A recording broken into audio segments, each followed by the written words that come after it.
The third round of the MondoKart.com FIA Karting European Championship says hello to Slovakia. Just a few miles outside the city of Bratislava lies the Slovakia Ring that plays host to this third round of the championship. With over 200 drivers entered from 62 nations from around the world, this weekend's racing is set to be an almighty battle. It's round 3 for OK and OKJ, and round 2 for the Academy. With only this weekend and Sweden left on the calendar, the tension is really starting to build. All of the drivers this weekend have had to deal with incredibly hot temperatures in free practice warm-ups and the first of the qualifying heats that they saw yesterday. Today, it's a different story. The rain is falling. The circuit that we're racing at this weekend, the Slovakia Ring, year of opening 2020, it's a modern circuit event record, set in time qualifying Noah Montero with a 50.215 with an average speed of 84.02 kilometers per hour. A brilliant qualifying session, only was 0.06 of a second faster than second place. The track length in total 1,172 metres, it's 220 metres down the main straight, 150 down the infield straight. The track width between 7 and 10 metres wide. It's 10 metres wide on that main straight and only 1 metre of elevation. It is a flat circuit all the way round, so drivers will have to contend with dealing with a little bit of standing water out there. Turns, 15 in total, 5 to the right, 10 to the left, and 3 hairpins. It's a demanding, tight, twisty, technical circuit for the drivers. There are overtaking opportunities, though, however, in towards turn 1, 5, 7, 12, and turns 14 and 15. We have seen many overtakes over there throughout the first day of qualifying heats and all of the free practices as well. Top speed drivers will be reaching down in towards turn number 1, will be around about 115 kilometers an hour. Of course, with the rain out there, that may differ, but with an average speed of around 84 kilometers an hour, it is a fast flowing, demanding circuit that these drivers will have to contend with over the course of the next few hours. I'm your commentator, Anthony Jordan. Joining me, as always, in the commentary box, Andrew Mather. And Andrew, the rain radar you're seeing there on the broadcast and the clouds there you're seeing in the live pictures tells a big story today. Tells a big story indeed. I mean, this is the forecasted thunderstorms from yesterday. It was very hot yesterday here at the circuit. Air temperatures upwards of 33 degrees. It was humid. It was tough work for the drivers. I think some of the drivers will actually be quite happy with the conditions here as it's freshened it up a bit. Certainly has. There you can see the first race of the day is coming up, and it's the first race of the weekend for the Academy category, qualifying Heat B versus D. They had qualifying yesterday. It was a very dramatic qualifying, very close as well. But crucially, everyone got away with a relatively decent lap. There you can see the hard-working marshals out on the circuit. We could not go racing without the marshalling team. Yesterday, they had to battle 33 degrees, beating sunshine and very, very high humidity.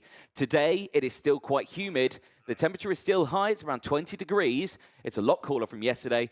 But today, they're having to deal with rain. And the same as these drivers here, also having to deal with those wet conditions. And Victor Rad, who will be starting this one on pole position, was the second fastest driver in qualifying as he gets ready to go for this one. The championship itself, relatively close in the Academy category, with the top 2 drivers in the point standings of Jakub Gasparovic and Dan Aleman, both being joint on 55 championship points. Vian Boshoff, currently third, is only a few points further behind with 46, and that's only after one round that we had at Val d'Argenton. Slovakia is round 2 of 3. Sweden is the last round, so this weekend for these drivers is set to be an incredibly important weekend. There is our race director for this weekend, Pasquale Lupoli, who is on the gantry. Luckily for him, he's got some cover there, so even if it rains, he's all good, which is why you don't see him wearing a jacket. He's ready to get going for this one as well, with our deputy race director who's standing on circuit, Nigel Edwards from the United Kingdom. Again,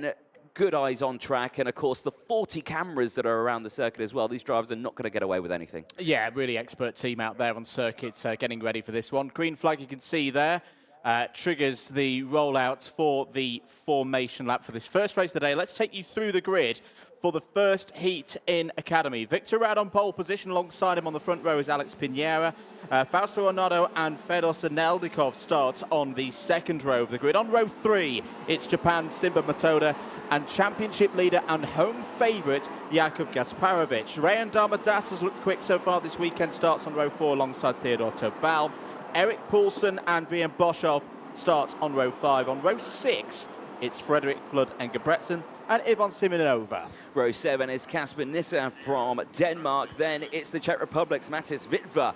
Kian Bernard from the United Kingdom starts this one P15 with Kai Burt from Australia alongside. They lock out row number 8. Vilmos Vilicic and Amaru Adriansen go from row 9. Then it's Igor Kaden and Lucas Hernandez rounding out the top 20 on row 10. Adam Awan and Abdul Rashkik from Al-Karashi on row 11. Then it's Delsin Galea on the final row of the grid, 23rd place. There you can see all the rubber that will have gone down yesterday has faded away.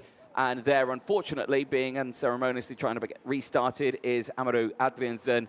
Unfortunately, he has tried once to get it started. That is your one and only attempt, and that has failed. I saw in the background another driver there that had gone wrong, and I think it was Abdul Razak Al-Karashi, unfortunately, from Saudi Arabia, that I think is also out of this race before it started. I'll get confirmation of that one.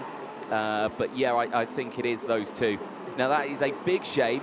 It is their first race of the weekend. On the second round of 3, it's a very important one to get right. Yeah, and we saw a little bit of this back in France, didn't we, where similarly the Academy drivers had to take on some very, very tough conditions. And what makes even this information lap part of the race, in effect, just to keep it on the road. The drivers have had a warm-up this morning in arguably even tougher conditions when the thunderstorms really were rolling through this part of Slovakia. So we're down to 21 drivers from the 23 scheduled to take the start in this one. There is your pole sitter from Romania, Victor Rad, 6th in the final of round 1. Alongside him on the grid, Alex Pinera, who was pretty strong in these conditions as well back at France. Yes, indeed. Well, drivers making their way round the pinch point here of turns 11 and 12. The double hairpin that is off camber and in wet conditions. Very, very tricky. Drivers now past the red line that you can see on the track just there. So from this point out, no overtaking is permitted. You should be in 2x2 rolling start, which they are. Now, this is the challenge. Drivers at the front will want to get on that power, but there is that turn on the start-finish line that makes it very difficult to stay in the tram lines, and it is a false start. They are going round again. The grid not formed up there at all, which is a big, big shame. So they're sending them around again. But again, that is, I don't think that's any fault to the driver. That's a really tricky start procedure, isn't it, for them? It is, especially with that kink, and you can see the karts getting sideways through that kink that, I say, when we get to full racing speed, isn't really even a turn. It's not a recognised turn, but yeah, on those starts when you're waiting, you're being patient, you're looking for the order from Pasquale Lupoli as the driver's head past Deputy Race Director Nigel Edwards. There he is. So they'll have a second attempt at that one. Other drivers to keep an eye on in terms of results that we saw at Val d'Argenton. As mentioned, Gasparovic, winner of the final. Bit of a surprise. He came through the grid on that one. He wasn't one of the heat winners, if my memory serves me correctly, earlier on in that particular weekend, but he has a championship lead, starts on the 3rd row of the grid. Similarly, Vian Boschov, who was 2nd in the final of round 1. Look out for the South African driver there on the 5th row of the grid. 11-lap race, 12.9 kilometres in length for the drivers to take on here. And heading through turn 11 and turn 12. Turn 12, we will see a lot of overtaking through this part of the circuit today. Good wide entry, good opportunity for the drivers to get down the inside. But of course, with the circuit being wet now, there may be some more opportunities, some more unorthodox opportunities for the drivers to get through. Yeah, exactly that. Right now, pressure is on these drivers once again. You've got to really keep it slow into this first one here. You don't want to bolt now. You've got to wait. You've got to keep them lined up. Wait for it, get it round that kink. Now go, and it is green flag. We are racing, and it's a brilliant start from Victor Rad. He's got that inside line, but now down the inside, a huge send from the 509 of Simba Motoda from Japan, who leads the way as they go in towards turn number 2. Karts dancing all over the curbs. There you can see one taking to the grass. It's not gone well at all. Big lunge down the inside. That is the 2 different racing lines there that you have just seen. That was Rian Dharmadasa going for it. So it is at the moment Simon Matoda and Rian Dharmadasa who are going absolutely wheel to wheel here on this opening lap. But it is still the Japanese driver of Matoda who leads the way. And very nearly off the circuit completely. Oh! Both of the leaders nearly again down at turn number 7. They're going to the far extremes of the track with to just try and find a bit of grip on this first lap of this first heat of the day. Out wide again goes Matoda. I think we've had, well, actually, no, everybody's made it through the first sector. No, spoke too soon. That is the 502 off the road. That is going to be Kai Burke of Australia, who unfortunately is out of this race. Yes, indeed. Well, you saw very briefly a quick little send by the 533 that just made it through there. Brilliant overtaking through turn 12 of Ian Boshoff from South Africa. That is another retirement. I believe that could be Casper Nissan. I did see a Denmark flag on that race suit, so I suspect he's probably out of this race.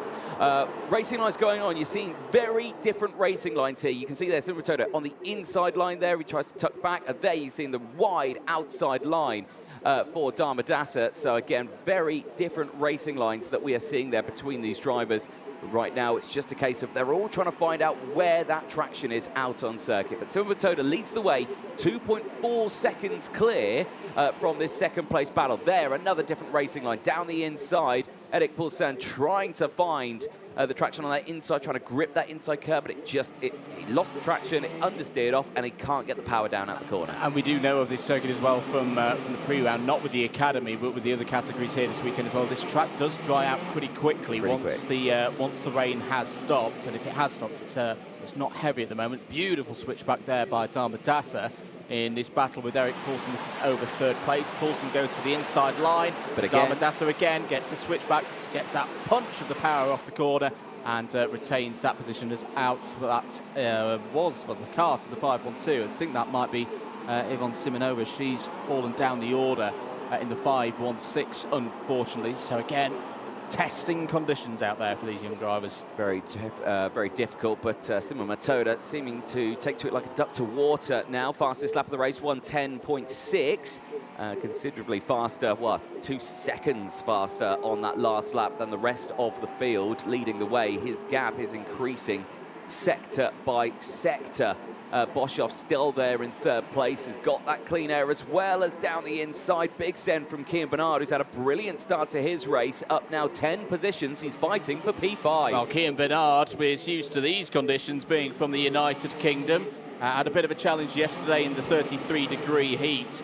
Speaking to a number of the drivers in the paddock, they do see these conditions as a bit of a reset, a bit of a new opportunity. Bernard is going to lose position there, unfortunately, though, to the Theodor Tubal from Estonia.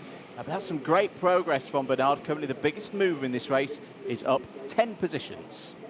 Certainly is. Well, keeping an eye on the entire field during this race. We are pretty much half race distance now, lap 5 of 11. And more sends here down the inside. Big send there from Sedelnikov.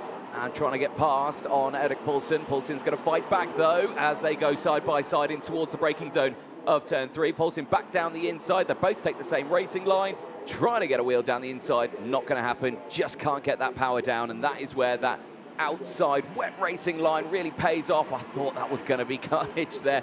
Bernard taking the outside line. Poulsen trying to do a quick send to the inside. It didn't work out, and again, I don't think that inside line's going to be the one today at the moment in these conditions that we've got. No, I tend to agree with you there, Anthony. We're on lap number 4 of this race. 5, apologies. No, we are on lap 4.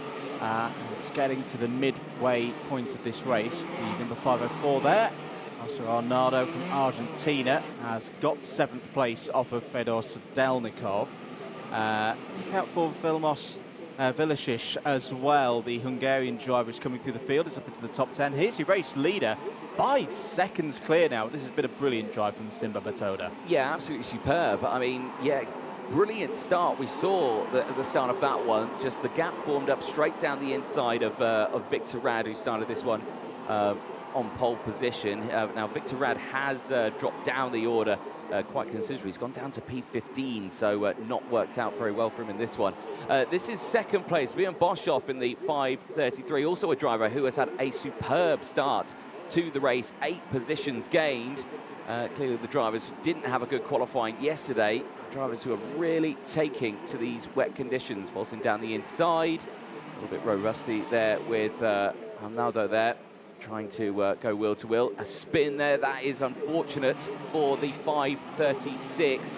That is, I think, Galea there, Delcy Galea, yeah, unfortunately, who is in 18th place, up 5 positions, but unfortunately, that is mainly due to 5 retirements that we've had at the moment. 5 retirements indeed. Al-Karashi and Adriansen on the formation lap. Burke, Nissen and Simonova across the course of the 5 laps completed so far. Completing lap number 6 now, side by side over the start-finish in the battle for 8th place there for Engebretsen and Sedelnikov. This is a bit further up the order. This is 544 of Dharma Dasa. Eric Poulsen in there as well. There you see out of the race is Delcine Galea. Adam Owan has just come across the line, so is still in the race at the end of lap number 5. There's the 535 down the inside. Is that going to be a move that sticks for Eric Poulsen? No, gets out wide and loses out as well in the end to the 504 of Arnaldo. That's beautifully done by Arnaldo. He's now down the inside of Dharma Dasa and has got the move done. So the Argentine driver up 2 spots there and is into the top 5. Well, Alex Pinera, investigation flag has come out, so clearly something not fully going the way he wanted. Here's what happened with that. And you can see here, right, now what are we looking at here? We've got drivers going a little bit wide here. Ah, spin. Now, was that contact or was that just lighting up the rear on the outside there and a spin? But the driver who was in and around that area, yeah, clearly maybe something amiss. Indeed. So, 6 laps completed, 5 more to go in this first heat for the FIA Karting Academy Trophy. Today, another one of these coming up. This is Groups B and D out on circuit at the moment, if you're just joining us here at the Slovakia Karting Center. Here is your battle for 2nd place. Boshoff and Tobal, South Africa versus Estonia in this one. I've got to say, Tobal looking a touch quicker. But this is the thing in these tough conditions. It's very difficult to overtake, but Tobal has found a way through. That was brilliantly done by Theodore Tobal. There was a 517 width down the inside. The Estonian found it. Yeah, he did, and crucially as well, found the brakes at the right time as well, because he could really hook those wheels onto the curb, and that brought him round again. He just exposed that inside line, and, well, as soon as he gains it, loses it again. Boshoff back into 2nd. Now he runs wide. Now Kian Bernard's closed in, so Bernard's going to want to have a go at this one. He's had a brilliant race, and is he going to gain another one here? Look to the inside, he's clipped those curves nicely, but he just can't get the power down out of the corner. That is a corner where I think you need to get the power down earlier on than later, because you've got that long start-finish straight. Indeed, it's the longest flat-out stretch around this circuit. There's other parts of the course where, yeah, you know, a hairpin into another hairpin into another hairpin. You can take that more, you know, inside route, hooking on the curb. But Bernard's learning all the time, as all of these drivers are. First time for many of them here at the Slovakia Karting Center circuit. Down the inside, Bernard has now got a bit of space. He's alongside Tobal. It's got very close there, and Bernard has got through now. I would say that both Bernard and Tobal are both looking quicker than Brian Boshoff, but Boshoff is placing that 533 kart brilliantly and holding on to 2nd place. As a result, as Tobal gets back through into 3rd place, all of a sudden Arnaudo's on the scene as well. This is a brilliant race between these 4 drivers over second place. They're all on the attack and defence at the same time. They are indeed, but I suspect the result that we're seeing here will be drastically different at the end of it, because I'm seeing multiple nose cones here just wobbling around, and understandably it's tough conditions out there. It's very easy to be bumper to bumper, and I think for some drivers they've really lost out. There you can see Bernard's gone down to P5 now. Another just going through. The driver from Argentina really having a good, strong performance in this one. I'm just going to go back a bit to our race leader in this one. The rain is coming down now quite considerably. Again, Matoda, it's driven away 11 seconds clear in these conditions. This is a superb drive from the driver from Japan, as wheel to wheel, squeezing off the track there. Boshoff having to really hold on to that one. Tabal down the inside, and I think Tabal knows he may have a nose cone here, because you can see his front nose cone is wobbling around all over the place. He's trying to gain as much time as he can away from the rest of this field, but the weather conditions right now are absolutely dreadful. They are indeed. I mean, we saw a little bit of this in France for round number 1, that Matoda was good in these tricky conditions. Was a bit unlucky in the final. One of a number of drivers who had problems, especially the early stages of that final. But he's got his head together. He's a little bit further back in the championship at the moment, but given the way that these race events work out. Oh, it's out of the race is the 5-4-3. That is going to be Lucas Hernandez, who will not see the checkered flag. Hernandez was running up, I think around in the top 15, is now dropping down. And we're on the final lap now, but yeah, this has been an absolutely superb drive from Simba Matoda. A real clinic in wet weather driving. Well, like I say, I think first appearance here at the circuit. They've only had dry running in all the warm-up sessions in qualifying. Drastically different conditions that they had yesterday for their time qualifying. And, you know, Simba Matoda here, 4 places gained. He qualified P5. But this drive here, this is a drive of someone who should have been on pole in time qualifying. Absolutely superb. Yellow flags there just in the background. That is, of course, for Lucas Hernandez, just unfortunately on that last lap. But one more corner to go for Simba Matoda, and a superb start to the qualifying heats phase for the driver from Japan. And he will be absolutely delighted with that one. Simba Matoda, absolutely superb. Absolutely, and I'd say a win by nearly 13 seconds ahead of Theodore Tabal. Fausto Arnaldo in 3rd place, 4th for Kian Bernard. So we're still on the last lap at the moment. Sorry, yeah, we are on the last lap. The checker flag's not gone out, so a little bit of confusion there, because we were on the final lap, on the last lap on our graphics. So sorry for the confusion. This is the last lap now. So Matoda really pushing strong still on this last lap. The rest of them, though, they're doing well. Kian Bernard up 11 places at the moment. Vilmos Vilicius is still there, 10 places gained as well, with Igor Kerun also 10 places gained on this last lap. But at the moment here, Matoda, no stress at all. I think just a superb start and just carried on to the end. Did indeed. We're going to say it again. Say it's yeah, going to be we'll do it again. We'll repeat lead. ourselves. Such a good victory that we went through it twice. But Simba Matoda comes around the final corner. He's going to take the first win of the day. We'll see the checkered flag this time around. There it is. And that one looked relatively easy in very tough conditions for the Japanese driver. Maximum points from the first round of heats. That is a very good start, coupled with good grid positions for the 2nd and 3rd round of heats. That is just the start of the weekend that Matoda wanted. In that battle for 2nd place, it was Tobal who did take it by 0.693 of a second. Do remember as well, this is before any post-race adjustments. All drivers will have their karts checked for, front fairings, for example, and you can sometimes see a few of those in a race like that. There is your provisional results. Matoda, Tobal, Arnaldo, the top 3. Great drive from Kian Bernard, who was your biggest mover in that race, up 11 positions. Vian Boshov in the top 5 again, following up his podium in the final at Val d'Argenton. Flood and Gebretzen in 6th. Vilmos Vilicic as well, up 10 places in that race. Great drive to 7th. Roundar Madassa, Yegor Kaden and Fedor Sadelnikov completes the top 10. Maciej Witwer, in the first time we've seen Witwer in race trim in the academy this year, wasn't present Val d'Argenton finishes P11. Alex Pinheira, tough race there for the Spaniard in P12. Victor Rad, tough race as well. The pole sitter slipping to 13th ahead of Jakub Gasparovic. And Adam Owan, the last of the 15 finishers. A number of retirements, as can be expected in wet conditions. Poulsen, Hernandez, Galea, Simonova, Nissen and Burke, unfortunately, all don't see the checkered flag. But Andriensen and Al-Karashi, they were out before the race starts. Indeed. Well, smiles all around for Simba Matoda. Let's see how that unfolded. Keep an eye on Simba Matoda. There you can see pumping out the slipstream straight down the inside and just had the traction out the corner and managed to avoided anything going on behind.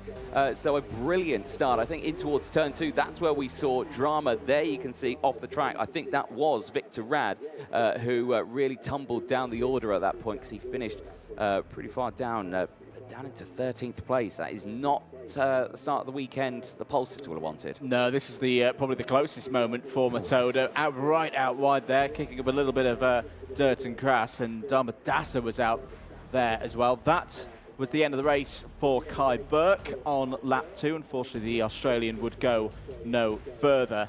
And, well, this was where we really started to see Matoda get into that stride away from the rest of the field. That was Casper Nissen leaving the scene, obviously quite frustrated with how the race ended. Theodor Tubal in the 517, making places through the field, was up 6 places in this one on the road. And we also saw the 535 having a good race out there as well. The Dharmadasa, beautiful switchbacks there, keeping hold of what was second place. More retirements from the race. Nissen, as mentioned, we'd also lost Simonova, Galea, Hernandez and Poulsen. We'd also see Kai Bernard coming through the field as the race continues. Yeah, indeed. It all carried on for the most part of it. Big sends down the inside. Kai Bernard, like you were just saying, 11 places he gained in that one, just pushing his way through. This is when he was around about 5th place on the track. Just gaining those 1 or 2 more just in those last dying stages of the race. There you can see again more moves coming in thick and fast. This is where we started to see some of the nose cones though. Fyodor Sedelnikov, you can see making those moves, but his nose cone wobbling around furiously out there. The same can be said for this driver here, Theodor Tubal. Unfortunately, the 517 made good positions in that one, really pushed himself forward. But I suspect pushed maybe a little bit too hard, and as well his nose cone also wobbling around on track. There, the last few overtakes as well. Erik Poulsen pushing hard at the midway point of the race. Just wasn't meant to be though, as staying in those positions. But again, it was all at this point that your race leader at this one, Simba Matoda, just had broken away from the rest of it. Yeah, you don't often see a victory by more than 10 seconds in a qualifying heat, but Matoda was on a single class versus the rest of the field, it would seem. That was Tobal getting down the inside for another position. This was an entertaining scrap, which Kian Bernard joined in on. Arnado would also be on the scene getting involved with Vian Boschov. Vian Boschov continuing the good form that we saw at the start of the season in France. Whoa, very close there between Tobal and Boschov. Hernandez sadly retiring late on. Yeah, indeed. That was a big shame. That was on that final lap. But Simba Matoda here, superb race. So clean and calm and controlled. He would be on top at the end of the first one. Well, the whistle's gone down, the green flag's gone out, and the next group has headed out onto the circuit. It is Academy qualifying heat A versus C. We'll quickly go through the starting lineup for this one. Outright pole sitter came from the Belgian driver, Gilles Herman, who starts this one on the front row of the grid. Portugal's Martim Menezes starts alongside. Jörg Tapale and Noyo Staciones rounds out the top 4. They go from row 2. Dan Alaman, who was joint leader in the championship standing, starts this one on the 3rd row of the grid. We'll have Shiriket Shirimonkol Kasem for company on row 3. Emilio Burnt and Turner Brown round out row number 4, ahead of Nicholas Karayanis and Andrea Marcella on row 5. Emilia Vishamirska and Lilian Suarez round out row number 6. Second half of the grid, Zain El Homasani and Ethan Seto start on row 7. Niklesh Raju and Vanessa Shulkaneta start on row number 8. Rafael Cabrera and Micah Satio start on row number 9 ahead of Yuri Levar and Roland Spruder. Anna Cristina Solis and Khaled Al-Najjar start on row 11. It's a 24 kart field completed by row 12. Zakaria Delay and Pedro Matavella. Well, again, our fastest drivers from time qualifying in this group. Jules Herman, there's a look at the intermediate classifications at the moment. Matoda leading that with the 50 points after his win. I suspect that may change just that little bit when post-race penalties come into effect. I did see a fair few nose cones out there, and the same, I suspect, will be said for this one. I think it's stopped raining again out there, but again, the rain is so patchy right now, I don't think we're going to get a dry track for a fair few hours, if at all, today. Well, we'll remain to see what happens with that. If we get a bit of wind across the circuit, that could dry it out pretty quickly. There is a look at the rain radar. So weather moving in from the southwest. I'm always positive if I can be, which I know is slightly strange being from the north of England. Hopefully that rain just kind of keeps going to the east and we can get a bit of a dry spell and back to the dry conditions that we saw yesterday. Hopefully not as hot. Well, that flash there says a lot of things that you may have seen on your screen. Yes. It is still thunder and lightning out there, so these are possibly the worst conditions these drivers. No. Yeah, that was the weather saying absolutely not. You can hear that thunder in the background. Well, that's a new dynamic these drivers are going to have to deal with. Certainly the worst racing conditions we've had so far this year. Has summer actually started yet for anyone? I don't know. It happened. It was one day. It was yesterday. It was done. Right, let's see if we are good for a race start. It looks like we are, and away we go then for 11 laps here at the Slovakia Karting Center. 24 drivers heading into turn 1. It's a good start for Gilles Herman. Good start as well for the 5 at 3-4 of Martin Menezes, side by side with Yol Taipale there in the green and kind of bronze-coloured helmet. But Gilles Herman had some good form through the heats in round number 1. Great opportunity here from pole position, and that's a good start. Yeah, certainly is. Nice, clean, calm, collected. There you can see Dan Alleman just at the front of that one in the 5-on-4, pushing strong now. In that midfield section, the spray still kicking up, and I suspect if we just saw that flash of lightning, some more rain is possibly on the way. Big send down the inside. That was well controlled there from Shiriket Shirimonko Kasem, just threading the eye of the needle between two drivers and gaining 2 places in one corner. Absolutely fabulous start, but as you can see, dropping back, a retirement there on the track. I think potentially that is Nicholas Raju from India out of this race. I think Khaled Al-Najjar also out of this race. And from Brazil, Rafael Cabrera not starting the race here. It's come up on our screen that's not out on track. That's a real shame for Cabrera, who had a few flashes of speed in round number 1. We'll have to wait for it a little bit here in round number 2. So end of the first lap. Yellow flags out through turn 2 and towards the double apex left-hander of 3, then 4. Here are your 2 leaders, Gilles Herman and Yol Taipale. They are 1.6 seconds clear of Martin Menezes in 3rd. Good start. Oh, down the inside has got Taipale. Herman's got a bit wide as well, got away with that one, but change of lead. Well, this is an interesting one here. We're seeing these different racing lines again. I'm thinking that the inside line works better at turns 5 and 6. And then by the time you get down to turn 7, that's where you want to be back on the outside line, trying to get on the power on the exit. And crucially, both drivers here took the inside lines all the way throughout that one. And that's why we're seeing these changes again. 2 different racing lines there. You can see Herman just trying to take the outside line. Now he's on the inside line, tries to get on the power, just can't do it. You can see Taipale just breaks away there. Mika Vino coming away with a warning flag. So race control keeping an eye on Mika Vino. That is only a warning, so we'll have to make sure he checks that out before it all goes a little bit more wrong for him. 2nd and 3rd place on your screens there. Now 3rd place coming down. Martin Menezes there holding on to 13th place. Karayanis is there as well, and Emilio Byrne, who's got the brilliant power out the corner.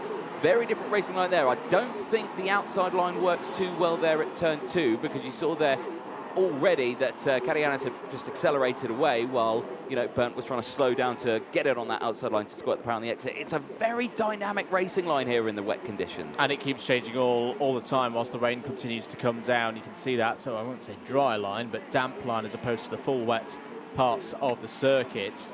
If the rain does continue to fall and get harder, as there is an attempt to get restarted. I think that is Seto. It is not successful, and sadly, Malaysia's Ethan Seto is out of this race. Emilio Byrne trying to find a way through here, past Martin Menezes. This is for 4th place. The Euro's in full swing in the football, and here we've got a bit of a Euro battle between Portugal, Greece and Germany. Emilio Byrne, I'd say, looks quicker, but it's just unable to find a way through. This might be an opportunity, though. Side by side for a moment there with Menezes. Quick check over the shoulder from Karajanis, as here down the inside is Menezes. Is there a switch back there for Byrne? Yes, there we go, and through goes the German into 4th place, but back comes Menezes. Again, though, that inside line not really working when you're trying to get on the power. That was well constructed by Emilio Byrne, and he's up to 4th. Yeah, indeed. And again, it's just all that part to play, isn't it? It's such difficult conditions. The racing line changing, like you said, all the time. So it's just a case of just picking the line when you see fit to do so. But really, really treacherous conditions these drivers are having to deal with. Right, Joel Tapole breaking away. The gap 2.7 seconds. Gilles Herman not being able to match the pace. Karajanis as well, that you're watching here, is in 3rd place. The driver from Greece, who's up 6 places, so he's had a really good start to this race. But it's still as well about 2 seconds back from Gilles Herman. That's not gone well at all. Tumbling down the order is Shiriket Shirimonkol Kasem, who unfortunately we saw earlier on getting those brilliant overtakes in at the start. The driver who started on the 3rd row of the grid in P6 is now out of this race. Yeah, unfortunately a bit of a repeat of what we saw at round 1, where Shirimonkol Kasem had those troubles in the intermediate parts of the competition, but more opportunities to race across the weekend, of course. Another set of heats coming up this afternoon, and the 3rd and final round will be tomorrow morning. All of it you can watch here on your live broadcast, brought to you here at the Slovak Karting Center. I hope you're enjoying the coverage so far this morning. Say who else is delivering a similar performance to what we saw at Val d'Argenton at this stage? Karajanis. Karajanis was top of the intermediate classification. Didn't go well for him in the final.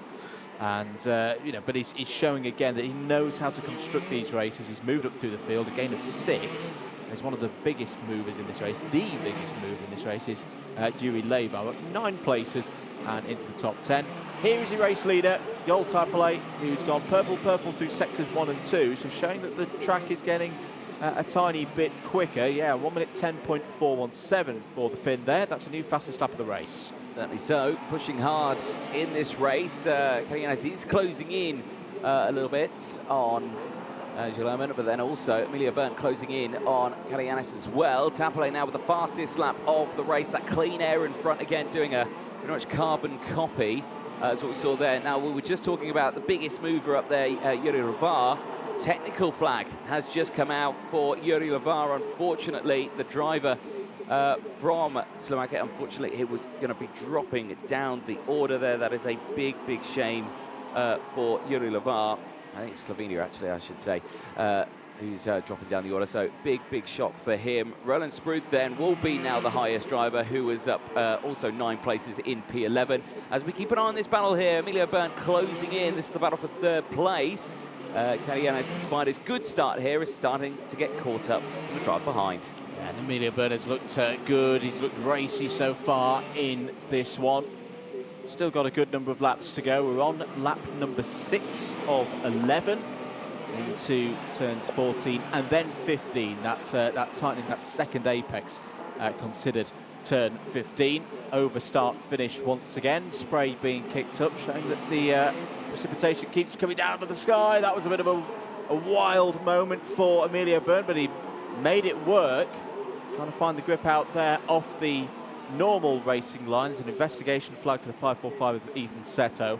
That is not good news, but won't have too much bearing on the outcome of the first half of this field, because unfortunately Seto is already out of this race. Meanwhile, Menezes and Suarez fighting here for 5th. Yeah, indeed. Suarez closing in at quite a large rate. And I think that was actually, okay, you go through maybe. I think I saw a hand gesture there, and yeah, Suarez gets past nicely there on Martin Menezes, and he drops down another position now to P6, and he's not really going to fight it back yet. You can see the difference in just traction that they've got out there. And this is where it can be really tough for the drivers, you know, just to keep themselves mentally in the game. You know, they'll be learning lots in terms of setup and how to approach the second race. The trouble is, if you have got the setup a little bit wrong, you've just got to carry it all the way to the end of these races and hold on to what you can get. That can be quite frustrating at times. We're on to lap number 8.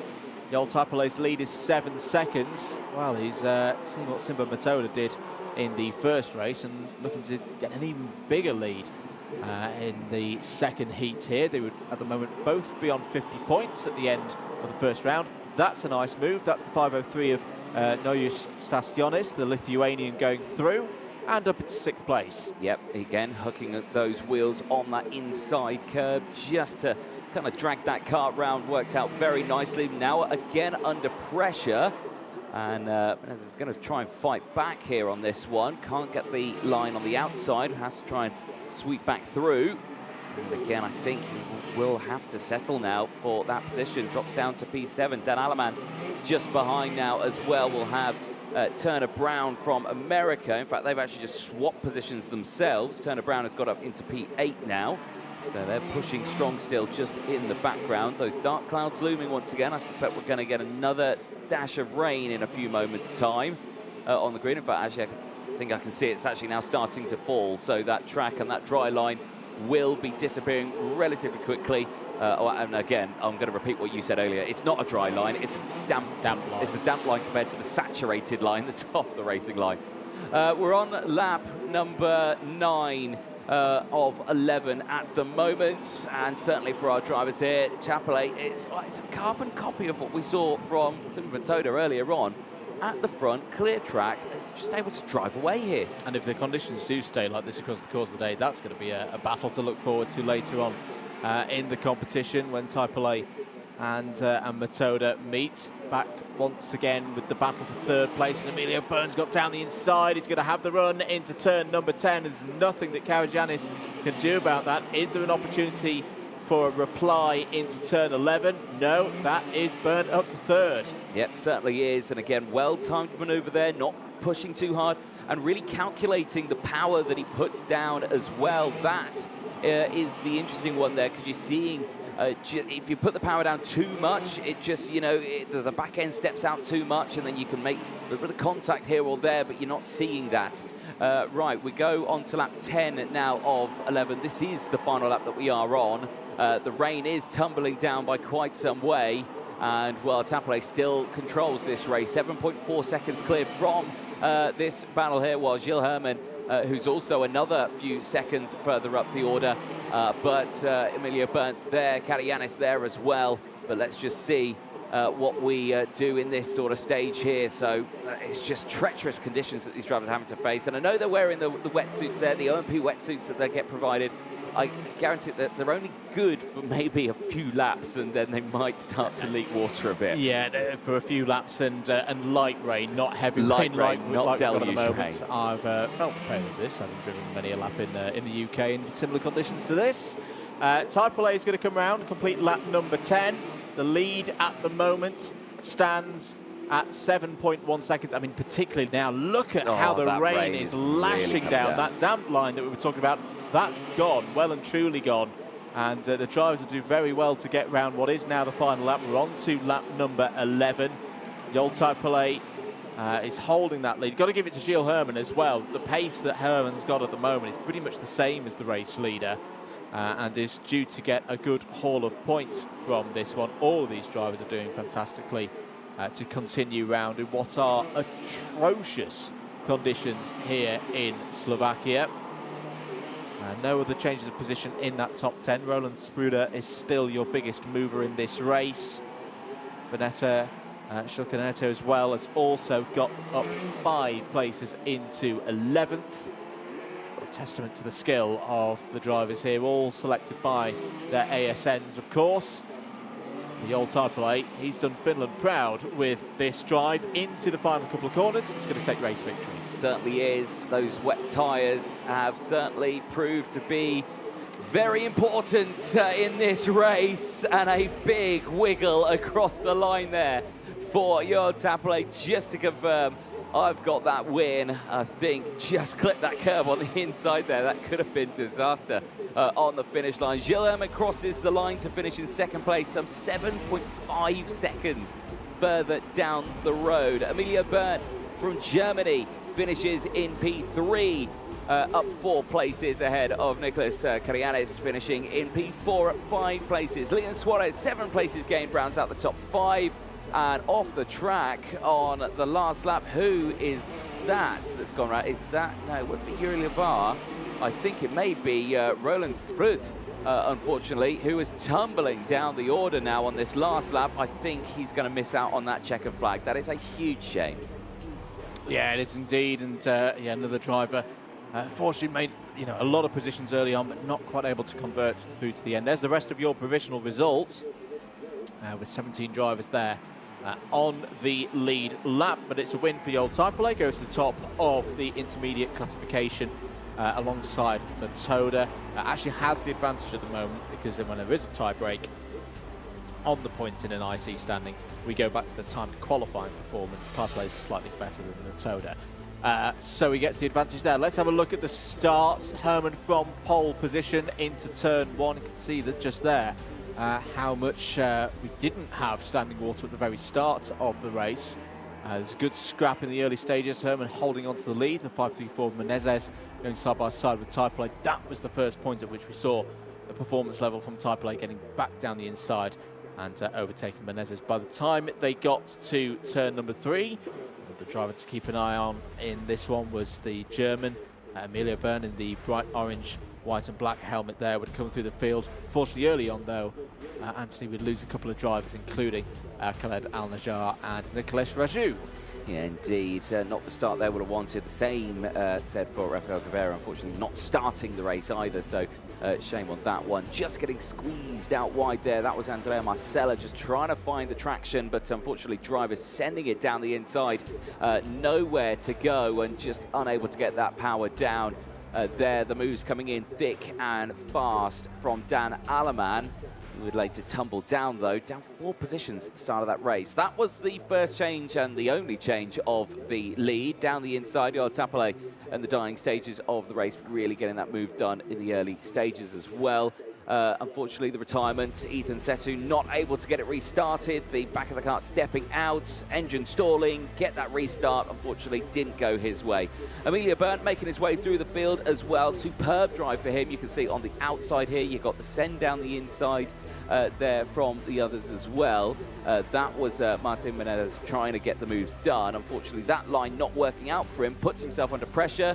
Emilio Bern on the outside had the power on the corner, maybe a little bit of contact there, not timed it too perfectly, but again on the outside here, look at the power difference there you can get from that different racing line. The later retirements though in the race, the big shame for Shiriket Shirimankol Kasem, who was doing a brilliant job at the start of that race, unfortunately just not going his way at the end. Yeah, it was indeed. The race continuing on into the latter stages. 534 of Menezes trying to hold on to positions, didn't quite look comfortable in those conditions. That was Nojo Stastionis of Lithuania making his way through into 6th place. Here late on as well, Bern would find a way past Karajanis for 3rd place.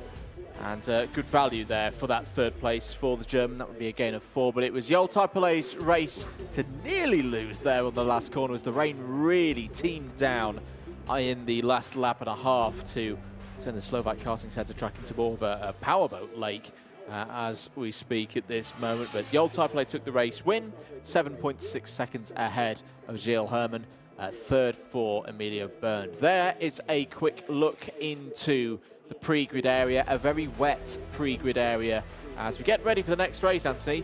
First appearance of the day for the juniors. Indeed, qualifying heat A versus E for the junior category is coming up in a few moments' time. There you can see them getting lined up, ready to go. Well, yeah, like you just said, those weather conditions, absolutely dreadful. I do feel for all of the staff that are out there having to keep an eye on this as well with the mechanics. You can see there still, despite the rain, there is a sizable amount of shorts out there, and that is, of course, because it is still 20 degrees here. It's still very humid. It's really quite horrible conditions, but still a lot of those mechanics braving those shorts out there, which is good to see. Well, qualifying for this one yesterday, very, very interesting. Filippo Sala, brilliant run in timed qualifying, really pushed himself a little bit out on that session. It was a tough conditions that they had. It wasn't tough conditions like this where it was raining, but hot, really demanding hot on a circuit. Every time we went down to interview a driver afterwards, baked in sweat. Yeah, I think there's probably a bit of a question right now. Are the drivers wetter, you know, in terms of now or when they were coming off circuit yesterday? Because it really, really was hard work for them. You know, we've been talking across the course of the season as well, Anthony, about tyres. We like talking about tyres, and what we've seen consistently across the course of the year is the Maxxis tyre has a very nice performance range, you know, in the mid phase, but you've only got a very short peak performance. And for the drivers yesterday, that was about a lap and a half. And combined with how twisty and tight the circuit is in particular parts of the circuit, it was very tricky to get a clean lap in. Certainly was. Well, after that qualifying session, we caught up with our pole sitter in this race, Filippo Sala. That's what he had to say.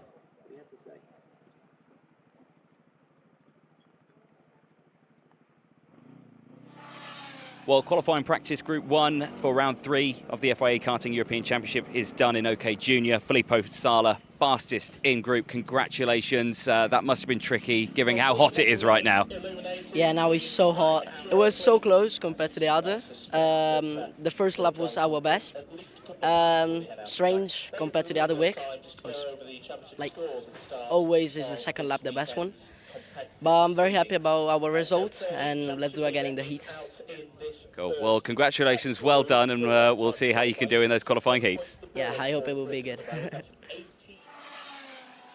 Well, he hopes it will be good. So do we, because, again, that rain's still falling down. The pre-grid area doing a really good job of draining the water away there, which is good to see. I do hope that is the same for the track. I think there is a slight pause in proceedings. This race due to start at 10:30. There you can see on the screen, currently 10:36. That the yellow light started flashing there. That means there's around 30 seconds then to go before we see that green flag, which is good to see. But yeah, like you say, Filippo Sala there, he did speak a lot about, you know, it was so hot, it was so demanding on himself and out there, and I'm guessing the rest of the drivers. Today is going to be a completely different kettle of fish. It is. It's going to be a bit of a reset for the drivers. I think the key for Sala today is keeping that consistency going, because if we think back to Val d'Argenton, where he had a similar performance, you know, very strong in qualifying, very strong in the early heats, just kind of tapered off the performance in the fourth and fifth rounds of the heat. So that's all to come, of course. Drivers rolling out, green lights flashing, indicating that we're good to go in these very wet conditions. Let's take you through the grid for this first race of the day for the juniors. Remember, this is the last race of round number 2. So 2/3 of the field have already had their second heat. On pole position for this one, Filippo Sala goes alongside Nicolas Schaufler on the front row. Jensen Burnett and Vladimir Ivanikov start on row 2. Roman Kamiab and Scott Marsh go from row number 3. Manuel Miguez and Devin Waltz start on the 4th row of the grid. They're ahead of Kenzo Craig and Boris Lyson on row 5. Louis Cachet and Marcel Schabo start on row 6, and then completing the first half of the field. On row 7, it's Oliver Kinmark and Remek Samchik. Miro Peldis and Tobias Sejenny round out row number 8. Kip Malowski and Mariano Lopez go from row number 9. Kanishk Rao and Makar Savalev round out the top 20. They go from row 10 ahead of Zhang Jose and Roland Nagy on row 11. Sky Parker and Paul Andriotis go from row 12 ahead of Drew Waltz and Luke Cornder on 13.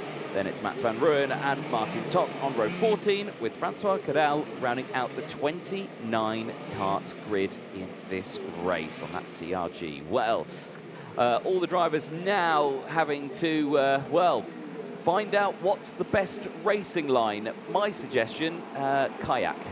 Yes, it's, as I say earlier, it's more like a powerboat event out there for the drivers. I'm going to put it out there. I think this is the wettest conditions that we've seen across the course of the whole season yeah. for any of the juniors. And this is going to be a little bit of an element of the unknown. You can see the level of puddles being kicked up there by Nicholas Schaufler through turn number 5. Big race this for Schaufler. Took a race win yesterday, so he's already got 50 points on the board. Dries van Langendonk, one of his big title rivals. Van Langendonk, championship leader, of course, heading into this weekend. He's already got 2 wins on the board, so that's the key for Schaufler. Can he match the scoring of Dries van Langendonk? Are we going to get a repeat of the battle that we saw back at Valencia for round 1?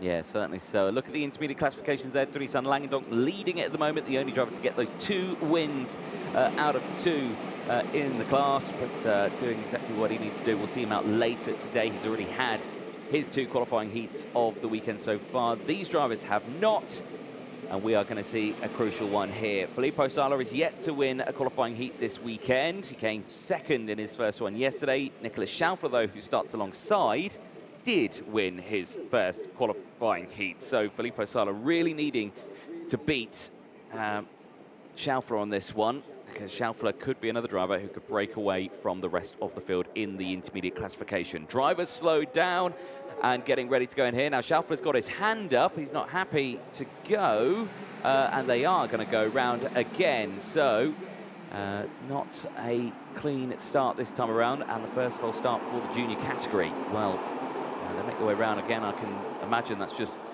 can we try and clear a bit more water off this track a little bit, you know, because all those wet tyres can do a really good job of just dispersing the water off the line. Maybe indeed. That's what Schaufler was thinking about at that moment. A couple of other results to note from yesterday for those high up the order. Row 2, Burnett was P7 in his first heat. Vladimir Vanikov needs a good result here.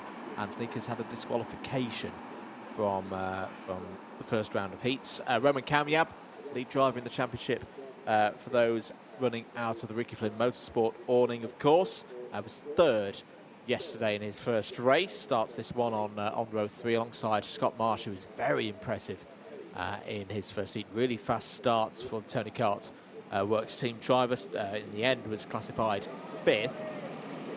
So some competitive drivers amongst this field, of course.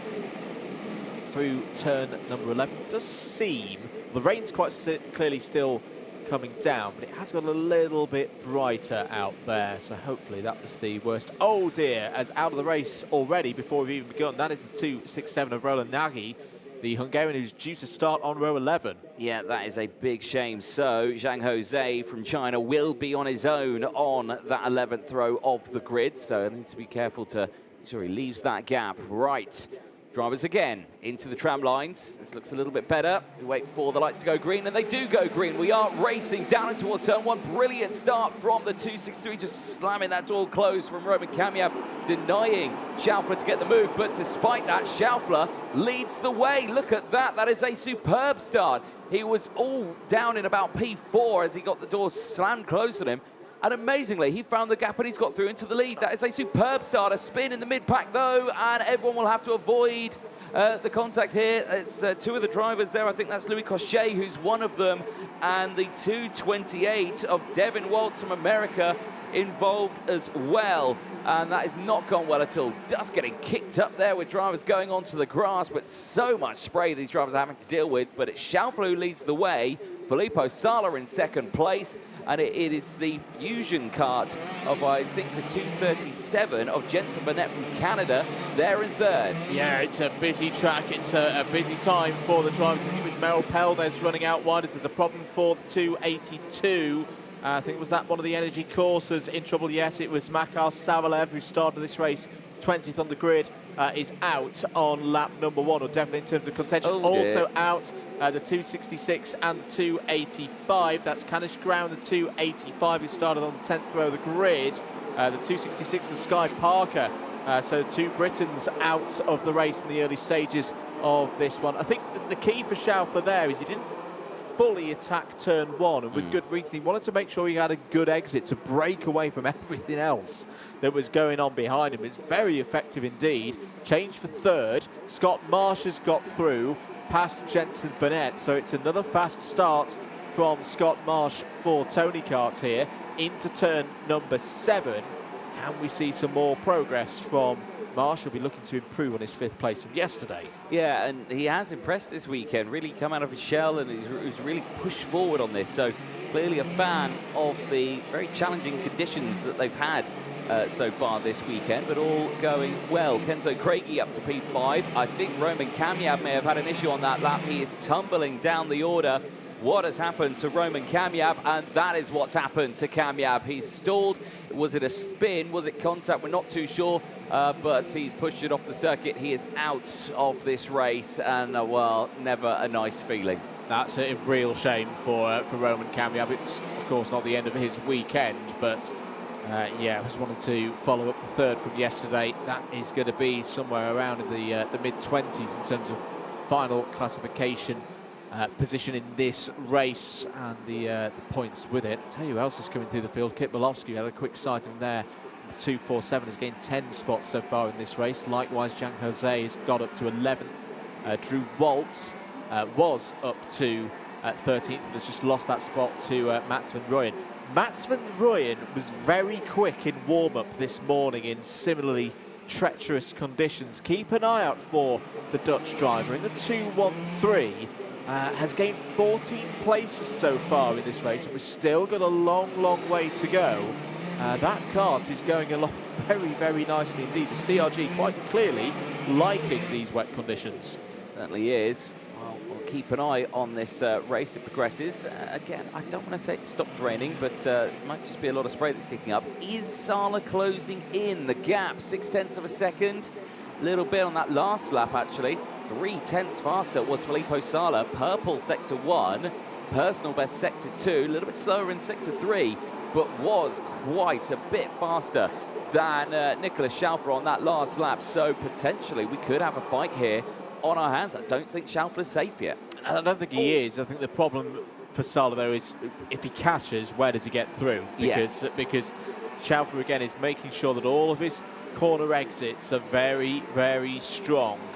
And especially as it's got even wetter than we had for the Academy races, that is going to raise the difficulty level for Sala to make his way through. And also, I think he's going to have to deal with Marsh, because Marsh is closing in, or continuing to close in. And you also add Kenzo Craig into that equation, because Kenzo Craig is currently the fastest driver out there on circuit, 1 minute 10.2 last time around, and has continued to close in. He has.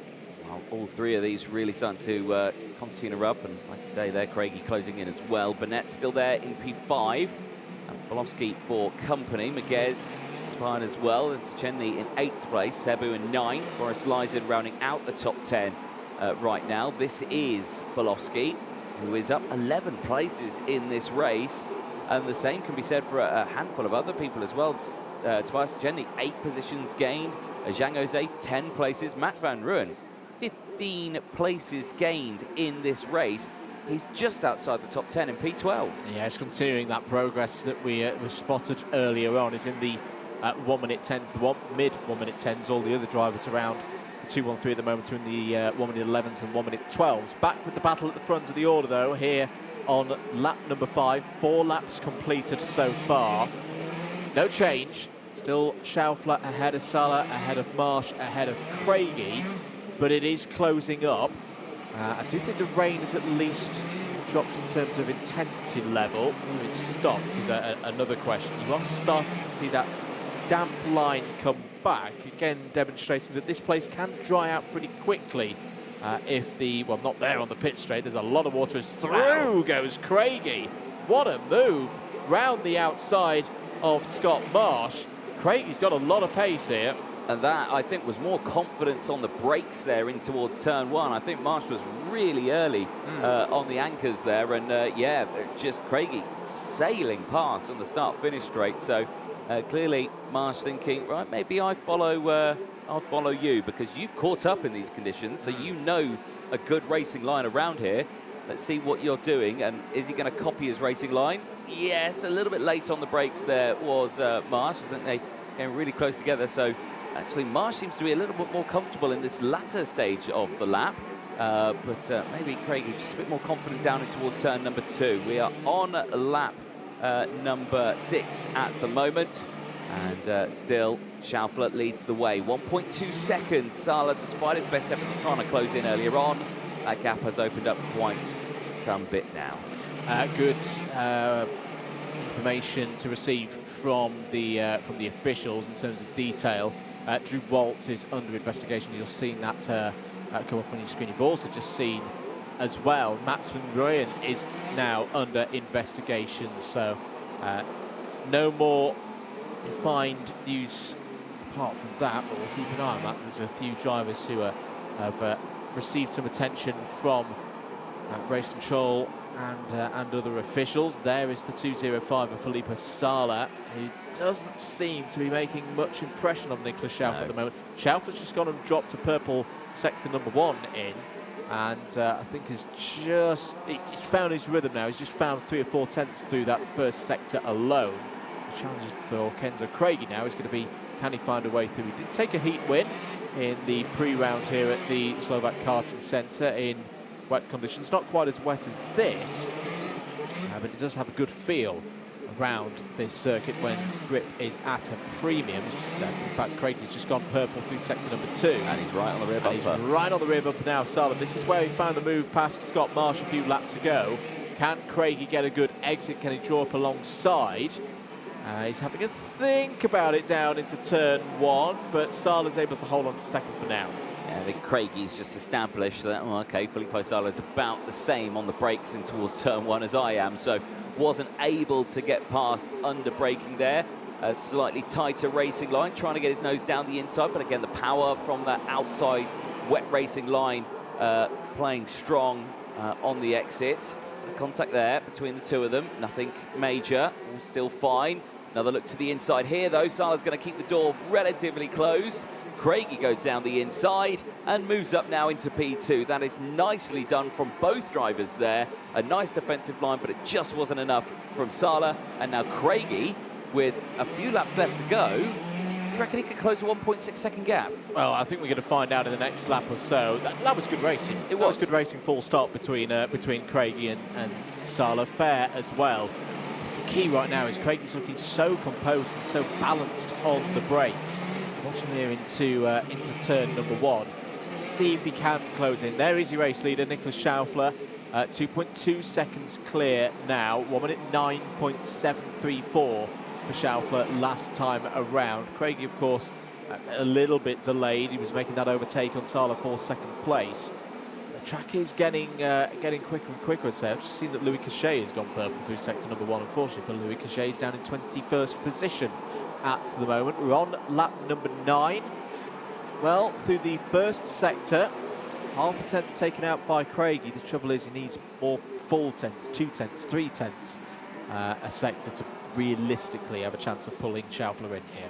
Yeah, certainly so, and we're just not seeing that. Personal bests, yes, 100%, and well, about 5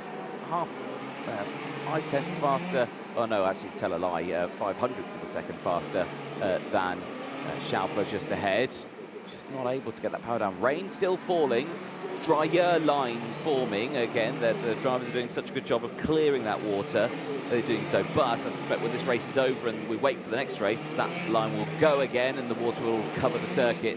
Lap 10 now for the field. The top 4 here, just in a controlled pattern right now, finding the rhythm. They found it now. That they're putting in personal best times here. Kip Bolowski now went purple through sector 1 on that last lap, so he's found his rhythm as well.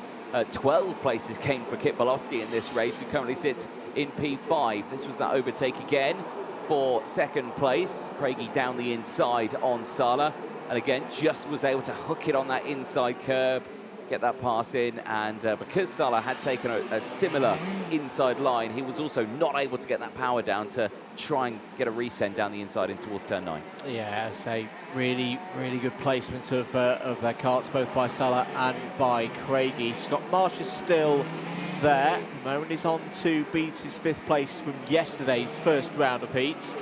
They're in 4th, but he'd love to get through. The point gains quite large with these higher positions. bigger than the single additional pain point for the midfield, as an example. On to lap number 11 then. Schaufler leading by 1.4. I tell you what, that was a huge last lap from Kenzo Craigie. I don't think he's quite going to have enough time here to close in on the Austrian. But a 1 minute 9.3 for Craigie compared to a 1 minute 10.1 for Schaufler. I'm sure Schaufler's just pacing his way back to the checkered flag here. I'll say that he's pushing into turn 5. Pacing, I think he has just seen Kenzo Craigie in his peripheral vision and gone, hang on a minute, I've not quite got this race won yet. Through turn 7, there is your intermediate classification on your bottom right-hand corner of your screens that's showing you that after round 2, it would be Schaufler and Van Langendonk clear of the rest by 15 points. But Schaufler has still got a few more corners to go. Well, Kenzo Craigie's going to be of that opinion. If this race was 1 lap longer, he could have had him. Yeah, certainly so. And I reckon if we did speak to him after that, he would say just that. Into the final corners then, Schaufler will join Dries Van Langendonk as one of the maximum point scorers then at the end of their second round of qualifying heats. Across the line, it is Nicolas Schaufler who sees the checker flag ahead of Kenzo Craigie. Filippo Sala will finish in 3rd place ahead of Scott Marsh, who gained 2 places in P4. Kit Malowski rounds out the top 5, 12 places gained for the young Briton. Jensen Burnett finishing in P6 ahead of Manuel Maguez. Max van Ruin, 19 places gained, finishes in P8. Tobias Segendi, 7 places gained, finishes in P9 ahead of Boris Leisen, who started 10th and finishes 10th as well. Superb race from those top 10. But Schaufler here, a crucial win there because he matches Van Langendonk. He does indeed, and we'll get ready for the 3rd round of heats later on.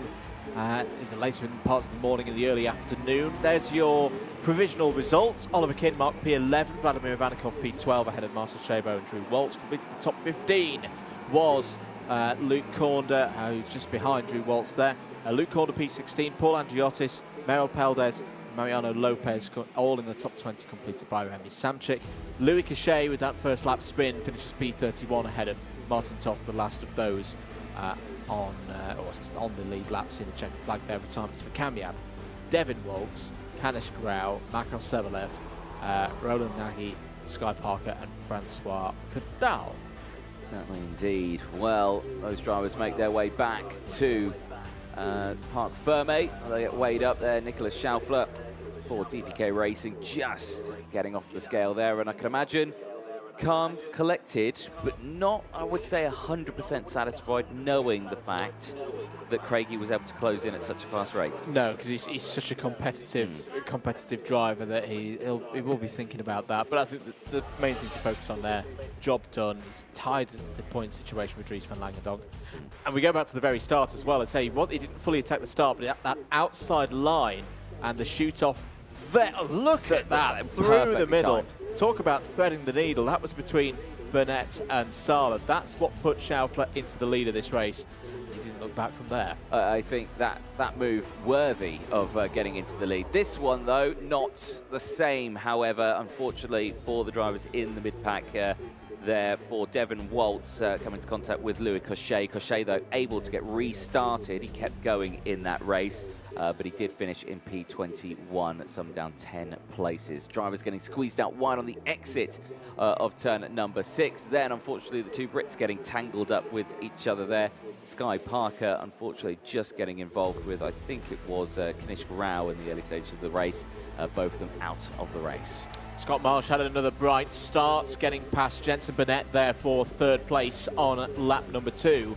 But the attentions of Kenzo Craigie flying through the order would also be the biggest challenger to Schaufler in the latter stages. That was Craigie's move past Marsh. This is an even better one, arguably, on Sala. Calm on the brakes, composed into turn 7, using the curb very effectively.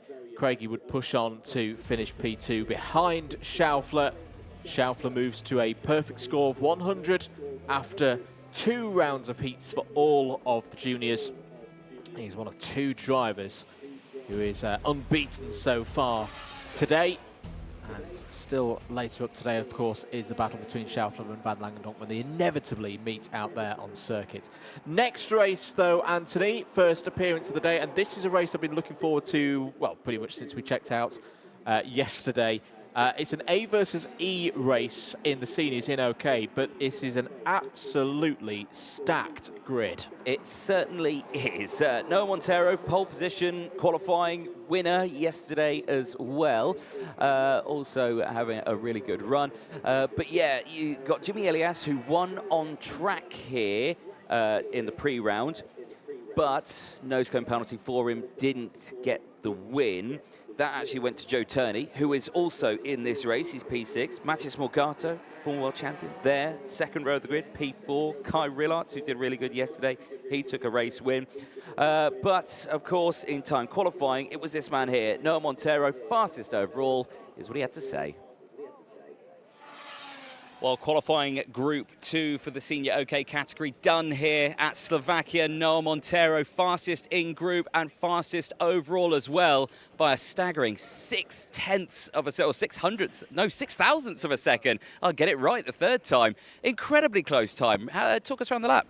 Yeah, the lap started quite well, first and second sector, felt good. Then the last sector I made a mistake. I knew I lost a bit, so I also knew I could have done better to secure the spot because there's another group coming.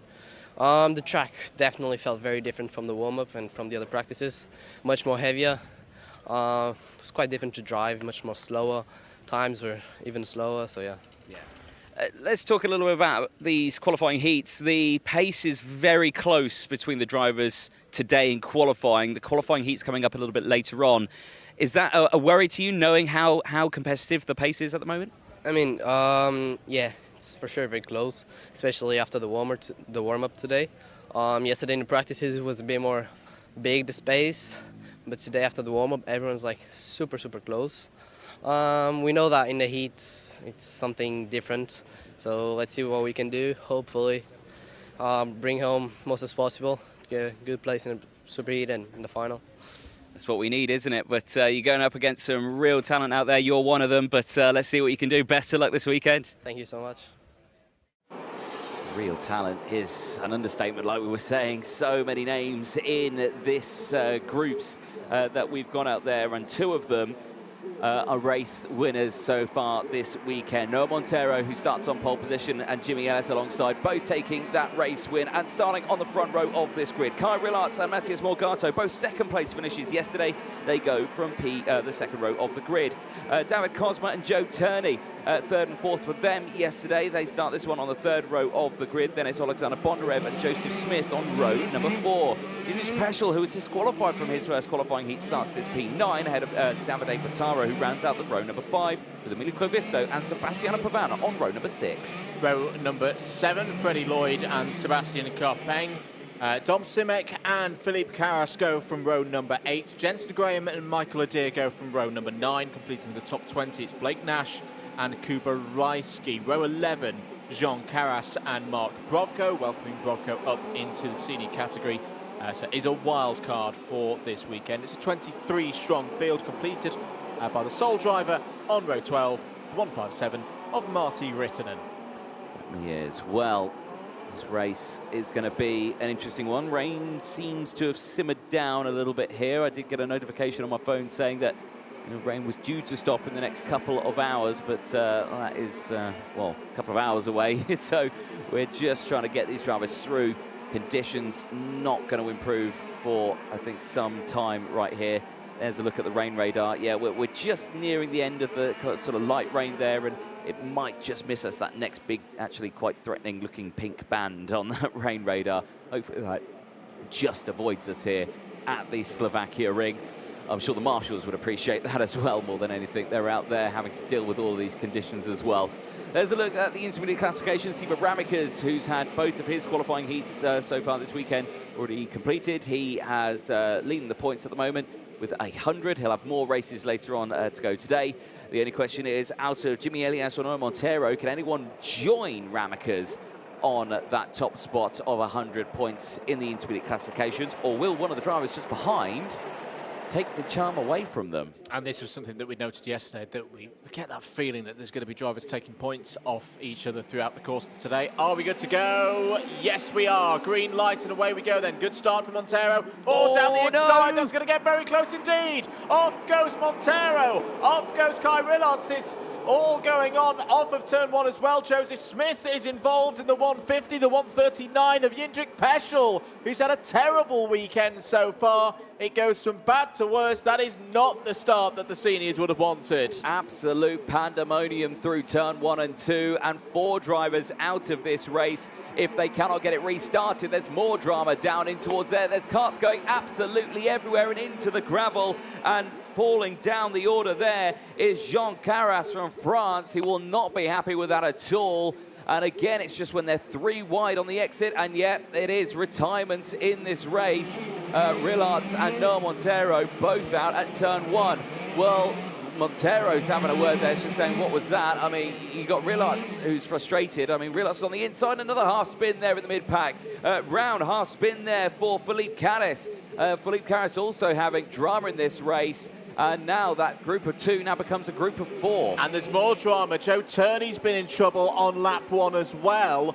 Off pitch, so much was happening there. So tumbling. championship leader is out of contention in this one as well. End of lap number 1 then. Jimmy Elias has come to the front.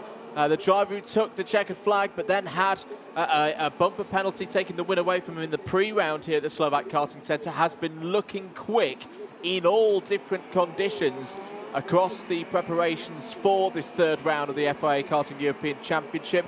David Cosma Christopher is there as well in 2nd place. Mateus Morgato managed to get his way through everything that happened there on lap 1 is 3rd. Alexander Bondarev is 4th.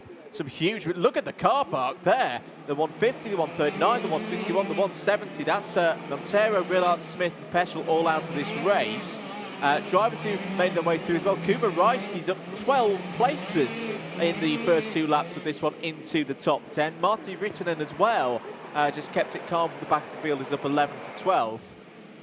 And that's just the first 2 laps, Anthony. It certainly is. I mean, looking down the order now while the front has simmered down just that little bit, let's take a look at the rest of the field. Biggest movers out there, Jensen Graham, 10 places gained, is there in 7th place. You've got Jakub Braški, 12 places gained. Martti Rittinen, 12 places gained as well. You were talking about Joe Turney as well, tumbled down the order, not been the race for him. But he is at the back of the grid, he's still running. He's 13 places down, but he's just set the fastest lap of the race, which is 0.2 faster than Jimmy Elias, who's leading the way. So he, right now, has just basically got a glorified practice session in these wet conditions, just trying to drive away from the rest, or close up to the drivers behind, because he's got Jean Carras ahead of him in P18, who will have to fend off the championship leader currently, which is never a nice feeling. Yeah, Freddie Lloyd on our screens at the moment in the 149. I'm just a little bit interested in what that front fairing's doing on the 149 and whether it is a little bit loose with the Fusion livery. There is the 168 of Jensen Graham, up 10 spots so far in this race. In the 168. Back with our race leaders, Jimmy Elias just holding David Cosma Christopher at 0.6 of a second at the moment, and Mateus Morgato a further 0.5 back. Just keeping an eye on Joe Turney in terms of race pace and where he's relative to everybody else.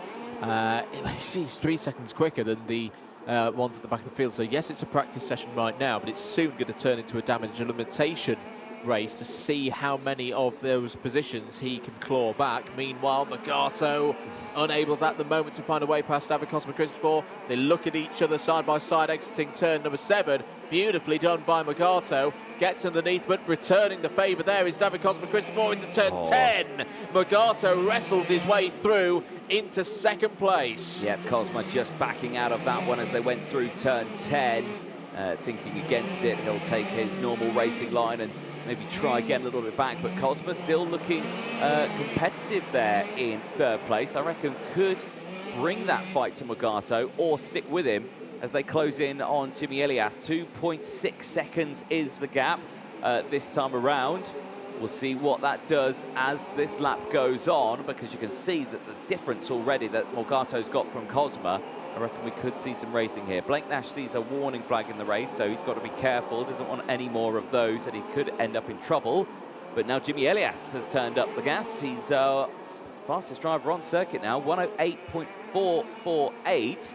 That was definitely the right lap to do that, with Morgado going for that overtake as well. Yeah, absolutely. I'm sure the team would have been communicating that from the sidelines to Jimmy Elias, very experienced driver. Has been, I say, great here at the Slovakia Karting Center, but has yet to score any championship points this year in the European Championships. He's had a bit of a tough season so far. Here's Emily Koivisto, 4th place at the moment for the Finn, who had a really difficult time in qualifying yesterday. But this is better. This is more like it.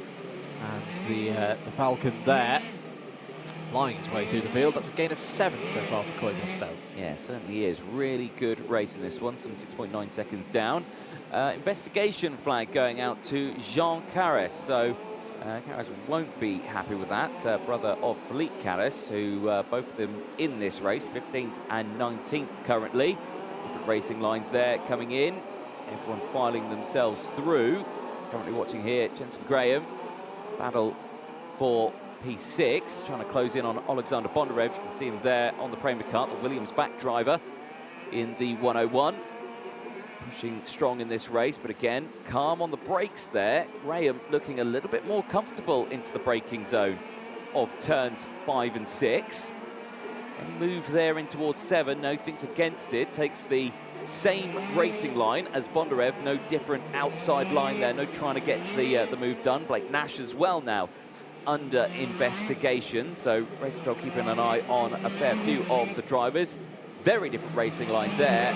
I think Graham here is really trying to find the move here, but at this moment is just struggling to find, or struggling to get the power down out of the corners. He's, again, carbon copy racing line here of Bondarev. This is very easily done between a driver. You know, there's one thing catching up to a driver, the next thing of getting past it, and so many drivers get caught out with that, you know, latching onto that rear bumper and then matching the pace of the driver in front. No matching of pace here. Wheel-to-wheel action here just behind. This is Raschke on Rittinen.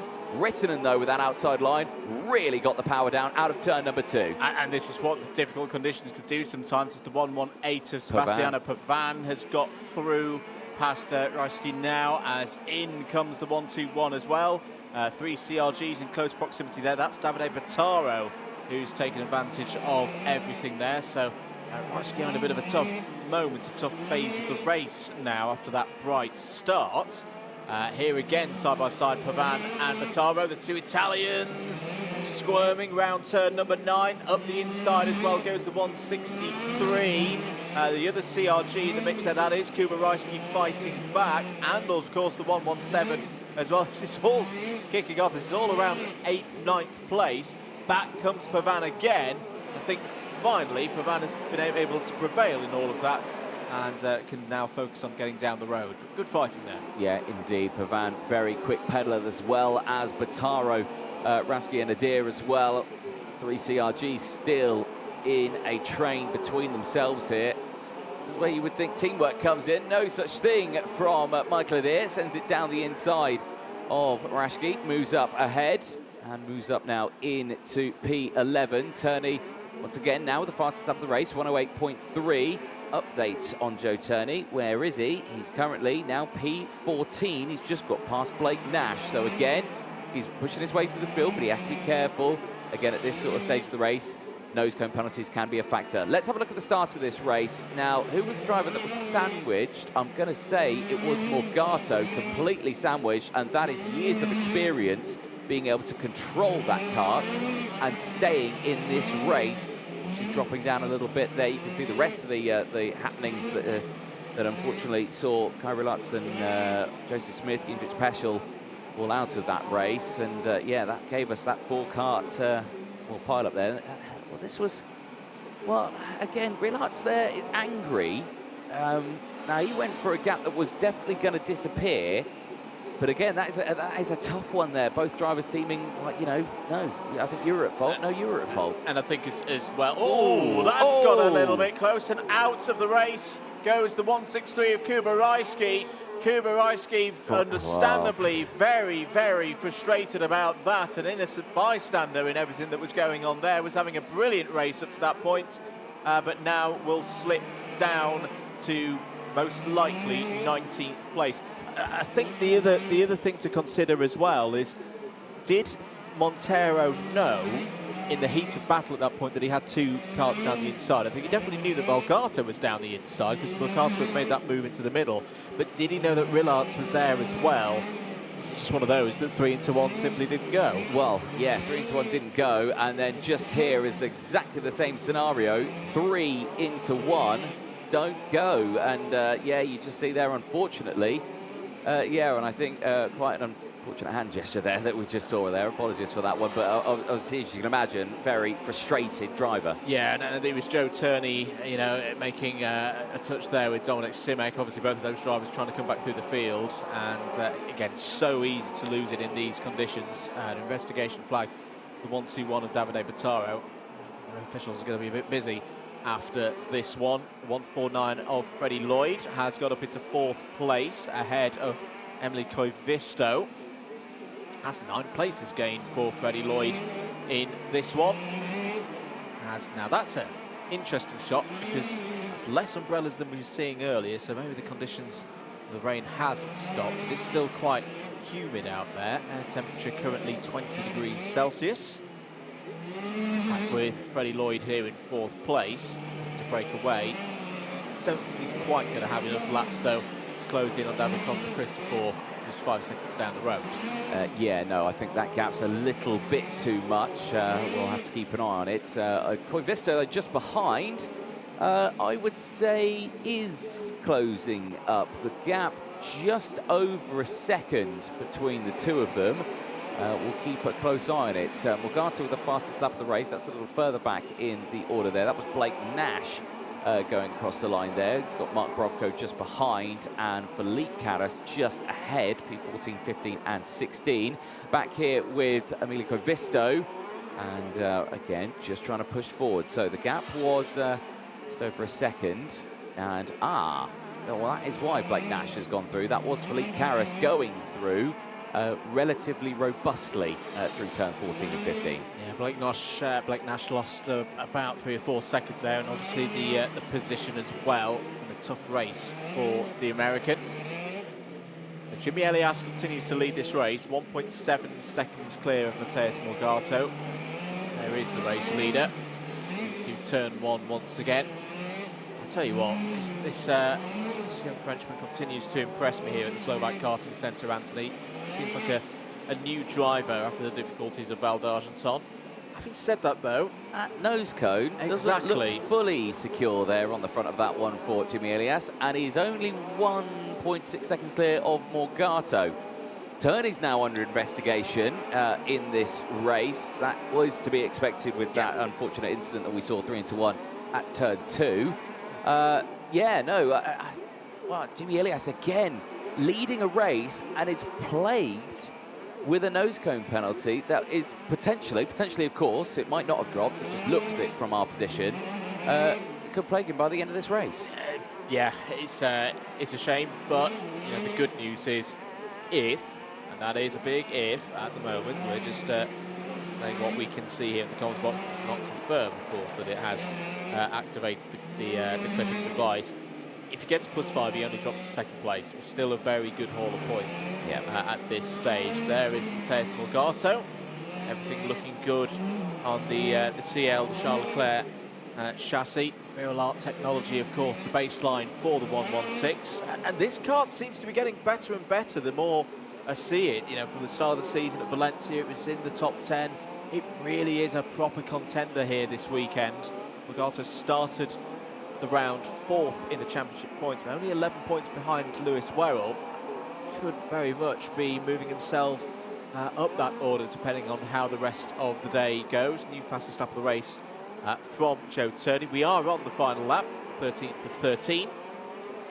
Elias, I think, is going to take this one on the road. It's just that big question mark as to whether it's going to be a +5 second penalty or not. I think it is. I mean, the more I look at it, the more I'm pretty certain it's dropped, which is a big shame for the Frenchman.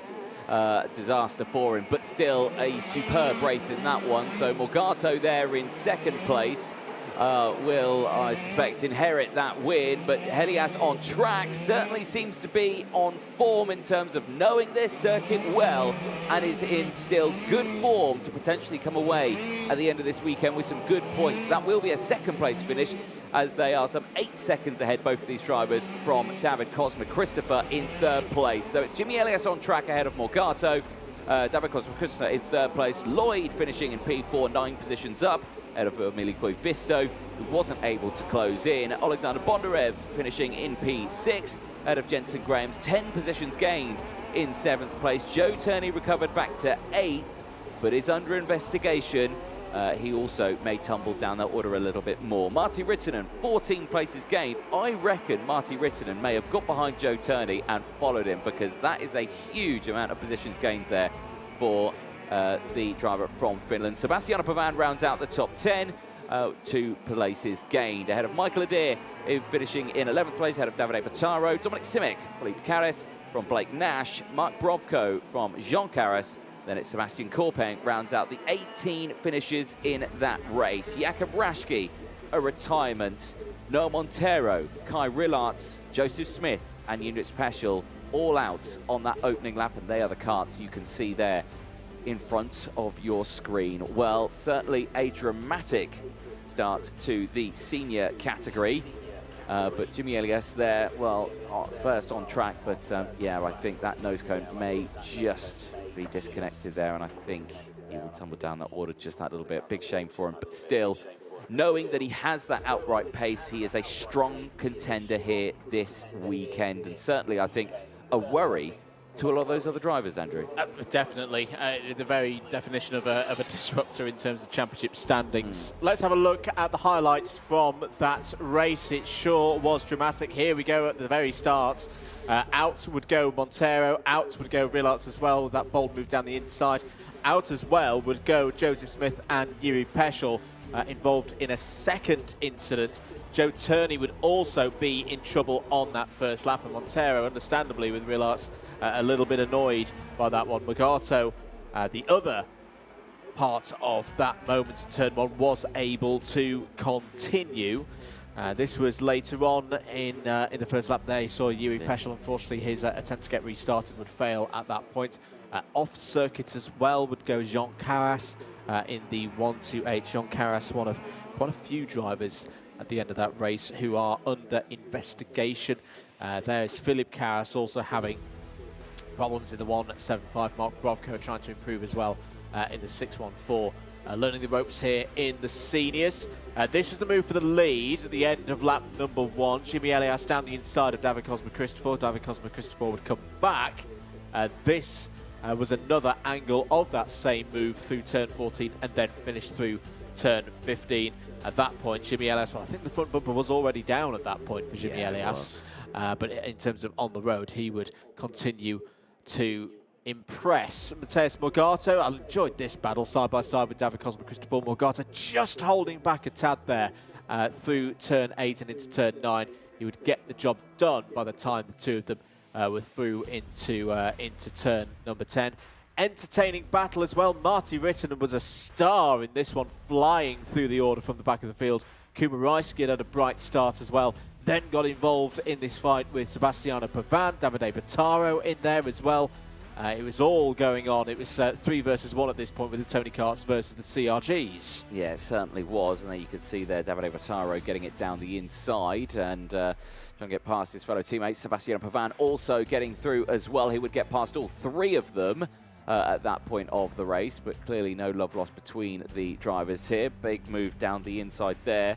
Michael Adair getting the move done. This was Turney's attempt at trying to get down the inside. Unfortunately, that ended with a retirement there for Jakub Raschke, and clearly very, very frustrated at that point of the race. This was Lloyd closing in and Visto just getting out of the way. That that was the robust move there from Philippe Carras on Blake Nash, the dying stages. Blake Nash lost a lot of time there, but it would be a win for your man Thomas or Jimmy Elias on the track, but I think that nose cone penalty will give it to Mr. Matthias Morgato. Next race is out on track. It is over to the junior category, qualifying heat B versus F. Back to 11 laps. Let's take you through the starting lineup for this one. Eli Christian, who had a good run of races the other day, did get a penalty in his first race, third in his second race, though. This is starting their third round. They're a message. The 2-1-2 missing from the grid, so that is a shame. Kristen and Kraylin then starting this one on the front row of the grid. Bosco Arias and Bruno Greek going from row 2. Jacopo Martinese and Asher Osteen on row 3. Kasper Reipold and Oliver Rasmussen going from row 4, ahead of Jean-Marcel Rousseau and Thomas Pradier on row 5. Jack Iliff and Maria Neto go from row 6. It's Nikita Nikishov and Matteo Rivals who ran up row number 7. Into the second half of the field, it's Genda Solficari and Gustavo da Silva go from row number 8. Alex Malota and Lev Krutilov start on row 9. We've had the news, of course, that Alois Giroudet does not take the start from row 10. So Xiao Shi-yun will be on their own for that completion of the top 20. Filippo Pancotti and Daniel Kelleher start on 11. Really tough weekend so far for Kelleher. Sun Anzi starts on row 12 alongside the driver currently second in the championship. One of the big stories from yesterday's time qualifying, Christian Costoya, starts P24 in this race. Jarrett Clark is all smiles this morning. A new start for him in these wet conditions. Starts on the 13th row of the grid alongside Amir Sabarov. It's a 27 kart field now completed by row 14. Alexander Chartier and Daniel Picorni. Look at the intermediate classifications. Confirmation there, Schaufler and Van Langendonk joint on 100 points apiece between those drivers. None of these drivers can match that energy. There are no double winners in this. In fact, the only winner in this race that you can see is Bosco Arias, who starts on the second row of the grid. Took a win in his first qualifying heat, a P6 in his second. Again, he's got the good position here. He's got the inside line, but we have seen dramatic starts going down in towards turn 1 with drivers trying to go 3-4 wide into a braking zone, but there's about 3 different racing lines through turn 1 at the moment, and all this entire grid, all try those different ones. Nice and bunched up. Looks like we're ready to go. Lights do not go green. We go round again. That is a false start. So it looks good at the front. Clearly, our race director, Pasquale Lupoli, not happy with the start procedure there. And they go round for another lap. So it's a bit more tense now between these drivers. And certainly so. Kind of builds up. These drivers here not in a position to really push the drivers at the front of the IC. They will better them at the end of this one because, of course, they are racing. You can see Nigel Edwards there just having a quick, I'd say chat, a quick point of the finger at some of the drivers there, just saying, right, make sure you're in position and you're nice and slow. You know what you need to do. You've done 1,000,001 of these starts in your racing career. I'm sure you can do it again in these challenging conditions. Just a note as well, because there was another bit of news that came up on our screen there, that Sebastian Minz is out of the competition, has been disqualified. So wasn't due to be in this race because he was drawn in Group C. But when we do get on to the next race, that will be a kart that we're expecting to see on the grid that won't be there any longer. Right, okay, so that is a big shame then for Sebastian Minz. Right, back with the race that we have there though. Okay, junior qualifying heat B versus F. One false start already under their belts. Hopefully this time around all is well. You can see past the red line there. You can hear the bikes running on the actual car circuit, the main circuit just across the road here. Beautiful sound, but we're about to hear the sound of two-stroke racing in its finest here. Into the tram lines. Lights this time do go green. We are racing. It's a lightning start from Ili Christian. Look further back though, 3 wide. Are we going to get a concertina effect? We are indeed. A pirouette from 2 drivers there. An amazing restart for one of them though, but unfortunately for Alex Malota, he is out of this race unless he can get it restarted. There was another spinner there. I'll need to see a replay because it kept going, did a full 360. In fact, there's 2 more spinners in the background as well.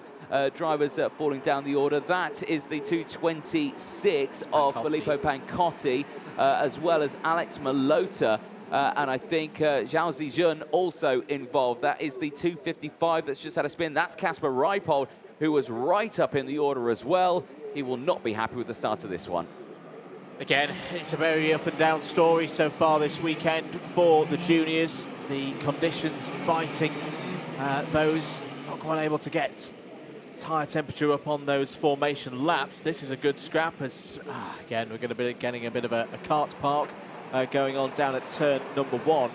Martinez has fought through to the front of the order. The driver who, I wouldn't say dominated Val d'Argenton, but it was just super consistent in getting himself to the front all the time. He had to work really, really hard across the course of the weekend. As through there as well goes Bosco Arias into second place. So some tough moments here for Ili Christian. Iron trailing there as well. But Jacopo Martinez really put himself back in the title discussion last time out in France. He's third in the championship heading into this weekend. You know, only 42 points behind championship leader Dries van Langendonk, which sounds like a lot, but you know, when we get onto the intermediate classifications, where those points were awarded at the final, for example, that's the difference between a race win and not even being in the top 15. So you know, Martinez, with this form that he's in, very much in striking distance. Yeah, it certainly is. And we were saying that after, like you were saying, Val d'Argenton, it was a really big moment for him taking the win in that one. So, you know, it's going to be a challenge for him, but certainly we'll see what happens. There is a look at the intermediate classifications now. Martinez leading that one. Obviously, he's not the outright leader right now because that will be the 200-point scorers of Schauffele and Van Langendonk. We yet to see them race again. Side-by-side action here. Christian battling away with Oliver Rasmussen. Rasmussen not able to get past there. Looks to the inside again. Fails to get his nose down the inside. Tom Perrier closing in as well. 3 Tony karts all going wheel to wheel. None of them managing to change places, but Rasmussen now through and is up into P4. I think the good news as well. Too long though. Good news for the Tony karts is that they're looking better at this stage than perhaps they have earlier on in the season. We've already seen strong performances from Scott Marsh. And here we go, they've got 3 of them at the moment in the top 6. They certainly do, and again there, sorry I cut over you a little bit there because Christian fought back just that little bit, but not able to do so. Oh, big bump there. Krutulov trying to get through, not able to get the power down in the right spot and stays in position. So Krutulov in that 688 wanting to gain the positions here. And you can see him there on your screen. He is up 11 positions, so he's had a brilliant start to his race. He's just now struggling to get past these drivers. And remember, the more positions you gain, the harder and harder it takes to get past. And what I'd say as well for Krutulov, we saw it was great to have him along for the pre-round here at the Slovak Karting Center. We're past the worst of the conditions now. The track is going back to a damp nature. This is the kind of conditions that we saw right at the start of racing. Is down the inside there. That's Christian going. That's Pradier going down the inside of Christian for 5th place. Krutulov was very quick in these kind of conditions. You know, wet, but you know, starting to get to a damp line, very drizzly. He's showing it again here with this with drive through the field. It's also been followed by Daniel Kelleher. Down the inside goes Krutulov for 6th place on Christian. Christian's going to have a bit of a word about that though. Well blocked by Krutulov to get it secured. Big race this for Daniel Kelleher. He's had 2 results so far, both outside the top 20. It has been a terrible weekend for Kelleher so far. This is more like it. P8 at the moment. He needs races like this throughout the course of today. He's got any hope of getting into the superheat tomorrow. Like I say, still early doors though, a long way to go in this race. That battle just behind them though, Bruno Greek and Jack Iliff battling away. That is for P9 and 10. Asher Oshin just outside the top 10 in 11th place. Live picture on the right-hand side. Race replay on the left-hand side on the big screen. And a great start, though, from the field. Martinez, though, would get the getaway. Now, who was the other spin there? Solficari. No, yeah, so that was the first one. But there was another one that kept going that I just couldn't see. Was it Solficari, the one that kept going? The 232 that did a full pirouette and managed to get not stall the engine and carry on. Oh, good going. Yeah, that's not easy to do. That's not easy to do. You've got to keep the revs up there. You've got to plant your foot on the accelerator and hope that it's pointing in the right direction by the time you get it going. Again, more retirements here. Kasper Reipold, big shame for him here. He's going to try and get it restarted, but the kart's facing the wrong way. you know, you got to spin it round and then you got to go. It's, you know, it's such a challenge to get one of these karts started. Yeah, it's diminishing returns on that kind of moment. News from the officials on our race control notifications. Under investigation, kart number 268, that's Thomas Pradier on your screens at the moment. So currently running 5th on the road. We'll update with any more news as and when we receive it here in the comms box. But right now, I don't think Pradier is going to be worried about an investigation. He's going to be worried about Krutulov flying down the inside and taking 5th place away from him. Great move there by Lev Krutulov. Continues this drive through the field. That's 13 places gained so far. Certainly is. Really pushing strong. And we'll keep an eye on his progression in this race. We'll keep an eye on it. You know, at this point, when you see a driver who's made so many positions in conditions like this, you always have to take a look at that nose cone, don't you? Just to double check. You know, it's so tricky to get past. But his looks absolutely solid there. So I think that's been a really good race for Lev Krutulov. Just absolutely siding his way through the field. He's not far away from getting to the race leaders here. He's only 6 seconds further down the road, but with Martinese's clean air and gaining 2.7 seconds on Bosco Anius in P2, and with the fastest lap of the race, he's looking, well, decidedly so much quicker. Bosco Anius did a 1:10.9. Jacopo Martinese did a 1:09.6. It was a full second faster on that last lap alone. It was indeed. Other drivers coming through the field. Alexander Chartier is up to 16th place. That's an improvement of 11. More importantly, in terms of the championship, Christian Kostoya is now into 11th. That's a gain of 13. We saw this yesterday from Kostoya. Got back up into, at least on the road, the top 15 in both of his heats yesterday. Another driver at the moment who, I think if you'd offered him a place in the top 36 in the final after the timed qualifying, he'd probably take that, knowing he can work from there and try and get back into the points. These kind of efforts is going to deliver that for Kostoya right now. But again, he needs to be careful that he doesn't pick up any silly penalties along the way. You know, those +5 second front fairing penalties are always at risk, as you say, Anthony, with someone coming through the field. Been very impressed with this young driver this weekend so far, Anthony. Bosco Arias was maybe a little bit off colour at Val d'Argenton, but seems to have refound the form that he had at Valencia for round 1. Yesterday, a race win, a 6th place as well. It's already got a good haul of points, and it's looking like for another solid top 5 here. Yeah, certainly so, and you know, exactly what he needs all the way throughout that one. Arjen Kraling just going through there. This is that battle here. Rasmussen and Krutulov. Well, look at this. Krutulov he wants another one here down the inside. The Ukrainian on form here. Following through goes Daniel Kelleher, who is joint with these positions gained here. Both of them up several positions in this one, but Kelleher might have the chance here of getting past Krutulov. And could he get up into P4? He could, but again, this is probably going to be the trickiest move he's going to have to pull, because he knows that the pace of Krutulov is good at this stage. Although he's going to have a go for it. Look at that. Kelleher down the inside, but he's a bit too quick through the corner. And Krutulov gets him back on the switchback out of turn number 8. Kelleher's trying to get his way down the inside towards turn number 10. Here we go then for 4th place. Kelleher's found a way through. Is Krutulov going to respond into turn 11? No, Kelleher covers that one off. Back into play comes Rasmussen.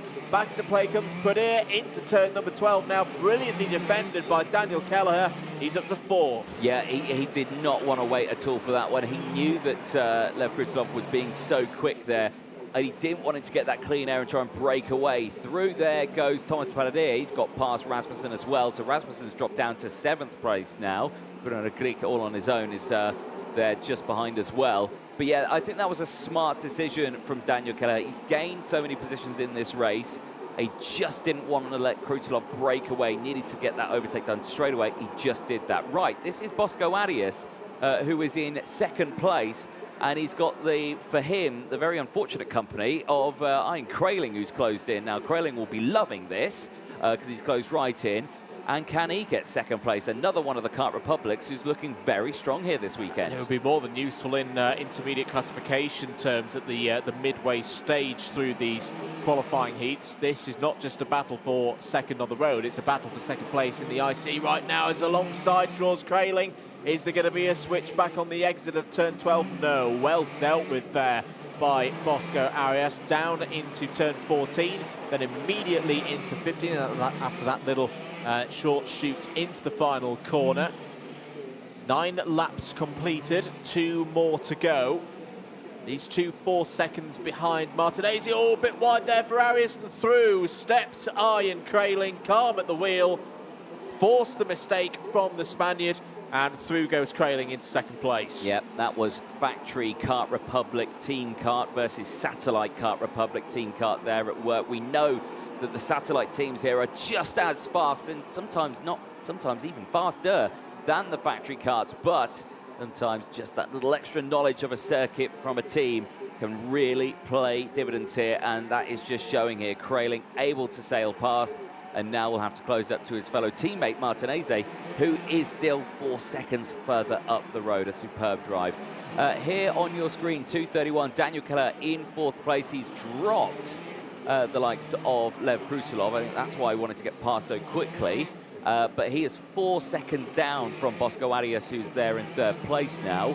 And there's only a couple of laps left of this race. I don't think that's going to be enough time, but still a superb race. And the perfect way to respond after a very, very difficult day, arguably the most difficult day of the season so far for Daniel Keller. I've been really impressed with him. You know, he's in the top 10 of the championship standings. He's got a lot of high hopes for this weekend. He's got to keep pushing on, though. He needs this kind of result again in the 4th and 5th round of heats that'll take us through to the end of today. But Kelleher's still alive in terms of the discussion of the 72 drivers who'll go through into the super heats tomorrow, and then, of course, the top 36 who will proceed into the final. That's where the big points of the weekend will be awarded. Could it be Jacopo Martinez on his way to another round victory? He took the clean sweep of championship points in France at Val d'Argenton for round number 2, and he's going to put himself into a decent position after 3 rounds of these qualifying heats. He's going to move to 132 points from a possible 150. This has been another very accomplished drive from the Italian. Certainly has. One more corner to negotiate, and Jacopo Martinez will take a win here and Slovakia, and that is a nice run for him. 132 points now. He leads the intermediate classification ahead of Bosco Arias and Ian Kraling and Bruno Greek in the top 4. But remember, Schaufler and Van Langendonk sit there both 100 points. They are 2 for 2. When they go out again, they may go up to 150 points out there. So it's still not as easy as it looks of just taking a win once or twice. You need to be consistent over the board, especially when you've got such a competitive field out there. Martinez taking the win ahead of Arjen Kraling. Bosco Arias from Daniel Keller's 18 places gained ahead of Lev Krutilov in 5th place with 13 places gained. Thomas Paladir in 6th place ahead of Oliver Rasmussen, Bruno Greek, Christian Kostoya, who gained 15 places in that as well. He had really good races yesterday as well. He gained 13 places in both of his. Now 15, finishes inside the top 10. Ili Christian rounds out the top 10. Yeah, a bit of a disappointing result there for Christian, who's looked really good in the hot conditions yesterday. A bit of work required for these damp conditions on Saturday. Rest of the order provisionally: Jack Eilif P11 ahead of Iskender Sulfikari, Nikita Nikishov, Mateo Ravels and Alexander Chartier all in the top 15. Chartier there up 12 places. Asher Oxtein P16 ahead of Jean-Mateo Rousseau, Gustavo da Silva, Jarrett Clark and Sunanzi inside the top 20. Amir Sabarov, Maria Neto and Daniel Picconi, the last of the 23 finishers in that one. We lost quite a few at the very start. Raipol, Malota, Zhao and Pancotti all on lap 1. Alois Shirade was a non-starter. Back to the very start. And this is where, again, we saw through a few thrills and spills. There you go. You're going to see Iskender Sulfikari. Big revs. Keep it going and keep yourself in the race. That was a big save from Sulfikari to eventually finish P12 out on the same corner as well. There on the right-hand side of your screen, Zhao out of the race.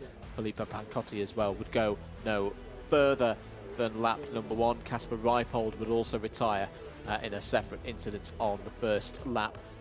There was Kasper Reipold trying to get going again on the Koski machine, but it was to be an unsuccessful attempt at the restart there in the end of the race. Certainly was. This was the moment that Jacopo Martinez took the lead and held on to it down the inside there through turns 14 and 15. That was on the opening lap of the race. Then Bosco Arias managing to get through on the 264 there of Illy Christian, who dropped down to 10th place at the end of that race.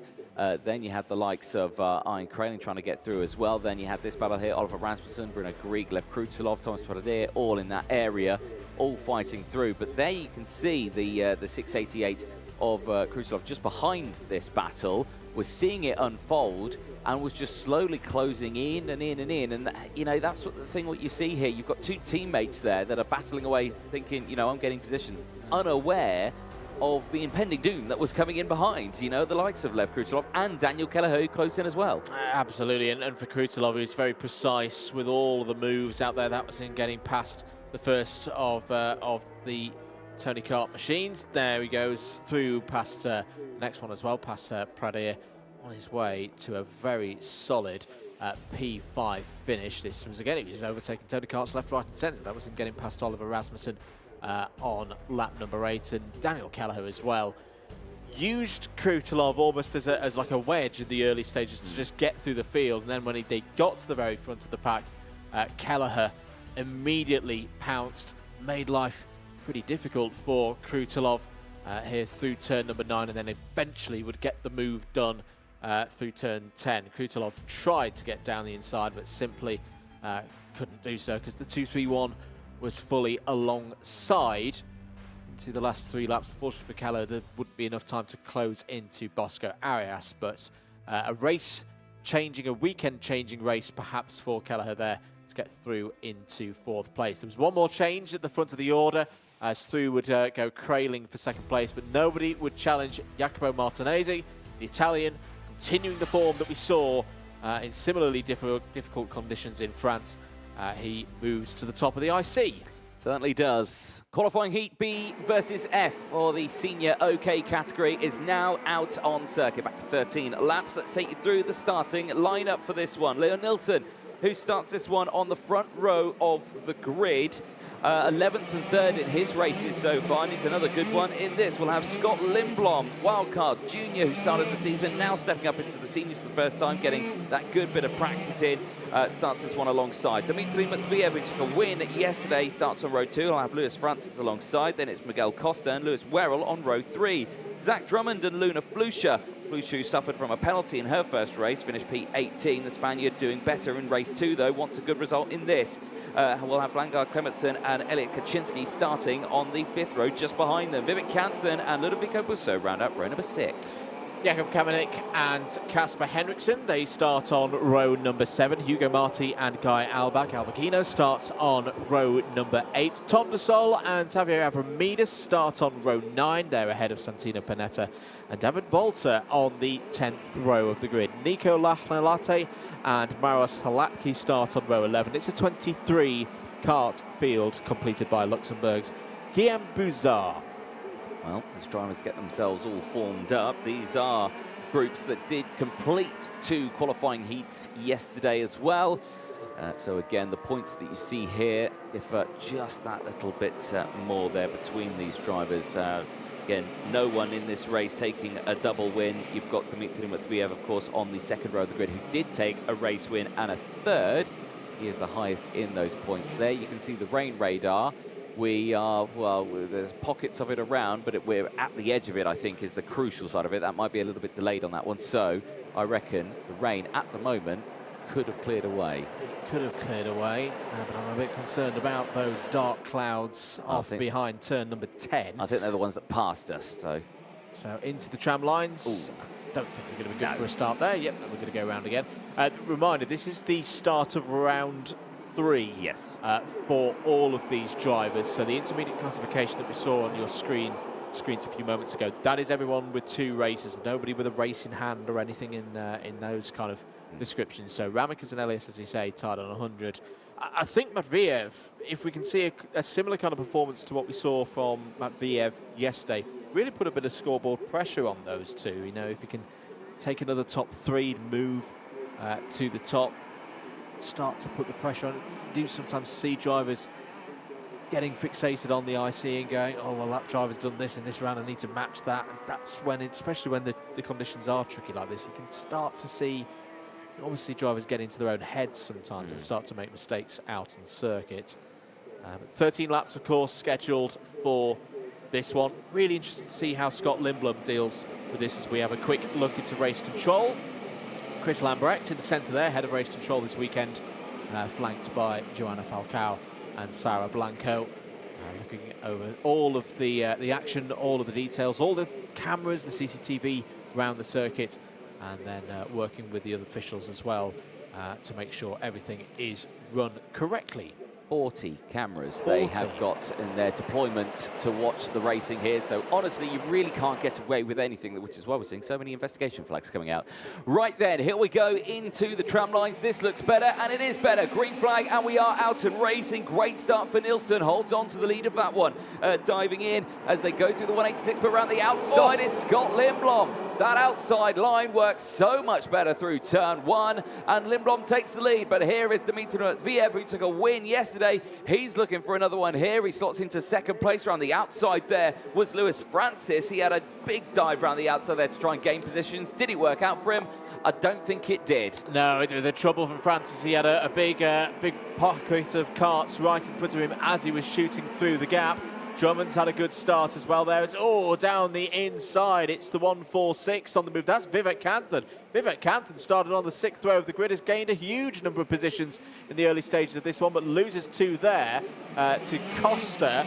And is that Clementson coming through? Yes, it is in the 181. Clementson now down the inside of Costa for that position. Kanthan fights back. Lewis Werrell's also out there in the middle of it all. The driver who was second in the final in France. Luna Fluche has been impressive so far this weekend. She's trying to fight her way through, try and get into the top 10 once again on the road. End of lap 1. Lindblom is your leader by half a second ahead of Matviev. Drummond up into 3rd. 4th is Clementson. 5th is Werrell. Costa now on the outside, was in 8th place at the start of this lap, but has now dropped down to 10th. Yeah, we just saw there Leo Nilsson as well dropping down the order. He's all the way down in P9 at the end of that opening lap. That is not the start he will have wanted. Nilsson's worst result so far this weekend, P11 in the first qualifying heat.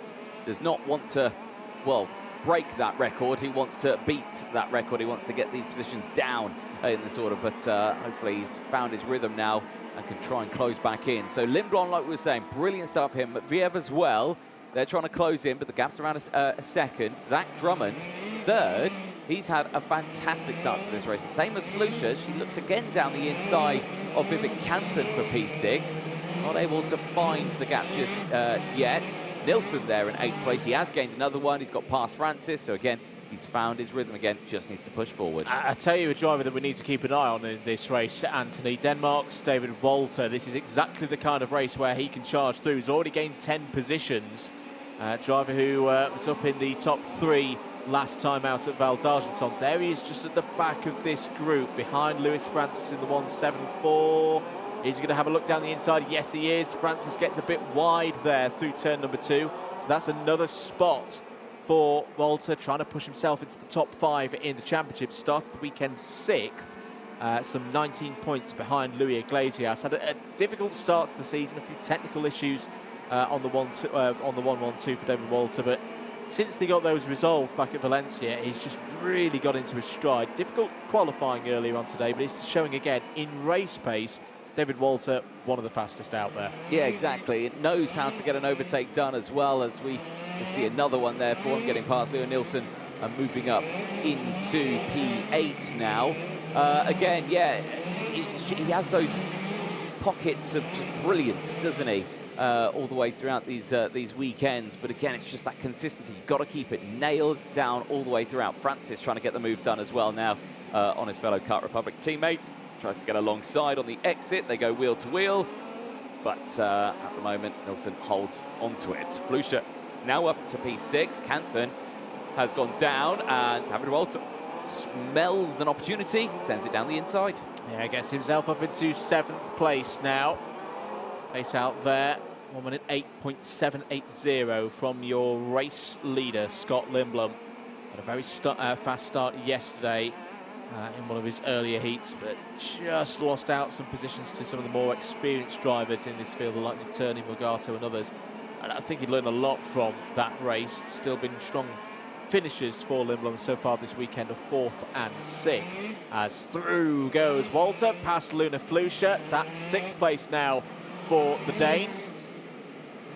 Lindblom's got that 2-second lead now. Can sit on that for a bit through the next few laps. Before we move on to the intermediate classification, let's just watch here Vivek Kanthan alongside Luna Flusha, and through goes Vivek Kanthan into 7th place. How does this affect the intermediate classification? Well, that VF would go back to the top at this point, 135 points, would be 13 clear of Lindblom. Remember, Ramekes and Elias at the moment have a race in hand. They're both perfect through the first 2 rounds. Meanwhile, Anthony, good battle here. This is for 4th place. This is Clementson and Werrell. Yep, 0.3 of a second between these two as they push forward in this race. Werrell, again, needing some good results here. Lewis Werrell is a driver who has had relatively good results throughout the first couple of rounds. He is 3rd in the championship. He sits a fair chunk of points, though, behind Joe Turney and Gomez. But with those two struggling somewhat this weekend, you know, there is a chance here for Werrell to really gain some points in this championship fight. I mean, if I were Lewis Werrell, one would be very lucky to have the talent that he has. But I think he just keeps doing what he's been doing so far this season. You know, we've got to remember this is the first season for Lewis Werrell at this senior category. Broke the record for the youngest podium driver back at Valencia. Finished 3rd, then went one better at Val d'Argenton. I think there's less pressure on Lewis Werrell this season versus the likes of a Turney or a Magato or a Gomez. You know, those guys have been around for a good number of years. Werrell is the young charger. I think he just keeps backing himself here. Focus on what he's doing. It's not a podium this weekend. Don't worry too much. There's still another round to go, of course, at Kristianstad. But the form, he seems unflappable at times, which is one of the things most impressive for me of a driver of such a young age. And yeah, just keep backing himself and get his results in. Yeah, exactly. You know, it's the likes of all of these drivers who have had challenging weekends and really pushing themselves through all of these races. But, you know, you just see the ups and downs of so many drivers here. And we're seeing that so many times. I mean, even with Vengar Clementson here in the 181, you know, just brilliant drive we're seeing from him here. Superb control he's got on that VDK kart, and it just seems to be going his way. But again, when you see it in the second races, it kind of feels like it's all about those starts. The starts are the most important part of the race, and if you can get that nailed down here, especially in these conditions, you can get results like this. It's when you get yourselves caught up in those little incidents that, I don't want to say they're silly incidents, but you know, some drivers, unfortunate, because you see drivers putting themselves in very vulnerable situations where they go 3-4 wide in the middle of the pack, and you can understand trying to gain those positions, and yeah, sometimes they just don't work out. This race start was actually relatively calm. There you can see they're 3-4 wide in the background there. At the front here, though, side by side, it was all relatively clean as they go through. 4 wide again in towards turn 2. That's where it got a little bit feisty.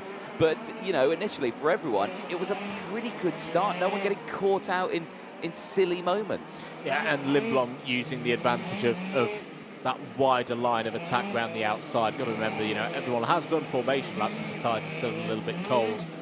Difficult to be down the inside. We've already seen quite a few thrills and spills down the inside into turn 1, and that was a good read. Good again, learning from previous races, whether Lindblom's been in them himself or just been watching from the sidelines. He's picking things up very, very quickly in this class. Change for 5th place. This is coming into turn number 3. David Walter has got ahead of Lewis Werrell. That's happened early on this 8th lap of 13. David Walter continues on down the road. Half a second to find to close up to Norway's Vegard Clementson. Yes, indeed. And Walter's pace here, absolutely superb. And I reckon could put that pressure on Vegard Clementson here. I mean, you know, Werrell looked like he was going to be the one to do it. Not sure what happened on that one. Was there a mistake? Because the gap was a lot less than what it currently is. So maybe a mistake there from Werrell, who was unable to get past, and now Volta taking full opportunity of that one. Now, where is David Volta in the championship standings at the moment? Yeah, so he's had a really good season. Spain didn't go his way, he only scored 1 point, but Val d'Argenton, that's where we saw the brilliance from him. Really came through with some fantastic qualifying heats, super heats, and the final as well. Are we going to expect something similar here? I would do. We've got to mitigate as well that Valencia, he did have technical troubles. So yes. I don't think the results that he got it through to the final, of course, were a true reflection of how much pace he had that weekend in Spain. He's been quick everywhere and in all different conditions as well. Meanwhile, good battle here. This is Luna Flusha and Vivek Kanthan. This is over 8th place. And Guy Albag and Lewis Francis not too far behind. Lewis Francis, who had a wild moment coming out of turn 2 in the pre-round a few weeks ago. He's being nice and steady at the moment. Luna Flusha doing a great job here to hold off these 3 drivers as we're on lap number 9 of 13. There is your latest intermediate classification. Matveev to the top of it, clear by 13 points ahead of Lindblom and Werrell. But again, reminder that Ramikas and Helias have only done 2 races so far. Their 3rd run is still to come, of course. Indeed, and if one of them takes another win, they bump themselves up to 150 points. Kanthan all over the curbs here is trying to get past Luna Flusha. I've got to say, this is no disrespect to Flusha, there's a little bit of a train forming behind her here now. She's doing a brilliant job defending the position. The drivers behind her just trying to squeeze their way through, and they have done now so. Kanthan through at the exit of turn 1. He kick-starts the train. Flusha down to 9th place now. Guy Albag gets through as well. But the likes of Lewis Francis cannot get past as well. So Francis is going to try and get the exit here down the inside. No, clips that curb. Can't get the power down. Kamenik there as well with Costa. And then a bit of a gap down to Henriksen in 14th place. 2 seconds further down the road. He's got Guillaume Bazar, Avramidis, Basso, Kaczynski, all in and around that area. Bit of a change here. Zach Drummond has absolutely come alive here. Just to put a 1 minute 8.579 in. Closed up to the back of Dmitry Matveev. 3 laps to go. Drummond's got a chance for 2nd place here, I feel. I think the win's going to be a bit beyond both of these drivers because it's 5.5 seconds the gap up to Scott Lindblom. But Scott Drummond, we know he has good single lap pace. He's often been good in the qualifying sessions. We know he's got good racecraft as well. But as the track continues to, I won't say dry out, it's just got another one of those phases where you've got damp versus fully wet patches. The question for Drummond is, where does he make the move? Turn 7's a good ground for that, but he wasn't close enough on that occasion to get down the inside of the 1-2-0. Drummond at the moment is holding 7th place in the intermediate classification, so an extra few points here for this 2nd place would do quite nicely. Moving back ahead of Nielsen, he's going to the outside now. Is he looking for the switchback here out of turn 12? That's well read by Matveev. Matveev holds the inside line into turn 14 and then 15. 11 laps down, and this is the trouble now for Drummond. In clear air, he's quicker, but it's where does he find the grip, the opportunity with the width of the track? It can be quite a narrow track around here to make this overtake work. It certainly is. I mean, it's 7 metres wide around the most part of it, 10 metres down the start-finish straight. That's the difficulty that these drivers have got to deal with. But again, Drummond just needs to find that right racing line. You're seeing it there again. He loses a bit of time there. Then he takes a different line there. He tries to go through, tries to get the cut back, but VF just has it under control here. And as you say, yes, the pit straight may well be 10 metres wide, but it's also one of the wettest parts of the circuit. Yes, so yeah, in reality, right now it's probably like 2 metres wide in terms of the best performance out there at the moment. Warning flag for Miguel Costa in the 114. We also saw a couple more investigation flags come in. One for the 152 of Ludovico Busso. That's all outside the top 15. So we won't dwell on that for much longer because we're into the latter stages of this one now. There's a yellow flag out in the background, which we'll catch up to in a moment. Matveev doing a brilliant job here in terms of defensive work, as out is Ludovico Busso. So this race goes from bad to worse for the Italian. But we are on the final lap. Drummond's got down the inside. Well, there wasn't a lot of space down that pit straight to find a way through, but the Scotsman has done it. Now, can he keep Matviev behind? He checks to driver's left, holds that line beautifully into turn 3. Zach Drummond has made that extra pace pay. Yep, certainly has. And let's see how that unfolded down the inside. And that was, well, eye of a needle there, beautifully done down in towards turn 1. And, well, Matviev, I thought he said, I'm definitely holding this one. There's no way he's going to go down the inside here. And he only went and did it. So there we go. Brilliant stuff. Here is your race leader, Scott Lindblom, though. We've not said much about him. Superb start to the race for him. You saw him on the outside line at the start of that race, just sailed past the rest of the field. But a brilliant drive for him. And, you know, this is his first weekend stepping up senior category. Very impressive indeed. Sweden's Scott Lindblom tames the wet conditions here at the Slovak Karting Center. Takes 50 points, adds them to the 72 that he already had. That is a win in the qualifying heats. It is his first at a senior level. Very impressive stuff indeed, all stemming from the start of this race. Zach Drummond comes home in second place, moves himself up into triple figures in terms of the intermediate classification. Dmitry Matviev with third in this one takes the lead, 10 points clear of Lindblom, but still, of course, Ramikas and Elias looking at that score of 132 and knowing that they can surge past that when they come out to play for their third heats. Fourth place in this one for David Volter, who's your biggest mover, up 16 places.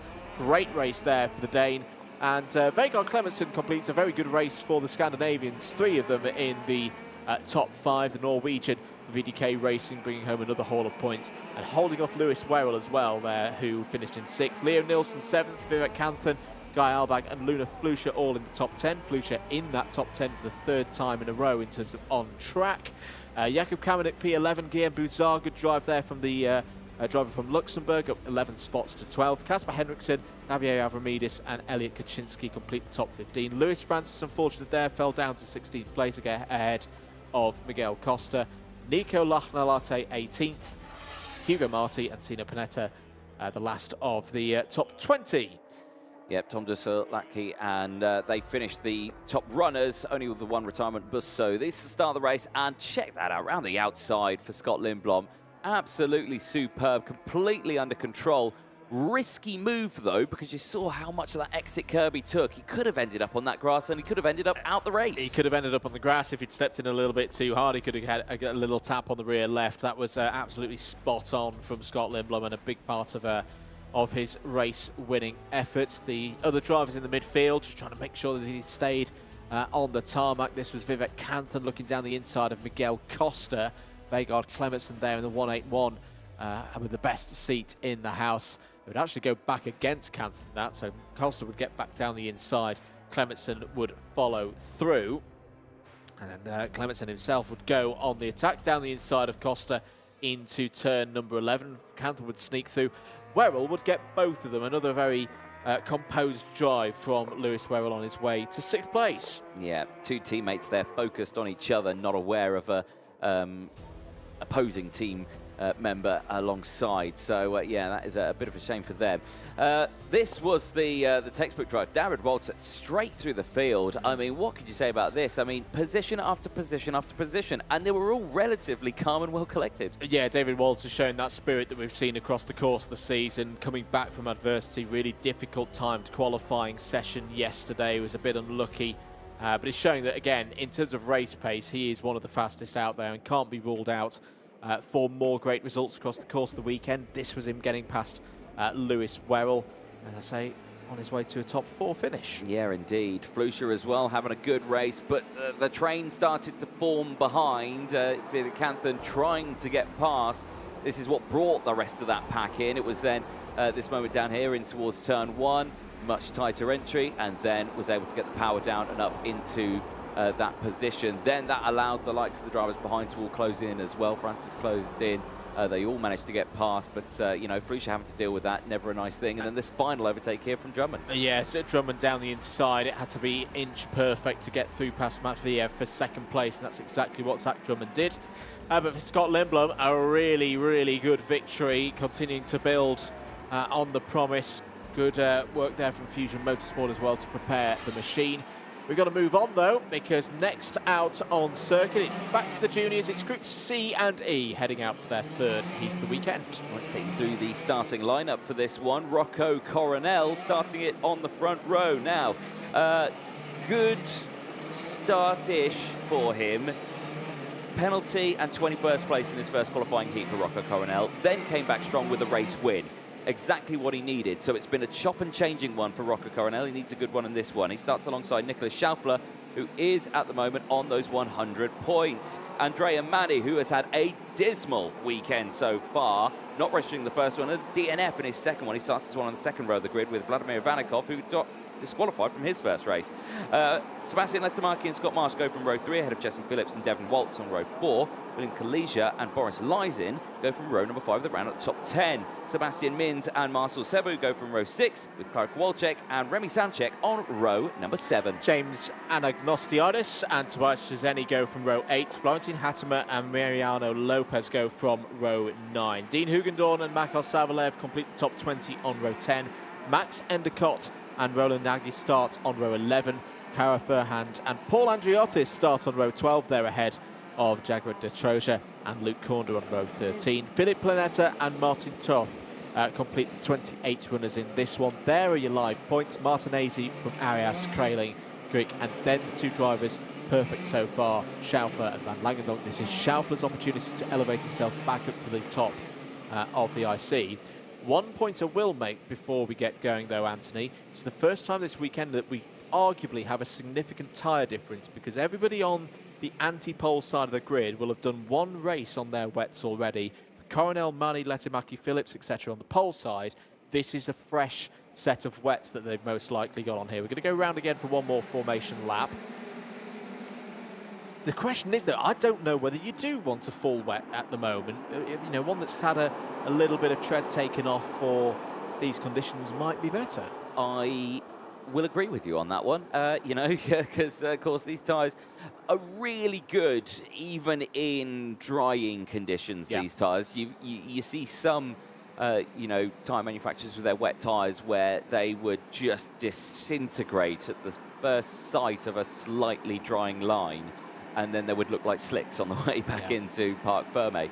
But the Maxxis racing tyres here have developed these wets in such a way that even when the track is drying, they can perform well and still last a really long time. I've been so nervous to see, I really want to know what these tyres look like when you've seen a half-drying track and everyone's been out in wet. And they still look like normal wet tyres. And I think, you know, that in itself is an incredible achievement, despite the fact that it's still a soft compound to deal with these conditions. We should note as well that that whilst Schaufler, Ivanikov, Marsh, Waltz, etc. all have done a race on their wets already, it was arguably the wettest race that we've seen so far today, if not this season. So you wouldn't expect the wear to be too high in those conditions. Well, that's all the factors going into this one. 11 laps ahead of us here for Group C and E in OK Junior. Are we go? Yes, we are. Great start for Coronel. Immediately into the lead. Mani down the inside there for P2. It's a spin there for Letomaki. And everybody else is in the wrong place at the wrong time. Scott Marsh is held up by that, as is Jesse Phillips in the 227. And as well, one of the energy coursers. It's the 254 of Vladimir Ivanikov, who's had problems there. Yeah, that is a very scrappy start then, but again, just a driver can get a tap here, and in these conditions, it's so hard to keep control of it because the kart can just step out on you. Coronel leads the way, though, looks relatively comfortable at the start here, but he's going to be under pressure, I'm sure, soon from the drivers behind, and they're deflated, frustrated, and I think angry, these drivers here. It's not the results they would have wanted. Chopping and changing here. Schaufler is under pressure. Down the inside. Nice start there for Andrea Mani. As I say that, just gets a little touch there from Schaufler. and they swap positions again. Amazing kart control. I thought that was going round. Yeah, really well held onto there by Andrea Manni, who's to say Anthony's had a tough weekend so far. Boris Lysen's getting in the middle of it all. James Anagnostiadis with his very brightly coloured race lid shining through the gloom here. In fact, Anagnostiadis at the end of that lap is up 11 places. What a brilliant first lap from the Australian. Dean Hugendorn similarly made good progress. He's up 10 spots, to 9th. Cara Furhand, Luke Cornder and Martin Toth have all gained 10 spots as well. Still early stages of this one. Rocco Coronel leading by 1.3 seconds. We saw a near miracle drive from him to finish things up at round 2 in France, where he got onto the podium. Right now, though, he's looking to get these intermediate classification points on the board. Andrea Manni fighting hard to hold on to that 3rd place, but unfortunately for him, James Anagnostiadis is coming through. That's another spot for Anagnostiadis. That'll be 12 positions gained for him now. Certainly would be. Disaster striking, though, for a handful of other drivers. Remy Samcek down 11 places in this race. Sebastian Letemarki down 19 places to 24th place. It's been a dreadful start for him. The same for Scott Marsh, 14 places lost in that opening lap. He's there in 20th place, trying to fight his way back through. So as we praise other drivers for gaining positions in the midst of all that, some drivers really lost out at the start of that race.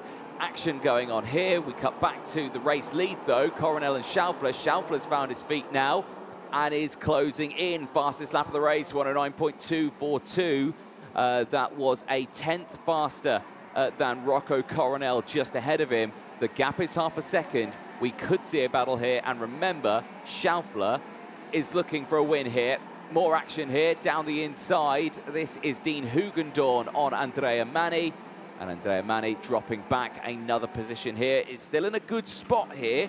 Andrea Manni has had bad results, but this would be, if he stayed there now in P6, that would be his best result of the weekend by a long, long way. Yeah, it's similar to similar kind of story, I think, to what we were talking about with Daniel Kelleher earlier on in the morning. Of a 3rd result can be the one that just changes things. As down the order, unfortunately, it's Szabo who's had a problem. Marcel Szabo from Hungary is now down in 24th place. Meanwhile, back at the front of the order, Schaufler closing in on Coronel here. The gap is less than 0.4 of a second, and most of that was pulled out in, I think, the middle sector, in sector number 2, that we're going to be heading into in a short moment's time.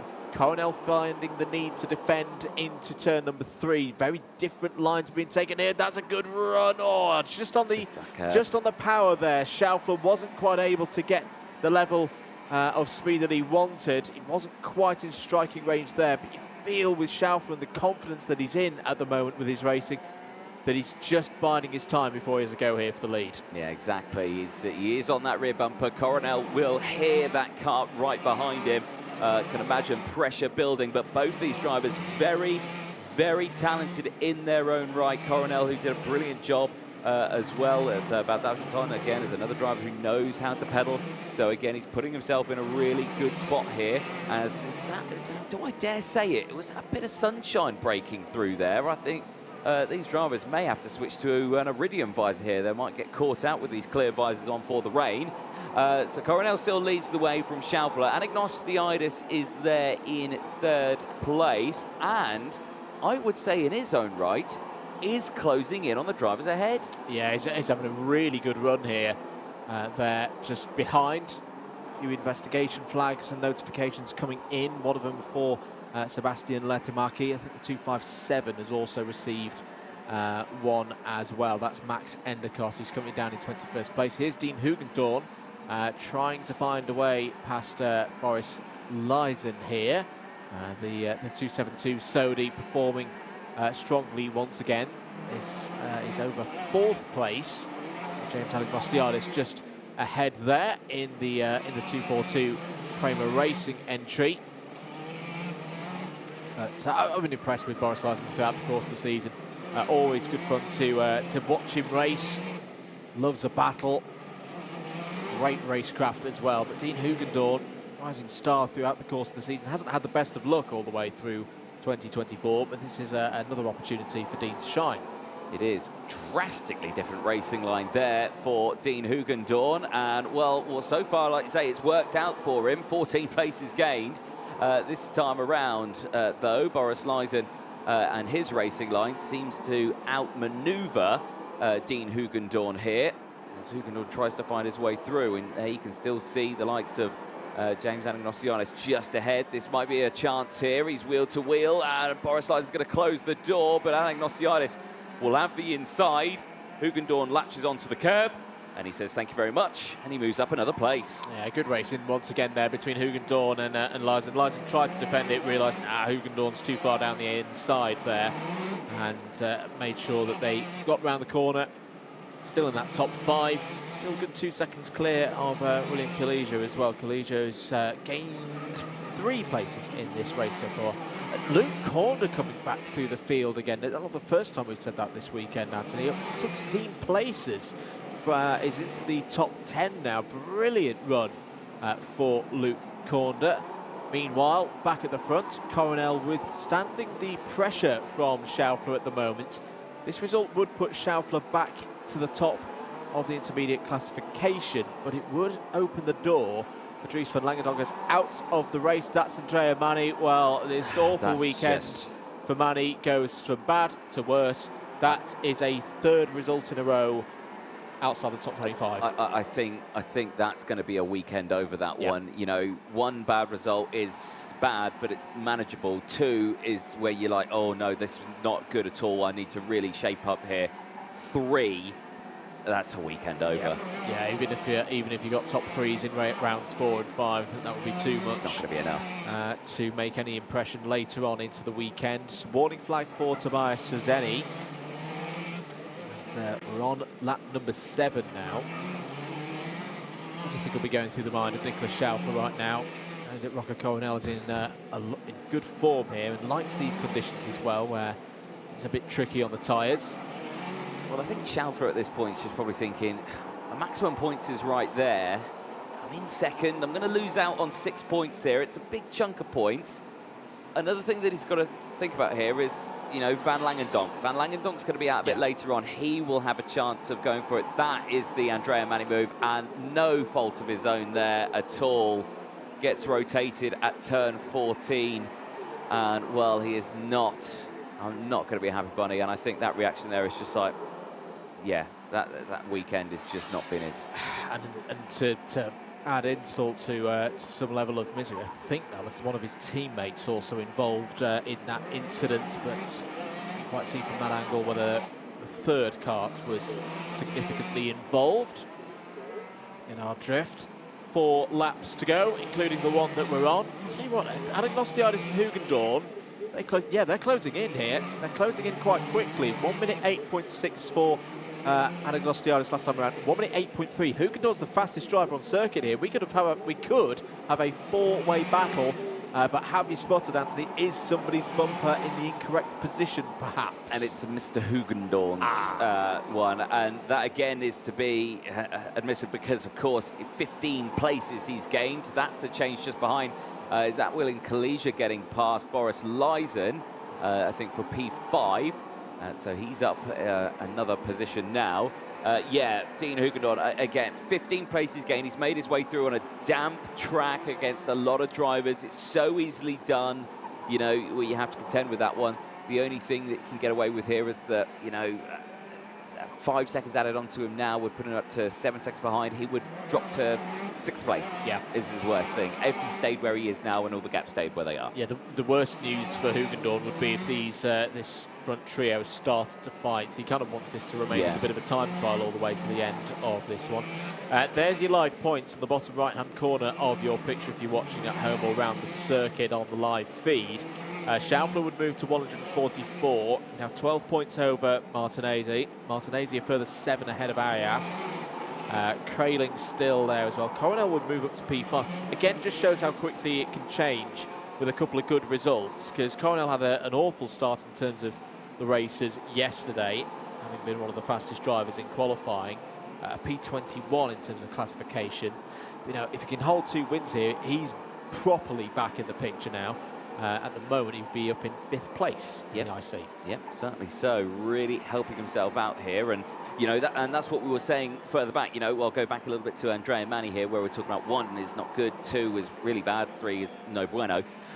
Rocco Coronel, he had the 1 really bad one. Yep. He stayed focused, won his second one. Now he's leading this one. This is exactly what puts yourself back in a competitive position, even if you have a really bad result. But 1 is really all you can suffer if you want to be in a good starting position for the races later on. Hugendorn's all over this rear bumper of Van Agnostaiadis right now. We're going on to the last lap now of this race. Coronel in control is now 2 seconds clear from Schaufler. Schaufler himself is about a second clear from Van Agnostaiadis. So in the likes of Dean Hugendorn, he is happy because he won't lose too much time. But Kalija is closing in a little bit on that one, so he may lose 1 or 2 more. Not an interesting factor for this race. I think we know which way this one is going, but the lap times are dropping, Anthony. They're not quite at the pivot point, and we've got to consider as well the difference in terms of rubber on track. As what are we going to have a look at here? That is a spin for one of the wild cards. Well recovered there. Come on, kick it, kick it, kick it, get it going again. That was the 689 of Martin Toth, now in 18th place. There's going to be a lot of mechanics, a lot of drivers, engineers back in the paddock, interestingly looking at the lap times here and when that switchover is going to occur. Exactly. Well, out of the final corner, Rocco Coronel will make it to the line, and that's another win for his name.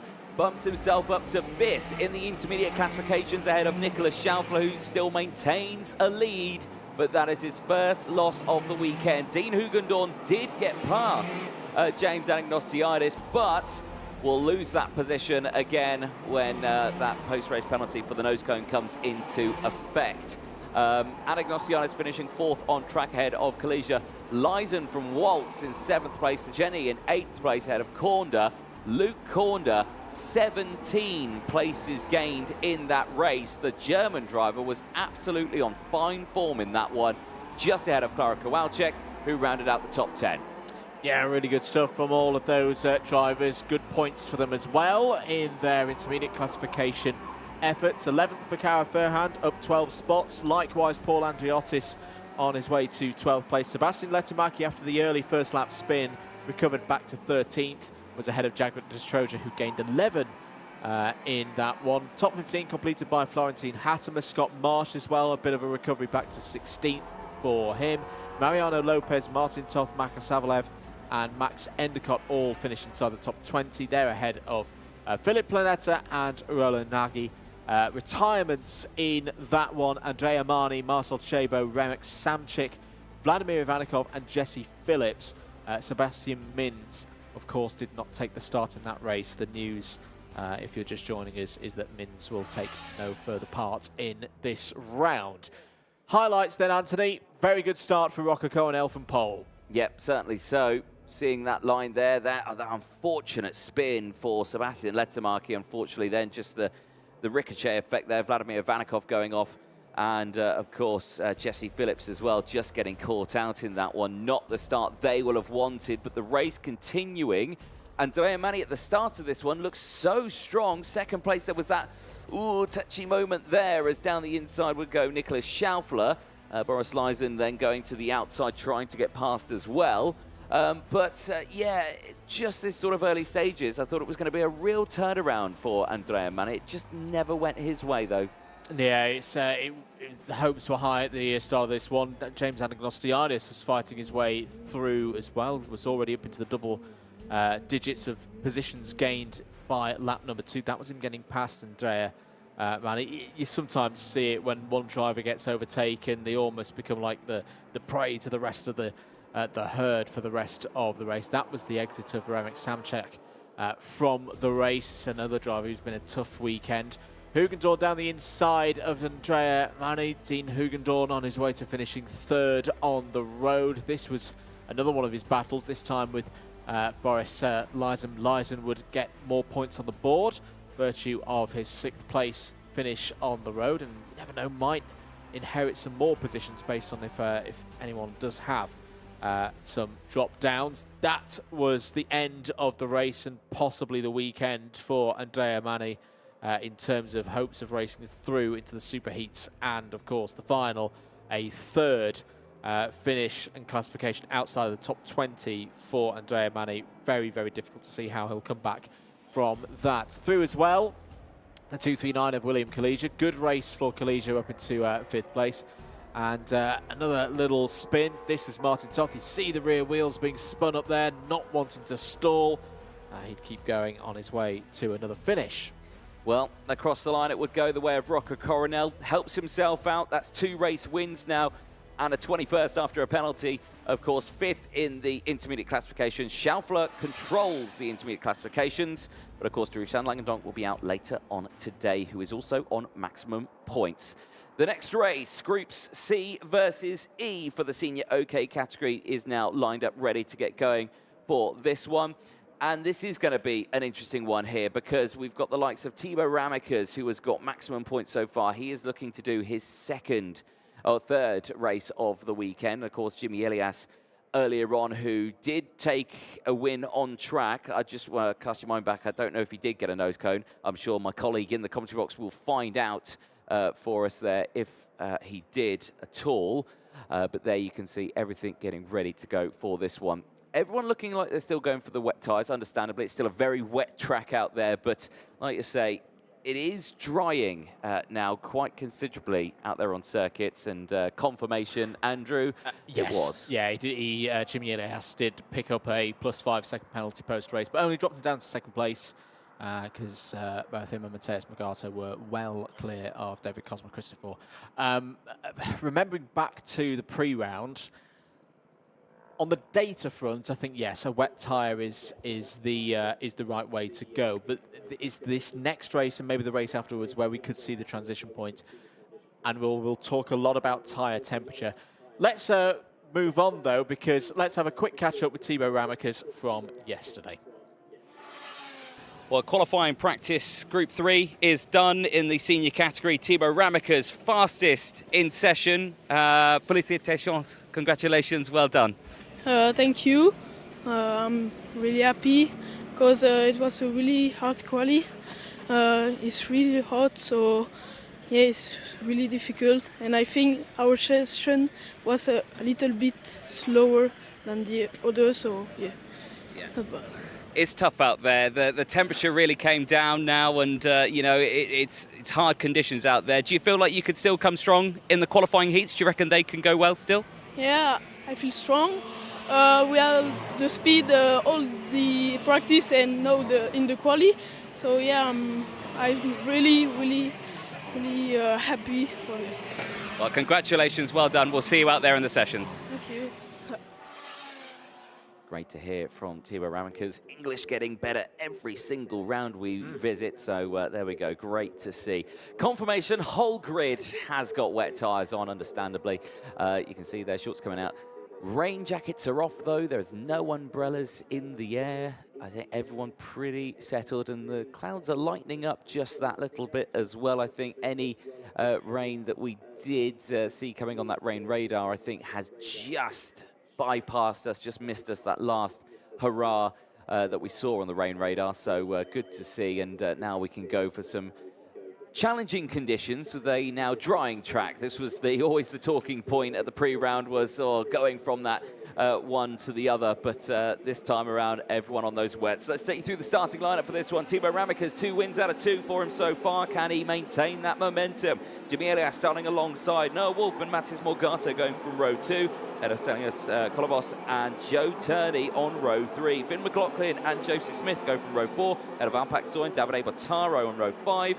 Ducapo and Sebastiano Pavan running up row number 6. CRG's Marcus Chilcuna starts on row 7, is joined by Sebastian Carpeng. Murillo De Roca and Philip Carras go from row number 8. Mark Demnitsky and Michael Adair start on row 9, completing the top 20 on row 10. It's Hugo Reimets and Kuba Reisky. Leon Brunner and Mark Brovko go from row 11. Maxi Rafalik completing the 23 runners in this one. There are your live points. Reminder, we are midway through the 3rd round, as there's trouble there for Rafalik, it would seem, in the 610. Matviev currently has the lead, 10 points ahead of Lindblom. So 132 to 122. Lewis Werrell third on 110. Leo Nielsen and Zach Drummond both on 101. And then it's the next driver, the first driver in this race, Thibaut Ramekes, on 100 points. Great opportunity for him here to establish a good lead if he can win this race. We said this track dries quickly, Anthony, earlier, and well, we'll see the lap times coming in the first the first couple of laps, but that's looking pretty good to me. I mean, it's irrespective because everybody's on wet tyres in this race. Yeah, I think everyone around the circuit who's got maybe the next race or the race after that is going to be keenly watching what the track does in terms of developments across the course the next 15 minutes. Yeah, now for the people who are watching at home, you're looking at that track and you're probably saying to yourself, well, that looks completely dry from that picture. I mean, the picture doesn't do it justice. I can tell you that it is wet. It's the difference that this track looks like between it damp and dry is very, very fine. You can't really tell from the picture on the TV screen. From the naked eye here at the venue, it's drastically different. But on your TV screens, that looks like a dry track to us. When we get to a fully dry condition, it's a very, it's almost like an American style concrete and tarmac in a way, not concrete, but we'll see it as we go on. Asphalt. Asphalt, that's the word. That's the word you're looking for. So the drivers will need to take care of their treaded tyres as well across the course of the next 13 laps. That'll be on their minds. But here we go then.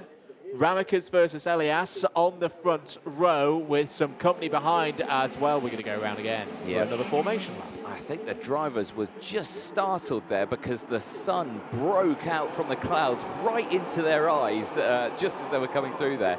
You see it lit up the karts there as they came through, so that will very much assist the track drying out. Air temperature still the same, around 20 degrees. It may creep up a little bit later because I did see maximums of 27 today, and that was in Bratislava, so that's only down the road, so it's not that far away, so I can imagine the temperature can't be too drastically different. There is the rain radar, and yeah, as you can see, that band has surpassed us now, and I think we're fine and dry. I'll knock on wood a little bit for the rest of the day. So that will certainly mean that there's going to be some interesting racing going on. Oh, they're going to zoom out a little bit for us. And oh yeah, look, confirmations. No more rain anywhere near us. So yeah, I think we're going to be dry racing very, very soon. Indeed. But first up, we've got this qualifying heats for groups C and E.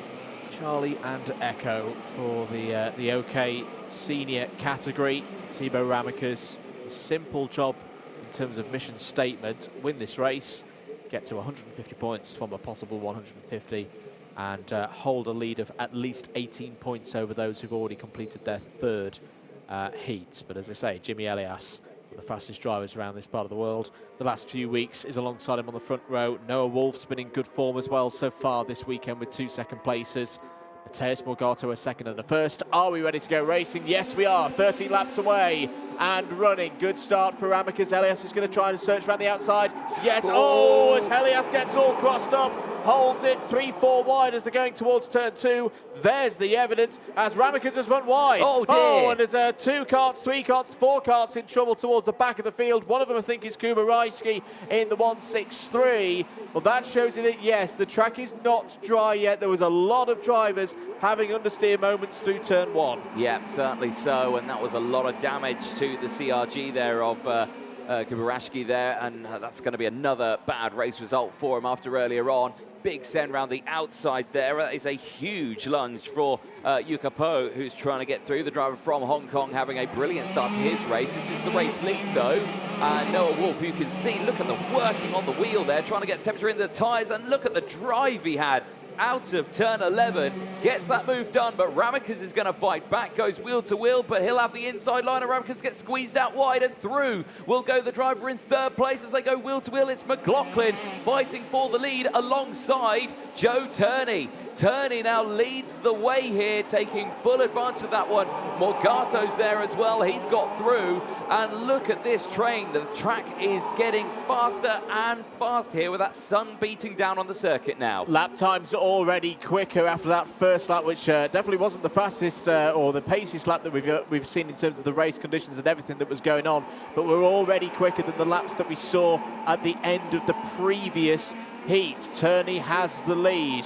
Wolf there in second. Morgato on the prowl again in third. He's already got a race win so far today. There's an investigation flag for the 159 of Jimmy Elias. Jimmy Elias fell down to 7th place at the end of that first lap. Into turn 11 again as the sun continues to peer through the clouds and beam down on the circuit. I'm very interested to see what the lap time is going to be for Turney on this next lap. He's gone purple sector 1, purple sector number 2. He's breaking away at the front of the field. It's a 1:03. He's just dropped the lap times by 3 seconds on that second lap alone. We are getting back to the transition.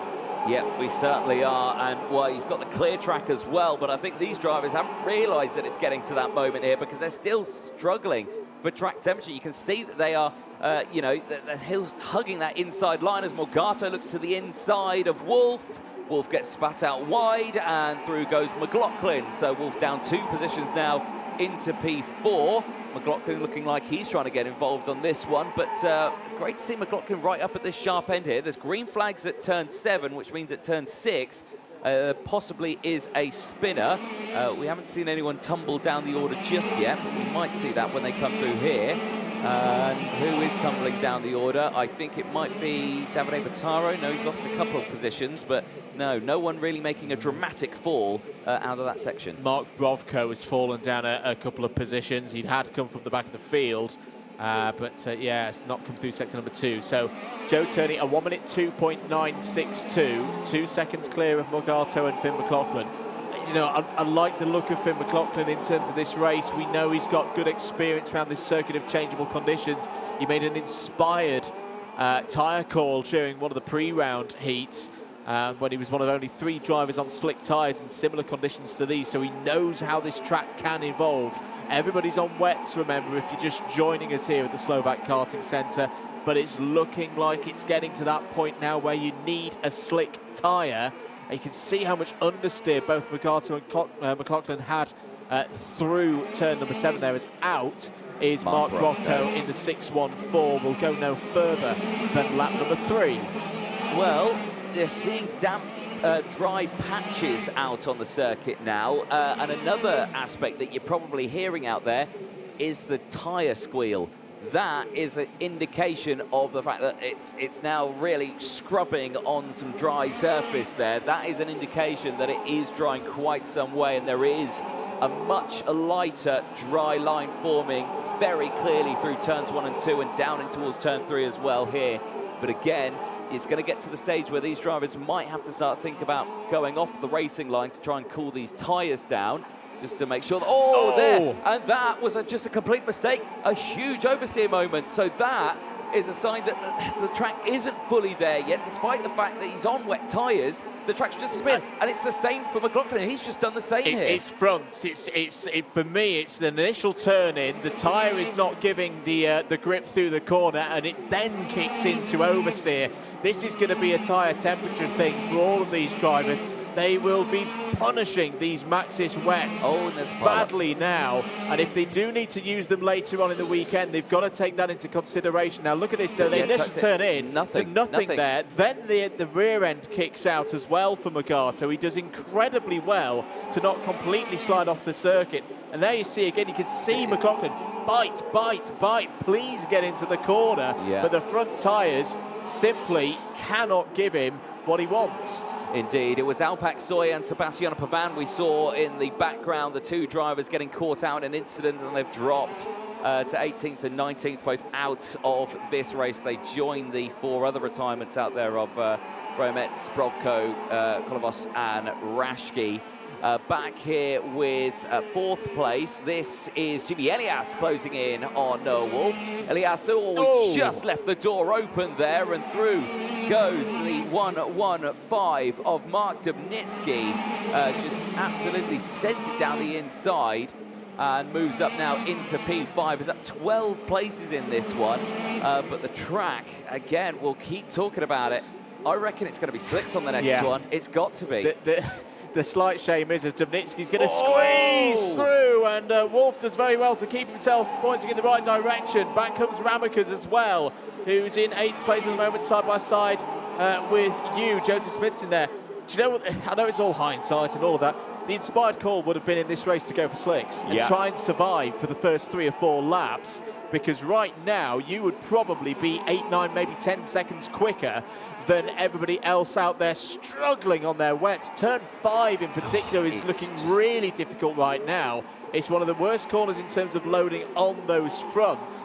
The consolation is they're all in the same boat here, as Ramikas has got past you there for 7th place. Yeah, I can just think these tyres are screaming right now to just, please, I need to cool down a little bit. They're so overheated, and they're just, oh, there, you can hear another spin there. I think, was that a spin just who we're hearing in the background there? Someone stepping out. So much tyre squeal is coming from these karts right now when they try and negotiate the second. We're only half race distance as well. They've got such a long way to go in this race. And, well, Turney leading that one. McLaughlin still second. The gap is 3 seconds.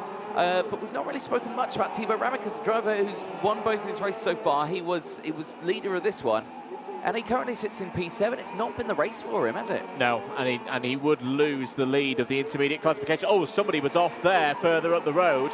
Again, turn number 5, catching people out into turn 7 again. I mean, Ramikas has still got enough time here to pull himself back through. If he can get past Wolf, if he can get a couple of positions further up the road, his current deficit is 3 points to Morgato. We're on lap number 8 of 13. Nobody, I think, can go really quicker than a 60-second lap time at the moment. Fastest driver on circuit is Finn McLaughlin on a 60.038. But again, it's one of those things. Do you want to be the fastest driver out there on circuit? Because that could mean that you are punishing your tyres more than everybody else. McLaughlin trying to get alongside. Ramikas trying to get alongside Noah Wolf. This is over 5th place. Definitely lost somebody on that last lap. Was it Marcus Chilkunas who fell down the order? It may have been Sebastian Korpeng, because he's in 17th and he's not clocking up anymore. No, and that's a real shame for the Italian in the 1-4-5. So Ramikas now, and Ramikas is past Wolf there. I think Wolf will have been too happy with that. Has lost out to Elias as well. 4.5 laps to go in this one, Anthony, and this is proper survival mode now. It certainly is. Philippe Carras down the inside now, and just nothing that Wolf can do here. He's just losing position after position, and again, I think just pushing those tyres just that little bit too hard on the drying track. Now, if anyone is thinking of going for slick tyres in the next race, I reckon it is doable as Elias dives down the inside of Davide Bottaro.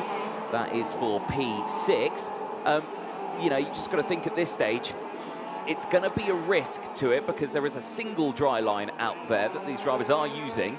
And of course, at the start of the race, you've got the 2 different races. You've got the tram lines, you've got the slippery paint that you've got to deal with and everything like that, and the run down to turn 1.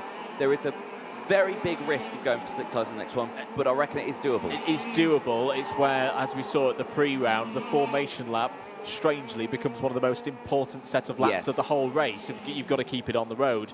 When we did see Finn McLaughlin have that amazing performance on the slicks in this kind of race where he went for it, that's why he won, because he was able to keep it on the road. The 2 others who'd gone slicks as well did not. Well, here's a driver we've not talked too much about in this race, Anthony, but it's been another superb performance from championship leader Joe Turney. He's 2.6 seconds ahead of Finn McLaughlin now, and just pacing this one home. Yeah, and exactly what Joe Turney needs. More good results, really helping him out, puts himself up fifth in the IC. He had that drama in the race before where he finished P7. You know, he put himself in a really good spot all the way throughout. He had that spin, and I thought, oh no, this is one of those bad results that Joe Turney get. But his masterclass of getting back through the field really helped him out. This is Ramicas under pressure now from Jimmy Elias and Davide Bottaro. Bottaro gets through, the same as Felipe Carras, and well, Ramicas there. I think Ramicas is saving wets here because I think he's just dropped off the pace, and I think he doesn't want to scrub these too much. He wants to get them to the end so they at least somewhat still look like a wet tyre afterwards. Yeah, indeed. I just question though, are we going to get any more wet weather for the rest of the weekend? We're not going to see any based on the radar for the rest of today, and the weather forecast, depending on where you look for tomorrow, is better than what we've had here on Saturday morning. Another new fastest lap of the race, 59.460. For reference, the lap record round here is in the 49s, so that again tells you just how much performance the drivers aren't able to unlock right now because they're all on, well, for the track conditions at this precise moment, is the wrong tyre. Joe Turney won't matter too much about that. He's holding that lead at 2.8. Yeah, certainly is. McLaughlin is closing in, but it's still a sizable gap between the two of them. There is Joe Turney on your screens. And again, just looking calm, collected, doing what he needs to do there out of turns 14 and 15. Back over the start-finish straight, we're going on to the last lap of this race. And another 2/10 taken out of his lead by McLaughlin. Really good going from McLaughlin. He's the fastest driver out there. Purple sectors in 1 and 3 on that last lap. So that's the new fastest time of a 59.2. But again, he's trying hard there for something that he knows he's not going to get. Yeah, but I think he can still be really pleased with how it's been another race where he's kept his cool in changing conditions. He's becoming a bit of a specialist at this, particularly in the OK category. We are on the final lap. Joe Turney about to come through the end of sector number 2. McLaughlin's going to follow him home. Mugato is going to take the lead here in the intermediate classification, and it's going to mean that it's going to be a very wide open affair, I think, for rounds 4 and 5. But Joe Turney is back on top, takes race victory in very testing conditions from a tyre management perspective. 2.8 seconds is the advantage over Finn McLaughlin. Mateusz Morgato, Anthony, in the top 3 again. Yeah, again, another good result for Mateusz Morgato. Dubnitsky finishing in P4. Quite some way down from Morgato, 6 seconds down from Morgato. Jimmy Elias finishing in P5. It's not a race win that he would have wanted, but still a top 5 finish. Felipe Carras, 10 places gained, finishing in P6.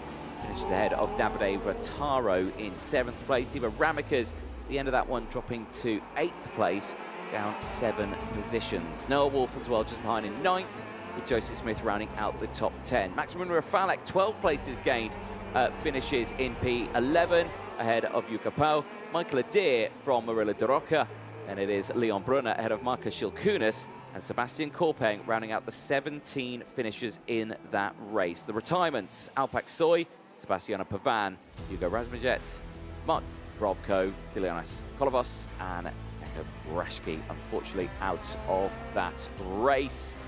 Well, Marshall's heading out on track just to double check what's the track looking like on that inside line as well, because I think the kart ran over that inside line at one point. Here's a look at the highlights from it. The start, shaky from Morgato here under braking, turns in. Oh, no traction, and just unfortunately makes contact there with Jimmy Elias. Elias, though, managing to just hold on to it, did drop back a little bit. Now, what happened to Ramicas? Because Ramicas was leading. That was the incident further back that lost so many drivers. Rashki, the main damage driver in that one. Kolovos there as well. I think Mark Brovko also in that one. Oh, God, such a heavy hit. You can see the axle completely bent, I think, after that one. Yeah, but testament to the safety equipment on these machines, that it was just karts needing a bit of attention after that race. It was all triggered from Kolovos having a spin off of turn 2.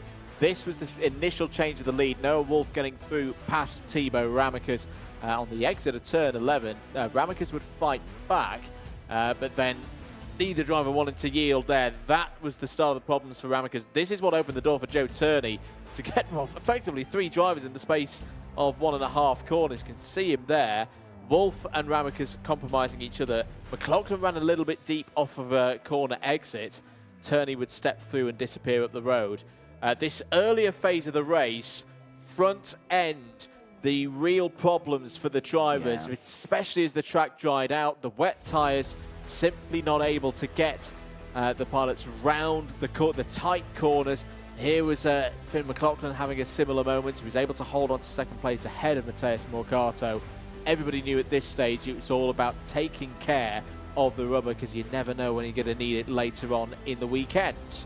Yeah, certainly so. That was a big send down the inside there for Mark Dubnitsky, just finding the gap on Jimmy Elias, who would keep hold of that position, who would try to get through on Wolf as well. And great kart control from Noah Wolf there. And that's the only time a wet tyre will really come into play on a drying circuit. So if you do get clipped out onto the grass, you can hold on to it. Now, clear moment there. Ramica's getting past Wolf. Wolf won't have been too happy with that one. Sort of very robustly assisted pass there.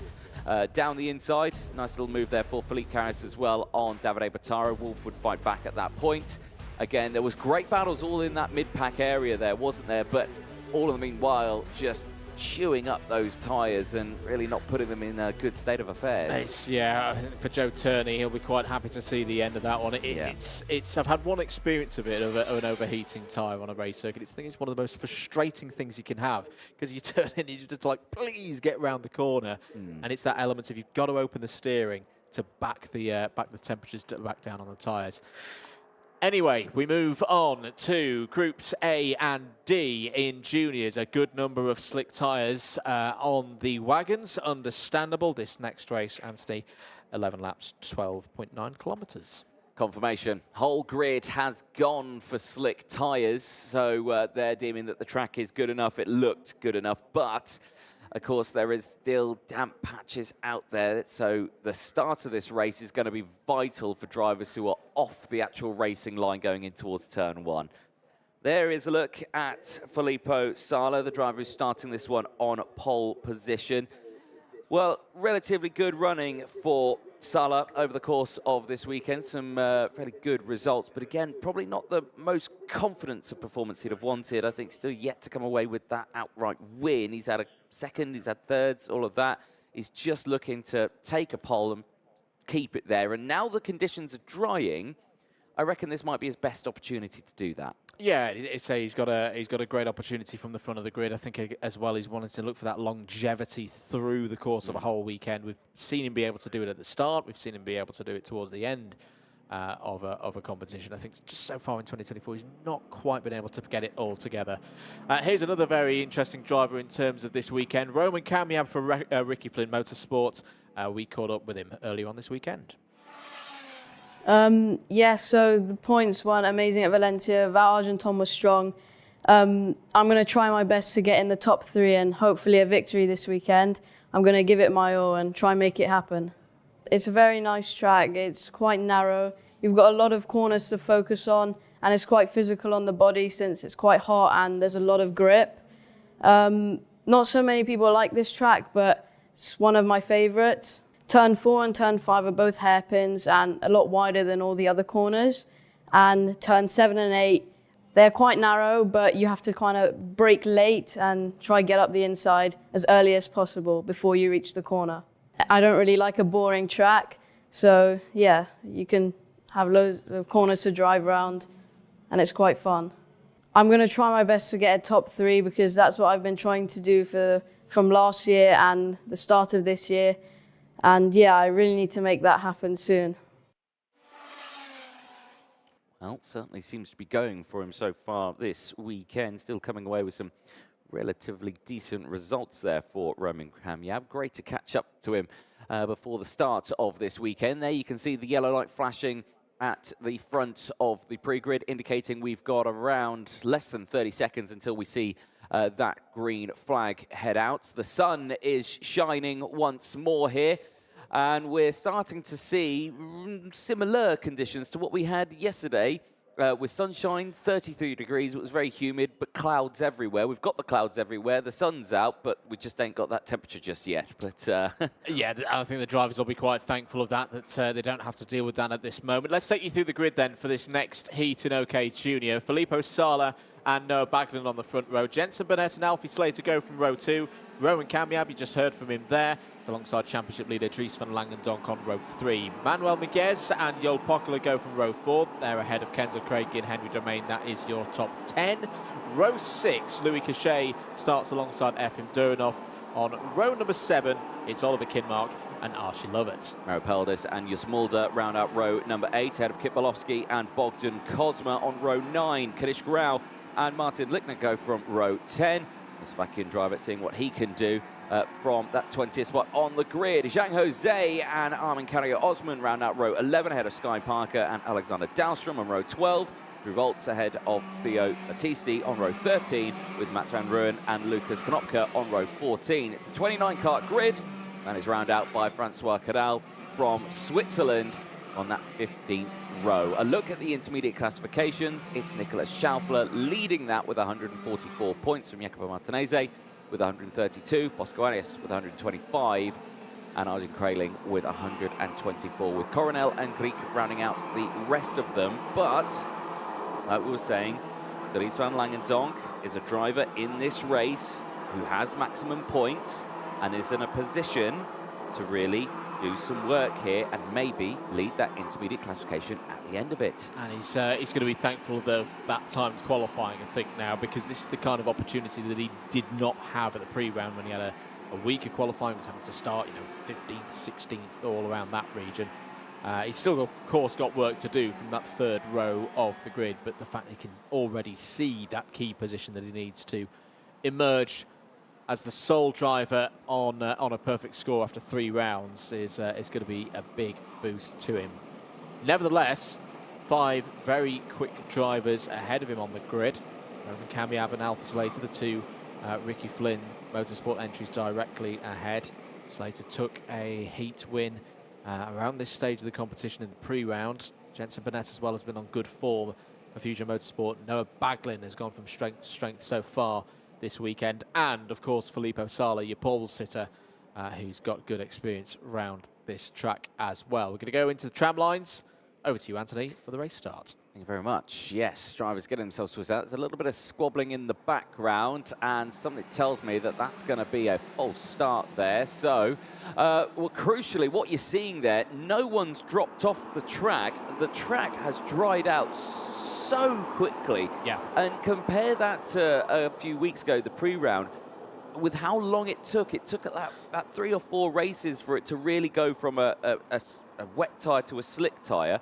But that went from one race to the other. It just switched, didn't it? And a dry line formed in just one race. Yeah, but you can also still see with like the texture of the surface, you've still got those darker areas patches, where there's patches, especially around the outside at turn 1. I think it's going to be tricky for a few drivers. There was a quick sight of Pasquale Lupoli from Italy, our race director here once again this weekend for the FIA Karting European Championships. He's got the all-important job of starting this race. Filippo Sala. This corner, I think, is going to be interesting once these tyres are coming up to temperature, especially around the outside. Very wet on the outside. That is quite damp. And again, on the run into here, again, you can see on driver's left some damp patches as well. It's going to be a brave driver who goes for an overtake in that part of the circuit.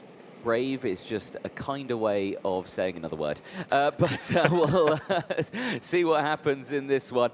All these drivers here primed and ready to go. It's a tense moment now for this. The first time we're seeing slick tyres out on this track today after the monumental downpour that we had this morning. Let's see what is going to happen. It is Filippo Sala on the right-hand side of your screen. It's Baglan on the left. Here we go. Green flag and racing. And it's a great start from Sala and the inside row. Burnett up to second. It looked like Baglan had to slot into third place there. I think he may have even lost that one. I think he's dropped down to about P5 now, as 2 of the Ricky Flynns have come up now. So that'll be Kamiab, and I think Alfie Slater who have moved up in the order. There you can see as well the Esprit of Doritan Langendonk also gaining positions as the rest of the field slot through. Everyone on position and a spin and right out into the middle of the track. That is a huge, dramatic moment for our drivers. Kenzo Craigie is off the circuit, but a heart-in-mouth moment there for Alfie Slater. That is not what you want to see at all, and a big send for Doritan Langendonk as he gets past Baglin again. Very good progress from Dries van Langendonk on this first lap. He's up to second place. Noah Baglin following through as well. It'll be interesting in a little look at there. What happened with Alfie Slater? Did he lock up? Did he lose the rear end? Was it a damp patch that caught him out? Look at the gap that Sala's got after the first lap. It's 2.3 seconds clear of Van Langendonk and Baglin. That's why Baglin's pointing forward to say, go, go, go. We've got to work together to pull the race leader back in here. Kamiab still holding in 4th place. Burnett 5th. Great start as well from Joel Pokela, who's up into 6th place. In fact, I think Burnett has now lost out to Pokela and Cachet. And you can see deep on the brakes there, Baglin into turn number 7. Slater has not got going again, and no, neither has Craigie, so both of them look to be out of this race. Real shame for Kenzo Craigie. It's just wrong place, wrong time. Slater is still going. Yeah, so he's just gone through sector 1, and Kenzo Craigie is the only retirement from that one. I think the only thing that Slater needs is maybe a new race suit after that one, because that was a very scary moment for him. Back here with 2nd and 3rd place, Van Langendonk, Baglin. Oh, more drama here for another one of our drivers. This is the CRG 213. That is Mats van Rooyen, unfortunately, who's just tumbled down to 28th place now. Puts Slater up to 27th, but another retirement from this race. Lap times at the moment in the 55, so yes, definitely the slick tyres performing far better on this level of track condition than the wets. 5, 6, 7 seconds quicker than the previous class was, and of course that was in a senior category, so those carts run quicker than the juniors on a 1v1 situation. Number 263 Roman Kamiab has just popped up on my screen, is under investigation, so that is going to be something for the driver in 4th place to think about. Now let's have a look again. So Slater is the 2nd of the okay, so Kamiab tries to go through a gap that I don't think is really there. Slater's an innocent party in all of that. This is the scary moment. And for Paul Kenzo Craigie, who's fully committed, loaded up on the front, he's trying to go around the outside, then hits the grass. There's definitely no grip out there. And Craigie exits driver's left. Yeah, and that is why that investigation flag is out for Roman Kamiab. I think completely unsighted, just wanted to go to the inside, just didn't know his teammate was there. And I think the kart in front of him maybe half spooked him a little bit, was braking a bit earlier than Kamiab was expecting. I don't think that was a deliberate action at all from Kamiab to make contact with his teammate, not at all. It was simply one of those cases of like, oh dear, there's a car ahead of me that's approaching my front bumper at a rather high rate. Let's try and dive to the inside, and he just didn't quite get it right. Indeed, back with that battle. Here is Kamiab right behind Noah Baglin, still in this race. 3rd and 4th place. They have got Doritan Langendonk just ahead of them. Now, Kamiab's the fastest driver on circuit, 54.3. The gap between Sala and Van Langendonk is still 3 seconds, just over 3 seconds, as Kamiab goes down the inside at turn 7 on Baglin and says thank you very much, using that fastest lap to his advantage, but of course has just got that moment of knowing he's under investigation. So that might change the dynamic of a driver thinking, right, okay, I'm under investigation, I need to push now in this race. Yeah, because he doesn't know if it's a time penalty on the way. He's going as far up the road as possible. Who's making good progress through the field? Alexander Dahlström's up 10 spots. He's up to 14th. That's a good run for the Finn. Francois Cordal, who started at the very back, is up into the top 20 now, is your biggest mover, having gained 11. Louis Cachet has just got past Jensen Burnett again for 6th place. So Louis Cachet had a spin earlier on today in the previous races. This is a big race for the Frenchman to try and get back on track. And, you know, they're in 6th place. It's just gone purple through sector number 1. Yeah, nicely done. It's always nice when you get a purple sector, isn't it, where you can push through. It just shows that you're like, yeah, okay, that felt good. That is, I'm closing in now. I'm getting into my rhythm. is what you need. Still no change after those initial overtakes between these drivers. It's still Kamjab Baglin closing in. The only difference is that Kamjab has really closed in on Van Langendonk. Big send down the inside there. I think that's Archie Lovett getting the move done on Jensen Burnett. That moves him up to 7th place. Bolowski just behind as well. Domain's just got past Kinmark, so Henry Domain up into 11th place, and there's more changes all the way down the order. Bogdan Kozma has got up into 17th with Drew Waltz following. Francois Cadal down to 19th place, but still up 10 places in this race. And Kamjab again, another fastest lap of the race, is really reeling in Dries Van Langendonk here. The interesting bit for me, though, Anthony, is what does he do when he catches up to the back of the championship leader? Does he work with Van Langendonk? Because Van Langendonk is a tiny bit quicker than Filippo Sala right now. It could be one of those 2 engines better than 1 scenarios. Or does he just go try and blast straight through and cross that 2.6 second gap himself? I would lean towards the strategy of work with, at least for 1 lap, and see if you can make good inroads into the race leader's advantage. End of lap number 7. Sala still leads. The top 3 in terms of pace, all covered by a 10th or so at the moment, 54 zeros and 53 nines. So staying fairly stable are those gaps. Dries Van Langendonk, he knows that the 2nd place would bring him level on points in the intermediate classification after 3 rounds with his rival Niklas Schaufler. Schaufler would have the tiebreaker, though, having had a better performance in time qualifying yesterday. Yes, indeed. Right, I've been looking at some times here. Van Langendonk and Kamjab are lapping faster than Filippo Sala. The gap, they've taken 0.6 of a second out of his lead than what we were looking at a couple of laps ago. So they have been working on that. There is the visual gap there on your screen. Another 10th they've taken out of him there. Now, you're Roman Kamjab. You've caught up to Van Langendonk. You're under investigation. You're thinking, I've got to get past. I've got to gain time.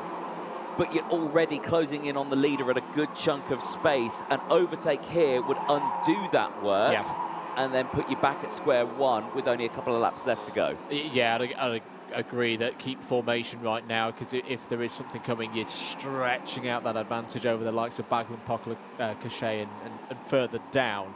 And it's the difficult thing, of course, if this was still a wet race, I think those gaps would be going out a bit quicker. But for Roman Kamjab, not in his control, of course. That is not the scenario.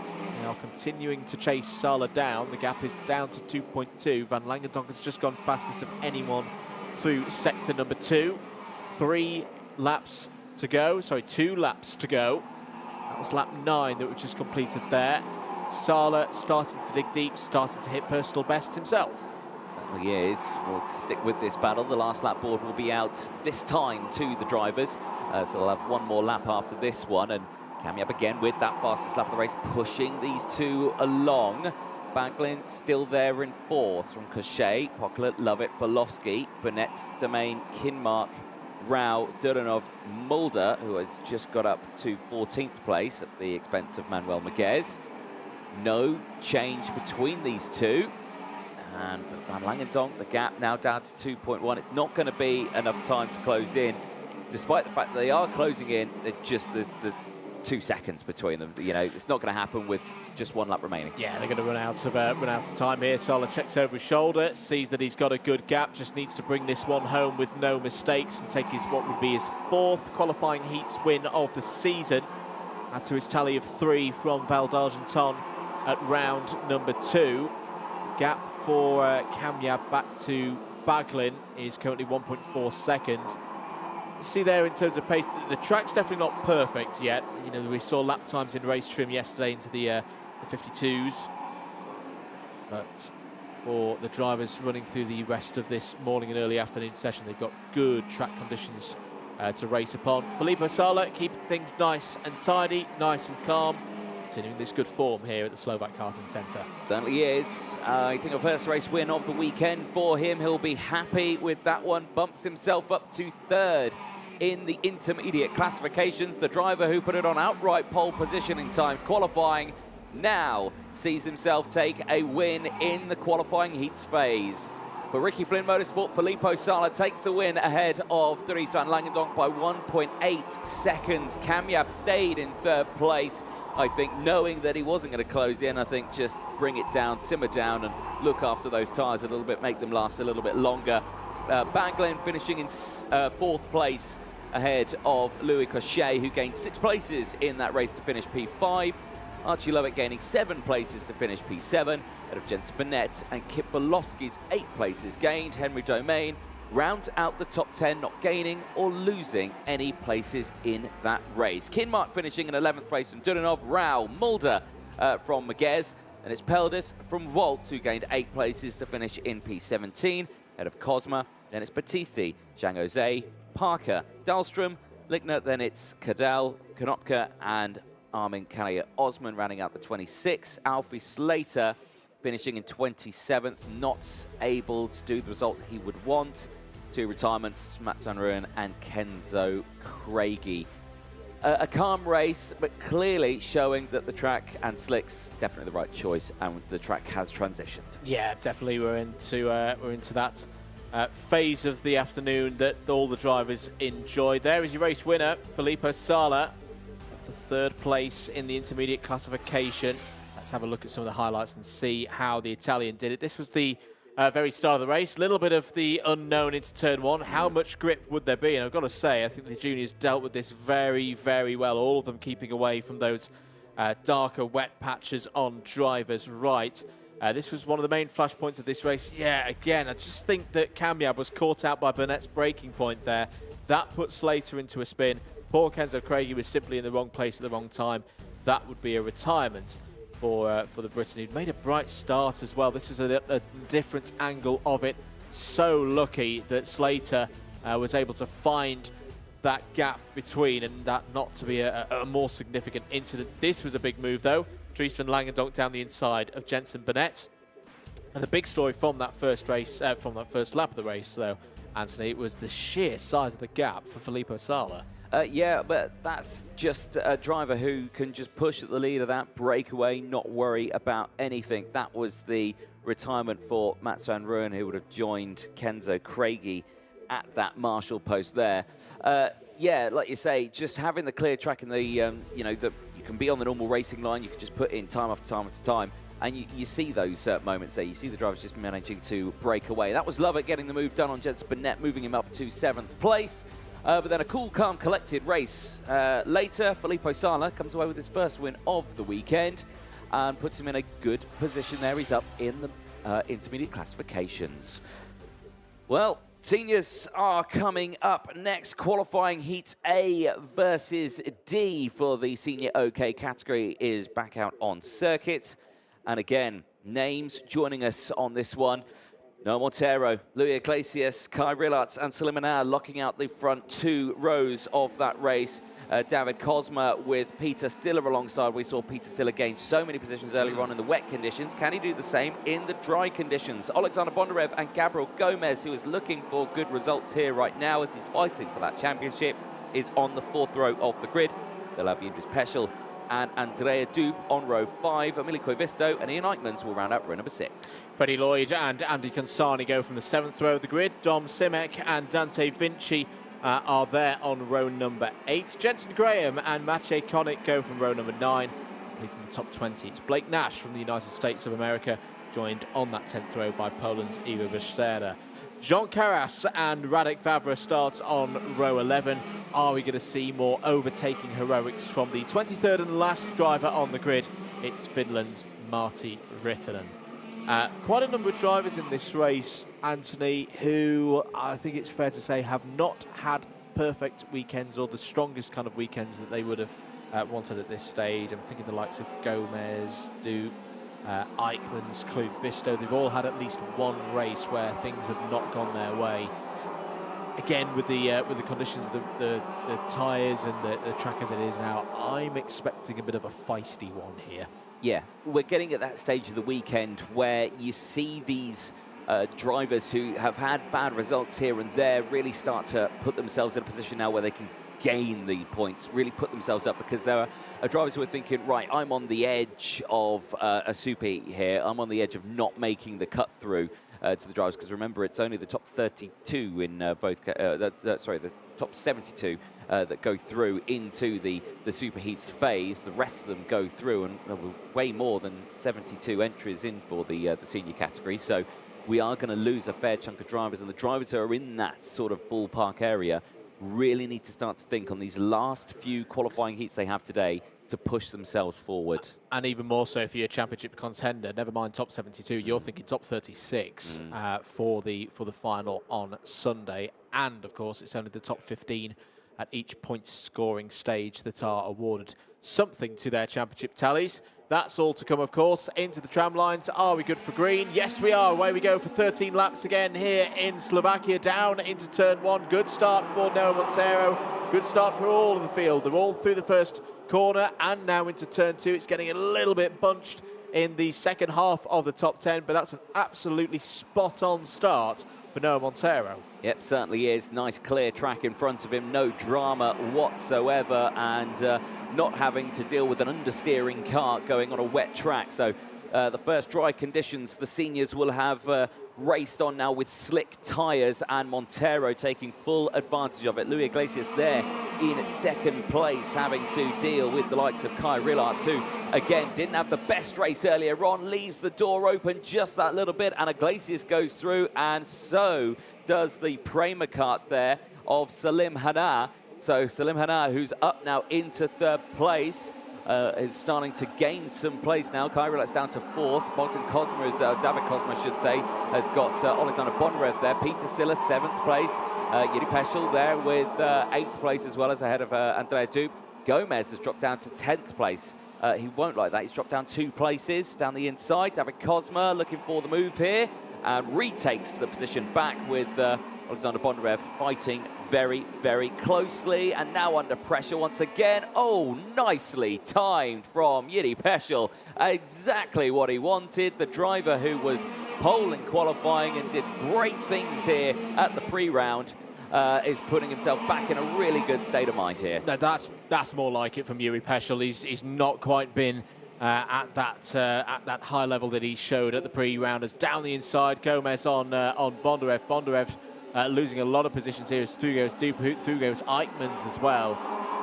That's the kind of Yuri Peschel move that I was expecting before the start of the weekend. I'm not quite sure what's been happening with Peschel. Obviously, he had the problem in one of the races earlier on today. But was out wide there. That's Kozma losing out on the exit of turn number 4. Through goes Peschel into 5th place. Peschel can still build here. You know, he had a very good start to his pre-round that then tapered off and obviously ended in a retirement in his final. Maybe this one's going to be the other way round, and he's going to build across the course of the weekend from here on in. Yeah, certainly so. Peter Siller just there as well, having a good race in this one. Again, needing those positions to gain up, and he has done just that. Eichmanns to the inside there, holding off an attack from Willi Koivisto. See Duke there just going through as well. Right, here is back with that one. Now that just looked like, yeah, got on that curb, just lost the front end, and yeah, that is just, I think, all fault by himself there. Yep, simple driver error on that occasion. There is a new fastest lap of the race from Yuri Peschel, 52.730. Still holds the lap record around this circuit. I mean, I expected to see it go during qualifying, but such was the heat yesterday for the drivers and also the karts, of course, that those kind of quick lap times that we saw from Peschel and others a few weeks ago were a good 10 degrees or more higher in terms of air temperature. You could really see it for top speed as well. Wasn't quite as quick. But oh dear! Like that. Is that Yuri Peschel? Is that Yuri Peschel? No, it's Radek Vavra. No, it's not. It's Radek Vavra. It's another one of the Monster K karts that has gone round. I saw the livery, but yeah, Radek Vavra, unfortunately, he is out of this race, and that is a huge shame. And marshals, there you can see, quickly flooding the scene to clear the kart out of the way. But yeah, that is a huge, huge shame. It is indeed. Gomez seems to have found some pace. 52.0 last time around for the winner in Valencia. And he needs this now. He's on the back foot again here, unfortunately, having had a retirement in the second round of heats. He's already seen his title rival Joe Turney take a race victory on the road in his previous heat. There is your intermediate classification. Mugato, Matviev, Ramikas, Elias, Iglesias would be moving up to 5th place with this race as it's going. 2nd place on the road is Iglesias, and Turney would be 6th. Gomez, for example, wouldn't even be in the top 10 right now. So Gomez needs to make progress through this field. That's the kind of times he needs, 51.928. It's fair to say now that the circuit is back into its expected race trim in terms of performance. Yeah, good to see. You know, it's wet racing is always good. It's always fun. It's always dramatic. But I think drivers do love a nice dry circuit. It gets proper times in, proper racing. Not need to worry about, oh, you know, that racing line doesn't work. I've got to switch back here and there.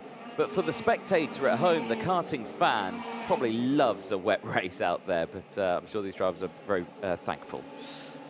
End of lap number 6 then. Let's have a little look at a replay. This is Gomez down the inside of Stiller. And I say you don't see many moves to turn 11 during the heats. That's more the kind of move that you'd expect to see in the latter stage of a superheat or a final. But Gomez on the charge, going back through. Now the question is, can he close up to the back of this pack ahead? It's going to be tricky because these 4 drivers are to a degree working with one another. The gap is around 0.7 of a second that Gomez has got to find. Bit of news from the officials. The 142 of Dominic Simek is under investigation, currently in 19th place. There he is. Well, keeping an eye on this scrap here. All of these drivers so close to each other. Slimina, Kai Rilarts and Yuri Peschel. Peschel is leaning on that rear bumper of Rilarts just ahead as they try and close in. Gomez has closed back in as well. I think that's why Peschel is leaning on that rear bumper. So, oh my goodness, I do not want to have to deal with Gabriel Gomez here in just a moment. So I suspect we're going to see some fireworks here in a moment between these drivers. We are on lap 8 of 13. Of course, now we're at full race pace again. These races will dip down very quickly, and Rilarts down the inside gets past Elimina. Peschel gets through again, gets both of them. Now Gomez on the outside is going to be squeezed onto that exit curb. He's going to lose out on the position he gained earlier on as Peter Siller gets back up into P6. Well, that just shows you how things can go in karting sometimes. It looked like Gomez was going to get 2 positions there, and he actually ends up losing one. He's going to try and go around the outside of Stiller. Maybe there's a switch back onto the pit straight, but Stiller's got the power out of turn 15. That's all splintered apart as Gomez back down the inside into turn 1. Great move there from Gomez back into 6th place.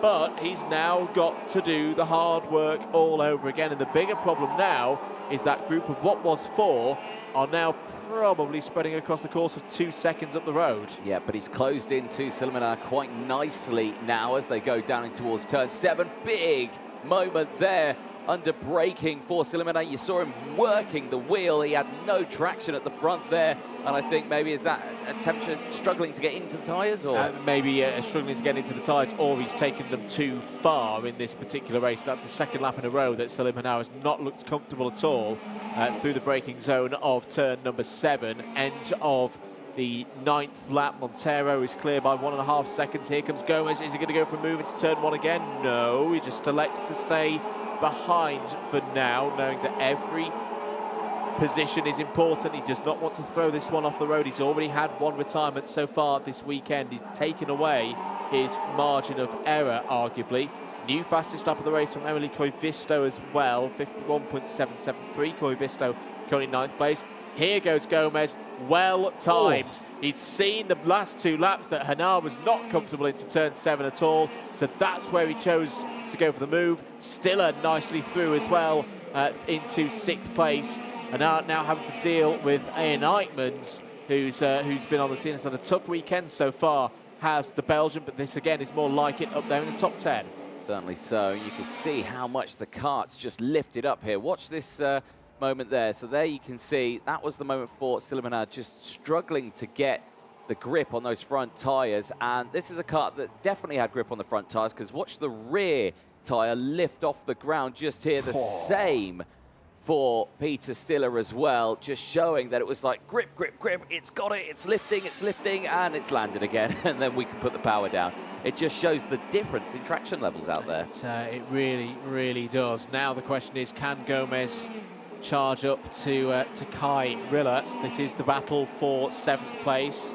Hanar, Eichmanns and Koivisto, and Freddie Lloyd's not too far off this group as well. So we'll see what these drivers can do. There you can see Eichmann's getting through now. Back with the race leader, Montero. He's fine. Iglesias still there. Peschel in 3rd. Still looking good as well. Eichmann's here, though, having to deal with this battle. Is down the inside. Emilio Koivisto in the Falcon kart gets through past Salim Hanar and says thank you very much. Freddie Lloyd just in the background as well. You can see him there in the Fusion kart with the white Kart Republic suit just coming through. Not able to get through as Gomez now sets the fastest lap of the race, 51.698. Very strong lap time there. Here's Lloyd. Oh, he thought he was going for the move there, and then the thought against it just tickled that rear bumper of Salim Hanar just ahead. Back here, though, here's Iglesias and Yuri Peschel, who's there in 3rd place. Is he closing in a little bit here? He's looked so comfortable. He's looked absolutely on it, hasn't he, Yuri Peschel, in this race? 1 lap to go. I don't think he's going to be close enough to attack on this one. So I think the top 3 are signed, sealed and done.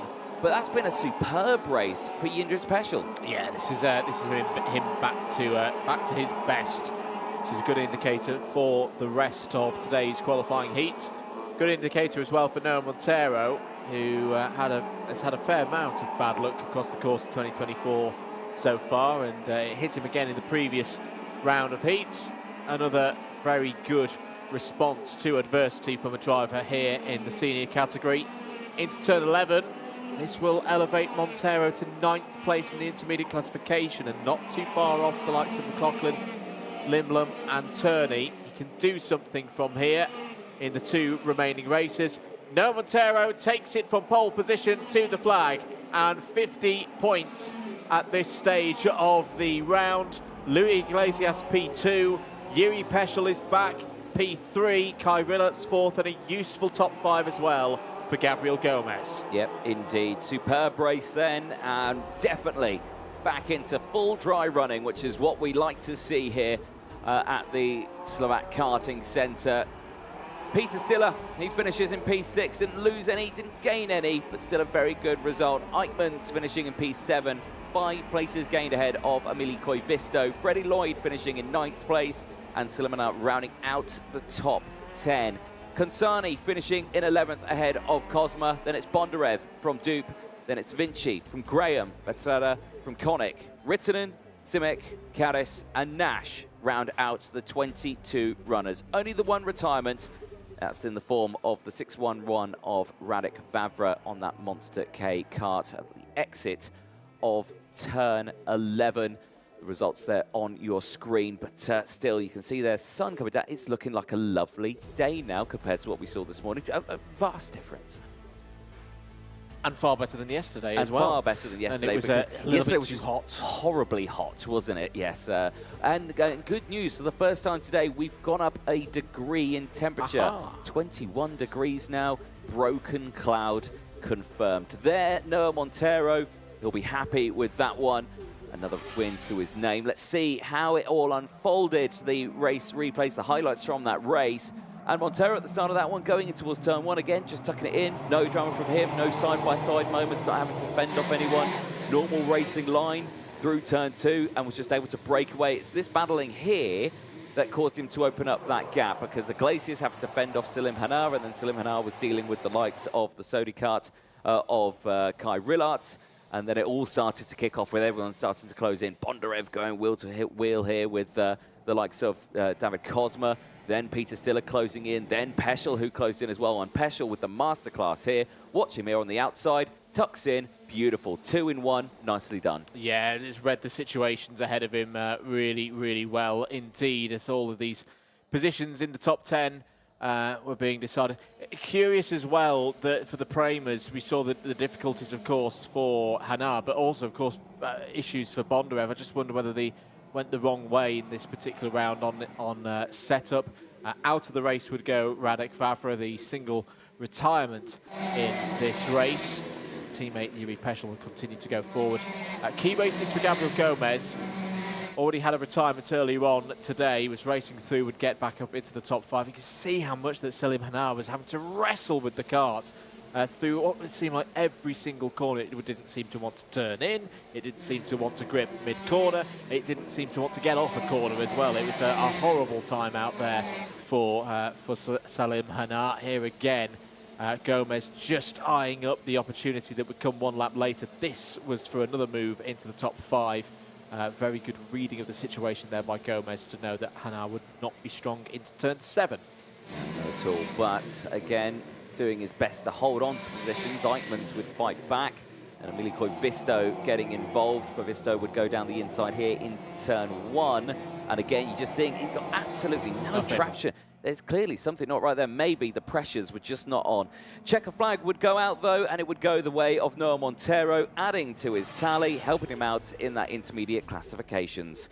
Well, we've got 2 more races before we head to the lunch break part of the day. But let's take you through the starting lineup for this one. It's OK Junior qualifying heat B versus E, and it's Ili Christian and Nicolas Schaufler on the front row of the grid. Bosco Adias and Vladimir Vanikov on row 2. Jacopo Martinez and Scott Marsh go from row 3 ahead of Kasper Reipold. And Devon Waltz on row 4. Jean-Mathieu Rousseau and Boris Lyson on row 5 out of Jack Iliff and Marcel Sever on row 6. And it's Nikita Nikishov and Remy Samchek on row 7. Iskender Solfikari and Tobias Szczesny go from the 8th row of the grid. Slovakia's Alex Malota will be hoping for a good result here on home soil, is on row 9. Alongside Mariano Lopez. Zhao Xiyun and Marcos Savalev complete the top 20 on row 10. Filippo Pancotti and Roland Nagy starts on row 11. Sun Anzi and Paul Andriotis both raced through well in the previous round. They start on row 12. Jarrett Clark and Luke Cornder. Cornder has been racking up the overtakes today. They start on row 13, and All Express Chassis row 13 there for Forza Racing. Last row of the grid, 28 drivers out there on circuit. It's Canada's Alexander Chartier and Martin Toth. Well, another formation up for the drivers. They go round again to get everything sorted out. And again, I'm guessing that's just, let's see if we can get some more temp in these tyres before we start this race. Because like I say, everything just trying to get himself into order. Well, good to see that everyone is out on the track in this race. No non-starters. Everyone made it onto the grid in good time, which is nice to see. Now, who could really put in the damage on this one? I'm going to say Nicolas Schaufler on this driver leading the IC. Van Langendonks matched him on the points. Of course, both of them losing out with a race win in their previous races. But Schaufler this time around, a race win here really would help him out again. It's in his own hands to get the full complement of 25 championship points for being top of the intermediate classification. It's quite simple. If he wins this race and his 5th one, there's nothing Dries van Langendonk can do, because he's always going to win a tiebreaker scenario with Dries, should it come to that. But he's got to find a way past Ili Christian, who's looked really good this weekend. All the way since free practice 1, Ili Christian has been on the pace. And Tony Kart looking for their own race victory in this one.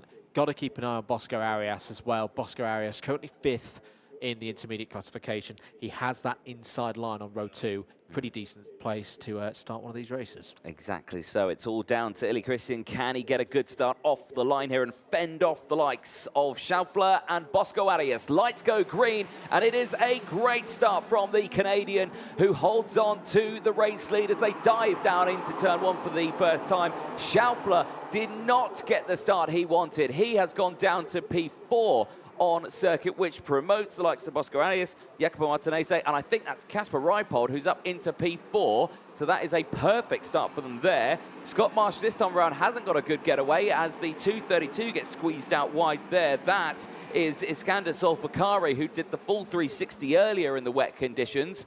Good to see that he's not lost his touch, but he did run just that little wide there. Yeah, Schaufler had his hand up before the start, but I think he raised it a little bit too late to attract the attention of Pasquale Lupoli to go round for another one there. You just have to put down to one of those moments in racing, so he's got to fight back now. He's got back down the inside for 4th place, but this is going to be important now as Bosco Arias looking for the lead into turn 1 and taking it. Beautifully done by the Spaniard past Ili Christian. Jacopo Martinez there as well. Martinez trying to play his way into the top positions for the intermediate classification. Remember, he was top of the IC after 5 rounds of racing last time out at Val d'Argenton, and he's waiting for his moment there in 3rd. Certainly is. Another move here, potentially. I thought that Christian was going to try and go for it around the outside there, but I think it was just defensive line from Bosco Arias. So Arias, despite the fact that he's leading this one, the fact that he's going defensive straight away, which means he's not 100% happy with Wagon at the moment. He's under pressure, and under pressure more so as Christian dives it down the inside. Martinez tries to follow. Now Schaufler's back into play. Arias back down the inside, and now Christian goes down to P4. Yeah, really difficult couple of corners for Ili Christian. Great news if you're Nicolas Schaufler, because that's brought you back into play. Rousseau down the inside of Christian for 4th place, and the driver flying the flag for Panama has made the move stick. Martinez waiting for his moment again. Ahead there is Arias. Jack Iliff is currently your fastest driver on circuit with a 54.209, and look at them all coming into play. Iliff's there, as here goes Martinez down the inside. Millimetre perfect from the Italian. He takes the lead. Certainly does, and look at the advantage he's gained already from getting past that. There is a definite train forming behind Arias. He's clearly, something's not fully right with that kart, because he's just not breaking away. He's just stuck there in 2nd place now. And the only way we can really show that is the fact that look how far Martinez went. There now his teammates getting involved in the battle as Schaufler's got through into 2nd place. So now Schaufler didn't lose too much time there. He managed to get past only a couple of corners later. You can see him running wide there. Arias just ran wide. Those tyres have no grip whatsoever. And now through goes Rousseau, through goes Iliff, Christian goes through, Nikashov goes through, and Raipold goes through. Yeah, that's gone from bad to worse for Bosco Arias. He's just got to keep it cool for the moment and see if the race comes back to him. Still got 8 laps to go, including the one that we are on at the moment. So you've got a new DPK runner at the front of this group. How about this for a race from Jack Iliff? He's had a bit of a quiet weekend so far, has the American, but he's striking through now. 4th place at the moment. Ili Christian's coming back into this one as well after his little moments of fading down through the order. Is holding himself nicely at the moment there in 5th. End of lap number 4. Martinez leads from Schaufler by half a second. Further half second back, it's this group with Rousseau. Again, so Arias out wide, gets on that sausage curve that nobody wants to get into close quarters with. And yeah, effectively, he loses his steering at that point. It just lifts the front of the kart up, but he's got to be patient until he gets to the end of that sausage curve, by which point everybody in Slovakia, it would seem, is down his inside. Yeah, indeed. So not the way you want to see a driver go down the order, but still the race continues. Now we're watching here Martinez Schaufler. They've broken away. Nikita Nikashov is leading this train here. So it's Nikita Nikashov from Gianmatteo Rousseau as it's all kicking off in the background here. That is down the inside for one of the Waltz. Is that Devon Waltz? It is indeed. Yeah, he's having a battle away with Vladimir Ivanikov on that energy course. And he's tumbled down the order just that little bit here. This is Raipold fighting away. He's got the likes of Jack Iliff just behind, just in front actually. So Iliff just in front now as they're trying to close in on Gianmatteo Rousseau. We play here down the inside. This is a big moment there for Jack Iliff, just trying to get down the inside, and that unfortunately just bunched everyone up. So that's what caused that big train to form. Yeah, Jack Iliff a little bit too far back on that occasion on the entry to turn number 7, but still running in this race. Note from the officials, the 292 of Paul Andriotis is under investigation for something out there. As round and out goes Raipold. Another retirement for Kasper Raipold. That one happened very quickly right in front of him. Iliff and Rousseau were in close quarters there through the exit of turn number 12, but poor Kasper Raipold tumbles down the order, was looking good for a top 10, will slide all the way down. We've not had any retirements so far in this race. That will be 28th and last. Yeah, that is a huge shame for Rødby, looking so strong in that race. A really good start to his race as well. Good to see, though, out of the kart, walking to the marshal post, but yeah, not the one he will have wanted. Iskander Sulfakari sees now a warning flag. Let's have a look at what happened there. So you can see Eilif down the inside. There you can see just, oh no, just sandwiched there. I think he was squeezed into the back there. Bosco Arias had the pace and was just pushing, but he pushed him into his teammate of Jean-Matteo Rousseau and then just sandwiched him there. Yeah, really unlucky for Casper Rødby. I don't think there's anything he really could have done about that. So just to confirm, those under investigation flags. Andy Otis, as mentioned, the 232 as well out there. Has had one, and the 278. So Alex Malota, Paul Andriotis, and apologies, I've lost the 232 on my screen. It's kind of Sulfakari. Thank you very much. It's Sulfakari who's attracted the attention of the officials. 4 laps to go, including the one that we're on.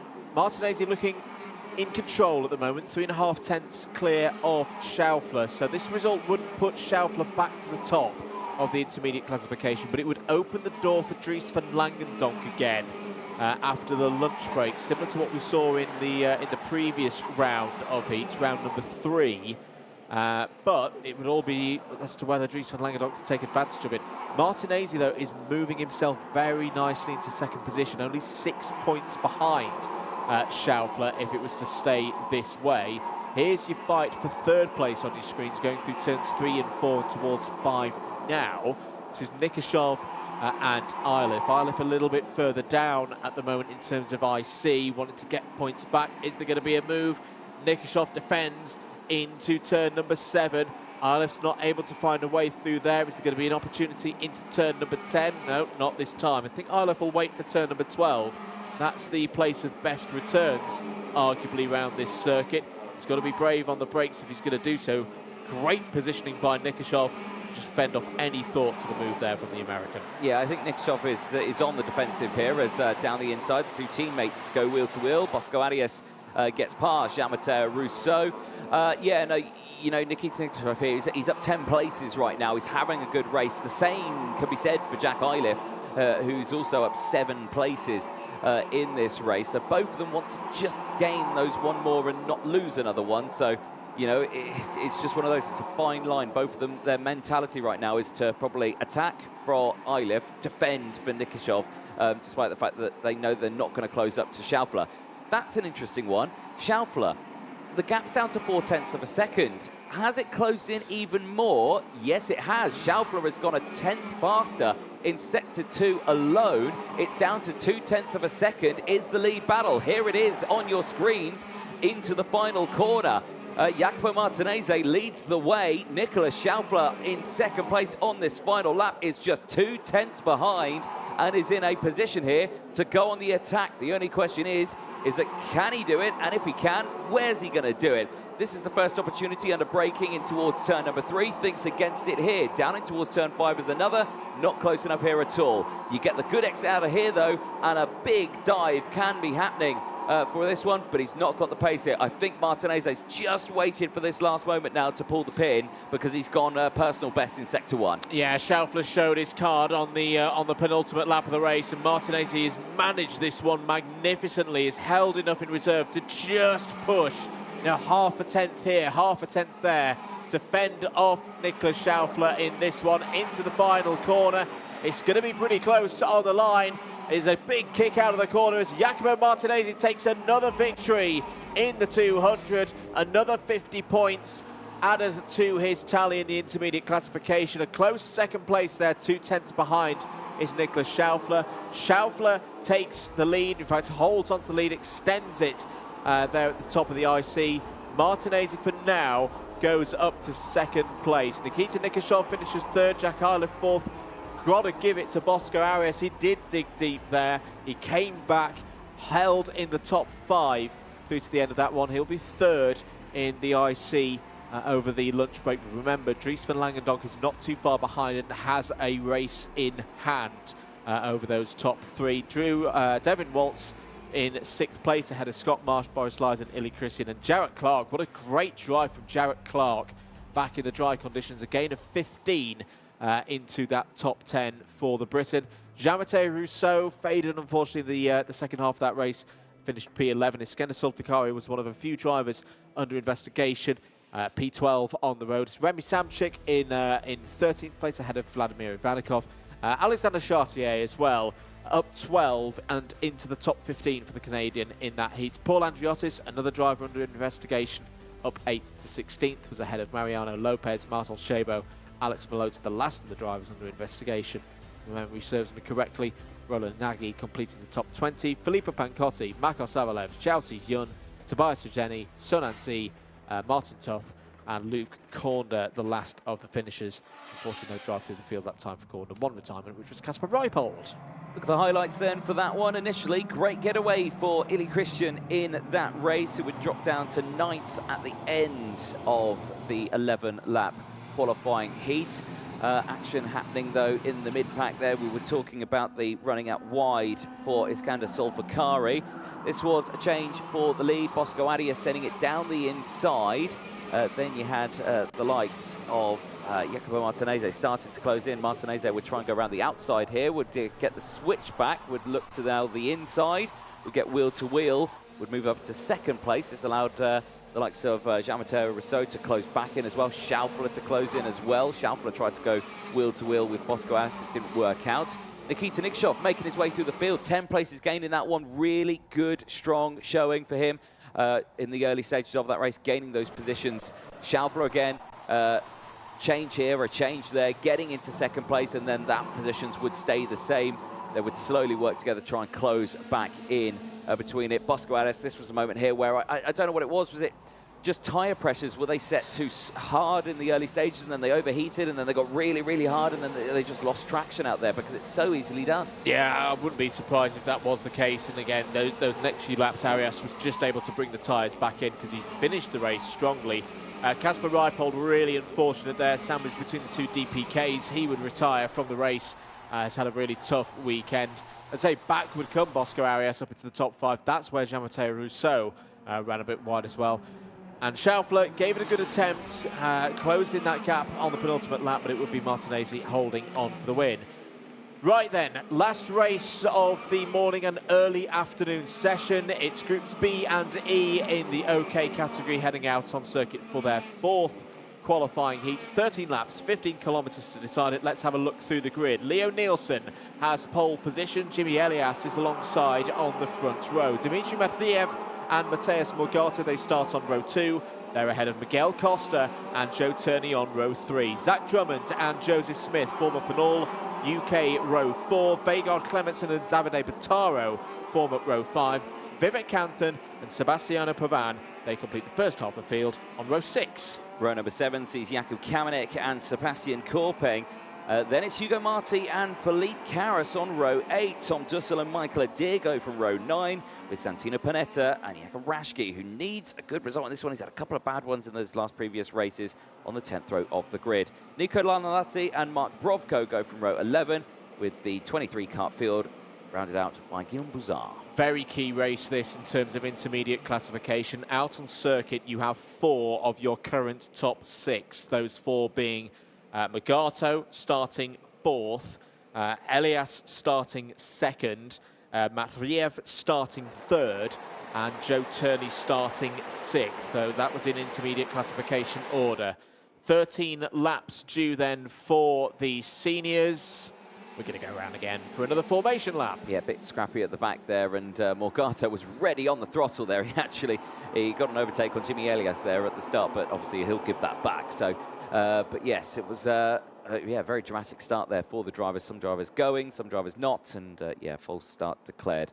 Gives a bit more time for the drivers to get themselves sorted, tyre temps up, everything like that sorted. So, tense time for the field. This is the last race before the break that we will have in between the morning sessions and the afternoon sessions. When we get into that afternoon sessions, that's where the races get a little bit more interesting, because you've got that last few dying stages for the drivers who want to make sure that they get into those superheats tomorrow. You've got the drivers who are fighting for that prime opportunity of where they're going to start for the superheats, of course. You want to be on pole position, or you kind of want to be third or something like that. But yeah, the top 2 rows is where you want to aim to be. And right now, some of those drivers having to fight for that one, as well as, of course, championship points at the end of these qualifying heat phase. Really important. And in that championship, of course, in the senior category, it's close. Joe Turney, Gomez, Werrell, they're all in there. Morgato 4th in that as well. All of them wanting those 25 points, because that, if one of them gains 2 more than the other, it will change the standings. So it's a really important phase of this weekend when we get into that second half. Right, this looks good now. They're a bit broken out last time around. This time around, a little bit more bunched up, which is good to see. Turner with a bit of a gap there between himself. Lights do go green. We are away and racing down in towards turn number 1. It's a great start from both the front rows. Elias round the outside is going to try and hold it. There's contact in the mid-pack there. Amazingly, they avoid contact, but it kicks off there. There's a wheel that has bounced off into the farmer's field next to the circuit, and there are several karts off the circuit here. Right, let's go through. Who have we got here? I can see the 172 Tom Dussel. I see the 130 as well off the track. That's Hugo Marti is another one. The rest of them, we've got Vivek Kanthan, I think it's one, Sebastian Pavan, Jakub Kamenik, then it's Sebastian Korpeng, another, Hugo Marti and Tom Dussel, I think all involved in that incident at the start of the race. Zach Drummond was also delayed. He's got back going again, but lost 6 seconds. I think it all started around the Zach Drummond, Joe Turney area of that front pack, but going round to complete lap number 1, let's count them through. Leo Nielsen got another good start, another pole sitter for a Kart Republic runner. As into turn 1 they go. Jimmy Elias still there in 2nd place. Mateus Morgato up 1 on the first lap to 3rd. Dimitri Matveev 4th. Joe Turney has gained a spot as well, is up to 5th. Biggest gainer on that first lap, I think you've got to go down to Michael Adair, who weaved his way through the chaos and is up 8 places into the top 10. Yes, indeed. Well, race continuing then as the last of the drivers who were involved in that incident try to sneak their way through. I really would like to see a replay of that, because I definitely saw a wheel fly off a kart there and over the fence into the farmer's field. I want to know whose it was, because they're going to need that tyre back.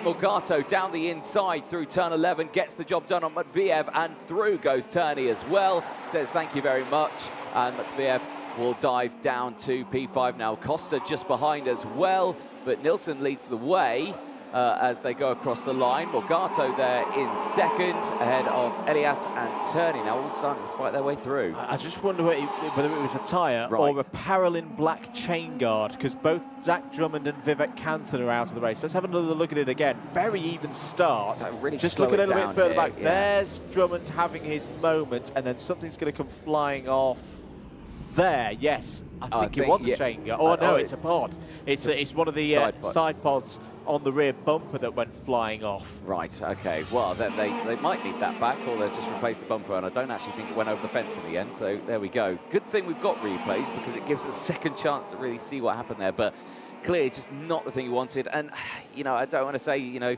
Drummond was the responsible one of that one, but, he had lost control of the car after an initial contact. Just nothing he could do. He tried to regain control, but by that time, he got karts turning in on him, and it just ended in a bit of a nightmare there. But Marshall's doing a fantastic job clearing the circuit there so quickly, allowing the race to continue. Nilsson leading the way here, but my goodness, is he under pressure here from Morgato, who sends it down the inside. I thought he was going to lose the back end there, and, well, Nilsson puts his hand up saying, well, that was a bit, he sent it there, and that's a huge moment between Matveev and Miguel Costa. Damage to the NASA panel. Well, Matveev, he's got to bring it straight in. He knows he's going to get a technical. He's going to stay out on track. He didn't come in. I've no idea why he did that, because he knows he's not going to be able to continue race like that. And that's a really, really dangerous one for me, Anthony, because you can barely see where he's going through left-handers. I think and he has now realised that he's got to just bring this one in. In the heat of the moment, I can understand the driver going, I want to carry on, I want to do everything I can until somebody tells me that I need to come in. I'll count. But yeah, again, through the left-handers, he can barely see where he's going. Yeah, he can't even see the apex because the NASA panel's right in his way. Well, there we go. Is he going to pull it over now? So he's going to pull it over on the circuit. So there we go. He's going to retire the car on track. Again, heat of the moment. I suspect is the reason why he didn't come in, but the entrance was right there in front of him. chose not to go in and retires the car on track. Race continuing, and there is turning down the inside now of Leon Nilsson. Nilsson under pressure from Jimmy Elias now. Now, can Turney close in on Morgato? What's the gap? 0.8 of a second, and we're on lap 6 of 13. I reckon it could be possible here, but Morgato is being really quick out there. Fastest lap of the race on that last lap, and it was purple, sector 2 and 3 as well. So Morgato is going to be a challenge to close in, and unsurprisingly, technical flags have been coming out, and one of them is for Dmitry Matviev. The other is for the 181 on track as well. That's Vegard Clemenson in 5th place, so that's a bit more of a significant one in the story of this heat. Leo Nilsson here defending 3rd place in the race. He's also defending 5th place in the intermediate classification. Hasn't had a big haul of championship points so far this season. So Leo Nilsson trying to capitalise on that fantastic run in timed qualifying yesterday. He's pulling away from Jimmy Elias. I just want to see what's wrong with Vegard Clemenson's kart, because he's Something looking rear down left. now. Yeah, I think he's just looked at it now. Is he missing a side pod from that? I wonder if Is it if his side it pod? might well be that the piece of bodywork that we saw flying through the air on lap 1 has come away from Vegard Clemenson. If we can No, get it's it. still there. No, it's the bumper's displaced. Yeah. I think the bumper is the whole rear structure is displaced, you can see, and yeah, it's down on the dragging. rear right, and that is going to be the Norwegian out of this race. Now, that is such a shame, because he's up, well, he's up 3 places right now. He's doing such a good job there in the top 10, P6, and it all to be taken away from him due to a bolt falling off and a bumper falling down on one side. It is a shame, but rules are rules, unfortunately, and a technical flag did come out. Right, that puts up some other drivers then. Joseph Smith gains a position from that, the same as the rest of the field. Michael Adair and Philippe Carras, the same as that. So that's the Costa and Matviev. Matviev is lucky. really lucky there, and to be fair, the NASA panel doing its job. That's how it came loose, and you can instantly see how he's struggling to get through left-hand corners. That's probably where he should have gone into the pits, and eventually the sensible thing and retired that one after half a lap in a, well, suboptimal non-factory spec, shall we say, in terms of that 1-2-0. Yes, indeed. Well, good to see, though, that the drivers got away with that one relatively unscathed. I mean, for the likes of Miguel Costa, he's still in this race, and he's P10. So despite the fact that he nearly rolled the kart there at turn 7, says a lot. Here's Morgato, and that gap's increased to 1.1 seconds. So despite Joe Turney's best efforts, has not been able to close in.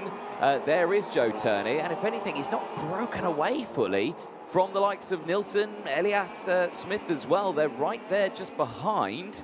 And, well, Jimmy Elias sets the fastest lap of the race. He's bringing Leo Nilsson back to Turney, who is kind of, yeah, all on his own there in P2 right now. Yes, indeed. I just wonder whether Turney's thinking long game here as well. Another decent haul of IC points, 44 of them. Started this race in 6th place, gain of 4 right now. If the race was to finish like this, Morgato would go to the top of the table, 185 points ahead of Elias, 170.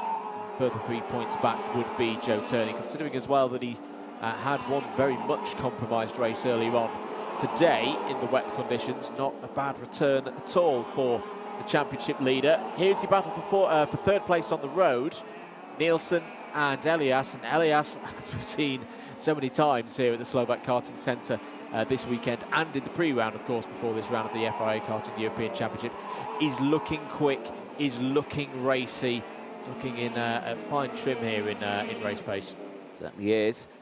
Well, we are on lap 10. We'll be going on to lap 11 very soon of this race. We are nearing the end of this one, and what has been a very dramatic opening second day of racing, I should say. The first day yesterday with the first of the qualifying heats. The first day of live stream racing here, and it's certainly been interesting with all the rain that's come down. Now a dry track that we should have for the remainder of the day. And right here, right now, we can see Elias putting the pressure on Leon Nilsson. Nilsson not able to close in on Turney in these dying stages. It's just a case of where is Elias going to go for the move. Elias has been plagued at this circuit with having to deal with nose cone penalties that have plagued him over the weekends that he's had here. This time around in this race, all is fine, but he just needs those few extra positions because he's still doing a good job. He's still in there in the intermediate classifications. You know, he's second at the moment. He's in a really good spot here to gain championship points in the first round of qualifying heats. You know, that would be an impressive thing for him because he's got no points to his name at the moment. And could be on the front row for one of the super heats, of course, if you're in the top 4 of the IC by the end of today. And he does well in that. That's more championship points. Absolutely. Joe Turney, new fastest lap of the race, 51.577, brings the lead down to under a second. Now, I don't think that Turney's got enough delta over Morgato's pace to close that 1 second gap down, but you never know. Nielsen just holding there as well in third place on the road. Jakub Rajski had a really difficult day up to this point, but is up 14 places in this race, which is really good to see for the Polish driver. On to the last lap, though.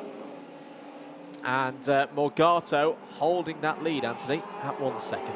Certainly is. Turney will do his level best to close that gap, and I think Morgato may be thinking, right, okay, let's now bring it back a little bit, start to conserve these tyres. They do a really good job of doing some quick laps, and then they go into a state of consistency all the way throughout, and you just get some solid times in and out all the way throughout these races. But right now for Morgato, controlled race, bringing it back, and I think the same for Turney. You know, both of them really doing a good job here. First and third in the IC, they're fighting there in the championship. Gabriel Gomez is the biggest worry for me in the senior category. He's not in this race at the moment, but you know, he's the sort of thing that it's falling back a little bit.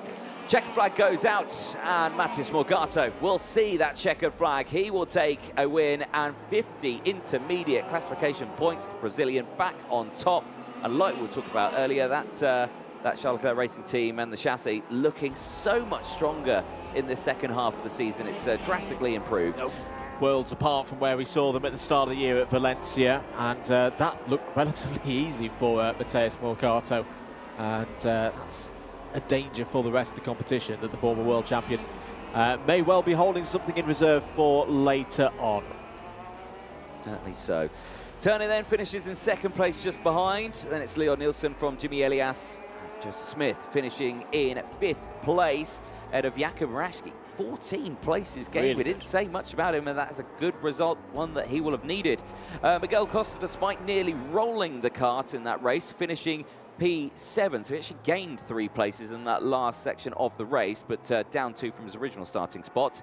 Felipe Carras finishing in 8th place ahead of Davide Bottaro. Santino Panetta finishing in the top 10 after gaining 9 places. Then it's Nico Lanolate gaining 10, Mark Brovko gaining 10, and Guillaume Bouzard gaining 10. They round out the top 13 ahead of Hugo Marti and Tom Dussel in 15th. Then it's Michael Adair and Jakub Kamenek who round out the 17 kart finishers. The retirements: Vanguard Clementson, Sebastiano Pavan, Dmitry Matviev, Zach Drummond, Vivek Kanthan and Sebastian Korpeng all out of the race. But that man there, Matheus Morgato, can be happy once more, back on top and back fighting right where he needs to be. Yeah, in terms of gaining points in the championship, that's what he needs to do, especially through this first part of the weekend. Let's have a look at the race highlights. Very even across the front row through the start. And then drama for Zach Drummond and others. Pavan, Kanthan, Matviev, all in trouble there in the early stages. A number of other drivers would return to the circuit, including Jakub Kamenek, who got going again. Race got into its rhythm. Nielsen at the front, Morgato down the inside of Elias for P2. Joe Turney trying to find a way past the victory lane machine as well. Perhaps going around the outside and holding position ahead of Matviev. Turney would find a way past the Frenchman down the inside into turn 14 and 15 to take third. Morgato somehow got the kart stopped through turn 5 to get past Leo Nielsen. He would carry on up the road. Big moment here for Miguel Costa and Dmitry Matviev. The damage to the 120 would put Matviev out of the race. Somehow Costa would carry on without significant damage, yet be classified in 7th place. Certainly would be, and you know, really impressed with Costa's determination on that one. Some drivers will have just probably stopped straight away and thought, "Oh, I'm out of this race." Like that probably pretty hurt him actually, because the landing quite a far way from where he landed originally, so a big drop onto his seat. Race continuing though, Turney retaliating on the rest of the field, but it would go the way of Matas Morgatu at the end of that one. Clear by just over a second from Joe Turney. Leo Nilsson finishing in 3rd place, but Jimmy Elias and Joseph Smith the top 5. Certainly what they would needed. Well, the track falls silent for a few moments' time as we go into the lunch break. The second half of the day will be back very shortly. The racing due to start at 10 to 3, so that is just under an hour's time from where we are now, kick-starting with the second round of qualifying heats for the Academy class, due to start at 10 to 3. From myself, Andy Jordan and Andrew Mather, we're going to take a short break. We'll see you in 44 minutes.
should dive into the pit lane and then might come back.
Welcome back, ladies and gentlemen, to round 3 of the FIA Karting European Championships live from Slovakia. We are at the Slovakia Ring, and most commonly known as the Slovakia Karting Center as well. And it plays host to round 3 of this championship. The year of opening 2020. Event record being set by Noah Montero of a 50.215. That it was set in time qualifying yesterday. Average speed of around 84.02 kilometers per hour on that lap.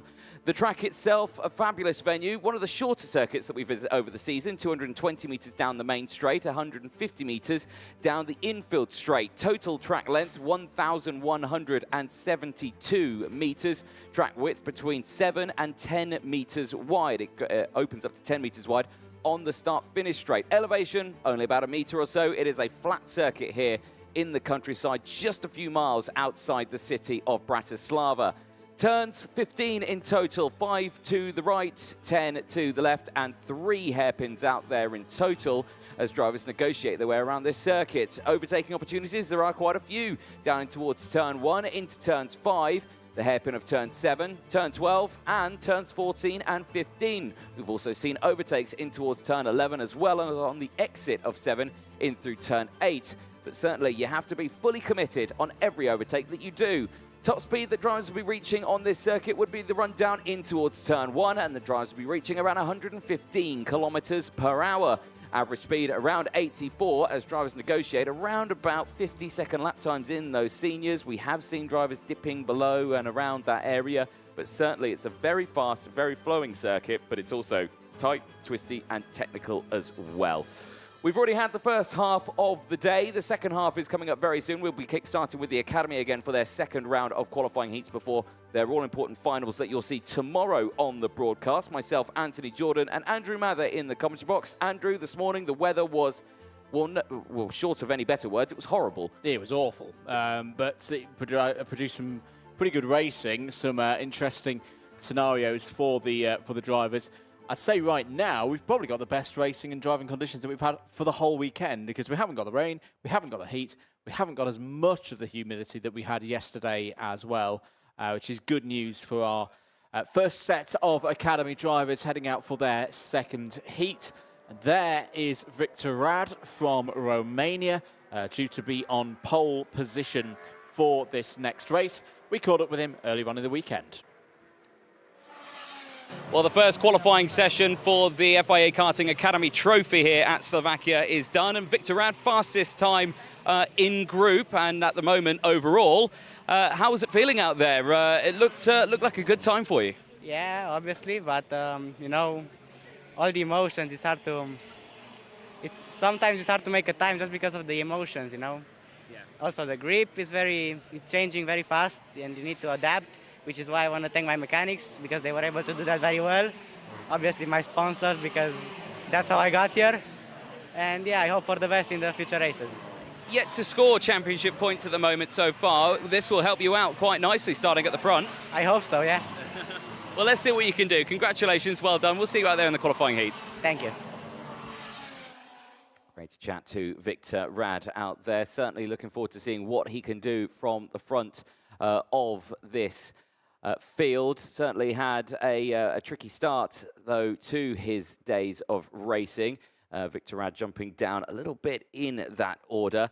But certainly for him, I'm sure he's wanting to fight back a little bit harder in this one. Victor Rad in that last race, I think he dropped to about P10. He did. He was surrounded by people who gained penalties, and DNFs in that one. Put it this way, it was 6, 7, 8 penalties I can see that were out there. Several non-starters. Was actually a disqualification as well from that first race, and yeah, that was certainly a very shaken up field. So in the grand scheme of things, after that race, I think about 5 drivers had a clean race in that last one. Certainly made it for interesting reading if you were looking for a result at the end of that one. But that was only because it was really wet conditions and there was a ton of nose cone penalties that went out to people because of that one. We'll talk about that a little bit later on. Let's quickly go through the grid on this one.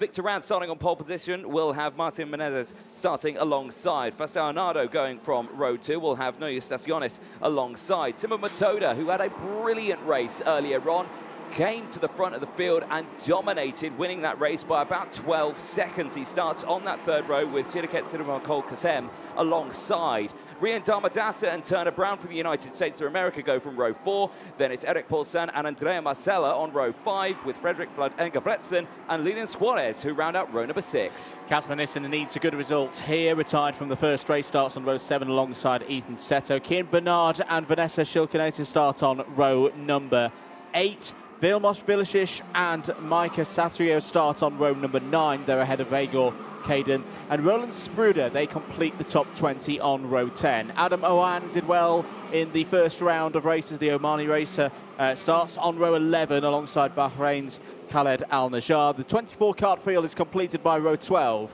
Malta's Delcine Galea and Mozambique's Pedro Matavella. Well, packed grid once again, 24 pilots out on the circuit. Let's see what they can do now in dry racing conditions here with the sun beating down on them. Air temperature 21 degrees. The track temperature, I can imagine, is a little bit cooler. As I say, there won't be a lot of rubber down on there. They've only had about 3 sessions on a dry circuit for the drivers, so there's going to be a little bit of work to be done to really get this track back into proper racing form. Right now, drivers getting slowed down as they head in towards turn at number 7 to get this one started. To say that this is an important race is an understatement. The Academy Trophy this year, they don't get that many heats. Of course, they had the 1 heat this morning. They've got the 1 heat now that they're doing. After this, it's all down to that final. Some drivers won't make it into the final. Some drivers will. And of course, then that is the end of round 2, and they've only got Sweden left to go. It's so tight in that championship, you just can't call it. Yeah, no super heats as well. So it's straight from these 11-lap races into the top 36 for the final, and only the top 15 score points, of course, as well. So these next 2 races, and of course the ones tomorrow morning, which will kick off at finals day. Results combined with the first set of races earlier on this morning to give those championship points. Right now, though, we're going to focus on this qualifying heat for groups B and C.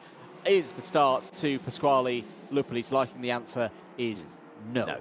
So we'll go around again for another formation lap. Quick review of the intermediate classification if you're just joining us here this afternoon in Slovakia. 1 set of races has been completed for all drivers in the FIA Karting Academy Trophy. 2 race winners from that first round of heats, Yol Taipale and Simba Matoda. Matoda, of course, goes in this race as well. Gilles Herman and Fredrik Flood Engebretsen secured 2nd places in their first heat, so they're tied in 3rd place at the moment in the IC on 44 points. Fausto Arnardo and Emilio Byrne are next back. Both got 3rd places, both got 41 points, so they're 5th and 6th. Nico Karagianis and Kian Bernard are next up, 7th and 8th.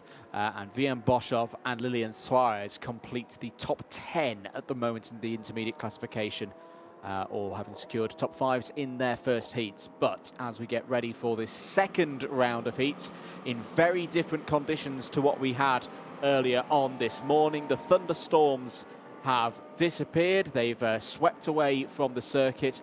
It's bright sunshine, a few fluffy clouds, air temperature in the 20s, cooler than yesterday when it peaked 33 degrees Celsius for our drivers. We're all set for this qualifying heat between Group B and C.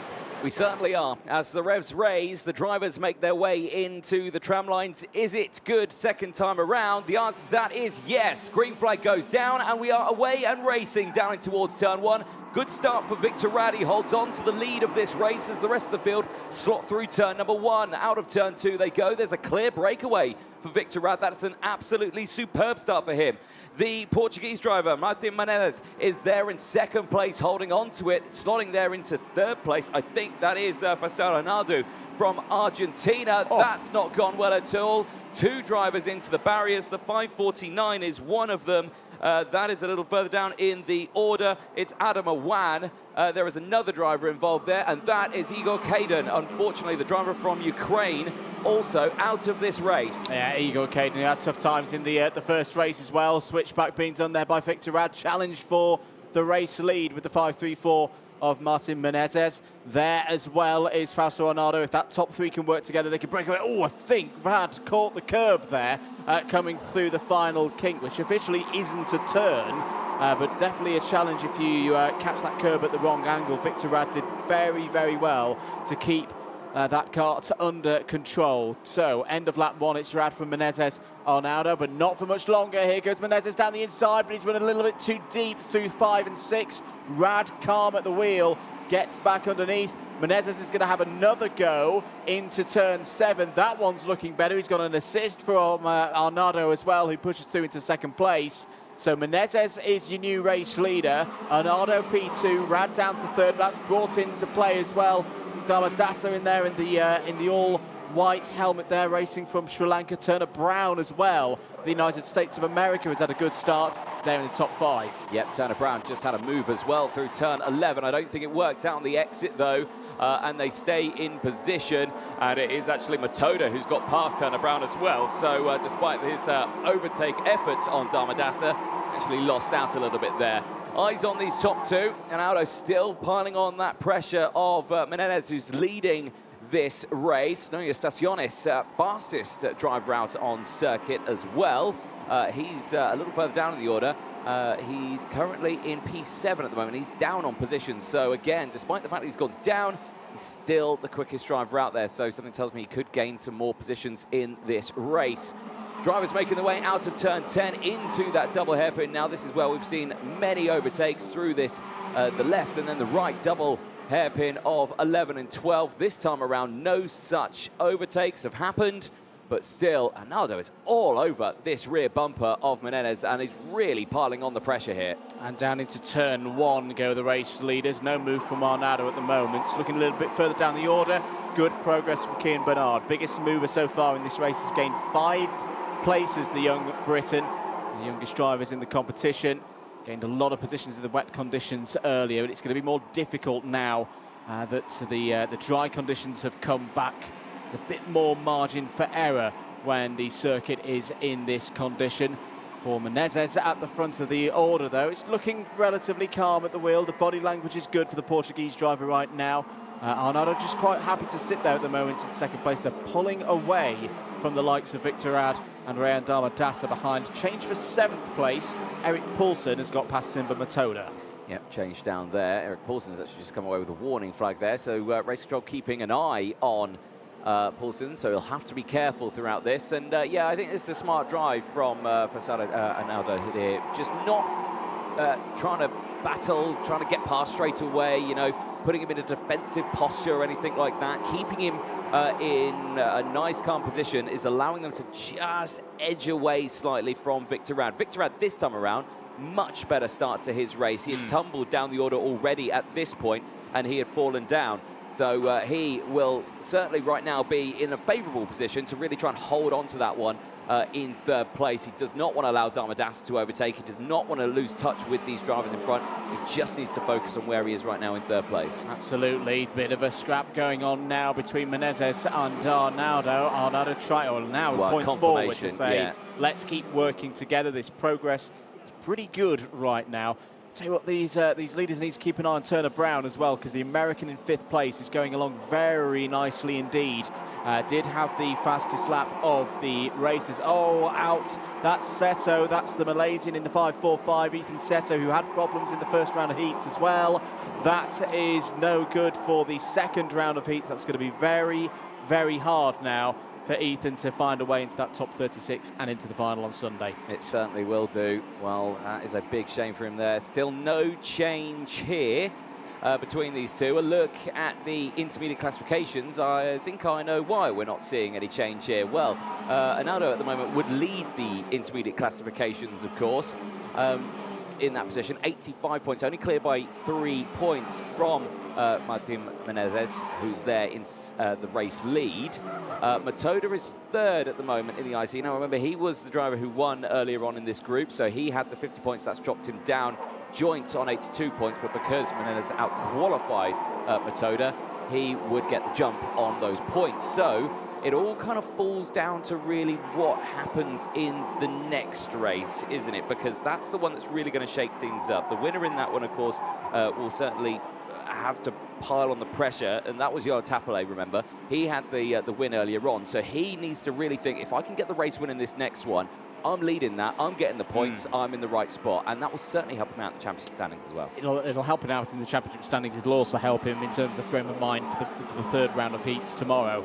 You know, he might just be able to relax a bit more, not necessarily take as many risks. I mean, the big question would then be what's everybody else around a leader such a driver in that position is doing. But the old Tapale, if he can win that next race, would be in a very strong position indeed. We've still got four more laps of this first race in the second round of heats for the Academy drivers to go, though.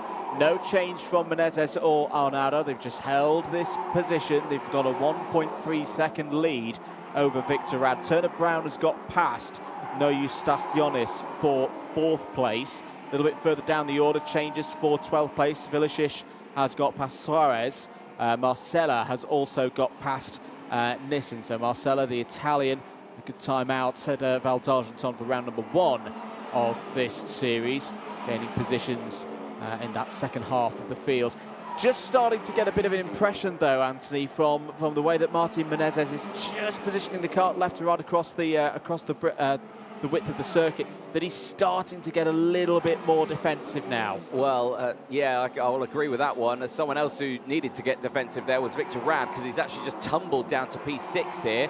Brown's got through, Stasionis got through, Darmadasa has got through as well. That will allow Simba Matoda to try and close in as well. Shiriket Shirimon Kolkasem is also having a good race, P8. He's down a few places, don't get me wrong, but at this point of the race, he was out last time, so correct, this will be a really good result for him if he can stay there. Paulson's just tumbled down to 15th as well on that last lap, so clearly not going the way he wants. Back with these two, though, talking about them, yeah, I completely agree with you. You're seeing a little bit more of a tighter line going into some of the corners now, just really throwing it left, right, centre, not going full defensive, though, but certainly just keeping Arnaudo at bay. It's one of those almost psychological defences of you just edge the kart across a little bit to put into the mind of the driver behind that thought of, don't do it, don't try it. This is a nice position for both of us. We're only in the second round of 3 of these qualifying heats. It's not a final. Let's play this sensibly through to the end. Turner Brown, new fastest lap of the race, 53.974. The American now up to 3rd place and already got past Stasionis. As you mentioned, Anthony's got past Rad and Armadasa as well. What is the pace like relative to the leaders? Well, it is quicker, but only by 0.2, maybe 1.5 at worst for Turner Brown. So yes, he's catching, but simply doesn't have enough laps, enough sectors, enough corners to realistically bring this one to the end. That was a mega second sector from Menezes, by the way. He's dropped Arnaudo now. It's probably going to be about 0.4 of a second over the line as he goes on to the last lap. It is indeed. Menezes is now in full control. Yeah, he certainly is. A check over the shoulder there. You could see his body language. It was like, yes, okay, I've broken away from him now. He's not right on my rear bumper. I've got the pace. I'm going to get the maximum points in this one. Granted, even where he is, he's not going to be the lead of this one. He is still in a chance of getting some championship points, but remember, there's still another race that needs to go out, and that will shake up that order quite substantially, I can imagine, with other drivers going for their second round of points. Because remember, Kim Bernard, who is currently 8th in the standings, he's not out in this race. Oh, no, he is out in this race, I should say. Sorry, I apologise. He's in P10 at the moment, up 5 places. So he's moving up the order as well. Now, something has changed on my screen here, some points. Checker flag's going to come out, and I'll go explain that. It's going to go the way of the Portuguese driver, Martin Menezes, and that he'll be absolutely delighted with. Fastaro Arnaudo finishes in 2nd place. They're happy, delighted with that. Now, the change that has happened, that I was just alluding to, there was Simo Matoda gaining a position up to P6, has just put him second in the intermediate classification. So Menezes has just won that. Now it's just dropped to third in the intermediate classification. So that has changed things just that little bit. It has. I think for Menezes, though, it's a good return. He's pretty much eaten all of the lead that Matoda had over him personally before that race. Arnaldo, with still one race to go in the second round of heats for the Academy drivers, takes the clubhouse lead, as it were. There is a provisional classification for the race. Menezes from Arnaldo, Brown, Staciones, Damadasa is your top 5. Simo Matoda gets that position ahead of Sirimon Kokasem on the last lap. Rad in 8th, Flood and Gebretson 9th, Kim Bernard in the top 10. Again, Vilmos Vilicic, I think, was your biggest mover in that race. Yes, the Hungarian was. 6 places to 11th. Vanessa Shilkines finishes in 12th. Andrea Marcella, Lilian Suarez and Casper Nissen all in the top 15. Roland Spruder, Micah Satrio, Delcine Galea, Khaled Al-Najjar and Pedro Matavella. The last of the 20 finishers, 4 retirements in that race. Some of them quite key ones as well. Adam Mawan, Diego Caden, Ethan Seto and Eric Paulson. Again, that's the second poor result, unfortunately, for the Swede. Here's the race start. Here's some of the race highlights. Indeed, good start from Victor Rad initially. The rest of the field as well got a good start. But it was when we exit out of the next corner, we see this happen, unfortunately. Adam Mawan, unfortunately, getting a problem there and going off the track with Igor Caden, both of them out of the race. Martin Menezes would then go for the lead. He would lose it again on the exit, then going into the next corner would go for a second attempt, and then he'd be delighted with that one, and he moves up into the race lead. It allowed for Sara Arnaldo to follow through as well, and it'll be those two all the way to the end of the race. No drama between them. It bunches the Argentine driver up to the lead of the intermediate classifications with 85 points. Matoda would be second. Menezes finishing third in the IC at the end of that one, and so many more names jumping up and down in that order. But we do not know the full order until this race here on your screen gets underway.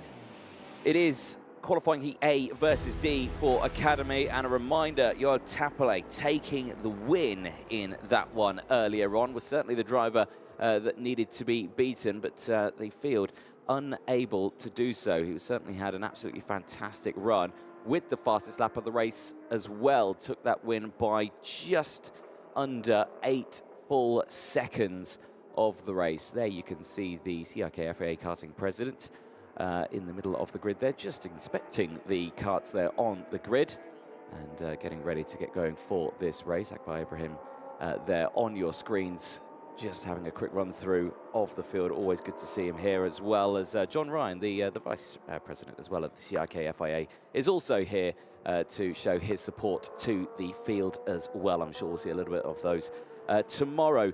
Results earlier on in this one, Joel Tapele taking the win ahead of Gilles Herman. Gilles Herman being the outright pole sitter in from qualifying yesterday in the Academy Trophy. He will start this one on the pole position.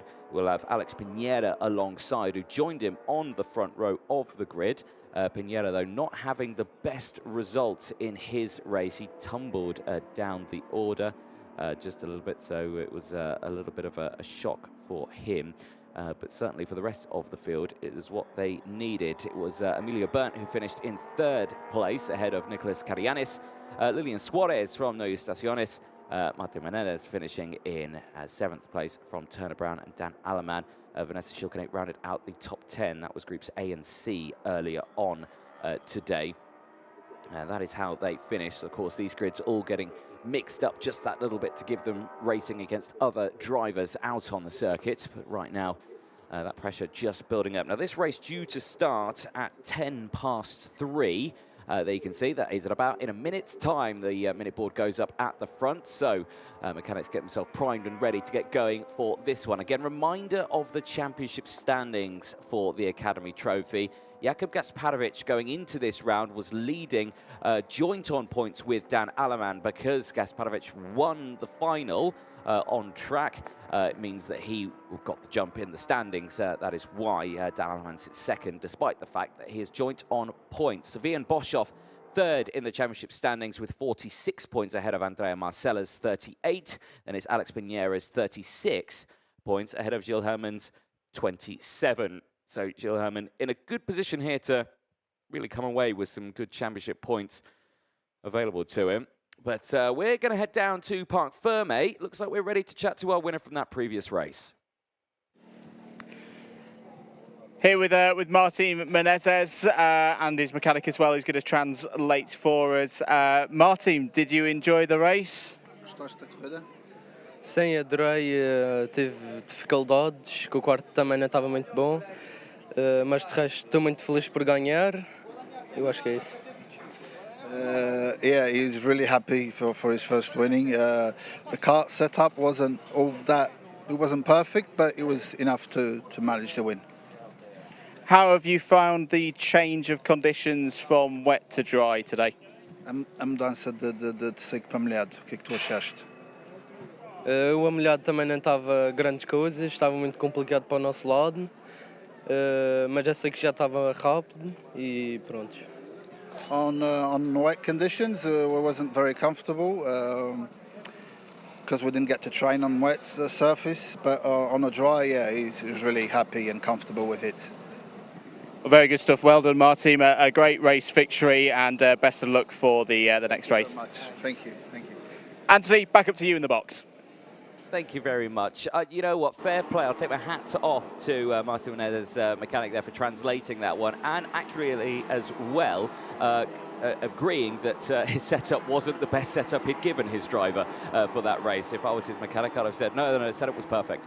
But anyway, we'll go back to the next race that's heading out to the circuit. Let's quickly run through the starting lineup for this one. Gilles Herman starting this one on pole position. Alex Piñera starting alongside Joel Tapale and Fyodor Sadelnikov going from row 2. Dan Alaman, who has joined on points for that championship lead, has his championship rival right next to him. You couldn't even write it. Jakub Kasparovic starting on that third row of the grid alongside Alaman. Emilio Burns and Theodor Tubal go from row number 4. They've got Nicholas Karayanis and Vian Boshoff on row 5, rounding out the top 10.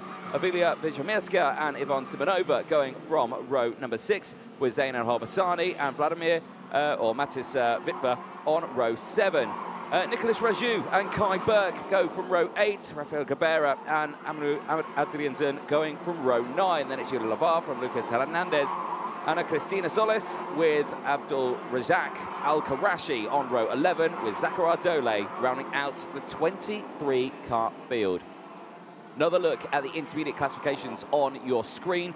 Bottom right-hand corner, Ronaldo with the 85, Matoda with the 84, Menendez with 82, Stasionis with 72, joint with Frederick Flund Edgar Bretson with 72, and then Turner Brown with 71 points to his name. That may change at the end of this one, with the drivers getting ready to go for this race. As you can see now, making their way round turn 10 in towards the final sector of this lap. Tension starts to build. This is their last Academy race before their final tomorrow.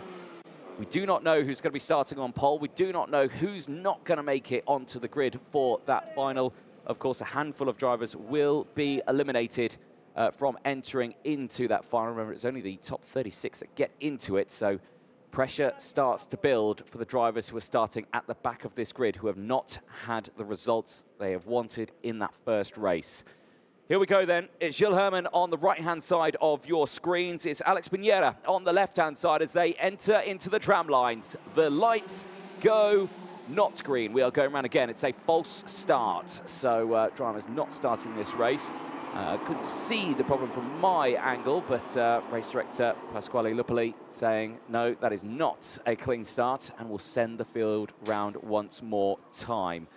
Andrew Mather joins me back in the commentary box. I'll give him time to catch his breath and breathe. That's a fair length he's just had to travel back from Parc Fermé. But for all of these drivers here now, tense time really starts to build up. Like I say, this is one of only 4 more point-scoring opportunities available to the drivers. At the end of this race, we will tally up all the points and we'll know who gets the championship points at the end of that one. But certainly for a lot of these drivers, it is such a tense time. Remember, from Val d'Argenton, it was Nicolas Karayanis who scored the 25 championship points at the end of the qualifying heats phase at Val d'Argenton. Who will it be here at the Slovakia Karting Center in Slovakia as the drivers make their way round into that final sector? Andrew, this is going to be a tough one, an exciting one. Hopefully you got your breath back, but yeah, we're looking forward to this one, aren't we? Exciting times. The change of conditions, it seems to be the story of the Academy season so far, whether it be here in Slovakia or at Val d'Argenton in France. Good learning platform, though, for the drivers for this season and, of course, their future careers. We're into the tram lines. Are we good for a race start in this one? Yes, we are. Green lights and away we go for 11 laps here at the Slovakia Karting Center. Brilliant start for Gilles Herman. He has the advantage in the early stages. Bit of a wide moment there for the 514. Dan Alleman, one of the championship contenders, equal a share of the lead going into the round here this weekend after round one. Can he fight back now? He's very good in the dry conditions. Rest of the field filing through, Anthony, all looking pretty good so far. Yeah, indeed. 502 getting squeezed out wide there. That's not good at all for the driver of Kai Burke, the Australian, who I don't think had the best result earlier on. I think he tumbled down, in the order. So he needs a good result in this one. Now, sticker kit, he's going so fast right now, is Alex Pineda, that his sticker kit's come off his NASA panel, and it's flapping around in his face. If I was him, I'd probably grab that and try to throw it out the way, yes, because that could be quite a distraction for a driver. Yeah, indeed. So, end of the first lap. Herman leads from Type A. Sadelnikov upper spots to third. Pinera down 2 to fourth, and then Gasparovic, the local favourite here in Slovakia, won the final last time out in France. Completes the top 5 there, and keep an eye on Emilio Bernd as well. Emilio put in a good number of overtakes in the first round of heats, and there's another one down the inside. The German takes 5th place. Indeed, Ivan Simonova didn't have the best lap on that last one, just lost 4 places and has just dropped down to 11th place. So still up 1. She had a good start to the race. The same as Matas Vitva, 6 places gained as well. Lucas Hernandez and Yurlava all gaining positions in that one. Someone who didn't have a good start, Nicholas Karayanis, unfortunately, 10 positions. He dropped down all the way to P19. Indeed, good move there from Gasparovic down the inside, gets back up to 5th place. That was going past Fedor Sadelnikov.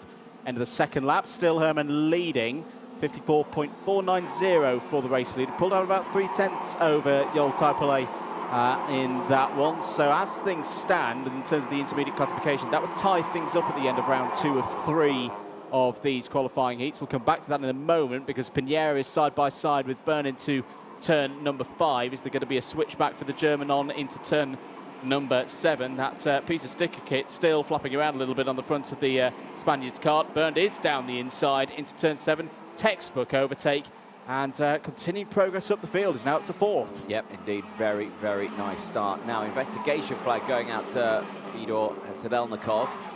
Not like that. Now, where is he? He's a little further down the order, I believe. In fact, I don't actually know where he is in that order. Where is Sadelnikov? Oh, he's P6 at the moment, so he won't like that at all. So, not sure why that investigation flag's come out. Maybe for a start infringement. Maybe so. A couple of changes further down the order. Dan Alleman has got past Emilia Wismerska for 10th place. Zakaria Delay has also gained a position past Abdelrazak Al-Karashi for 21st. Let's have a little look at a replay. So this is Sadelnikov and Pinera. There you can see the loosening decals coming off the NASA panel there. And my other concern, Anthony, would be if that got a little bit too close to the steering mechanisms and whether that would add further distraction to Pinera. Well, I think Pinera is probably thinking, I don't want to lose my sticker kit. It's still attached to the top, so we could just pull it back later. Yeah. But if I was him, like I said it earlier, I'd say just grab it, rip it off like a Band-Aid, and then just crack on with the race. But we'll have to see what he decides to do. Matas Vitva seeing a warning flag as well. We'll have to be careful. That is one of only a couple of warnings you can get in these races. Gilles Herman leading the way, 1.5 seconds clear. And if we look at the intermediate classifications now, Herman and Tapale joint on 94 points in this one. Now, Tapale, who sits in 2nd place, Well, he knows his joint's on points, but because Herman was outright pole in qualifying, he would out-qualify and would get those championship points. Yeah, and it was a really good strategy from Herman at the moment. That run in qualifying is deciding things. Of course, still another round of heats to go tomorrow morning. But, you know, for those who weren't here at the circuit, maybe watching around the world, Herman was one of only a few drivers to hold back in the 6-minute time qualifying session and initially not go out. Now, we see that a lot in the seniors and the juniors.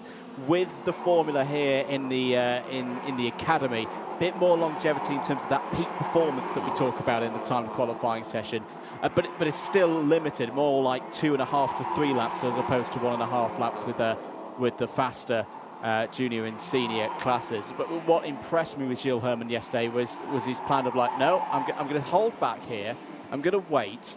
Yes, I know there's that risk of the traffic, you know, slightly ruining the plan, but his execution was absolutely spot on, and that's what gave him pole position yesterday. Here's a bit of a scrap.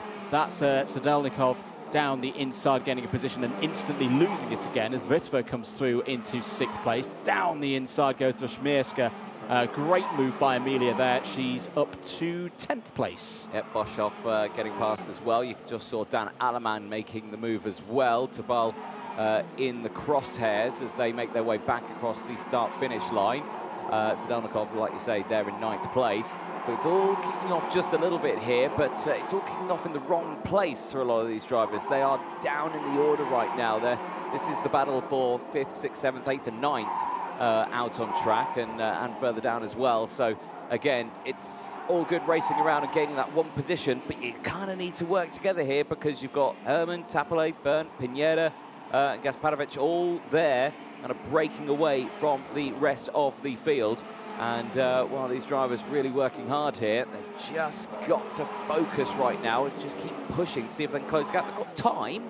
We're on lap 7. There's another send down the inside there. Another change for Sadelnikov. Alaman and everything just trying to push through here.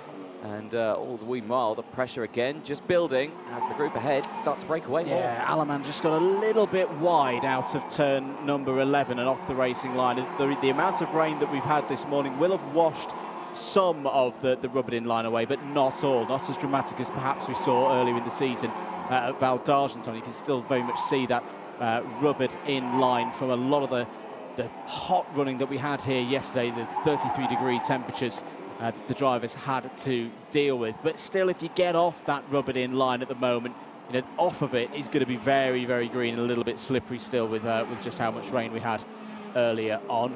Here's the continuing scrap for 2nd place. Now, this would be a good help for Gilles Herman in terms of intermediate classification. If Amelia Byrne could find a way through, it would leave the Belgian on their own at the top of the table. At the moment, of course, it's still tied up 94 points apiece between Herman and Taipale. Taipale's got to hold on to this. He's got to keep himself in there. Of course, this is worth championship points, depending on how tomorrow goes for the first set of heats. Amelia Byrne, though, been really impressed with the German today. Had a tough qualifying yesterday. He's going to look down the inside now for 2nd place. Taipale doesn't fight that one too hard. A good move there from Amelia Byrne and good driving from Taipale as well. Very, very tempting to fight a move into turn 5, and we've seen it before, particularly at the pre-round, that when you do that, it often ends up as a bit more of a loss of just the single place. Yeah, exactly that. Now, I saw a hint of yellow flags in the background there. I'm just trying to see, I can see some karts that have stopped moving. I'm going to hazard a guess that one of them is going to be Zain El Homassani, and there it is, the 550 of Zain El Homassani. So yeah, he is out of this race and off the track. There was a handful of others that did tumble down the order, but I think he is the only driver to actually retire from the race, which is a big, big shame. Yeah, real shame there for Zain. We'll get points for 23rd position here in this one. We're on lap 10 of 11. Gilles Herman in full control of this race, 2.4 seconds clear of this duo. Amelia Byrne from Germany and Joel Taipale from Finland. Alex Pinera still running in 4th place, and sticker kits coming loose or not, that is a great effort from the Spaniard, considering the level of distraction that must have been giving him earlier on in this race. He's comfortably clear of Gasparovic in 5th. There is your IC, so now you see, yes, Herman is clear by 3 points ahead of Taipale due to that move by Emilio Bernd. Arnaldo will be holding third overnight, tied on points with Emilio Bernd. Again, Arnaldo getting the advantage due to having a better performance in time qualifying yesterday. Matoda would slip to fifth, and Menezes would complete that top six. He would. Well, that is still a good job done for day one for the Academy Trophy in their qualifying heats. Like say tomorrow morning in the AM, they will have their second round or their third round of qualifying heats. But at the moment, Gilles Herman looking comfortable where he is, no problem whatsoever. And, well, he's looking clear, 2.4 seconds from the rest of the field here. It's indeed. Gilles Herman comes through turn 13, brakes for 14, immediately flicks it into turn 15 and will take the checkered flag and will lead at the end of the second round of heats. He's got one more set of heats tomorrow to see if he can improve on the third place that he had at this stage back at Val d'Argenton for round one. Emilio Bernd through the field again, takes P2. Yol Taipale with third place in that race, combined with the race win he had earlier in round one, means that the Finn will be in second place in the intermediate classification going into tomorrow's final round of heats. Alex Pinheiro fourth, Theodor Tobal in fifth ahead of Vrian Boschov, Jakub Gasparovic, Kai Burke, much better result for Kai Burke that time around, the Australian, up 8 places to finish in 8th place. Fedor Sadalnikov faded a bit in the second half of that race, down 5 to 9th. And Emilia Vishmerska as well in the top 10. 11th biggest mover was Yuri Levar, up 8 places for the Slovenian driver to 11th. Dan Allemann might be a bit disappointed with 12th place in that one. Was ahead of Matthias Vitver, though, and Yvonne Simonova and Nikolaos Karagiannis. I don't think it's going to be a repeat of the full score from the intermediate classification for the Greek driver this time around. Nicolas Raju, Rafael Gabraro, Lucas Fernandez, Anna Cristina Solis, Amario Adriansen, Zakaria Delay and Abdul Razak Al-Karashi all make it to the end. One retirement in that race was Egypt's Zain Al-Homassani. Let's have a look through the highlights then from that last heat in the second round for Academy. This was the start. Dan Allemann out a little bit wide there on the exit of turn one, was able to get back and solidify himself in the top 10. Everybody else making their way through. A little bit of a wide moment there for the 5.02, but apart from that, it was a good, clean start. Early intrigue with Alex Pinheiro, the stickers kit on the 5.01 coming loose, most likely being quite a distraction to the Spanish driver. He would race through to 4th place, would even go on the attack as well down the inside of Fedor Sadalnikov. Emilio Bernd was on the scene as well, repeating the driving that we saw in the wet conditions this morning. Bernd overtaking drivers left, right and centre, would gain 5 spots in this race on his way to 2nd place and would secure 4th place in the intermediate classification overnight. A little bit of a rumble in the jungle in the midfield. Sadalnikov fighting through Boschov as well, also coming up through the order. Great move this from Emilia Vishmerska down the inside on the 5.33 of Ian Boschov there. It was chop and change all the time through the course of those 11 laps for those trying to make it into the top 10. Dan Allemann, just say, not quite hitting the heights that we saw in Val d'Argenton so far this weekend. The Swiss driver would be classified in 12th place. Bernd would have one more overtake to deliver. That was down the inside of Yol Taipale for 2nd place. But it was Gilles Herman in full control as he was in timed qualifying. A win by 2.3 seconds that puts the Belgian in 1st place in the intermediate classification overnight. The third set of heats for Academy will be tomorrow morning. It will be our first racing action here at the Slovak Karting Center. C versus D heat will go off from 10.05, AB from 10.25. Let's head down though to Parc Ferme and Anthony Jordan. Thank you very much, Andrew. Down here in Parc Ferme with our race winner, Gilles Herman. Gilles, fantastic race. Well done. You're leading the points tomorrow. Are you looking forward to it? Yeah, I hope that I win the next race tomorrow and the final. Yeah. How's the weather for you? Sun is shining, better than the rain this morning. It was horrible this morning. Yeah, dry is better for me. On the wet, we're struggling a bit with the chassis and tires. Yeah. Well, tomorrow is another day. Are you looking forward to it? Do you reckon that final, it could be yours? Yeah. Well, we wish you best of luck. Congratulations. Well done. We'll see you tomorrow. Thank you. Excellent stuff there for Gilles Herman, who will get himself primed and ready for tomorrow. Andrew, let's back up to you. It's back over to the OKs and OKJs.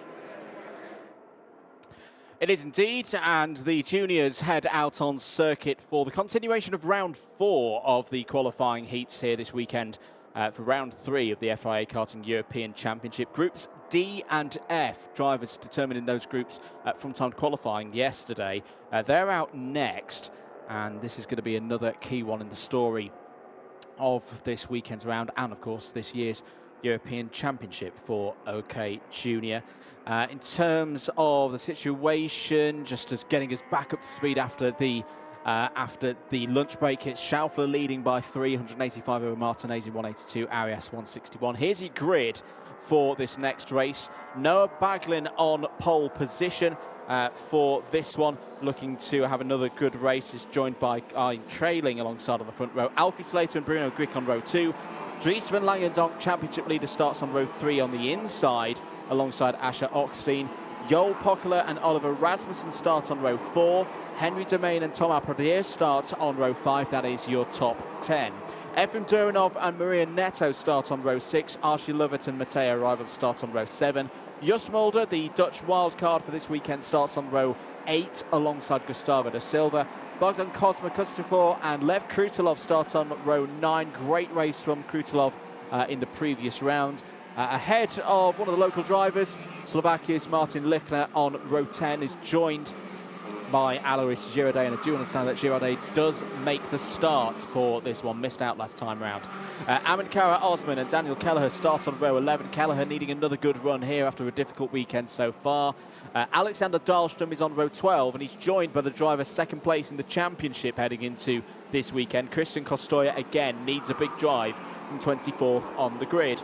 Theo Battisti and Amir Sabarov start on row 13, and it's a 28 kart field formed up by Slovakia's Lukas Konopka and Czechia's Daniel Pokorny. Drivers out on their formation lap. There will be 11 laps once again for this latest group of juniors. Stories to keep an eye on. Dries van Langendonk starting 5th for this one.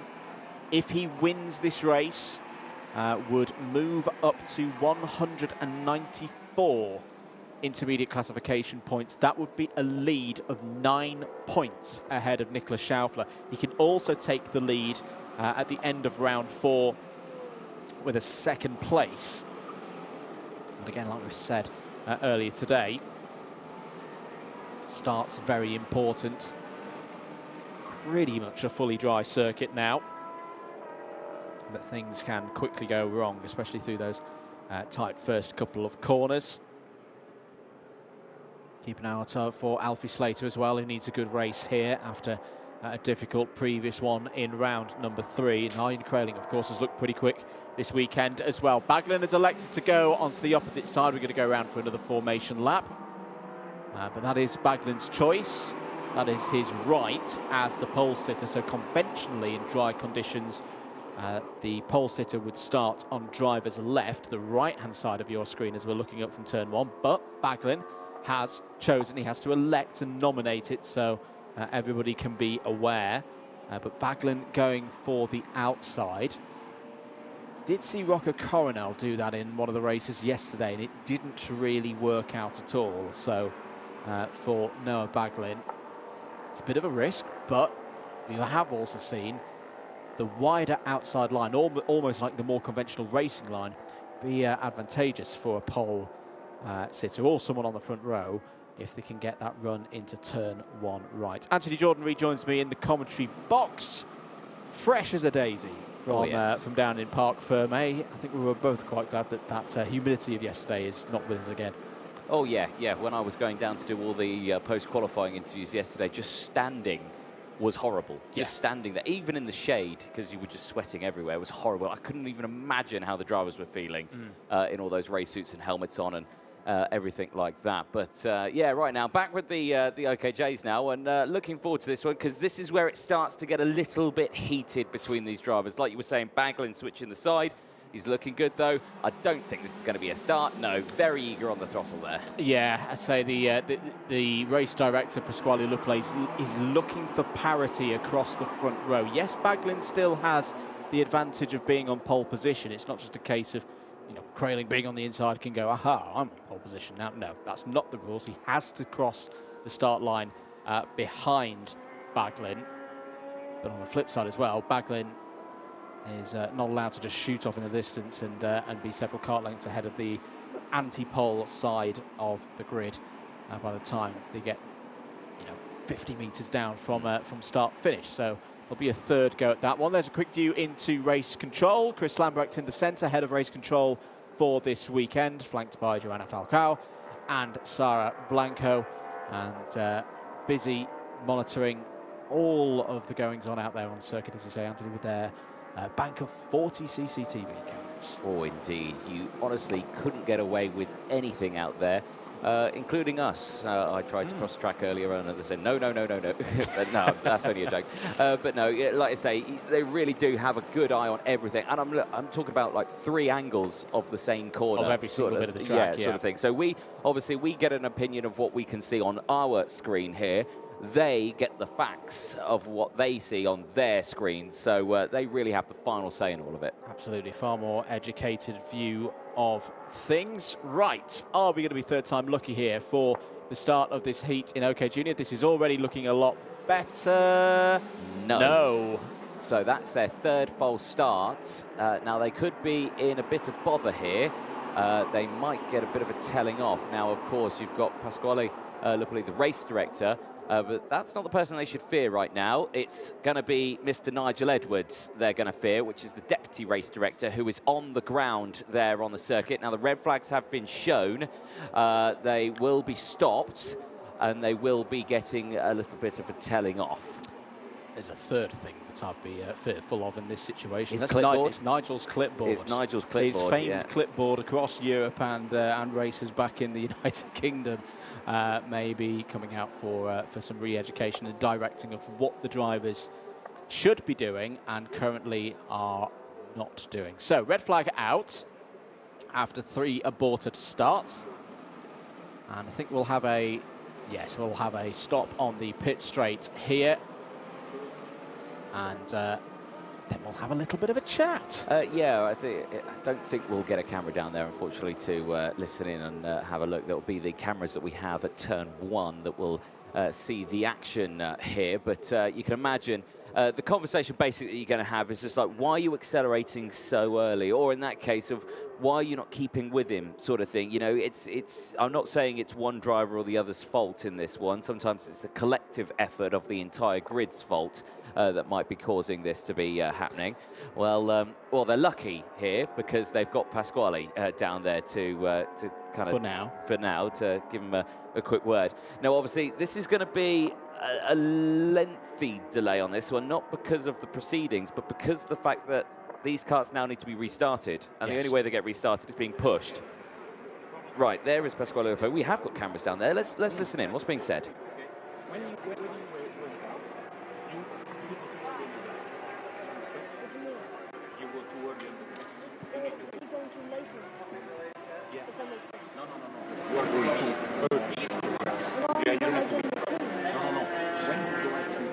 Well, there, you can just hear, you know, he's trying to explain here that you're either too early on something, so I think it's too early on the accelerator. There is a yellow line out there, and you can see that yellow line. Yeah. It's kind of like on the 8th spot of the grid there. You can just see where it turns to P14, I think. The important thing for me, Anthony, is it's beyond the kink that's not a corner. Yes, the kink that's not a corner. The kink that's not a corner, and I think that'll be interesting if we can get a replay of the attempts at the start. That you're seeing that lack of parity across the front row even before or as we're going through the kink. So I think that's the problem. I'll happily be corrected if I'm wrong on that one. But we'll continue to have some discussions and hopefully get this one underway very soon. The yellow line is the Acceleration. The acceleration line. It's the recommended acceleration line. So you should wait to roughly around that point. You can do it before. You could do it after or something, but it's in that area sort of thing. But these guys are doing it way before that area. There is Nigel Edwards, thankfully. Oh no, he's been given a clipboard. He's been given a clipboard. No, I'm joking. There is our Deputy Race Director, Nigel Edwards, who is just going to have a quick look at everything, make sure everything is kind of set, ready to go on this one. In fact, has he already pointed out a bumper there on a kart? So that is Lickner who's out there, and well, yeah, I think maybe his bumper's been dropped on that one, and we've not even started the race. So because this is a red flag situation, I think he can get that put back. And don't quote me on that one. So there we go, past the red line. That's the one to indicate to the drivers that they can't go overtake. They've got to start where they're starting. Now let's see. We've got the parity now. That's okay. He's gone now. Yeah, he's gone way too early. Way too early. Because where's the yellow line? There's the yellow line. Now, again, it's not a rule. They don't have to accelerate on that line. They can accelerate before that, but everyone has to be on the same page of that one. If you go and the other line doesn't go, it's like, it's a false start. Yep. But it's one of those, it's such a fine line.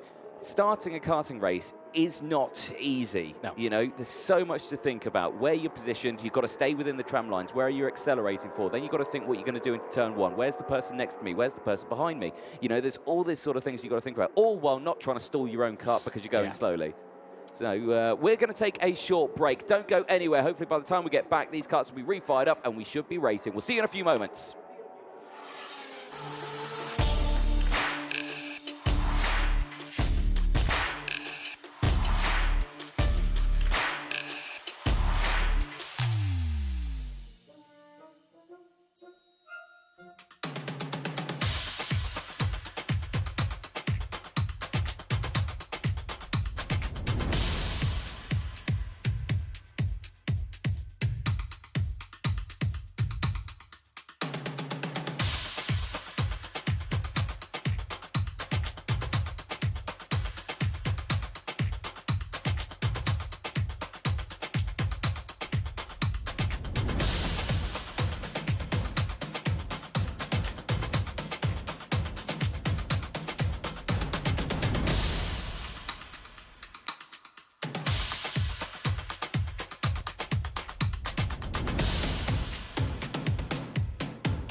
Well, welcome back, ladies and gentlemen, to round 3 of the MondoKart.com FIA Karting European Championships here at Slovakia. As you can see, engines are refired up for qualifying heat D versus F for the OK Junior category after a brief red flag after 3 failed start attempts. Race Director and Deputy Race Director Pasquale Lupoli and Nigel Edwards had made their way down to the grid, had a word with relevant drivers, and had got everything back to where it needs to be. So hopefully, this time, first time's a charm, and we can go racing again.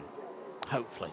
Hopefully. Be positive. Positivity I'm sure we're is going to get it this time around. So we still have our front row of Baglin and Kraling, Grick and Slater on row 2. Dries van Langendonk and Asher Ockstein on row number 3. The old Pockler might be a bit of a dark horse in this race, starting on an all-Tony kart row 4 with Oliver Rasmussen there. But all eyes will be on whether the drivers can get this race start done correctly. This is attempt number 4 for groups D and F. Certainly is. Right, drivers again making their way down. We've had the chat. Had that chat to the front 2 on the grid. It's just like, right, wait for a little bit more. Keep it slow, keep it steady. Right now, just bunch them up because you've got that kink, you've got the corner. You don't want to accelerate before it. Keep it steady, Keep it steady, keep it steady. Now, go, go, go, and the lights do go green, and we are away and racing, and it is a good start from Baglin, who switched to sides. He's still got the jump there, what he needed to with the start of that race, as the rest of the field head through turn number 2. Krayling still there in 3rd place as they make their way down. I think that's Slater who's got up into 3rd place as they all go through. There's one card off into the barriers. A driver looks to be maybe in a bit of discomfort. I think he's okay. It's the 236 of Maria Neto, the Portuguese female driver, unfortunately out of this race. It's a real shame for Maria, starting on the 6th row of the grid, but goes no further than the first lap then. Well, Noah Baglin, bit of an interesting choice to go for the outside, but made it work. Did put a nice little squeeze on Ian Krayling on the run to turn 1. Was able to hold that outside line. Krayling definitely compromised in terms of his corner speed at the very start of the race. Still got 2nd place though. Alfie Slater's having a good run. By this stage of the previous race that we saw Alfie Slater in, he was out of contention. Dries van Langendonk up to 4th place, so still very early stages of this one. That would leave Schaufler in the lead in the IC by 3 points ahead of Martinez. It would be a tie, in fact, on points between Martinez and Dries van Langendonk. So if Dries van Langendonk could start making positions here, Anthony, he's going to start moving himself up from that 3rd place in the IC. Here's a battle between the 253 and the 270. That's Oliver Rasmussen, I think past Asher Oxteen for 6th place. Indeed. Well, we'll keep an eye on those battles. Yes, it is. So Rasmussen up into P6 now as they make their way through. That updates the intermediate classification just that little bit as they go through. So drivers moving up or down in those positions. Van Langendonk now there in 3rd place, moves himself up to 2nd in the intermediate classifications, pushing himself up a few more points. He's joint with Schaufler. Another position gain here for Van Langendonk, makes sure he leads the intermediate classifications. Yeah, Alfie Slater went for that move on Ian Krayling, and Dries van Langendonk followed through.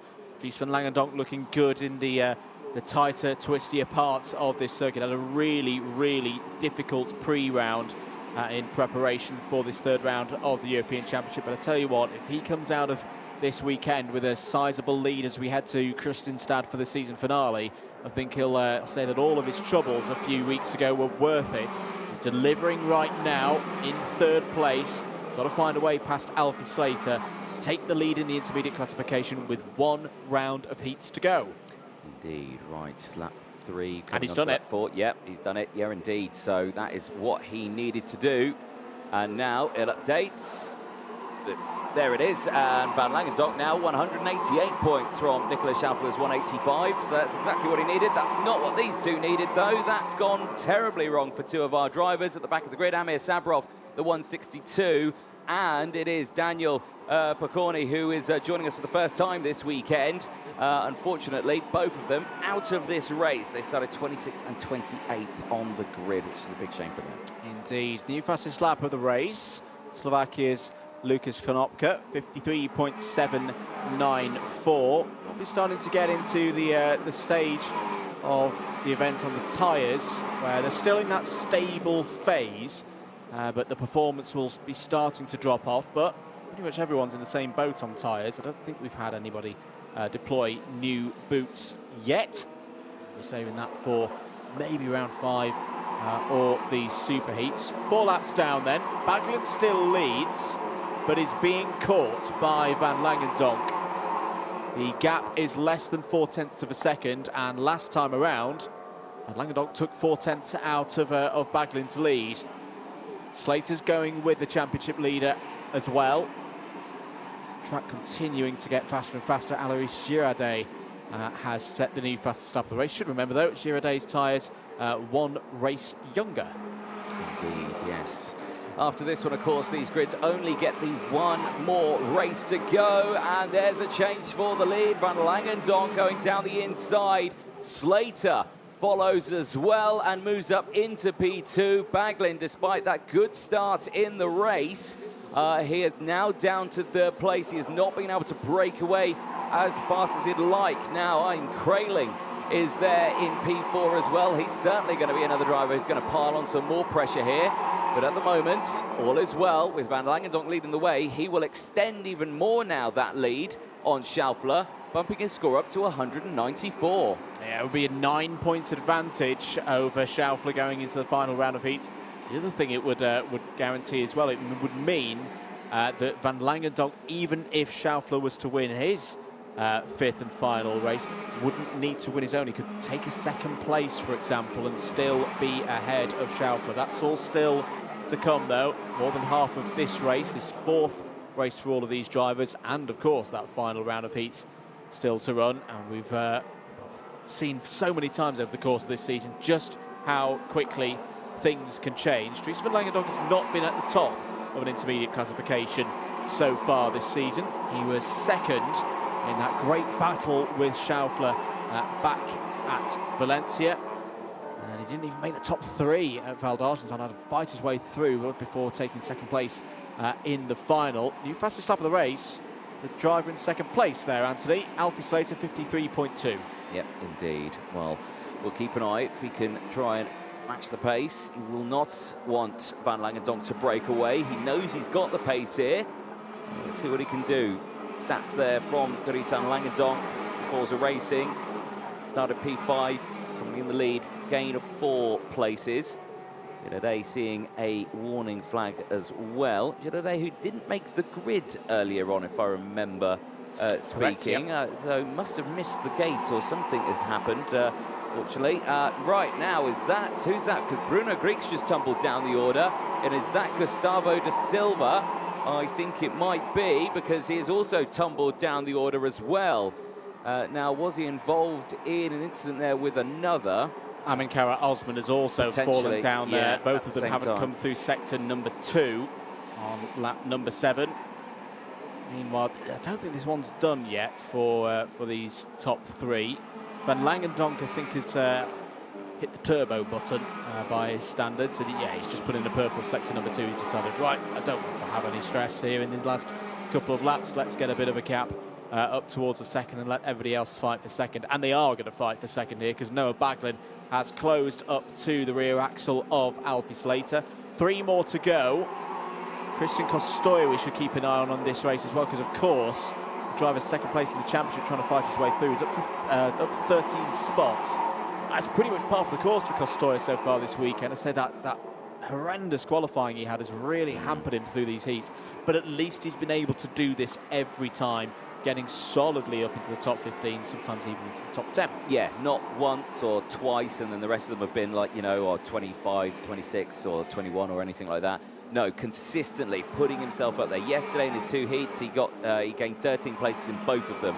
Really good run, just outside the top 10. Earlier on today as well, he got inside that top 10. I think he finished about P8 out there. So really good race in that one, and he's doing it again right now. He's there in P11. He's up several positions, and he's only 6 seconds off the leader at the moment. So he's still within relatively decent touching distance. I think he's already, we've not got all the maths in front of us, but I would imagine he's back in the top 36 in terms of the points. I would definitely say so. If he can keep going on here, ultimately what Kostoya needs to do, he needs to get back in the top 15, ideally whilst we go through the superheats. Here's another look at these. Oh, that was a little bit close. That's as close as I'd dare to get to, standing in front of an angry field of karters about to start a race. But initially that time around, much cleaner start, exactly what you want to see in terms of formation on that one. And crucially, a good getaway for everyone apart from Maria Neto, that was the incident, unfortunately, that saw her go off the track there. I think no fault of her own. She was just on the outside line. Yeah, and it all bunched up a bit. I think it was Archie Lovett. Oh, was out of the race is the 684 of Lucas Konopka. So Lucas Konopka, who's going on really nicely earlier on in this race, does not finish. The Slovakian is out of this race. We're on the final lap. We are indeed, and Van Langendonk leads the way ahead of these two here, Alfie Slater and Noah Baglin. Van Langendonk now with the fastest lap of the race as well, 52.958, is breaking away from the rest of the field here. But between these two, are we going to expect some fireworks, or are they happy of where they are? Well, for Slater in the points, he's not within the top 10, but he will certainly still be in a good spot there. For Baglin, he is up into P6 in the intermediate classification. So this result here, I'm sure he'll be happy with. For this person here, he'll be even happier with this one as he heads across the start-finish line. he takes the win in that one, and he extends his lead in the IC. 194 points ahead of Schaufler, who's yet to go back out again, of course, with his 185. So it's still not over just yet. We don't know who's going to be where at the end of today in that intermediate classification, but certainly Langendonk's doing exactly what he needs to do to help secure a possible championship points grab. And just to add a little bit of spice, because I know you like that, Anthony. I like spice, yeah. Dries van Langendonk has got one more race to go. Yep. It will be a D versus E race later on today. He will, of course, start on the inside of row 3. The driver starting on the outside 2 rows ahead of him will be... Niklas Schaufler? Niklas Schaufler. So not only will it be that scenario where we just need second place, we will get a little bit of a face-off between those two again, which is very exciting because that's what we had earlier in the season at Valencia, and it was fireworks. There's your provisional result then. Van Langendonk from Slater, Baglin, Kraling and Poccola, your top 5. Rasmussen, Oxteen, Girardet, good drive there from Alois Girardet, up 12 positions to 8th. Henry Domain and Christian Kostoya complete the top 10. Kostoya, your biggest mover, up 14. Bogdan Kozma, Christopher up 6 places to 11th. Daniel Kelleher, another good drive from the Irishman, up 10 to 12th. Archie Lovett, Lev Krutelov and Efim Durnov in the top 15. Difficult times out there for Thomas Poder, Just Mulder, Bruno Grick, Alexander Dahlstrom and Materials and the rest. So we had a bit of a wait to get this one underway, but it was underway at the 4th time of asking. Baglin got that good start. That little squeeze there on Kraling, meaning he wasn't going to be able to get down the inside into turn 1. Maria Neto would have problems on the start there. You also saw Archie Lovett in the air slightly on his front axle. Unfortunately, though, for the Portuguese driver, that would be the end of her race. It certainly would be. That was the first move at the sharp end of it. Van Langendonk making the moves there on Alfie Slater. That later at the same place, he would make the move for the lead down the inside, getting past Baglin and moving up. That would allow Slater to get through as well. A little bit of contact between the two of them there. You saw the front nose of Baglin getting caught on that rear bumper of Slater. That's just that effect. Unfortunately, retirements later on. Gustavo da Silva out of the race after contact, I believe, with Armin Kariya Osman. And there as well, Lucas Konopka, the last retirement in his home country, unfortunately retiring from the qualifying heat. But at the end of that one, it would be Dries van Langendonk extending his points lead in the intermediate classification. And that showdown will be later on today with their final heat between Dries van Langendonk and Niklas Schaufler. Make sure you stay tuned for that one. That is going to be an exciting one. Who gets those championship points? Seniors are coming up next. We head to Groups D and F for the OK category. And in this one, Leo Iglesias starting on pole position. Scott Lindblom starting alongside. They're the ones that we need to keep an eye on. Again, really good results all the way throughout this one. You've got Lewis Well, 3rd in the championship. He's a driver who needs to get things sorted out as well. But it is certainly going to be a very exciting one again. Gomez, who's starting a little further down also. Yeah, the driver's second in the championship at the moment on the inside of row number 4. And indeed, it's going to be another key one in the story of the senior category here this weekend. We caught up earlier on in the weekend with one of the drivers out on circuit in a short while. Let's catch up from Xavier Avramidis. Well, the competition here is much harder, much more difficult.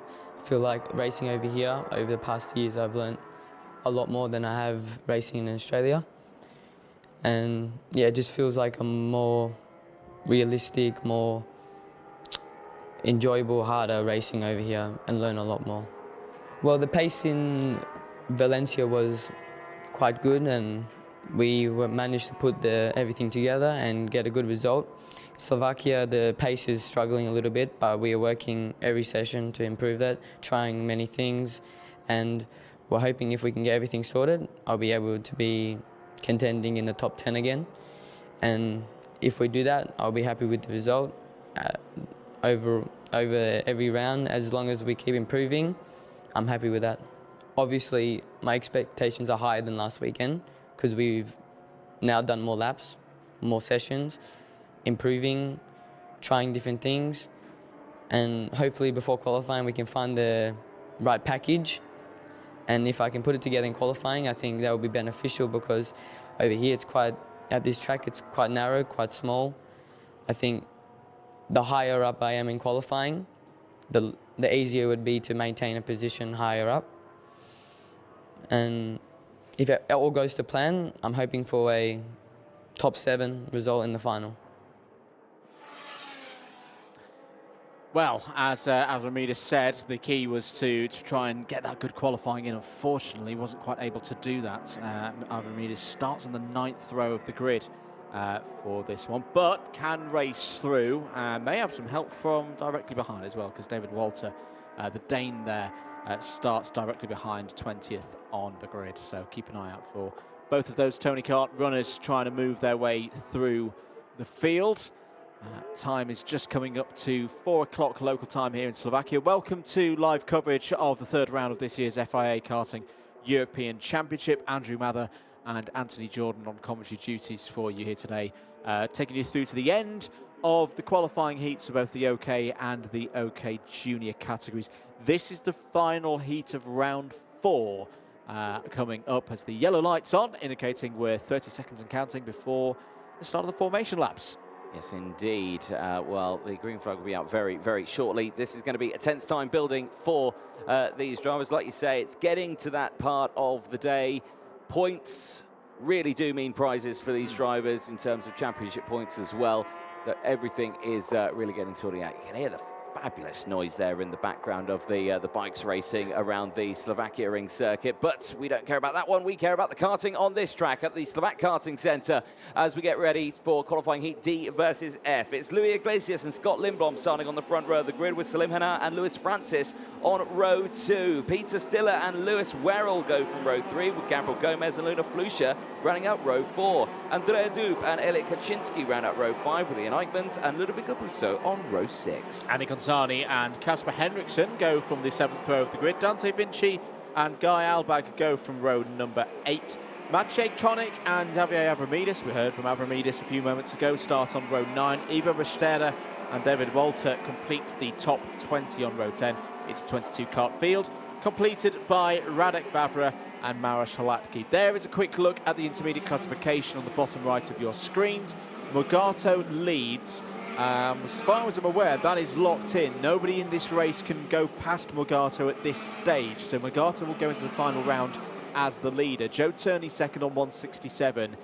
Jimmy Elias there on 164 ahead of Dmitry Matviev. Leo Nielsen 5th on 142. Your highest ranked driver in this race, has a race in hand, is Louis Iglesias, who's your pole sitter for this race. If he wins it, he would move to 179. That would put him above Turney in 2nd place, but just behind Morgato by 6 points. So all to play for. It certainly is all to play for. And again, it's all theoretical right now, but it needs to actually happen. Very theoretical. Of course, we could, I think no one could predict how a kart weekend could go for anyone. It's so unpredictable with everything, you know, because karts, I mean, they're not the most reliable thing in the world. So many things could go wrong with any kart or anything. Weather, not reliable at all. And of course, kart racing, it's the most exciting, most pure form of racing that there is there in the world. You just can't put it on one driver. It's, you know, you just get so much drama out on a kart racetrack all the way throughout that it's impossible to really guess. So that's why we have to go through all of these qualifying heats. That's why we have to determine who is the best of the best and who's going to be starting where for that final. And even when you get to that final, you still don't know. You have to wait until the end of it. Right then, drivers forming up ready for this one. The grid nice and bunched up. They will have seen the 3 failed attempts from the juniors previously, and they don't want to repeat that one. Let's see if this is going. Oh dear, that one's going around again as well. So another false start. This will put us back just that fraction more. I think that one was Lewis Werrell. Lewis Werrell had his hand up nice and early. I think it bunched up a little bit that Werrell had to just hop out of the tram line to make sure he didn't hit the back of Lewis Francis and risk a 5-second drop down. But he had his hand up before he made that tiny little move, caught the eye of Pasquale Lupoli, who sends them round again. Yes, indeed. Well, Tension building once more between these drivers. Again, false starts are never a fun thing to have to deal with, because you're always like, right, okay, go around again, get everything sorted. Let's have a look what happened. Right, okay, yes, you can see Lewis with his hand up there, and then you've got everyone kind of bolting at different times there, and then a handful of other drivers' arms go up in the air. So, yeah, sending them around again, definitely the right call there. Pasquale Lupoli keeping a check on it. And you know, again, a lot of people, they're probably there, the keyboard warriors out there going, you know, oh, I bet it's easy to be a race director, though. All you're doing is standing there and watching them, and then goes, oh, no. It's probably the hardest job on this circuit is to be the race director there. You've got all the ears from the other stewards that are out there on the circuit. You're in constant communication with race control as well, who are feeding you information, as well as you watching what's going out on circuit. So much is happening. You're having to deal with about 50 things all at the same time. And you've only got 2 eyes. And I'm saying quite simply, he needs 22 pairs of eyes for this one. Has only got 1. Right, let's see if we're good for a start this time. No, we're going to go around again. Well, that was an interesting one there. Iglesias went, Silimanar went, Peter Stiller did not go, extending formation. So, yeah, that's an interesting one of me on that one. So that's a second false start there. Say that lunch break hasn't done anyone any justice, has it? No, it hasn't. But again, you know, the wet conditions this morning. I was saying that we had dry races yesterday, so there shouldn't really be that excuse of getting used to how the race starts going in these conditions. Drivers will head round once more. Indeed. Right. Well, while we wait for these drivers to go around, let's have a quick reminder of the championship standings. Let's have a look at that one again. Yeah, you can see, yeah, Peter Stiller not going, and then, yeah, Leo Iglesias going. You can see the drastic difference there. Well, similar to what we were talking about with the junior race beforehand. Obviously, Iglesias is pole position holder is now back on the conventional side, and Iglesias did go on the throttle there well before the yellow line. So hopefully we can get that one right this time around. I think it's just, again, in that case of what race director Pasquale Lupoli wants. He's just hold it back a little bit after we've got round the kink that's not an official corner. Then it's more into the zone where he's happy for us to have the drivers accelerate. Again, all it is just stay off that loud pedal just until that last moment. Get round that kink first and then go. So Iglesias is going to really bunch them up here, really slow them down. Now, of course, that's going to put drivers out of position. Luna Flush is now out of formation. They get back into formation now, but it tells me, no, that's going green. They are going this time around. We are racing, and it's a good start from the front of the grid there. And I suspect it's been a terrible start for Flusha. She is just absolutely caught out of sorts there, and she's tumbled down the order. But crucially, for Iglesias, he leads the way. Hanar is there in second place. And is that Gomez up into third? That's a superb start. Yeah, Gomez got a really good run away from the green light, got around Stiller by the time he got down to turn 1, and then everybody else on the anti-pole side of the grid. Oh, somebody's off at Marshall post 5. And it's Scott Lindblom. Scott Lindblom is out on lap number 1. The youngster, the Swede, has been impressing so much this weekend. Will go no further. Further up the order. Is that a change for the lead? Yes, it is. Yeah. So Salim Hanar.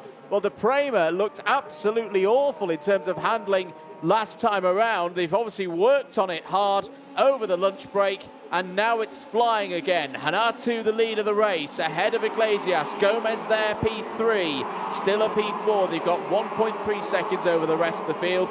Bit of a disjointed start there, Anthony, but a big one in the story of this weekend. Yep, certainly is. And crucially, cast your mind back to Valencia when you had these two, Iglesias and Gomez, next to each other. An absolutely dominant force that had to deal with absolutely everyone, and they had maximum points from that weekend. CRG lead the team standings as well ahead of Kart Republic. So again, CRG looking for good results in this one. There's a look at the moment of the intermediate classification. That may change again in a couple of corners' time. But Salimanar leading the way. It doesn't seem to be anything that Iglesias nor Gomez can do at this time. Peter Stiller still there in 4th place. He's sticking with them on the VDK as they head through. There's a Contrator in the background there as well. Looks like one of the Monster K karts having a problem, a big problem there. It is Radek Vavra. Unfortunately, that is another retirement in the race. His nose cone's come off. So despite the fact he's out the race, that will also be a 5-second time penalty for a nose cone. It will be, indeed. That's more than dropped. That's completely detached from the karts. 52.260. That's some really good pace from Salim Hanar.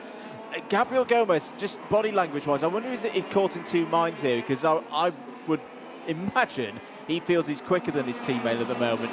But in the context of this round, his teammate's scheduled to be second in the intermediate classification. He can't just be throwing one, and he isn't doing. He's just holding back a bit. This isn't just another one of the competitors out there. It's a very well-positioned kart and driver within the round at the moment, and they cannot put that at risk. This is the problem for Luna Flusha. I think she just bogs down.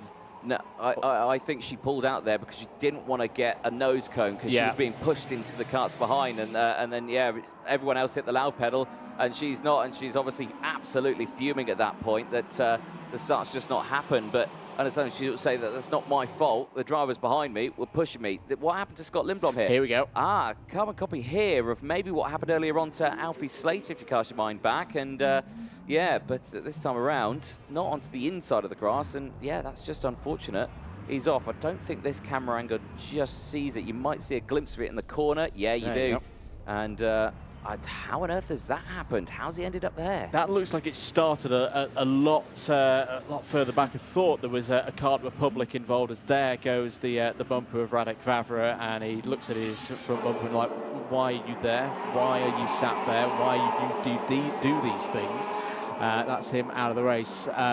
Difficult to see what the cause of the problem there for Scott Lindblom was, but the effect is quite apparent out of this race. Not out of the weekend, of course. It's already got a number of points on the board and will still be well within the top 36, I'd imagine, for getting through to the final tomorrow. But not what the Swedish driver would have wanted. No, exactly. Back to these two here, the two CRG drivers, Iglesias and Gomez. Gomez really needs to be the ultimate rear gunner here, but he is not going to be. He's going to try and send it down the inside of his teammate. Again, I can understand why he wants to do it. He's kind of proven a point to say, no, I'm Gabriel Gomez. I'm like the number one driver, and I'm team leader in CRG. You know, I need to be in front of you. But Gomez, you sit there 10th in the IC. You're 10 points away from the next closest person, which is Lewis Werrell in 9th in the intermediate classifications. And Luis Iglesias is second in it. Be the rear gunner. Be that teammate that he wants you to be. There's another factor in this, Anthony, that Iglesias is currently sitting in second place in this intermediate classification. Who's he holding out from that second place? Joe Turney. And from a tactical perspective of championship, if Gabriel Gomez can't be beating Joe Turney, he needs every other driver out there possible to be doing that job. And Iglesias is doing that job. You can see the racer in him wants to go through and probably has a little bit more race pace at the moment. But it's the risk versus reward thing, and right now the risk is just a little bit too high for me. Yeah, because Iglesias is doing his level best of sticking to those racing lines. He's not going wide at any corners here. Gomez is seeing an entry on an inside because he's taking the normal racing line and then trying to get his nose down the inside. But I say that the risk is far too high here. You've got Peter Stiller behind you, but then look at the gap you've got behind that. Lewis Francis is then 3 seconds further down the road. So Peter Stiller, he is there, but he's not attacking Gomez. He's not putting pressure on Gomez. It's literally just you're there in second and third place. And I would say, despite, the fact that it may be a less interesting race for many people watching, but as a team and as a team player and everything like that for the points, I'd say just sit behind him. Sit behind him and push. It's karting chess at 100 kilometres an hour. Yeah, it is. And let's spare a thought for Iglesias as well, because I know we're talking a lot about the championship and Gomez versus Turney, and Werrell have been there a bit. Mugato having another good weekend. Luis Iglesias entered the weekend 5th in the championship, and he'll be saying, hang on a minute, we're only at the halfway stage of the season. If I get on a run now towards the end of the rest of this weekend and through Kristianstad to the end of the year, I could be European champion. Ahead of my teammate, ahead of my team leader, because at the end of the day, they're racing drivers and they all want to win. And that's a hard thing to deal with if you're a team boss. So if you're Brandon Nielsen in the team, joint pairing management, out there as well. For CRG. Obviously that just changed at the beginning of this season. The team have done a fantastic job in there to really push their drivers. They'll be watching this, probably biting their fingernails, just going, okay everyone, let's just keep calm and carry on a little bit in this race. And they're wishing this was a junior race and 2 laps shorter than the... is that a mistake? Yeah, Gomez got a little bit crossed up there through the middle of turn 2. And he's got to get things back in rhythm, otherwise Peter Still is going to be right there. The VDK Racing team have been very quick again so far this weekend, whether it be in the hands of Thibaut Ramicus, Finn McLaughlin, and others, of course. It does look like Gomez has got himself back into rhythm. There's also the realistic nature of how this race is going. Whatever Prema have done, whatever the work that the Kart Republic team have done on Salim Hanar's 119, it has been absolutely transformed from that early race when things had just gone back to dry running, because he's pulling away. And I think even if the CRGs were to do a swap of positions, do we realistically see Gomez or Iglesias catching Hanar at this rate? I think the answer is frankly no. Hannah's looking very comfortable right now. Yeah, like you say, stark difference to what we saw earlier on with that kart just not gripping up where it needed to be. Let's have a quick recap of what's happening further down in the order. We've been speaking about the top 4 for some time. Magic Conic is there in 5th place, all on his own. 12 positions he's gaining this one of the wild cards going into this weekend for Magic Conic. Certainly having a very good race, is out-beating Lewis Werrell, Ian Eichmanns, Annie Consani, Lewis Francis, Dante Vinci, Ludovico Busso currently in those orders. Vinci just getting past Lewis Francis, so now he's up into 9th place. Right, we've actually had retirements as well in this. David Walter has retired, the driver who did a brilliant job earlier on in the wet conditions, gaining the positions out of this one. Luna Flusha has dropped out as well, with Radif Haver and Scott Lindblom. So 2 more retirements in this race. It's a big shame to see. I'm just going to throw another one in there, Anthony, for the armchair engineers and enthusiasts watching around the world. This is the only circuit of the season that is anti-clockwise. Yes. It is a punishing circuit. We had a day yesterday where it was 33 degrees. Louis Iglesias is looking a little bit tired. He just watch his head through some of the longer high-speed corners. It's starting to lean a little bit. And it's a thing, we see it in Formula 1 as well, for example, when they go to Interlagos. The drivers have to prepare for a set of loads on their neck muscles that they're not used to, because there's not many anti-clockwise circuits. I think if you look at the Saudi Arabian Grand Prix, yes. And Ollie Behrman, when he jumped into the Ferrari F1 car, the last-second replacement for Carlos Sainz, you saw the stark difference from lap 1. His neck was absolutely fine, and then at the end of the race, you can see his head going literally from side pod to side pod of the car because he just can't deal with it. Yeah. It's the same thing in karting. They do punch quite a few G's around some of these corners. They're not strapped into the kart as well. They're kind of holding on. They're kind of clenched in a little bucket seat. That they're kind of holding on for dear life in these karts, just that little bit, and then they've got to deal with their neck. Gomez is close right in now. He's going to attack on his teammate. It's a risky one. He apologises on his way through, but Gomez was saying as they were going on to the last lap, keep going. But now Gomez is saying to him, right, now, don't worry, keep coming, follow me, follow me. But Iglesias is saying, well, I've just taken points away from you, though. I was fighting second in the intermediate classification, and I was helping you out with Joe Turney. Why did you do that? Yeah, well, he's still got second place at the moment, but the advantage over Turney's halved from 6 points to 3. Salim Hanar is in no trouble at all. He's leading this one by 1 point. I thought that would happen. Yeah. Gomez has let him through. I think that is the sensible thing to do, because there was a little bit of contact between the two of them. Yes, they're teammates, but there still could have been some form of investigation.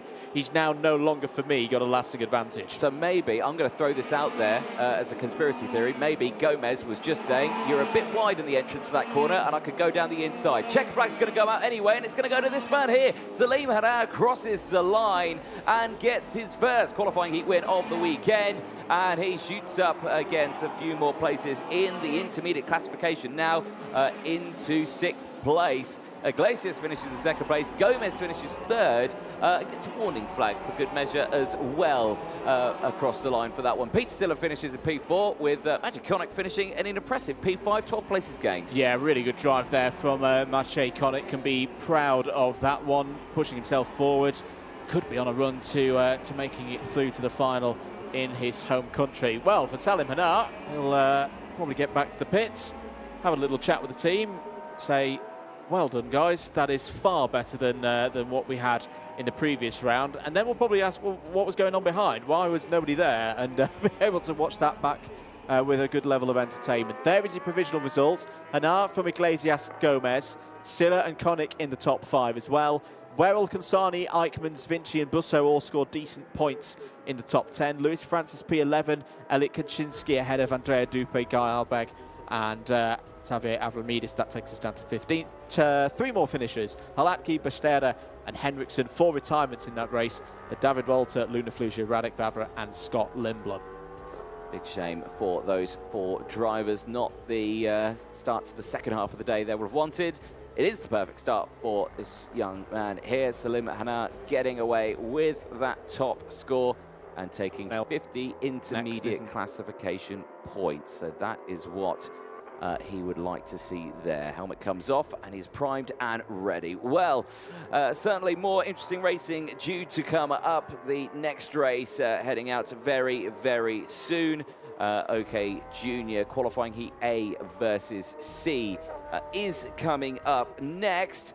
Well, certainly for this group, it's going to be an interesting one. Filippo Sala, Rocco Coronel, interesting development for these drivers. You know, challenging weekend that they've had. Coronel had that bad result, then he had good results. He's come away with a couple of wins now. At the end of the day, he's looking for a couple more wins to see what he can do, to see if he can be top of the points as well. Yeah, he'd love to take a haul of 25 along with him. And say it's not long until we get this one rolled out onto the circuit. Quick reminder, because this is the start of round 5, the very final round. So for all of these drivers, this is their last opportunity to get some points on the board. Intermediate classification stands like this. Van Langendonk on 194, Schaufler 185, Martinez 182, Kraling 162, Baglin 148, Poccola on... apologies, no, it's the penultimate one for these guys, isn't it? Here is your grid. Filippo Sala and Rocco Coronel on the front row, Jensen Burnett and Andrea Marni on row 2, Roman Kamiab and Sebastian Letimaki on row 3, Manuel Miguez and Jesse Phillips row 4, Kenzo Craigie and William Kalija on row 5, Louis Cachet and Sebastian Min start on row 6, then completes the first half of the grid, Oliver Kinmark and Clara Kowalczyk on row 7. Row 8 is Maro Pellis and James Anagnostiidis. Then it's Kip Bolowski and Florentine Hattemer on row 9, followed by Kanish Ground, Dean Hugendorn, Zhang Jose and Max Endicott on row 11, with Sky Parker and Kir Fairhand on row 12. Then it's Drew Voltz from Jaguar Troja, Mats van Ruin from Philippe Planeta, and Francois Cadal, who rounds out the 29 kart grid on row 15. There's the intermediate classification again for your viewing delectation. Van Langendonk leading the way, 194 ahead of Nicolas Schaufler. Jacopo Martinez just 3 points behind, with Ian Kraling, Baglin and Jorg Poccola running up top 6 out there. Question mark, I think, over Filippo Sala. The reason I say that, it was round 4 where things just started to unravel a little bit at Val d'Argenton. If he can win this race, would go up to equal second in terms of points between himself and Schaufler. And yeah, I think he'll be looking for another solid result, because I do think Filippo Sala has the pace here this weekend to ultimately in the final be on the podium. But this really is the point now. He's laid that groundwork. Now is the point where it gets tougher and tougher out there, and you've got to deliver. Yeah, exactly that. And, you know, we see that from a lot of drivers in this one, where they do have to really think about it. It's the only part of the weekend where I think mental maths really comes into play for a lot of these drivers. Just thinking, right, okay, if I come third in this one, I need to come fourth in that one. If I do that, oh, forget it, I'm just going to aim for first and go for it. Yeah, it's just, that's the kind of main thing. Yes, okay, if you're right there and you've got the time to do that mental maths at 100 kilometers an hour, by all means go for it. But we certainly can't do it, even though we're sitting down in a nice commentary box, and we still don't know how to do maths, even with a calculator. Well, I'm saying that from my point of view. I'm sure Andrew's a lot better at it. It'll be 11 laps for the juniors. Sala and Coronel on the front row. Keep an eye out for Jensen Burnett as well. Having a good weekend, starting on the inside of row number 2. Roman Kamiab needs a good race in this one as well. you'd feel. Into the tram lines go the drivers. Are we good for a go? No, we're not. We'll go around again for another formation lap. And yeah, that is, well, how many is that now? That's 3, 4, 5. That's the 6th false start that we've had since the lunch break has ended. So clearly someone's put something in the water here, and Pasquale Lupoli not happy with what these drivers are doing here. And again, it's a tense time. You know, as a race director looking down at the drivers, you're probably thinking, oh, come on, guys, you've done this a million times. You know how to do it. And someone who's at home probably says, wow, that looks really easy. Come on, what are you doing? But again, from a driver's point of view, it is difficult. Because when you're at the front there, you're doing what you're doing. And I don't think it was the front maybe on that one. It was kind of the look of the mid-pack there. It's all kind of open out. It's a bit everywhere. It was a little bit of everything on that one. The whole grid just wasn't formed up there at all. So again, it's just a case, just keep them nice and steady and just wait to hit that power. There's the balcony there that looks over the circuit. There's some of the delegates that are joining us from the Steel Ring. Steel Ring, who played host of one of the rounds last year, joining us here this weekend and watching the racing. Great to have them here, and you know, not too far away actually from the circuit. No, not too far at all. Should note as well, Sebastian Mins, of course, does not take the start of this race because he's been disqualified from the event. Should note as well, Craigie and Cochet, this is important races for them. They've not had perfect weekends so far. They need good points here. Green light, away we go then for 11 laps in OK Junior. Great start for Sala, good start for Burnett as well. Holds off Coronel through the first couple of corners, heading towards turn number 2. All looking good so far. Filippo Sala with about a 2 to 3 kart length lead as they go towards turn number 5. Coronel having a look down the inside but pulling out of that one. I had a bit of an incident through that part of the course in the pre-round a few weeks ago and has learnt from that, but now having to defend from Kamiab. Brilliant stuff from Kamiab, switching to the inside, takes 3rd place. Yep, Sebastian Letomaki closing in as well. You can see him there in the Koski Motorsport kart with the white helmet just slotting in. He's got Jesse Phillips for company just behind. Big send again though. Coronel goes through now wheel to wheel with Letomaki. As they try to fight their way through. He's not going to get the run on the exit, runs wide. Now Phillips is going to get the chance to go down the inside through turn 14 and 15, says thank you very much, and so does a few more drivers as well. Anagnostianis is there, the rest of the field as well. Across the line, you've got Andrea Mani there, Kalesia there. Letomaki is dropping back. I tell you what, Andrea Mani here, seriously, needs a good result in this one. But everything, I'm crossing everything I can for Andrea Mani to get a good result in this one. It could be a spectacular one because he's got absolutely nothing to lose at this point. He's been chased by the 239 of William Kalish, who's I think got a little bit under the radar this weekend as William, but it's been very competitive indeed there on board the 239, getting on with things quietly indeed. Further up the order, battle for 3rd place, Coronel and Kamiab. I would say battle. I think they need to work together if they can over the next few laps and close that gap back down to Burnett and Sala. Warning flags out for the 238. That is Drew Waltz, and the 220 of Clara Kowalczyk as well. Just warnings at this stage. Yes, indeed. Right, on to lap 3 now. Anagnostianis just tumbled down the order. The same with Jagrat Tetroja. He has tumbled down the order right to the back of the grid. They're all still in the race, but he won't be happy with that one. Lost a fair few positions in that race. Back with the front runners here. Filippo Sala back with his dry helmet livery that you can see out there. Jens Burnett 0.3 of a second just behind. He has not dropped Sala, has he? So he is still pushing really strongly here. Coronel's there in 3rd place. Needs to get a wiggle on here if he wants to try and get back at the front of this one. And he is getting a wiggle on. Oh, it's out of the race. It's one of the CRGs. It's the 222 of Francois Cadal, who's had a really, really tough weekend. And, well, he's walking away there. Hope he is fully okay. But, yeah, Francois, started 29th in this one. Goes up 1 position in the classification, but no further. Back at the front of the order, Sala, Burnett, Coronel. Coronel's closing in, 53.276 last time around. That was nearly half a second quicker than Sala's pace on lap number 3. This is very good again from Rocco Coronel, who's seemingly turning into a bit of a master of the tyre management on these Maxxis options. You can always tell it's the options because they've got the orange sidewalls, all of the O's. As there is another CRG out, that's Manuel Miguez's 249 that's going nowhere in a hurry.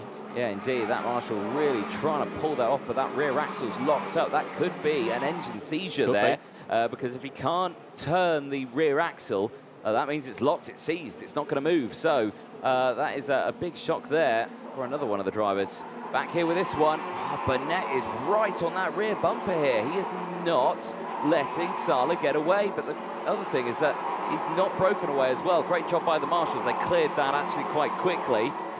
Second pair of hands on that one, really pulled that one out of the way. Andrea Mani, fastest driver out on circuit. That will probably be because he's not really used those tyres much with the timings that he's had. Sala going defensive there, Burnett there, Coronel is right there as well. This is the battle for first place, and there's nothing between them here right now. Kamyab there in fourth as well. Might be in a great opportunity here to gain some places and gain some decent points. And he needs it as well to recover after difficulties earlier on in the round. He is sat currently in the top 10 of the intermediate classification, but it's one of those where 10 points here, 10 points there would make a world of difference. It's in the championship paying positions as well. We've still got another full round of these heats to go, which you can be with us for the rest of the afternoon. If you do have to go anywhere, you don't worry, you can watch everything back on the FIA Karting Championship YouTube platform. All of the action from previous rounds of the season, as well as Coronel's having a look down the inside, and it's got through. Well, not too much of a defence there from Burnett. That was a bit of a, I think, a 50-50 look from Coronel. It was like, okay, yeah, there's a gap there. I'll take that and move myself up another position. Yep, and again, calm, collected, didn't waste too much time on that one. Look who's joined the back of this group as well. Andrea Mani wanting to get involved in this group, but Andrea, enjoy this one, but take it steady on this, because again, you're in a very fragile position right now with how those last races have been. You don't want to be making those lunges. I would say keep it calm, keep cool, and just keep where you are. Here though, no change for Kamyab. Thought he was going to go for the move there in towards turn 3, thought against it. Right on that rear bumper though, I reckon if we're going to see a move, it's going to be for this position here. Actually, no, I tell a lie, because Coronel checks over his shoulder. Kamyab gives him that hand gesture saying, come on, let's go, let's close up to Filippo Sala. Other aspects for the drivers to deal with, as I say, there's never an easy heat here in the FIA Karting European Championship. The air temperature's creeping up again. It's back up to 26 degrees. That's the hottest it's been today. It's about where we were for free practice yesterday. Doubt it would start creeping up much higher than that, because it is 4:30 local time here in Slovakia, but well, we did see the effects on the engines and the general pace of the drivers when we hit 33 degrees yesterday. The answer was it got tougher, it got harder, it got slower as well for the drivers out there. 4 laps to go. Sala has a lead. It's nearly a comfortable lead. It's half a second. This next lap also, I think, is key for Coronel to see if he can prove to Kamyab that, yeah, he's got the pace to close in. Otherwise, I think Kamyab's going to be trying to make his way through as soon as possible. And so we'll keep an eye on these battles. A little look further down in the order as well. Who's our biggest mover? Mats van Rooyen down in 17th place, is up 10 positions from 27th on the grid. So a very good start to the race on that one. Rest of the field as well, you've got Jagrat Titroja, who's back up 8 positions after he tumbled down the order a little bit to the back. He's actually regained several positions in that one. So he's having a relatively good race. The same as Dean Hugendorn. Now, Dean Hugendorn had a good race earlier on, and as I said, that commentator's curse just hit, because he just tumbled down 3 positions. He's back into P15. And he told everyone, he said, oh, you can blame me for that one. He can blame me for that one. New fastest lap of the race, 52.949. Coronel has answered the question from a lap ago of can he be the guy to close in the leader. The answer is yes. Yeah.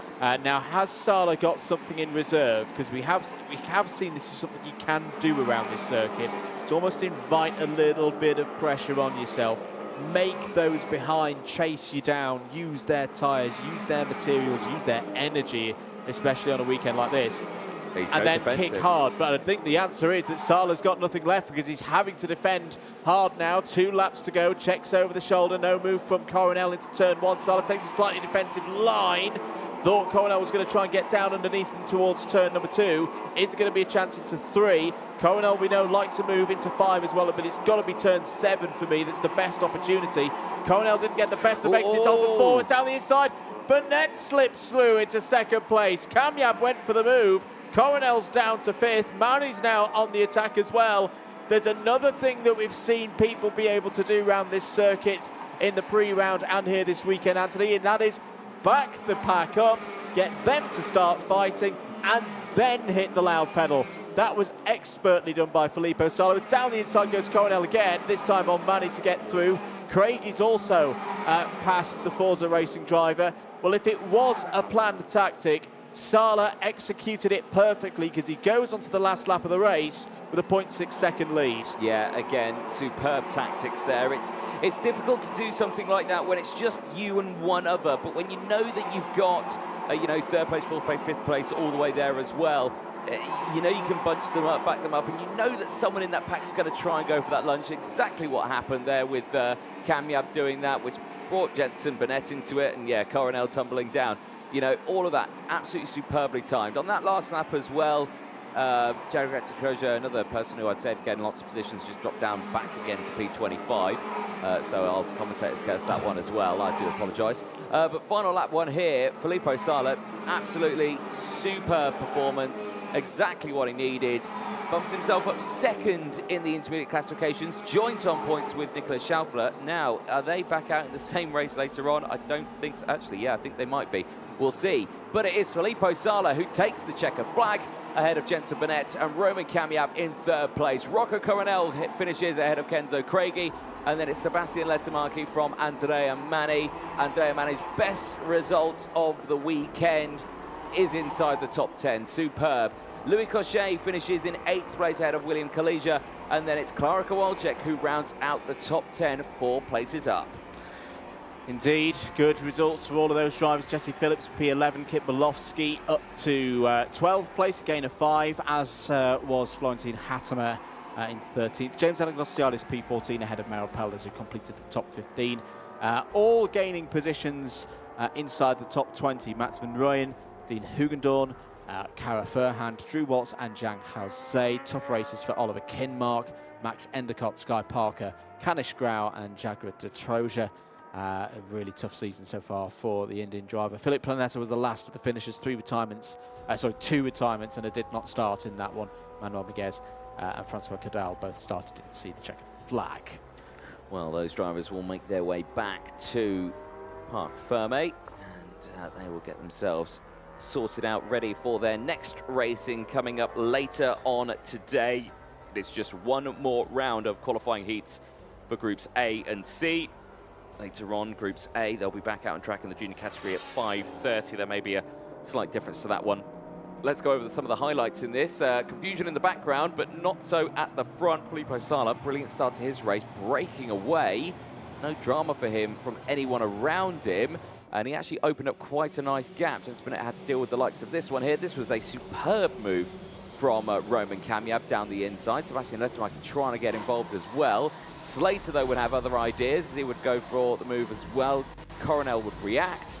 And there you can see Lettermarchi on the outside now would start to lose positions at this point of the race.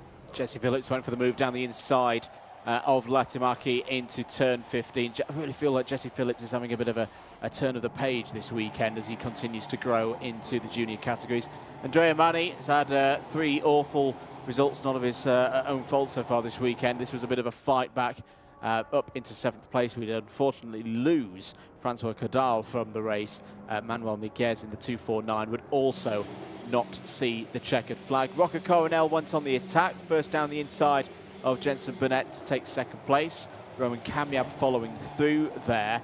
And then towards the end, it looked like there was an attack coming in on Sala. In the end, it was Kamyab down the inside of Coronel. That blew things apart for Burnett to step through into 2nd place.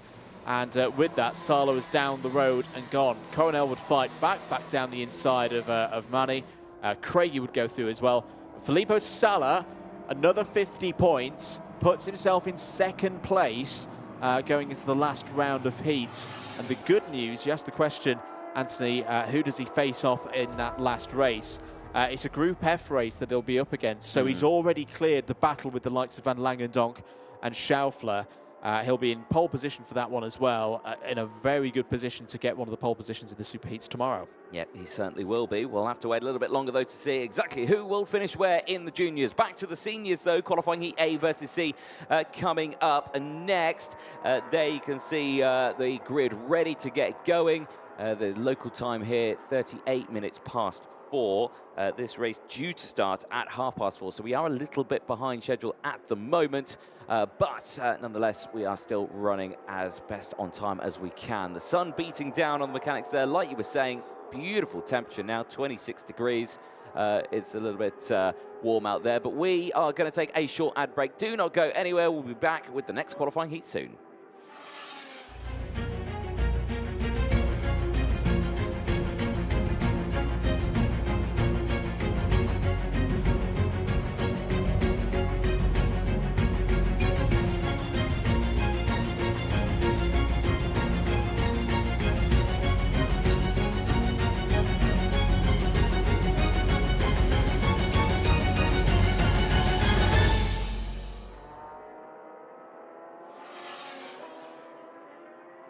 Welcome back, ladies and gentlemen, to Slovakia for round 3 of the MondoKart.com FIA Karting European Championships. Qualifying Heat A versus C for the senior category, about to make its way out onto the track. There on your screen is the driver of the 161, Noah Monteiro from Portugal, getting himself ready for this one. A driver who's had a relatively decent weekend on this one. Outright pole in qualifying that he had yesterday. Some good qualifying heats today as well. He's bumped himself up to a nice position in the intermediate classifications. Yeah, he has indeed. I mean, he has got championship points on the board, a smattering of, but is on course here for probably his biggest haul of the season so far, and well-deserved as well. It's been, Noah Monteiro's performances have been one of those that have been there or thereabouts. It's all been, again, about the execution, and so far that's definitely been a good point for Noah Monteiro so far this weekend. He's going to have some challenges, though, in this race because Thibaut Ramekes is alongside him on the front row of the grid. Ramekes has already got 2 wins so far this weekend. Was one of the drivers out in that frankly crazy race when everybody was on slick tyres and they all needed to be on wet tyres, and they all needed to be on slicks. This is your grid then for the next one out on circuit. Monteiro and Ramekes on row 1. Kai Rillatz on row 2 is joined by Noah Wolff. David Cosma, Christopher and Stylianos Kolovos on row 3. Alexander Bondarev and Finn McLaughlin start on row number 4. Yuri Paschal and Alpek Soy start on the 5th row of the grid, completing the first half of the grid. It's row 6, Emily Koivisto and Yukapo. Freddie Lloyd and Marcus Shulkunis go from row 7. It's Dominic Simic and Marilla de Rocca on row 8. Jensen Graham and Mark Dubnitsky looking for good results in this one. They start on row 9 with Blake Nash and Hugo Rasmussen on row 10, rounding out our top 20. Jean Caras and Leon Brunner go from row 11 with Matti Rittinen and Maximilian Rafanik on row 12, giving us our grid of 24 drivers. It's becoming a lovely summer's day today. The track looking superb, blue sky, everyone's in shorts. It's a lovely summer's day for karting here, isn't it? It's exactly what you want. It's exactly what you want. We had to go through the pains of the thunderstorms earlier to get this. We did. If we hadn't had the thunderstorms, it would have been like it was yesterday. Yes. There's your points at the moment in the intermediate classification. Mugato 185 has had 4 races, as is Iglesias on 173, as is Tony on 167. Elias, Matviev and Hara all in the top 6 at the moment. And in fact, all of the top 10 have all had 4 races, so it's very competitive scoring this weekend through these heats. I think there's going to be even more fireworks when we get to round 5, which will be starting shortly. This is the last race of round 4 for the OK category. We'll update you on those intermediate classification points as and when they come in. Both of our drivers on the front row, Anthony, will be looking to really start to look towards the superheats with another strong set of results here. Yeah, certainly so. Well, it's going to be a tough one here, though. Monteiro and Ramekes on the front row of this grid. This is going to be an exciting one. Outright pole position versus someone who has been outright pole so many times in his young racing career.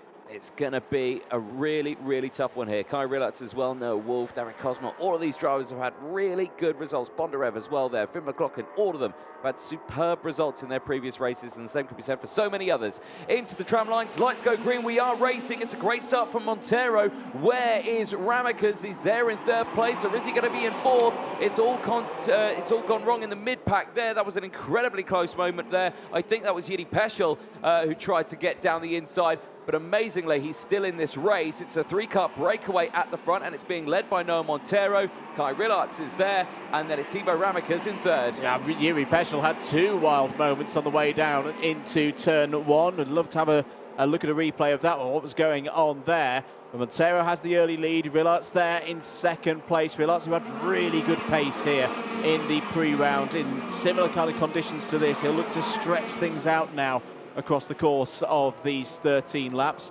A driver who did not have a good pre-round at all was Noah Wolf. Noah Wolf there in 4th place, behind Thibaut Ramikas, as he's had for a couple of results so far today. End of lap 1 then. Montero leads by 0.4 of a second, clear of Rillatz. Ramikas keen to get through. That's a huge snap of oversteer on the curb. That's going to let Noah Wolf go through. Massive save from Thibaut Ramikas. Now that may well be, if there's still a little bit of water in the curb from one of the thunderstorms we had earlier, as Finn McLaughlin is down the inside of Alexander Bondarev for 6th place. That's the risk if you run out onto the cattle grid curbs that will hold that water, suddenly find it on those slick tyres. You can have a moment a bit like that. Yeah, that was incredible car control though from Thibaut Ramikas. Amazing that he is still in this race. Grid really starting to bunch up here in the mid-pack. You're seeing the likes of Bondarev, Kovisto, Yukapo there as well, Kolovos, all in that moment. Right, keep an eye on the Monster K kart, right on the outside of your screen. All right, so the McLaughlin had come over the front nose of Yuri Peschel, then was on the inside curb here, then went straight on and kind of sliced his way through the pack. Yeah, that was a very, very dramatic start, and amazingly, still okay in this race. That was moved down the inside of the early stages of that race as well. The 134 getting moved down. That's Blake Nash, the American. And then that sideways moment just clipped the grass there, didn't he? He was so far over the curb that, yeah, he was on the grass, and that was incredible kart control. And Noah Wolf taking full advantage. And it's say that the last kind of half foot of the width of the curb actually drops away. It does, yeah. And you can get a little bit of this chassis riding out on the bottom of the curb. I think that's just what happened to Ramikas there. Here's a little look at another replay. This is Ramikas going back down the inside of Wolf for 3rd place. Pretty tidy move there from the Belgian. Back on track, it would seem. Here's a good scrap. This is for 4th place. Wolf, Cosmo Christopher and Finn McLaughlin. Christopher defending ahead of the Irishman into turn 3 and 4. But McLaughlin's going to be down the inside. You don't need to give McLaughlin too many invites to make a move on the brakes, and he's made it work. Certainly has. Keeping an eye on that one. More moves happening in the background there. I think that was Bondarev making moves there just in the background as well, getting past Emilio Koivisto. We'll update you on that one. No, Emilio Koivisto moving forward in that one. Here's a replay here. This was David Cosma trying to go down the inside of Noah Wolf through the final corner. Get side by side, and Wolf again getting caught out going wide there. McLaughlin getting through as well, and that is Koivisto going through. Bondarev as well getting through on Cosma. So it was Cosma who was dropping down the order all the way throughout that one. Right, Ramikas, amazingly, is now closed in on Kai Rillatz, despite that massive oversteer moment and losing so much time from it. He's back here with the front runners. And if anything, I reckon he could go for a move here on this lap in towards turn 7. He's close enough for it, but he's not going to go for it. No, he stays behind.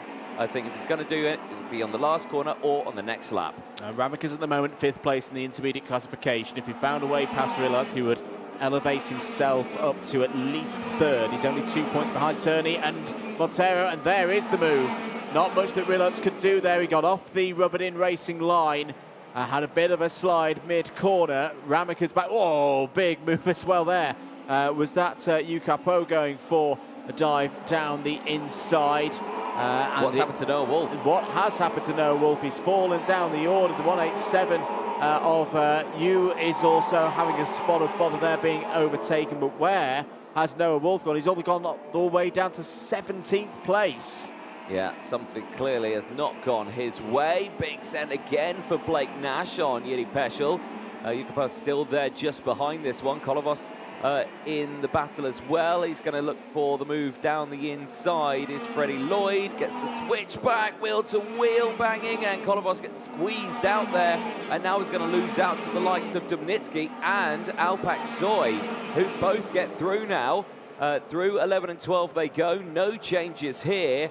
But keep an eye on Mark Dubnitsky. He's looking pretty quick. Now, there's been changes at the front while we've been looking at that battle. Ramikas has got up into second place, and he's closed up the gap already to Montero, and now he's looking like he could go for the lead. This was Emilio Koivisto battling away with Finn McLaughlin. This is 4th and 5th place on track.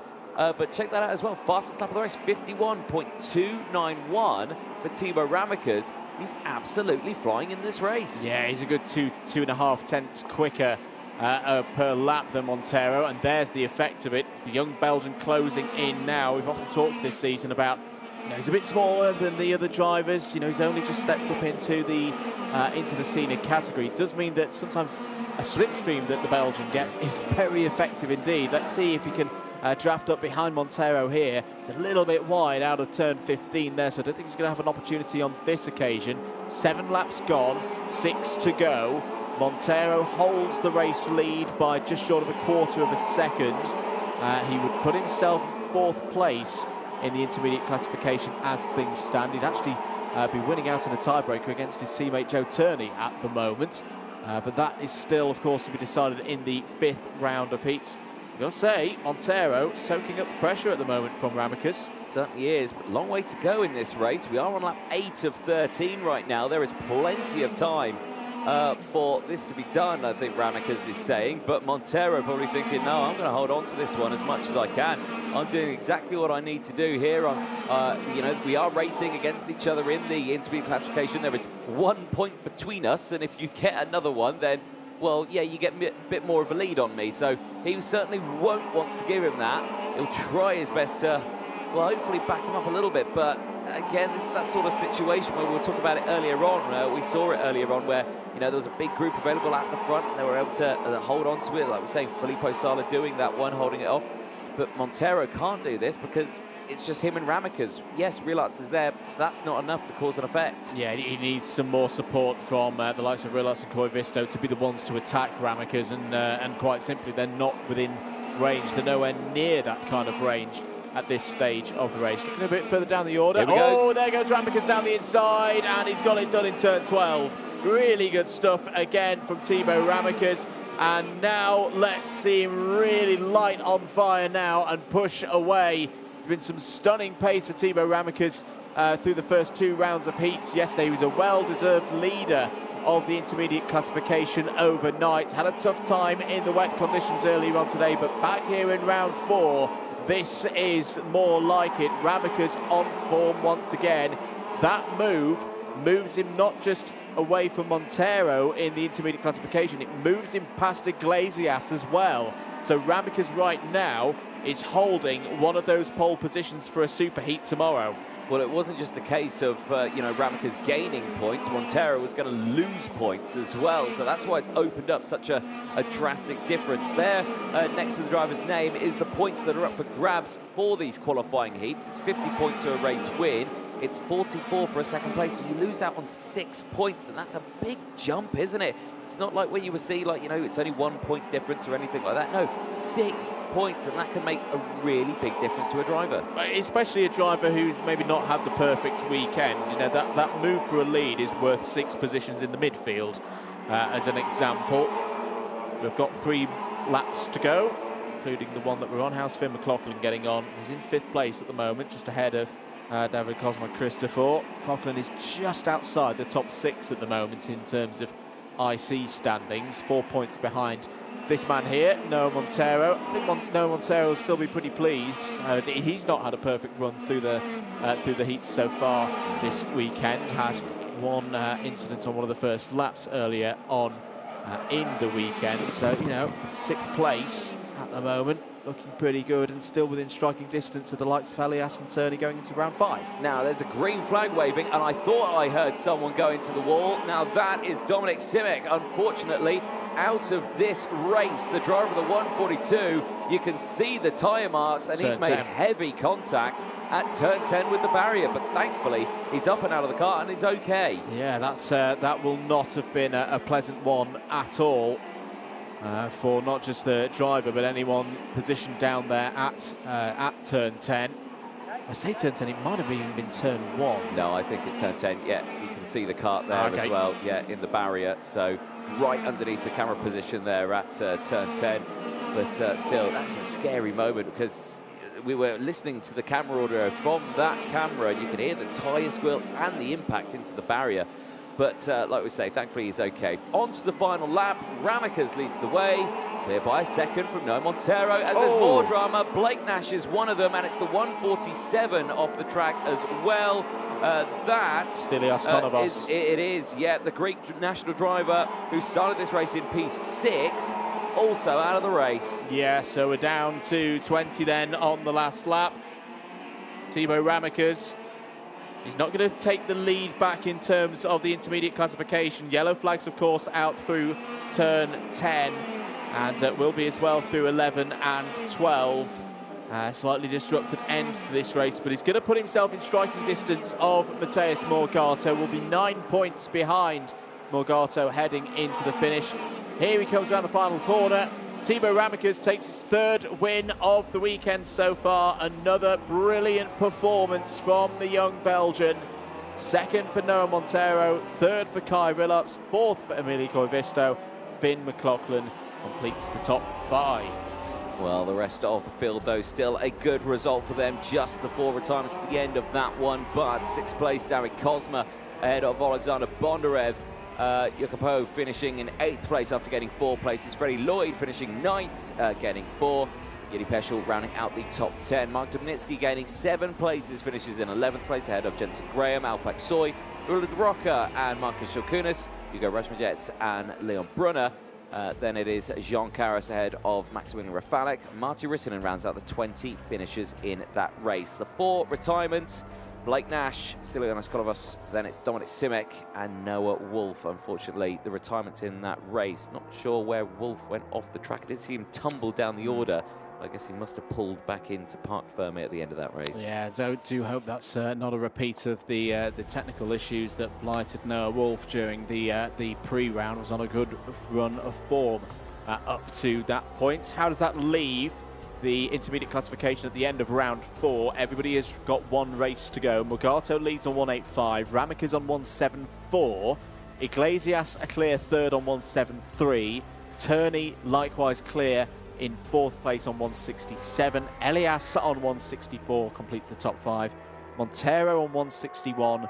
McLaughlin 157. Matviev 150. Hanar 146. Webber 144. Here are some of the highlights then from that one. A bit of a wild moment straight away for Yuri Peschel. He then had another one all over the curb, getting up on top of that one. Managed to get through turn 1 though without too much drama after that point. Blake Nash went on the attack down the inside of Dominic Simic there through turn number 5, made that one work. Thibaut Ramicas up against Kai Rillarts, had that big moment, got it back under control. That gave Noah Wolf the opportunity to get up into 3rd place. That was only really the only mistake from Ramicas in that whole race, Anthony. It was, and the amazing thing about the pace that Ramicas had in that race was that put him down to 4th place. You know, he lost out on so much time. That was David Kozma going down the inside as well on Wolf. But like a lap later, he closed in on 2nd place, got past Rillarts, and then he got into the lead, and then he won it by over a second. So, you know, incredible performance from Thibaut Ramicas in this one. And that's, again, that move from Rillarts through turn 12. And that's where most of the overtakes have been on that on this race, hasn't they, this weekend? It's just everyone thinks it's a good place to do it because you get a tight line on the inside, and it's such a short little run that it throws people off the racing line. They can't get the power down. Yeah, it's not much opportunity for a rival to come back at you at that part of the circuit. That was a close quarters moment between Kolovos and Freddie Lloyd in the 149. Here as you move for the lead of the race. Again, turn 12, it's where Ramicus likes to get it done. Getting past Noah Montero there out of the race went Dominic Simek, who looks up to the mechanics gallery, a little bit confused, saying, well, what happened there? 2 more drivers exited the scene. Blake Nash and Stylianos Kolovos would retire. Thibaut Ramicus, though, 3 wins from 4, all of them in dry conditions. If these conditions continue for the rest of the weekend, the Belgian is looking very, very strong indeed. He certainly is. We look forward to seeing what those seniors can do later on. We turn our attention back to the junior category, D versus E. Qualifying heat is coming up next, and as you can see, the green flag has gone out and they're making their way out into the circle. Let's take you through the starting lineup for this one. Noah Baglin and Nicholas Schaufler going from row number 1. Alfie Slater and Vladimir Ivanikov on row 2. Dries van Langendonk and Scott Marsh on row 3. This is that race that we were talking about, ladies and gentlemen. It is so close in those points. Who is going to be where? Later down the order as well, you've got Johan Pockel and Devon Waltz on row 4. Then it's Henry Domain and Boris Lysen on row 5, Efrem Duranov and Marcel Seba on row 6, with Archie Lovett and Remy Samchek rounding out row 7. Just Mulder and Tobias Czezeni go from row number 8. Bogdan Kozma Christopher and Mariano Lopez start on row number 9. Row 10, Martin Lechner and Makhar Savalev, that's the top 20. Aminkara Osman and Roland Nagy go from row number 11. Alexander Dahlstrom and Paul Andriotis on row 12, ahead of Theo Battisti and Luke Kornder on row 13. 28 karts in the field. Lucas Konopka and Martin Toth complete the runners on row number 14. News from the pre-grid. Big thanks to the team down there getting us this information. Again, I'm still a little bit curious as to why in these conditions that Baglin's going for it, because it is high risk, but Baglin has switched sides again. We'll start on driver's right, your left. Watching from home. Unfortunately as well, we have one non-starter. It's the 690 Just Mulder, who was meant to be starting this race from 15th on the grid. There we go. There's the championship, the intermediate championship, intermediate classification points. We'll get there eventually. First and third both in this race. So if Dries van Langendonk can finish second in this one, Anthony, that is it. He's got it secured. He would move beyond a 50-point advantage over Sala and Schaufler. Yeah, exactly that. But he has to deal with the likes of Schaufler in this race, who's certainly going to make it difficult for him as well. Baglin, who's going to make it difficult as well. He's relatively up there. He's P7 in the order. You know, it's certainly going to be a tough one in this. But the last time we were with these groups, or half of these groups as well, took us 4 attempts to get this started, really. 3 attempts, and then we had a stoppage, and then we spoke to the drivers. Then the first time after that one, it got going. I am crossing my fingers, I'm knocking on wood, everything like that. First time's a charm. I'm going to say it. We've not had a false start yet. That's not been cleared. So let's hope. Let's see what happens.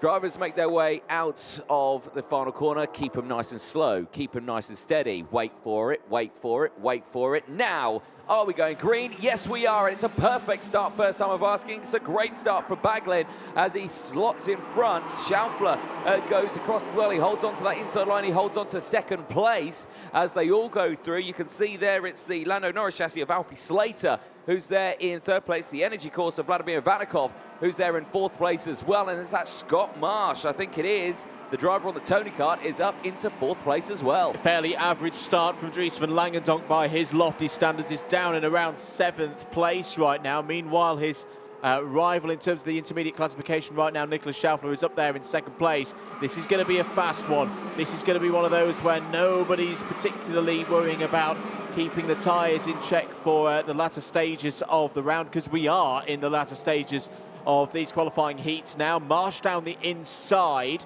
of Ivanikov takes 4th place away. End of lap number 1. Baglin leads, Schaufler 2nd. Slater there in 3rd. They're clear by around half a second. Marsh is 4th, Ivanikov 5th. Devon Waltz in 6th, and then it's Dries van Langendonk in 7th place. Yep, certainly so, but a clear breakaway here for the top 3. Haven't changed position yet in this race, and There you can see points updating. Schaufler would lead the intermediate classification. Now he dives to the lead. Slater follows as well. Baglin goes down to third. Well-timed move. Good stuff from Baglin as well, not putting himself in a compromising position, trying to slam the door on the drivers. Let them go through, stick with them.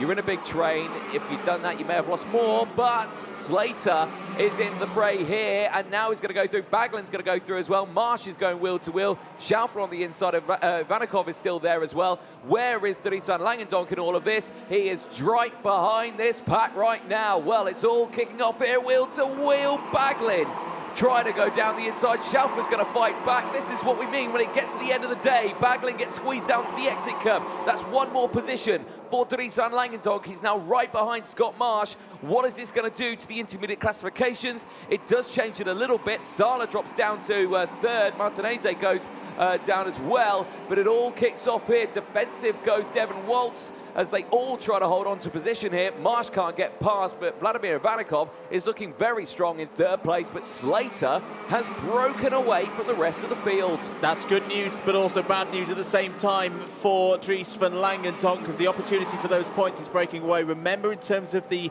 tiebreaker scenario, Schaufler will always have the advantage based on having a better timed qualifying. So Van Langendonk has got to outscore Schaufler here. And at the moment, he's 1 point behind, 229 to Schaufler, 228 to Van Langendonk. So he's got to get past Scott Marsh. He's got to get past Devin Waltz as well to take the 25 championship points on offer at this stage of the weekend. The championship leader wanting to further solidify his hold on the standings before we even get to the final, ahead of going towards Kristenstad as well. Waltz down the inside of Ivanikov there. Ivanikov just seems to have lost all of his pace all of a sudden. It's been overtaken by Marsh and Van Langendonk. Well, it was a bit of an unorthodox way for Van Langendonk to get that position, but he's got it now. Joel Pokkeler's getting involved down the inside. Ivanikov's got to have a problem, because look at he's got no pace at all. He has not suddenly lost this on the driver's tunnel. That's got to be some form of mechanical issue, you'd think, for Ivanikov, because he's dropping like a stone. Now the points update. Now Dries van Langendonk has got the advantage, 230 to 229. Schaufler now has to go and find those 7/10 and get that lead back. He certainly does. Well, right now he's got to push hard in this one. He's got the clean air in front of him here, but Slater is at the front, and it's a danger for him because Slater has got himself there in that position. He's put himself there. He can drive away from this one. This is a really tense time for Schaufler. He does not want to fall into the clutches of the drivers behind, because that is just how it goes bad for him. The gap has come down a little bit, but no, it's another position there for Van Langendonk. That is terrible news for Schaufler. It's fantastic news for Van Langendonk, as he's going to extend it even more now. And it was on his teammate as well, so you can understand Devin Waltz not fighting that one too hard, wanting to continue the great run of form and great results that Forza Racing have been having across the course of 2024 so far. Schaufler is digging deep. Schaufler took 3/10 out of Slater's lead last time around, so Slater has got to respond now. Joel Pokkeler has come alive as well. 52.777 for the Finn. Is currently there in 6th place. We need to keep an eye, though, on what Schaufler's doing in relation to Slater. Van Langendonk on Marsh as well. This is where you really start to feel the run-in to the end of the season starts in this race, because this is where we're going to see the first haul of championship points in the second half of this season decided. Alfie Slater continues to lead this one, but Nicholas Schaufler's on the charge and a change for third. Van Langendonk's got through past Marsh. That pushes Van Langendonk a further 5 points up the road in terms of intermediate classification, 235 to 229. If Schaufler can get down the inside of Slater, he'd tie it up again on those IC points, but again have the tiebreaker based on the timed qualifying from yesterday. Yeah, but remember, Schaufler is the driver who out-qualified Dries van Langendonk, so he would get it, and with that move right there, he would take the lead of the intermediate classifications. Right, Schaufler leads the way now. This is exactly what he needs to help out his championship fight. Remember, it is close in the championship standings in OK Junior. Van Langendonk leads it for Kostoya, but where is Nicholas Schaufler? He's 6th in the championship standings, and he's actually a fair chunk of points behind. So every single position and point he can gain over this weekend will help him out. Confirmation there on your screen. It's 2:35 apiece, but with Schaufler out qualifying yesterday, he leads the intermediate classifications. It's all down now to Dries van Langendonk. If he can close in on Slater, if he can get past, he would be on pole later on. Retirements in the race, tumbling down the order. Who is off the circuit? I think this might be Martin. Yep. No, yeah, I think it is the driver of the 689 out of the race. He's gone off the track and around sector 2. Difficult one this now for all of them, really. Schaufler needs Slater to go with him to make sure that Dries van Langendonk can't take that second place away, but that's not happening at the moment. The championship leader is closing in, has gone purple through sector number 2. The chasing pack as well of Marsh, Pockler and Waltz. I think Pockler has got through there. Yes, he has. So Pockler through into 4th place in this race. Remember, yes, we do have races in OK Junior remaining after this one, but right now, the likes of Martinez would not be close enough to overhaul the scores of Schaufler and Van Langendonk. They'd still have something to race for in terms of grid positions for the superheats tomorrow, championship points. Here goes the big one down the inside from Van Langendonk. Can Slater respond? Slater's going to go around the outside. He's got him back, and that's going to throw Van Langendonk into the path of the 2 Tony karts there, and Devin Waltz. No change, no net change, but that was the first sign from Alfie Slater that he is not just going to jump aside for the championship leader. He's got his own fight here this afternoon after difficulties earlier on in the weekend, and he holds on to that all-important second place. Yeah, he holds on to it, does Slater, but Van Langendonk now lost so much time out of turn number 8 that he needs to close this one back in now. They're on the penultimate lap of this race. They will go on to the last lap next time out. So time is very quickly running out. Is it enough for Van Langendonk to close back in? It's half a second. I don't think it is. He's closer to Johan Pockler, who's just behind. Remember, Pockler is fighting there. He's up into 5th in the intermediate classifications. Any more positions he can gain will certainly help him out. So he's certainly not going to allow Van Langendonk to just break away or help him out at all. We should remember as well, with how the points are working out at the moment, this is bringing Filippo Sala back into play as well. Filippo Sala would have to win his race. We could have a 3-way tie on 235 points for Schaufler, Van Langendonk and Sala, and it would be determined in terms of where the championship points are going by timed qualifying from yesterday. That is still a lot that's got to happen for that scenario to occur, but it's not impossible at the moment. Schaufler is doing everything he can do. He's going to be getting more championship points. He'll at least move up to 5th place in the championship overnight, but it's still this question: can Dries van Langendonk? He needs one position out there on circuit to secure the top spot at this stage of the round. Certainly is. On this last lap, Schaufler has done everything he's needed to do to really help him out here. He's only got a few more corners to negotiate, but it's going to be a tough one for him. It's day 1 in these qualifying heats. It's all done and dusted. It's all going to be down to tomorrow. Nicolas Schaufler across the line. He will take it. And by our recollection, by our maths, that is all he needed to do. He needed to do to at least get one of those superheat poles. It's just a question of whether it'll be superheat 1 or superheat 2. He has overhauled Dries van Langendonk at the last stage, just as he did at round 1 in Valencia. Schaufler's championship bid is back on track, I would say, with that result. Dries van Langendonk, it's another good haul of championship points.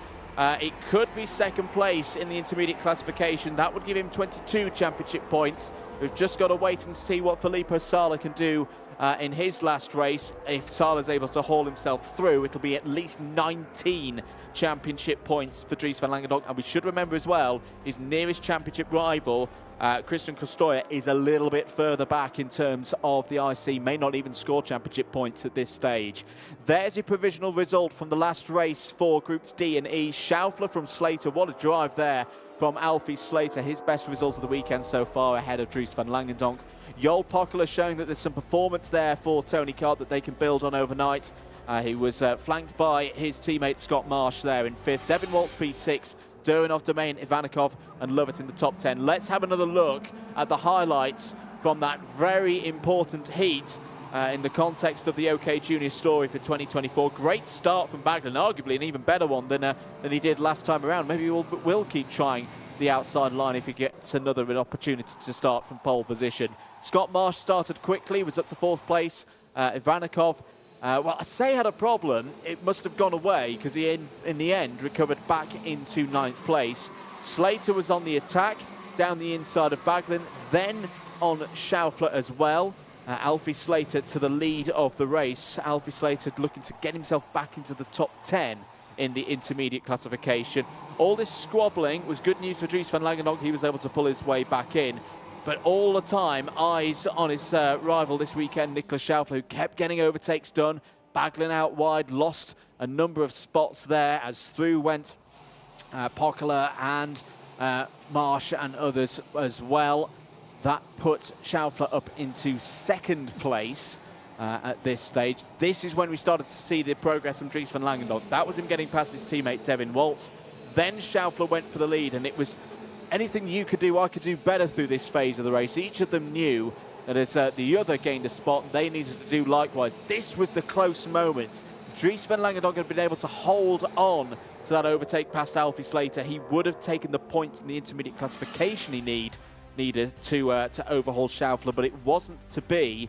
They finished tied on 235 points from a possible 250.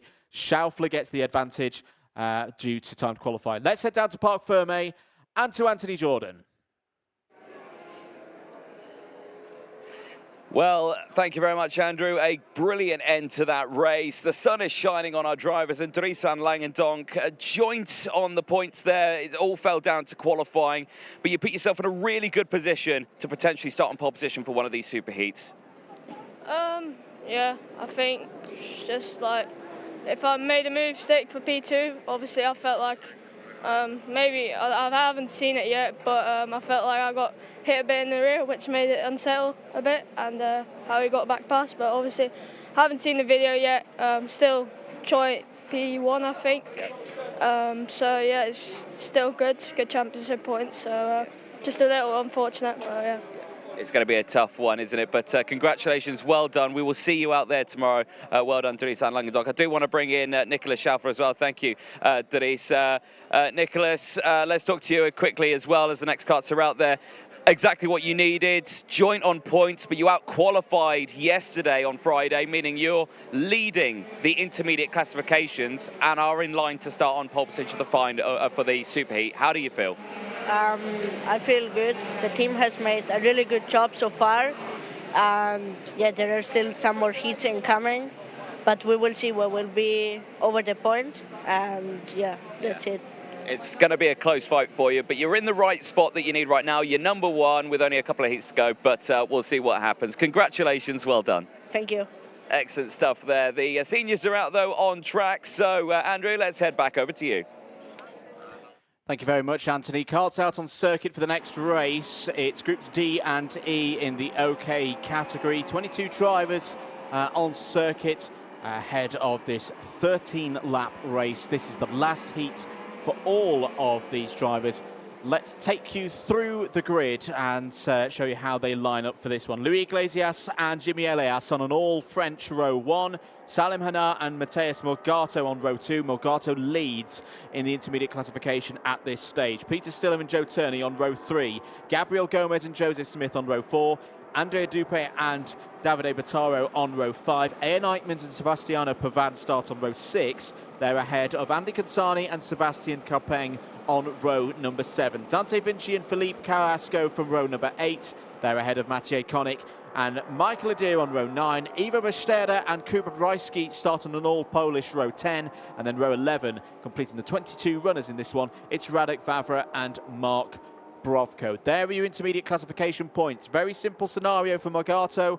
Go out, win this race from 4th place on the grid, and he will have pole position for Superheat 1 tomorrow and 25 championship points, I think, as well. We'll do the maths as we go along.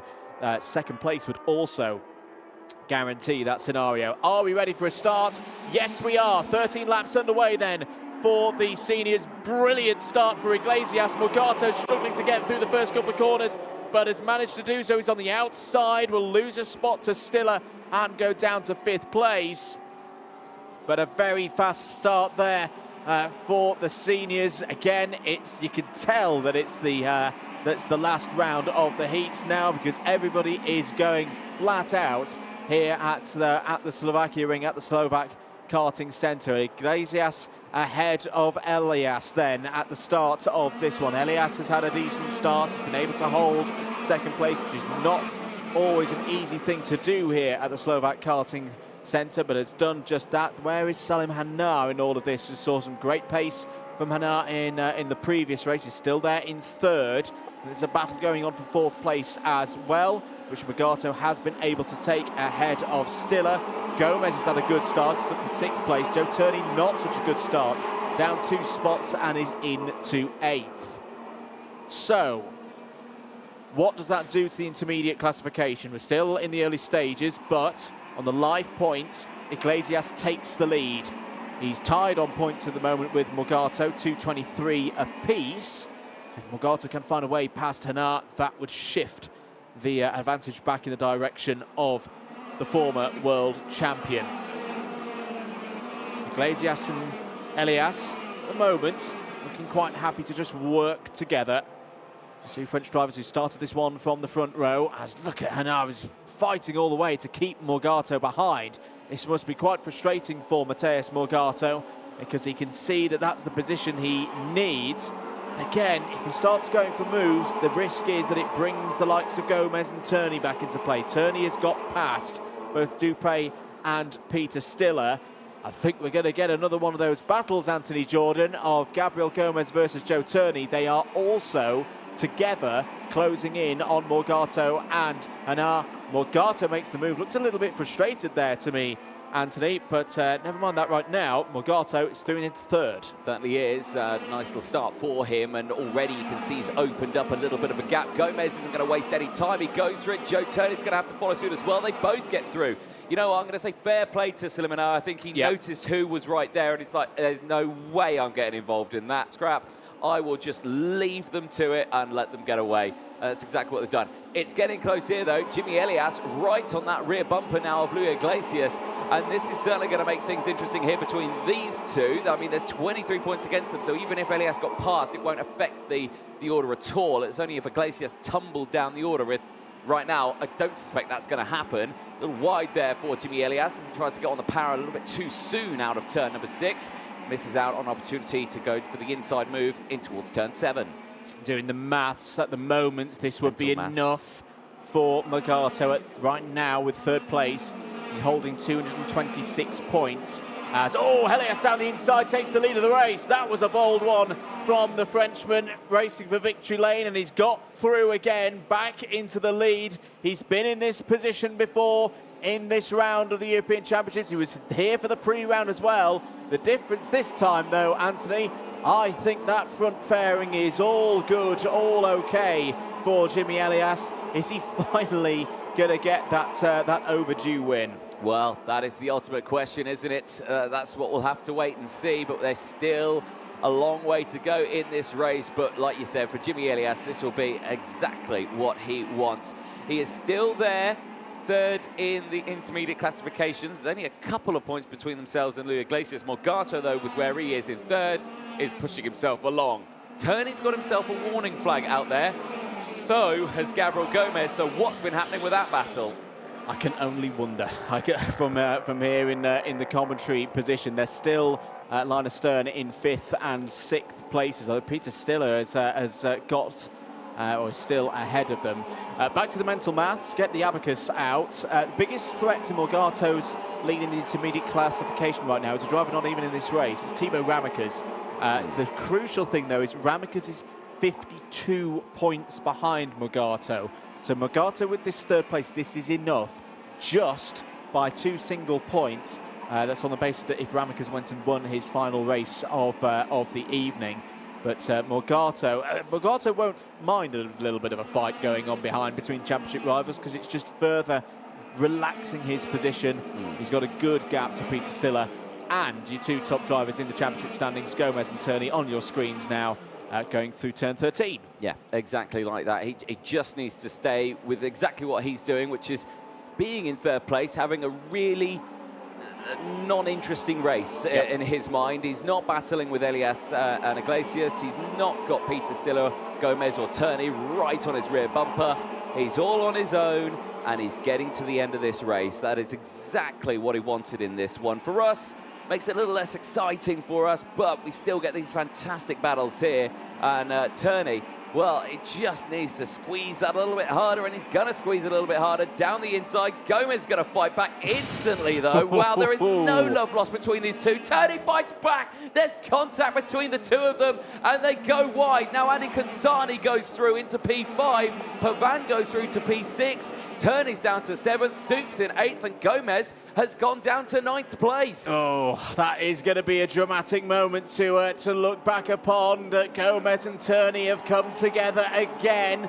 There's not much at the moment that Turney can gain in terms of intermediate classification. Back down the inside of Sebastiano Pavan. These two had a bit of a moment at Valencia earlier in the season as well. Dupre's trying to respond in all of this, and Gomez is still there in 9th place. He's also in 9th place in the intermediate classification right now. In terms of championship, Turney is going to continue to extend his lead, you'd think, because he's up there in 4th place. He could afford to lose some positions out there, but he doesn't want to. It's the psychological game of this sport. He wants to stay ahead of his championship rivals out there on track and give them no hope when it gets to tomorrow. Let's have a look at it again. So Turney down the inside into turn 7, goes a little bit deep. Gomez reads it. Back down the inside. They go through 8 and then into 9. And Gomez does get a little bit wide. Turney sticks it down the inside. Just kind of drives over the wheels. Bit of a. I think you could argue all three ways that it could have been either driver's fault or just a racing incident. I would go from the comms box, probably racing incident in that case. It wasn't clear cut to me. It's two drivers who are not going to give each other an inch across the course of 2024. No, not at all. And obviously Gomez came off the worst in that one. Both of them down a few places now. Gomez has got past Andrea Dupe. He's still got Pavan in between him and Turney. This is back at the front. Jimmy Enias leading the way, still 3/10 clear from Luis Iglesias. Morgato is not really closing on them. He's still got 7/10 of a second between himself and these two. If he wants to close in on them, he can do, but I don't think he really cares about it. He knows exactly what he's doing. We've spoken about this already. He's just cool, calm, collected right now and doing what he needs to do at this point of the race. And I think what else is great as well for Jimmy Elias, he's breaking the duck. He's getting championship points on the board. It's a shame that we haven't got Jimmy Elias as part of the championship picture, because I think he'd be a fascinating character to have as part of that. But this is what he's come this weekend to do. You know, there's some drivers who've probably said, yeah, put away the hopes of European Championship glory for this year, but Jimmy Elias has kept pushing on here. He wants to win this round. He wants to put right what didn't go his way at the pre-round 3 weekends ago. Coming around to complete lap number 10 then. His lead is 3.5 of a second. I tell you what, I don't think Morgato's settled here for 3rd place in this race. I think he wants to continue to push himself up the road. His pace is pretty good right now, and he's only a second off the lead. Yep, he certainly is. He's right there. He's in the same picture frame as these two. Now, investigation flag going out to the driver of the number 105, and that is Joe Turney, current championship leader. And that will be for, I'm guessing, that contact between himself and Gabriel Gomez at the exit of this very corner here on your screen just a few laps ago. I can imagine I would not like to be the 3 people in race control looking at that one. No, but they do have a lot more angles than we do here in the commentary box. They can make a far more better judgment with the amount of cameras that they do have down there at that part of the circuit. 2 laps to go. Elias holding that gap relatively comfortably. Let's have this is another look at it then. So this is, again, turning down the inside. Initially fine. This is fine. This is all fine, this bit. It's what happens in turn 9. Gomez does run wide. There is a gap there. Turney's going to argue, well, I was right on the curb. That's really hard to call, I think, from that camera angle. Yeah, again, just yeah, like you say, there was a gap there. The door was just squeezed closed like an inch too much maybe, and it just pushes Joe like on that inside curb a little bit, and in between you can see how it hops left and right like that, and then just that last hop there just over that rear wheel and puts themselves in a really compromising position there. And you know, it's all down to what the race control and what the stewards say to that one, but from our view, it's a really, really tough one. Final lap board is out, and Jimmy Elias leads the way by 0.4 of a second. Morgato in third, just behind Luis Iglesias. I don't think he's going to have enough time to close in. I think he just wants to secure the fact that he's definitely in third place. He's got no one closing in behind him. Yeah, and he's, again, you'd expect it with him being a world champion, of course, in 2022, but I think the danger for the rest of the field right now is the package underneath Morgato is looking really, really strong right now, and in multiple different sets of conditions. It's looked strong this afternoon when it's been the mid-20s. It looked strong yesterday in the heat of 33 degrees. It looked strong as well in the thunderstorms in the wet, so it's a really good base for Morgato. Jimmy Elias, though, is going to come round and take a very well-deserved victory. He takes 50 points ahead of Iglesias. Iglesias goes up to second place in the IC. Morgato is in third. Great race there, Anthony. Certainly so. Well, Jimmy Elias secures his first proper win of the weekend here.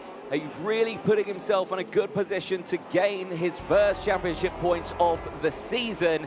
But the eyes point at the man who finished in third place in that one. Matías Morgato, everything he needed to do in that one to really pile on the pressure to the rest of the grid. He puts himself there, 226 points clear of everyone else. Nothing that Timo Rämäkäs could do. If Rämäkäs won his next race, the best he can do, it'd be 2 points behind Morgato. There's a look at the full race results at the end of that one. It's Elias from Iglesias, Morgato, Stiller, Consani, Turney from Gomez, then it's Duke Pavan, Smith, Bottaro, Vinci, Hannah, Bastada, and then Michael Adair rounding out the top 15 on track, 16 seconds further down the order. Later on, it's then Mark Brovko in 16th place ahead of Matic Konik, Felipe Karis from Jakub Raschke, and then it is Radek Vavra from Sebastian Korpen and Ian Eichmans, the only retirement from that race, and that was actually on the last lap of that race that he retired from that. So we just missed what happened to Ian Eichmans, so not happy bunny from that one. Here's a look at the highlights from that race. So initially a good getaway for Luis Iglesias, just driving away from the rest of the field. Jimmy Elias holding on to second place. You can see everyone else just trying to slot it into position. Initially it was Gomez there in fighting at that top spot. Salim Hannah having to concede that position, and that allowed the likes of Morgato to get up into third place, and that's where he needed to be. Then these two, well, what can you say? Gomez and Joe Turney battling all the way throughout that race. There was the change for the lead. Jimmy Elias getting into the lead of this one, and this time holding on to it all the way round. Then the most dramatic part of the race, the initial move there from Joe Turney. Nothing wrong with that one. Then into the second section here, getting squeezed on that inside curve. Is it the fault of Gomez or is it the fault of Joe Turney? We don't know. That goes down to the stewards and race control. They will have to deal with that one afterwards, but I'm certain that both of those drivers will be in front of a steward at some point in the next few moments' time after that race, but certainly a tense time for them. Then Joe Turney, after that incident, had to try and get past Pavan. He certainly did so. Sebastian Pavan moving out of the way. Be the same for Gomez as he tried to get past both Sebastian Pavan and Andrea Dupe, but the checker flag would come out and it would go the way of the Frenchman Jimmy Elias, who would take his first win of the weekend on paper and on track as well. He'll be delighted with that one. Luis Iglesias finishing in second place ahead of Matías Morgato and Peter Stiller in fourth place. Anna Consani having the best results in the end of that race, gaining 8 positions, finishing in that top 5. So we look forward to seeing what they can do out tomorrow. We'll luckily be chatting with one of our drivers in a few moments' time, but everything ready in a few moments' time for that interview. More races to come, though. We've still got groups A and F, B and C left to go for Junior and OK, but between now and then, we're going to head down to Parc Fermé. It's over to Andrew Mather with Matías Morgato. Thank you very much, Anthony, down here with Matheus Morgado. Matheus, by our calculations, provisional, of course, at this stage. That's enough for pole position and another 25 championship points. How pleased are you with that? Yeah, really happy. How the team been doing a great job. Everyone pushing really hard for good results, and well, they're coming. So yeah, really proud of my team. I think all of us are making a good job, so I hope we can keep it up for tomorrow. When we were here a few weeks ago for the pre-round, it really looked like it was the KRs dominating. What you and the team have done in the last 3 weeks to pull this performance forward, do you think? Well, 2 weeks ago, we were good as well, just struggling with some conditions. So we took good data back home, we worked hard, and well, we are here really good. So yeah, excited for tomorrow. We've had a real range of conditions across the course of this weekend. We had the hot and humid stuff yesterday. We had the weather as well earlier on today. You pleased that that's a good baseline? Yeah, I've been with a good pace in all the conditions. So really happy. Everything's been working really good.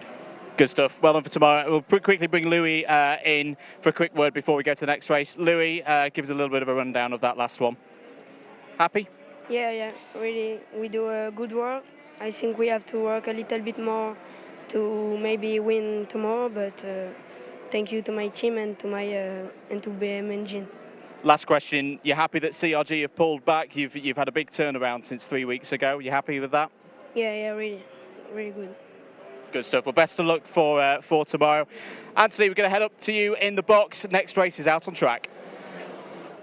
Thank you very much, Andrew. Yes, it is indeed OK Junior qualifying heat A versus F on track. Let's look at the intermediate classifications, but between now and then, let's quickly go through the starting lineup for this one. Filippo Sala starting it on pole position. Sala sitting third in the intermediate classification. What can he do? Can he put a dent in the two just ahead of him in the standings? Arjen Kraling starting alongside. Jens Burnett and Bruno Griek go from row 2 ahead of Roman Kamiab and Asher Osteen on row 3. Then it's Manuel Maguez and Oliver Rasmussen who round out row 4. Kenzo Craigie and Thomas Rodier go from row 5 in the top 10, ahead of Louis Cochet and Maria Neto on row 6, and it's Oliver Kinmark and Matteo Rivals on row 7. Miro Peldes and Gustavo da Silva on row 8, ahead of Kip Bolowski and Lev Krutalov on row 9, and it's Kanish Grau and Ole Jolide on row 10, giving us our top 20. Zhang Jose and Daniel Kelleher go from row 11, then it's Sky Parker and Christian Kostoya. Drew Roltz from Amir Sabrov. Then it's Mats van Ruyen and Daniel Porknoy. Then it is Francois Cadal who rounds out the 29 kart field in this race. It is the penultimate junior qualifying heat, groups A and F. The only other junior race that we'll see today will be groups B versus C. But right now, it's all down to this one. What can Filippo Sala do in this race? If he was to score some good points, I will try and do the maths while we're talking right now, but it's certainly going to be a challenge for him. So he has 185 points right now. Give him another 50 points on top of that. Well, guess what, ladies and gentlemen? It's joint. It's 235 points on the dot with Schaufler and Van Langendonk. But as Filippo Sala is in Group A, he put it on pole position. So he would out-qualify them in the intermediate classifications. Are we going racing? Yes, we are. It's all down to Filippo Sala in this race. If he wins, he starts on pole and he gets the championship points, but it's pandemonium in the field. There's drama all over the place, and the 207, the 284 are in a lot of mischief here. It's Oliver Kinmark off the track. And he's got tangled up with another. I'm going to try and figure out who that was he's got tangled up with. I think it's Merrill Peldes in the 284 because he was right behind him when they started. And unfortunately, I think they're both out at turn number 1. They're going to try and get it restarted. It looks like Kinmark's got it restarted. Merrill Peldes is going to give it a go. And we'll have to wait and see if he does get that one going. Big send down the inside there. Huge move from Oliver Rasmussen, the driver from Denmark. Confirmation, no. Maro Peldes did not get that started up. There's a huge pain there for him. But there you can see more action here. The 281 off the circuit. Bruno Griek getting squeezed there at the exit of turn 15 as they go back onto the start straight, battling away with Kenzo Craigie. Back at the front here, Filippo Sala doing exactly what he needs to do. Leading the way, and there, confirmation, Filippo Sala leading the intermediate classifications. That is only if he wins this race. if he finishes second place, he will tumble down that intermediate classifications and he will not start on pole for Superheat 1 tomorrow morning. He needs to be careful here. He needs to think about what he wants to do because he's not dropping Jensen Burnett. Jensen Burnett has got so much power in his hands right now. Side by side, Asher Osteen going wheel to wheel here with Bruno Greek as they exit out of it. It looks like Louis Cochet has already got past and up into 6th place as well. And Asher Osteen has to settle backwards into a position off the track and out of the race. Here is the 2:23 of Gustavo da Silva, the driver from Portugal who had a retirement earlier on. He's only going to get one attempt, but he's trying to get it round the corner and back on a straight line. He's going to run out of time, and he's going to be out of this race. Yeah, real shame for Gustavo da Silva there. Ian Crailing under investigation there in the 2:17, currently 3rd on the road. Craigie getting past Kamyab there. Craigie needs a big result here. Hasn't had everything his own way so far this weekend. Yellow flags out through turn number 11. You'd imagine that is for the recovery of Gustavo da Silva's 2:23. So no change in the order. Sala still doing what he needs to do to take pole position tomorrow in Superheat number 1. It's pole position or nothing in terms of the Superheats, because if he drops any points, he'll slip behind Dries van Langendonk as well. And it's really stacking up behind him now. Crailing's down the inside of Burnett for 2nd place. Craigie's gone through as well into 3rd. Kamyab as well for poor Jensen Burnett. He was going for the lead potentially, and now he's looking at 6th place. Well, that really helped out Filippo Sala there, because Crailing getting past just opened up a little bit more of breathing space, which means Crailing's got to work even harder now to close that gap up to Filippo Sala. But Sala does not look comfortable, does he, Andrew? That kart is not looking as quick as it did earlier on. He's not breaking away from this field. He's got a train forming behind him, and it's quite a large train. Back down the inside, Louis Cochet gets the move done on Roman Kamyab. He moves up into P4. Kamyab's going to fight it back, though, as they go through turn 15. It's not going to work out, and now Jensen Burnett is back on the attack, and that's opened up a gap now. It's 2 groups of 3, then a group of 2 just behind. So it's Sala, Crailing, and Craigie, the first group. Cochet, Kamyab, Burnett. Then it's Osteen and Greek, the next group of 7th and 8th. Rasmussen and Bolovsky are there as well, just a fraction further behind. But right now, Sala's in control. He needs this win to be on pole position for that final. He's become such an expert as well of managing these races. It hasn't always gone his way across the course of 2024, but he seems quite comfortable, you know, the others getting closer to him, then doing that tactic of just bunching them all together, letting the fight break out, and then he goes away again. The thing is, though, he's still got another 6 laps of this to do. Through turn 15 they go once again. Crailing and Craigie, 2 drivers who know each other very well, both racing out of the same awning. Both with Kart Republic, of course. Craigie with the Prema Racing effort, the Mercedes-AMG Junior backed driver investigation flag for the 223 of Gustavo da Silva. Fortunately, Gustavo's race goes from bad to worse. That won't affect things at the front of the order, though. We're on lap 6 into the second half of this one. Fastest lap of the race from Christian Costoyo as well. How is Costoyo getting up there? Well, 8 places at the moment for the Spaniard, into 16th place. I think Filippo Sala at this point is probably just thinking, he's hoping that Kenzo Craigie piles on more pressure on Ian Crailing. I thought he was going for the move there now, because if Craigie can get past Crailing, it opens up that gap again. It gives Sala that bit more breathing space that he needs right now. You know, this is such a tense time for him, and I suspect for any family or friends or teammates watching along, I'm sure the likes of Schaufler and Van Langendonk are watching this as well, knowing full well that if Sala wins this one, they're going to lose out on starting on pole and those championship points. Oh, Crailing has closed right in now. He is on that rear bumper.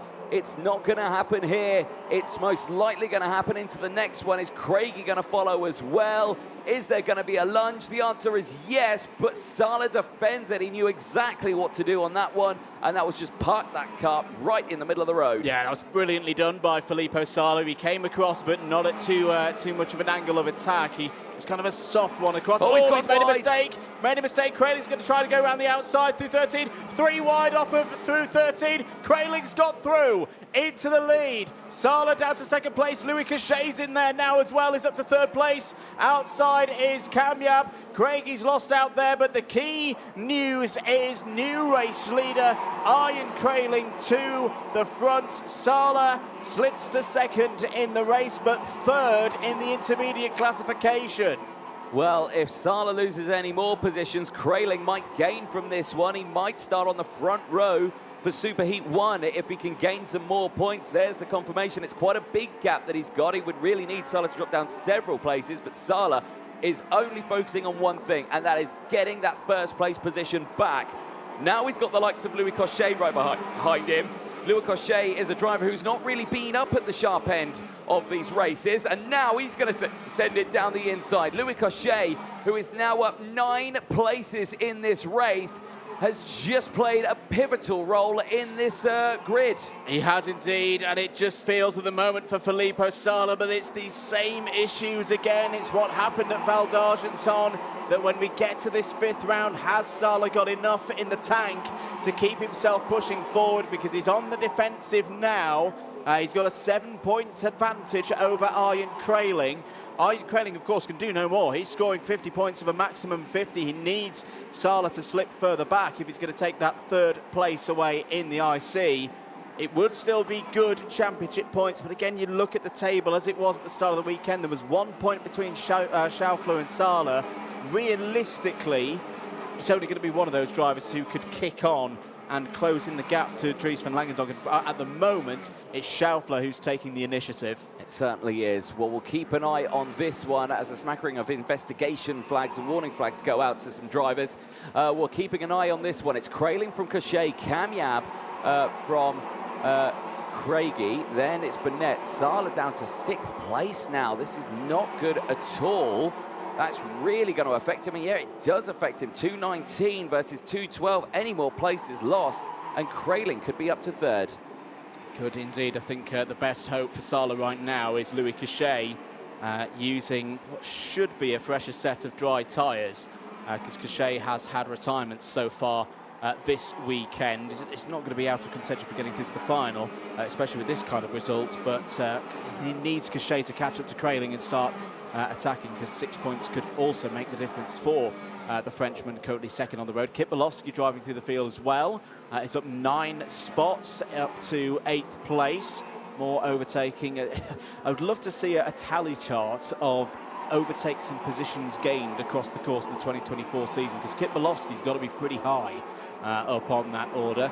Here is your race leader on the final lap, though, Anthony. Still getting close out there. Krayling's not got this one won. No, he certainly hasn't. It's going to be a tough one. And Cochet looking for a first qualifying heat win. He doesn't care about the battles that are happening on around him. He just wants a win this weekend, and he's certainly in a position to potentially do that. Kamyab holding on to 3rd place, went defensive against Craigie. That's opened up that gap. That's really given a sort of a green light to Louis Cochet to, I think, go full send into the last corner if he can do.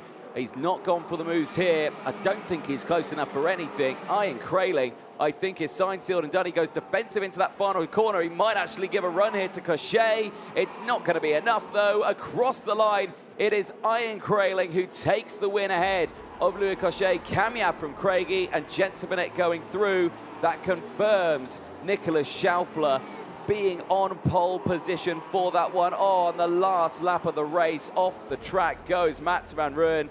Unfortunately, he is out of this race on that final lap, but Schaufler, I'm sure, will be smiling from that sideline of the track. He confirms at the moment that pole position. Yeah, and a really well-deserved pole position, if you ask me, for Nicolas Schaufler. The work of this weekend only just begins now. 25 championship points then goes to the Austrian. He pulls 3 points back on Dries van Langendonk. Dries van Langendonk extends his championship lead. Yep. I think that's the most important thing for Dries right now. Christian Kostoya, I reckon, will be a no score. He's done brilliantly, 13th place in that one, another drive through the field. There is your provisional result. Krayling from Cochet, Kamyab, Craigie, Burnett. Sala, Bolowski, Oxteen, Grick and Krutelov all in the top 10. Girardet, Rasmussen, Kostoya, Rao and Zhang in the top 15. Miguez, Kelleher, Waltz, Neto and Rivals is the top 20. Kodal, Parker, McCorney, Kinmark, Sabirov, and De Silva, the 26 finishers. 3 retirements in that race for Ruin, Proder, and Peldes. Well, there is Ian Kraling making his way back in. Smiles, I'm sure, underneath that helmet. Job well done for him. Bumps himself up 4th in the IC. There is still another junior race to go, but let's have a look at how that all unfolded. The start initially a little bit scrappy. Drivers getting caught out in the likes of Oliver Kinmark and Merrill Peldes in the early stages of that race, getting tangled up on each other there at the exit of turn number 1. Not what you wanted to see. Kinmark got it going again. Unfortunately for Merrill Peldes, only 1 of 3 retirements in that race. Race continued. And again, more drama coming in with drivers just getting tangled up with each other. You can see Sky Parker just at the back in the middle of that field there. Big send down the inside for Oliver Rasmussen in the early stages. That allowed Jesper to close back in there as well. All trying to get involved in that sharp end. There was the retirement for Merrill Peldes in the early stages. He would unfortunately not get any points at the end of that one. Then it all started to kick off with just that little bit more. I mean, Cameo coming back through, Craig going through as well, just squeezing the likes of Bruno Creek off the circuit. And then, I believe Mark Domnitsky making the moves there. No, he's in the seniors. It was another one on CRGs. It was Ash Osteen making his way through. But still certainly very, very close at this point of the race. Burnett trying to get the first move done on Sala. That failed. Then he really backed everyone up into each other because then Kraling got involved. Kraling went down the inside. That pushed Burnett down the order and gave just that little bit of hope to Sala, which I think he was thinking at that point, I could do this. Yeah, it was fair at that point that Sala could just keep himself an arm's length away, but that little mistake there was costly. Allowed Kraling to get on the outside. What a great bit of driving there from Kraling. You don't see many around the outside overtakes through turn 12 pulled off. This was Cachet down the inside of Sala for second place. Craigie and Kamyab on the scene as well. They would lock out the positions in the top 4. But Kraling, 4th at the moment in the intermediate classification. That could be a front row start for one of the superheats tomorrow. I think the big question there is Jacopo Martinez. Jacopo Martinez yet to race and is within striking distance. We'll get to that later. Moving on, it's the back to the seniors, the OK category, groups A and F, heading out on circuit for their last qualifying heat. Yes, they are indeed. There they are, lined up, ready to get this one going. Noah Montero starting this one on pole position. We saw him racing earlier on again. Brilliant results from himself, really getting himself lined up ready for a superb round tomorrow. That's where it really becomes busy. The sun is out there now, crystal clear blue skies. And there you can see everything going on. Now, there's a mechanic that you can see on your screen just on the right-hand side, right at the top. And now it's the mechanic for Lewis Francis. Now, he's got a hat on his head there. It's called a bucket hat. Yes. That is the only Kart Republic bucket hat ever to exist. It was superbly made just for him. Well, there you go. That's the kind of facts that I wasn't expecting today. No, exactly. There's Scott Lindblom. There is Scott Lindblom. There is another fact. I've been really impressed with Scott Lindblom. A bit unfortunate in the previous round of heats, but is still well positioned to get himself a slot. You know, I think if you could see Scott Lindblom in the top 15 on the grid for the final, that would be a really, really solid first race weekend at this level. It's been a good run, and credit to Fusion Motorsports as well and all the work that they've done as a satellite team. Yeah, exactly that. And they're kind of a proof of, you know, a satellite team can take it to the factory teams. You know, he's surrounded by factory drivers in the form of, you know, the Kart Republic team and the Sodi team. He's got the Sodi team right next to him in the form of Kai Rillarts. He's surrounded by 2 Kart Republics out there as well. You know, and it's one of those. He's got a satellite team driver just behind him in the likes of Lewis Werrell, who's in a Forza kart as well. And then David Cosmo, who is also himself a Kart Republic driver. So, again, you've got a couple of satellites in the mix with factory team drivers. It's just a fine game of just getting the setup right, isn't it? Yeah, and it's the small margins as well that make up so much of the difference. Here we go then for the last qualifying heat for these drivers. Here is your grid. Noah Montero on pole position is joined by Sweden Scott Lindblom on the front row. Kai Rillarts and Lewis Francis on row 2. David Cosmo Christopher and Lewis Werrell go from row 3. Alexander Bondarev and Luna Flusha on row 4. Yuri Peschel and Elliot Kaczynski on row 5. First half of the grid is completed by row 6. It's Emily Koivisto and Ludovico Busso. Row 7 is Freddie Lloyd and Kasper Henriksen. Dominic Simic and Guy Albag round out row number 8. Jensen Graham and Javier Avramides round out row 9, with Blake Nash and David Walter running up top 20 on row 10. Jean Canas and Marius Laki go from row 11, and it's Martti Rittinen who rounds out the 23-kart field on row number 12. There's your IC. The highest ranked driver in the IC at the moment in this race is your pole sitter. Noah Montero currently sits 9th, so he's just outside of that top 6, but he could find his way in there. So he just needs to find 14 points to get into that top 6. Could go as high as 4th, get up to 211 with a race win here. Certainly could. Well, the field pretty spread out there, and there's still drivers going over the start-finish line, and the rest of the field going currently around turn number 5 and 6. So they're going to need to get a wiggle on if they want to join the back of this grid. Noah Montero certainly making sure these drivers are on their tippy toes, keeping up with him, but he'll have to slow the pack down at some point, and that's usually around this sector here. And yeah, you can see the marshals there trying to tell Montero, right, just ease it back now, lad. You've warmed everything up. Steady on. Yeah, and let's get this race underway as soon as possible. I imagine is the hope for the officials here. Go through the final couple of hairpins, cross the red line, which is just beyond turn 13, get into a 2x2 formation and go for 13 laps here of the Slovakia Karting Center. Just under 1.2 kilometers in length, 15 corners for these drivers to tame. Montero starts on driver's left into those tram lines. Are we good for a start? The answer is yes. Away we go then for the last race for groups A and F. Good start from Montero. Lindblom trying to go around the outside. We've already seen his heroics in that part of the circuit today. Luna Fluch is in the middle of it all, around 10th place, but another solid start, Anthony, from Noah Montero. Yeah, again, just well-timed, well-calculated, and just pushing where he needs to push. In those early stages, he's not having to defend. Much better start for Luna Flucher this time around, not getting caught out with that moment earlier on that really pushed her down the order. She actually retired from that race, so great to see her back in fine form here at the mid-pack stage of this race. Rillart's still there in second, has got the close company of David Kozma right there, but not for much longer, because down the inside will go Alexander Bondarev. He's had a fantastic start to this race. It has indeed, and I say it wasn't a fluke at all with Salim Hanar's Prema that they've worked on the setup across the course of the afternoon, because Bondarev was another who struggled a couple of rounds ago, but is now back on track up to 3rd place. So end of the first lap, Montero from Rillarts, Bondarev, Kozma, Christopher, Lindblom. That's how it affects things in terms of the IC. Top 3, for now, fairly locked in. Nobody in this race can displace them. Montero is doing what he needs to do to get up to 4th place. Rillarts as well. Again, Kai Rillarts has been so good on the Sodi, both at this round and the pre-round as well.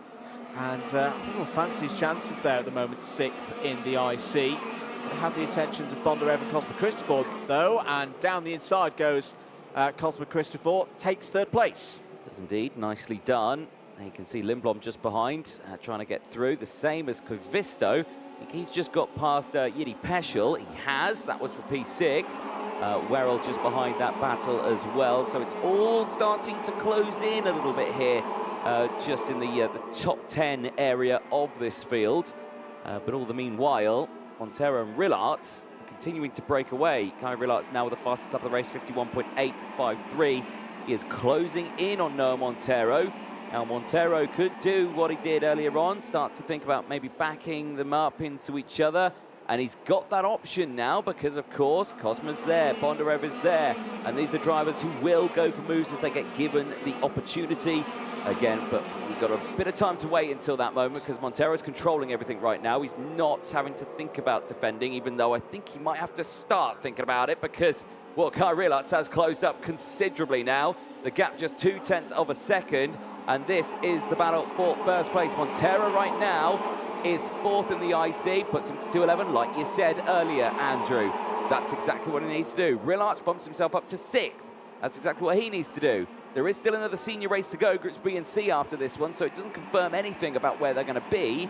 But at the moment, this is exactly what Montero needs. I'd say for Rillarts, there's more to be gained here. I'm thinking drivers just outside the top 10 who have still got a race to go.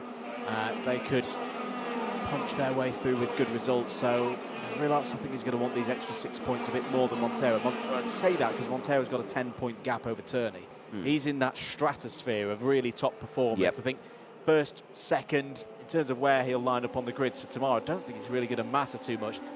I think the bigger concern is the fact that David Cosma-Christopher is now within, what, 3/4 of a second of the race lead.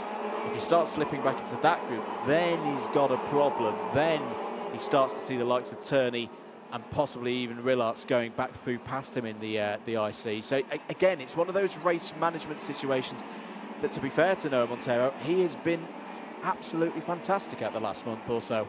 Yep, he certainly has.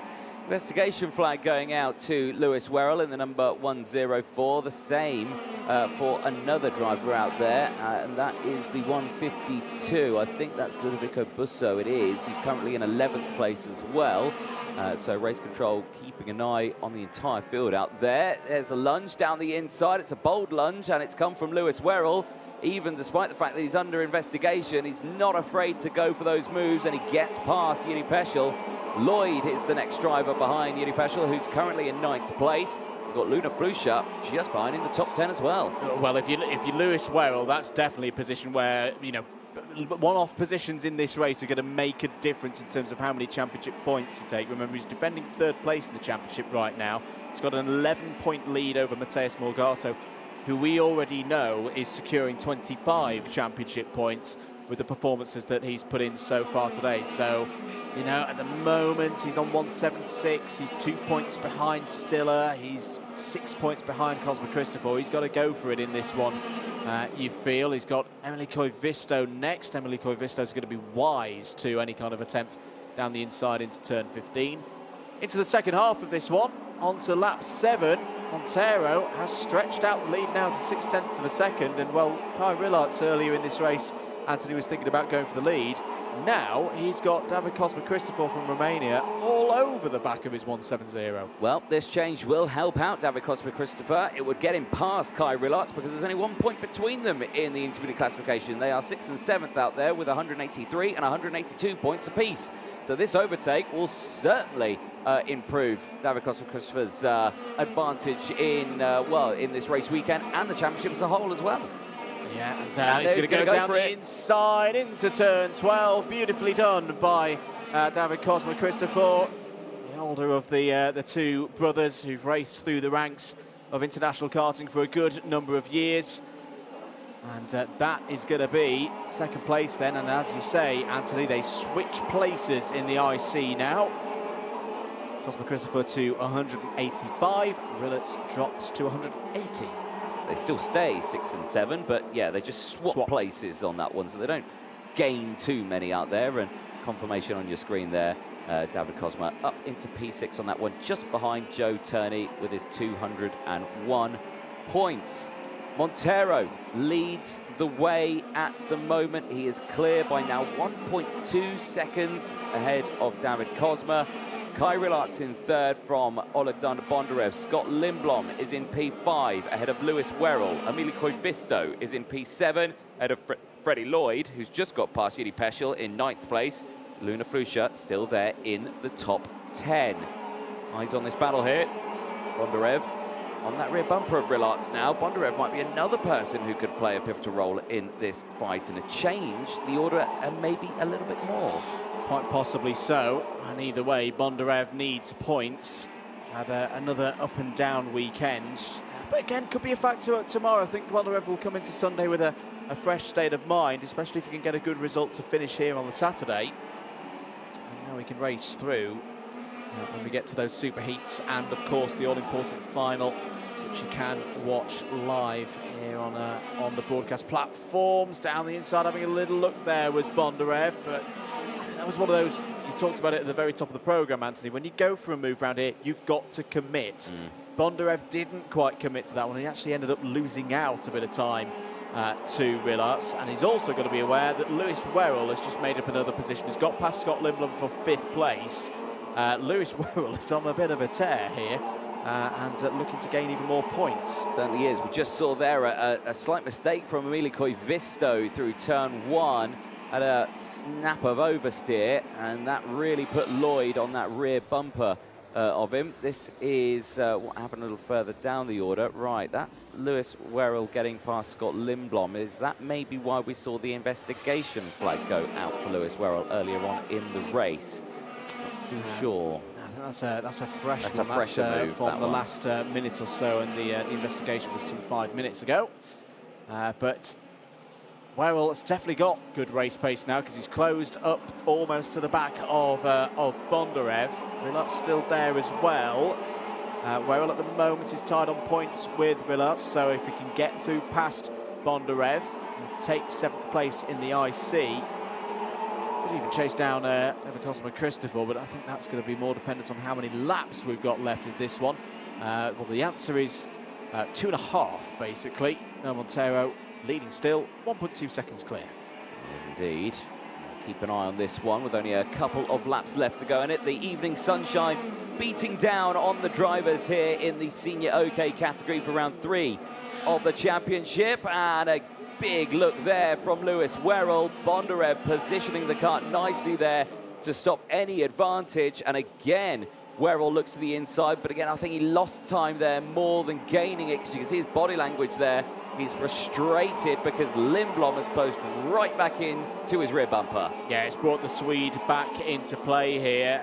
Bondarev had a bit of a wide moment out of turn 11. We have seen quite a few of those today where drivers just get off the rubbered in line on the exit, just so they put the power down out of 11 on that short shoot towards turn 12, and they slide. That was an interesting one from Werrell. He defended quite hard there. I don't think he quite needed to. Lindblom's now right there again. It's in striking distance. Is Werrell started to have some problems later in this race. Good positioning into turn 12, and there's another investigation flag. That I do think is a new one. Yes, it is. That was at 18:04. So 2 investigation flags overhanging Lewis Werrell now. Koivisto switches back to the inside. Lovely stuff. Gets down the inside of Lindblom. Here comes Peschel and I think Freddie Lloyd as well. Drivers giving it all here on their final lap. They certainly are. Pushing strong at this point. The 2 fusions now next to each other. And you would think that they might work together just a little bit. This is your race leader, though, Noah Montero. We've not spoken much about him during this race because he's just been controlling the lead of this one. He's been clear by just over a second.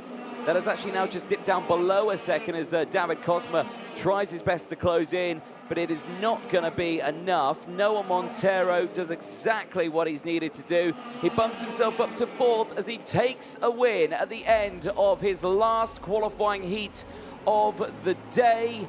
It is all going to be down to tomorrow, but for Noah Montero, it's good enough for him. A very good performance from Noah Montero. I think you've got to ask the question as well, if he didn't have the bad luck on the wet race start earlier on, he could have been on top of the IC today. And in terms of the overall package, you'd fancy Montero at the moment against any of the drivers in this field. But it's 4th place. It'll be most likely, depending on results for Ramicus, either a front row start for one of tomorrow's super heats, or at worst, a 2nd row start. Montero from Cosma Christopher by 0.9 of a second. Kai Rillarts in 3rd place. Alexander Bondarev a strong 4th ahead of Lewis Werrell, but Werrell has 2 investigation flags overhanging him. 6th for Koivisto, Lindblom, Peschel, Lloyd and Flusha all in the top 10. Another top 10 there for Luna Flusha. Ludovico Busso 11th ahead of Elliot Kaczynski. Lewis Francis 13th. Avramidis and John Karas completing the top 15. Kasper Henriksen, Dom Simek, Marty Rittinen, Jensen Graham and David Walter, they complete the top 20. Blake Nash, Maris Halaki and Guy Albach complete. All 23 drivers started the race. All 23 drivers got to the end of the race, which is really good to see. But Noah Montero collecting his thoughts there. Another routine drive. He moves on to the super heats for tomorrow. He does indeed, and he moves on to the superheats, knowing that he can perform well at this circuit. And here's how he performed well in this one. The start, calm, collected, had that inside line, didn't worry about Lindblom just next to him, just closed that door, took the normal racing line in towards turn 2, and from there, kind of just drove away. Bondarev getting up into 3rd place in the early stages of that race. That was kind of holding off the inevitable attack from Kai Rillarts. Then down the inside, David Kozma would get up into 3rd place. That would change things just that little bit more. Down the inside, that's Lewis Werrell getting done on Yuni Peschel, who checks over the shoulder, but just loses out on that one position. A couple of investigation flags for Lewis Werrell on that one. A big shock for us on that one. That was the change for 2nd place. Rillarts down to 3rd place, Kozma going through. And then from this point out, it was relatively calm until this moment here. Then there was Werrell going back through again, and I think after that one, that's where the second one came out for him. Yeah, I wouldn't be surprised if that's what the second one was, even if it's just to have a bit of a look to see was there any contact involved. Yes, yeah. Again, with the myriad of camera angles that Race Control have at their disposal. No problems there from Noah Montero, and I think he can be really proud of the work that he's put in over the last few days. You know, you look at it in terms of the works team, he is the top KR driver at the end of proceedings, so you can be proud of that one. He certainly can.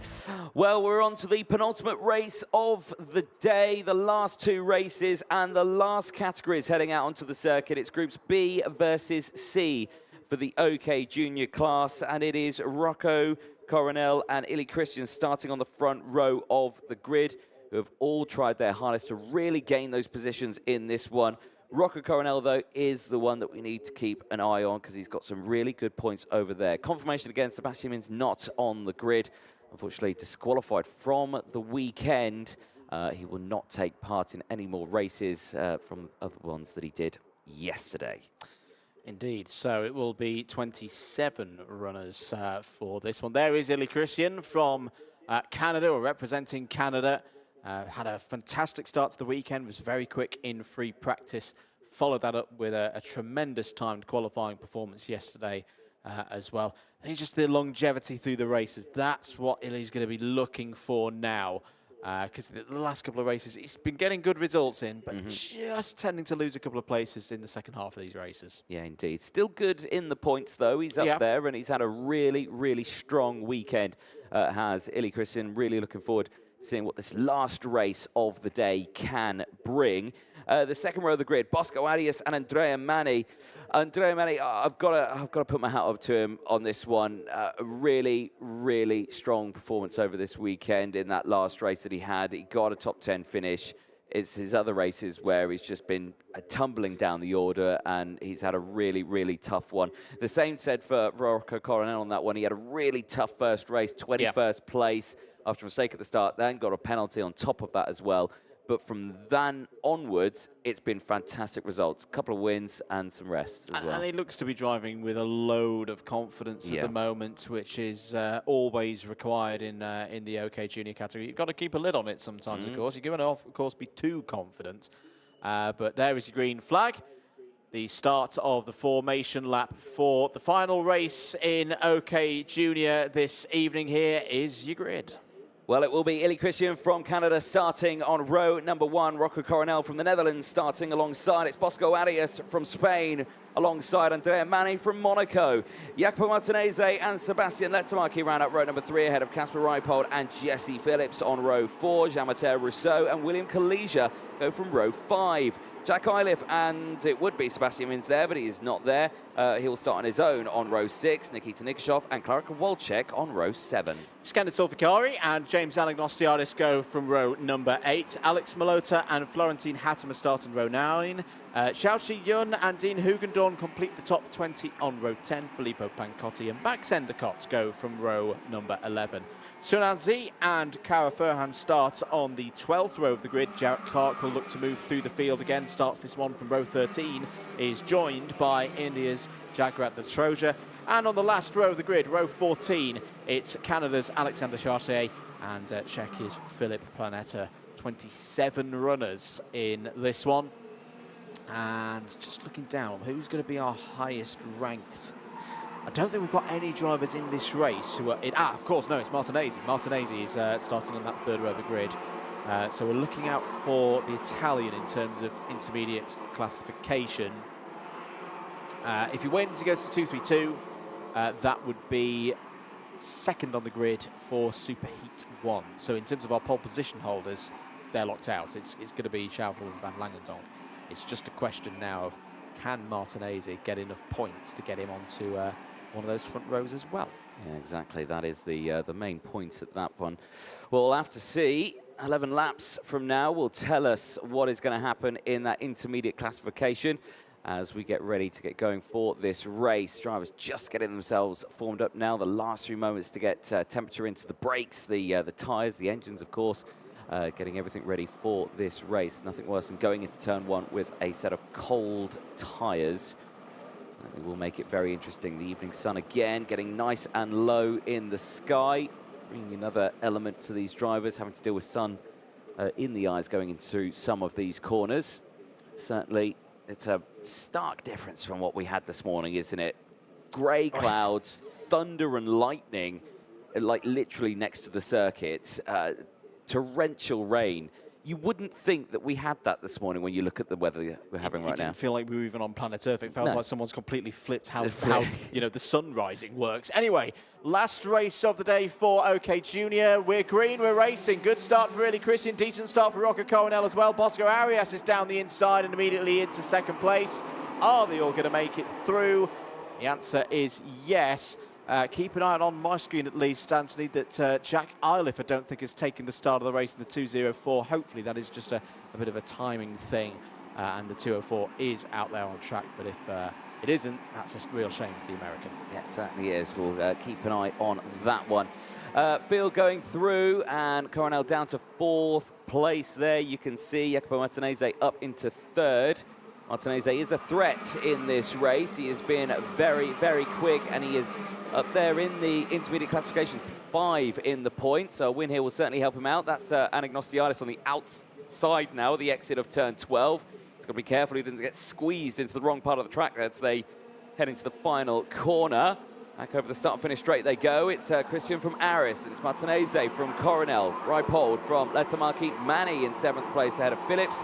Nikita Nikishov ahead of Jean-Martin Rousseau, the top 10. There's the points at the moment. Martinez pushes himself up to 3rd. That's where he needs to be. We nearly had 3 people joint on 235 points. That is the most incredible thing I think we can take away from this juniors. I think, as we've been saying all year, Anthony, that this juniors category is so competitive. There's some real stars in this field, in this class of 2024. Oh, there we go. It's down the inside. Coronel on Martinez, good move. And that's the Dutchman up to 3rd. Yeah, well timed through turn 12. It's been a fan favourite and driver favourite to get the overtakes done through that corner. But the rest of the field just waiting for those prime opportunities to really discover where the next best place to overtake is. But main of them have been through turn 12. Here, though, with the race leaders, Bosco Arias has closed in on Eli Christian and is now starting to pile on the pressure. Sebastian Lehtomäki, fastest driver out on circuit, currently P6. With Coronel now there in 3rd place, though, he's already starting to close in. We could have a 3-car battle for the lead here, so Bosco Arias really needs to think about what he wants to do here. If he checks over the shoulder, he will see that bright orange helmet that's very distinctive. That is the form of Rocco Coronel. Whether or not he will close in, that is the ultimate question right now.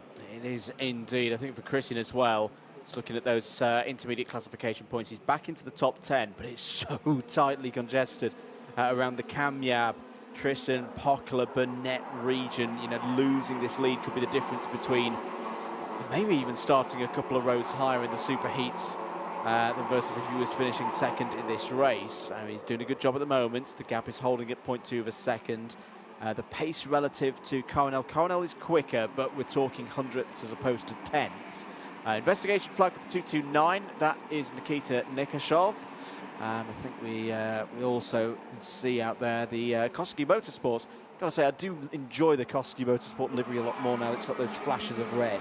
It looks a lot less like other teams. It's given them a real vibe and identity out there, more than they've had before. Down the inside, beautiful move. That was the 298. That was Lehtomäki getting past Reipold are really pulling for Reipold here in this race as well. He's had a lot of bad luck today as Casper Reipold. At the moment, he's looking good for a top 10 finish. Yeah, certainly so. We'll keep an eye on that one as we turn our attention back to the race lead. Christian from Anna, still no change between the two of them. There's the gap from third to first. That's Rocco Coronel and Christian. That has come down. It was over 0.8 of a second. It is now less. It's now more again. So it's fluctuating a little bit, but I suspect if Bosco Arias goes for a move here and will start to force Christian to go defensive, Coronel's right there, the same as Martinez, who's just got in front of that as well.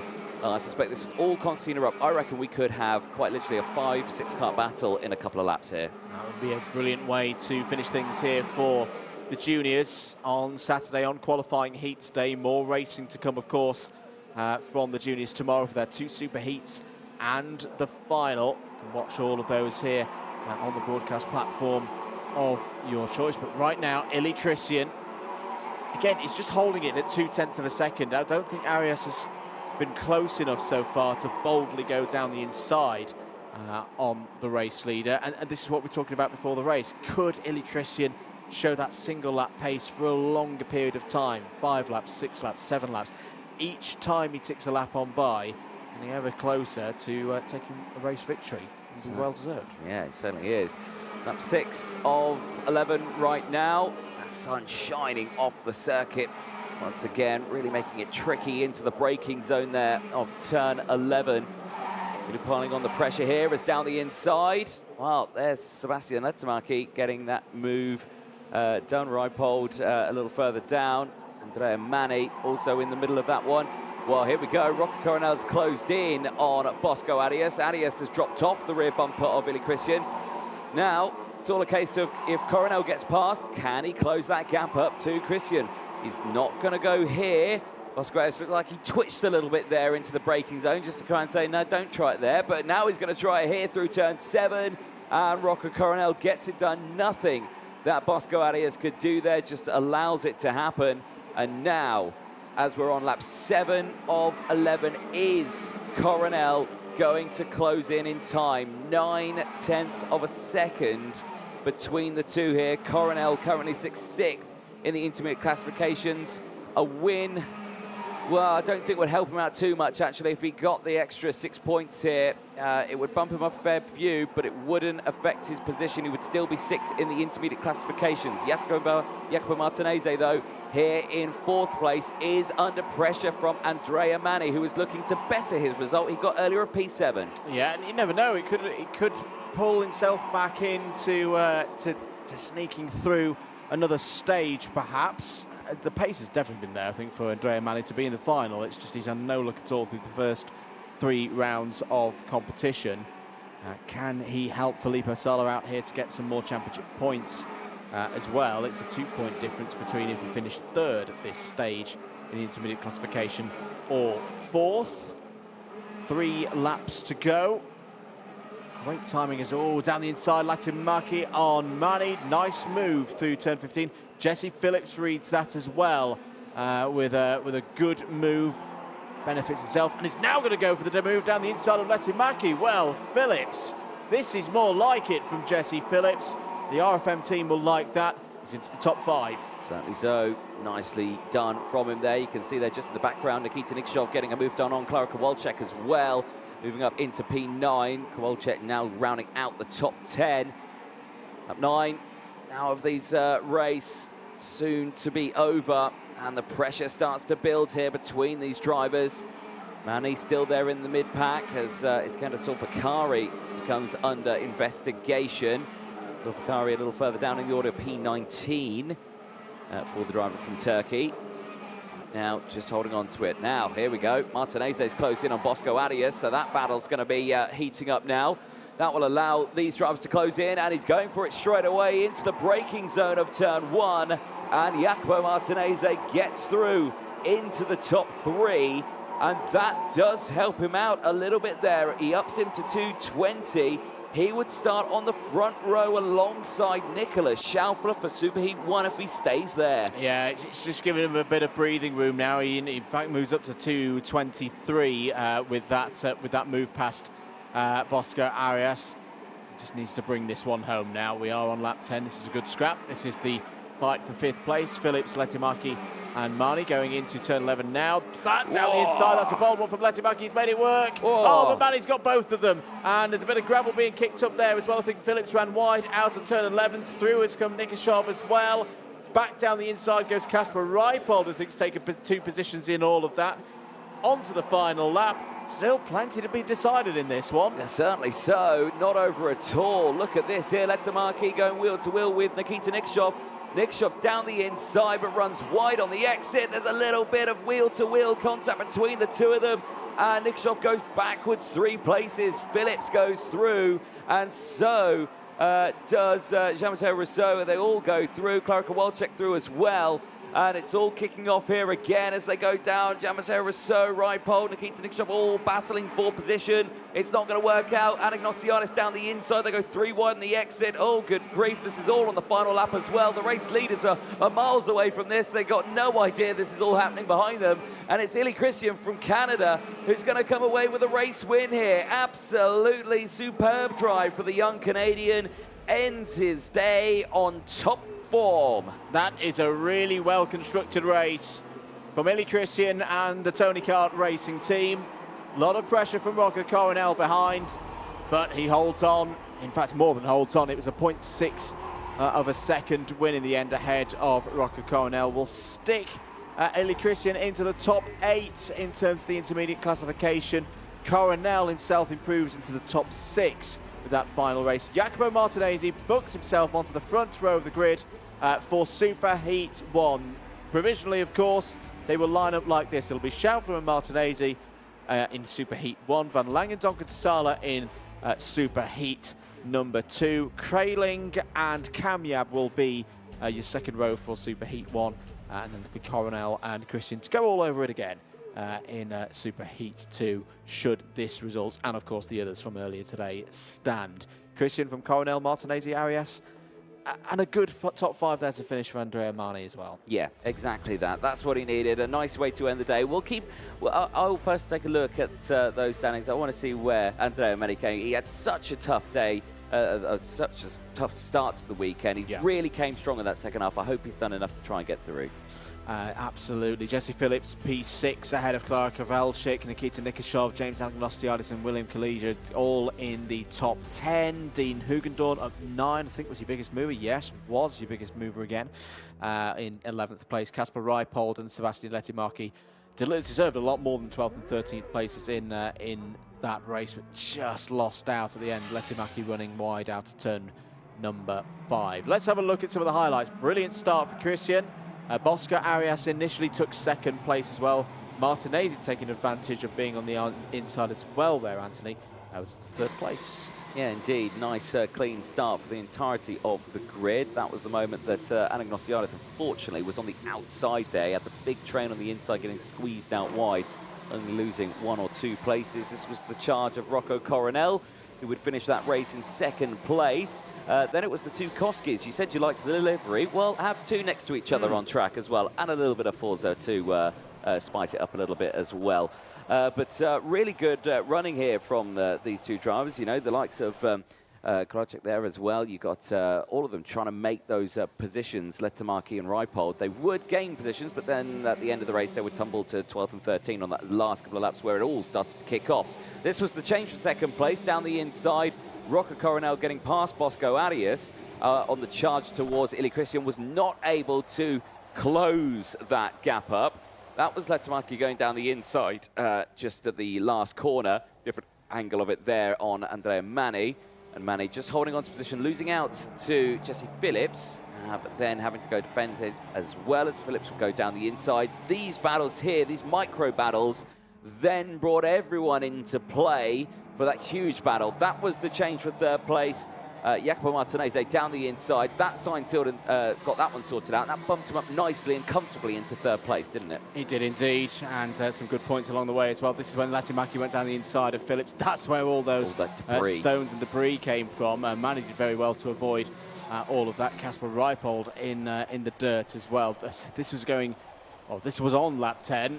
The last lap got even crazier for positions in the top 10. Lehtimäki got down the inside and through, but it was this next corner here, turn 5, he just goes too deep, runs out wide. That was the opportunity for Phillips to go through, and Kowalczyk, and at this point you're off the racing line, you're a sitting duck out there for everybody else. Reipold also ran wide, and unfortunately for both of the Koskis, they lost their top 10 places at the finish there. Yeah, Anagnostianis managed to squeeze down the inside in all of that one, but the checker flag would go out to Canada's Eli Christian, who would end the day on top with a race win. Coronel finishing in second place ahead of Jacopo Martinez.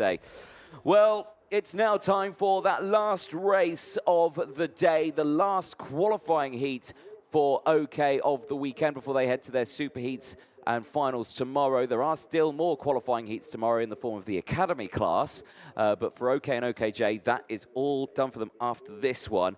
Leo Nilsson and Timo Ramikas starting this one on the front row of the grid. Matviev and Wolf on the second row, and again, for Ramikas here, there's a chance of really trying to push through on this one and looking like a good one. Leo Nilsson as well has impressed over this weekend. Really, really strong performance from him.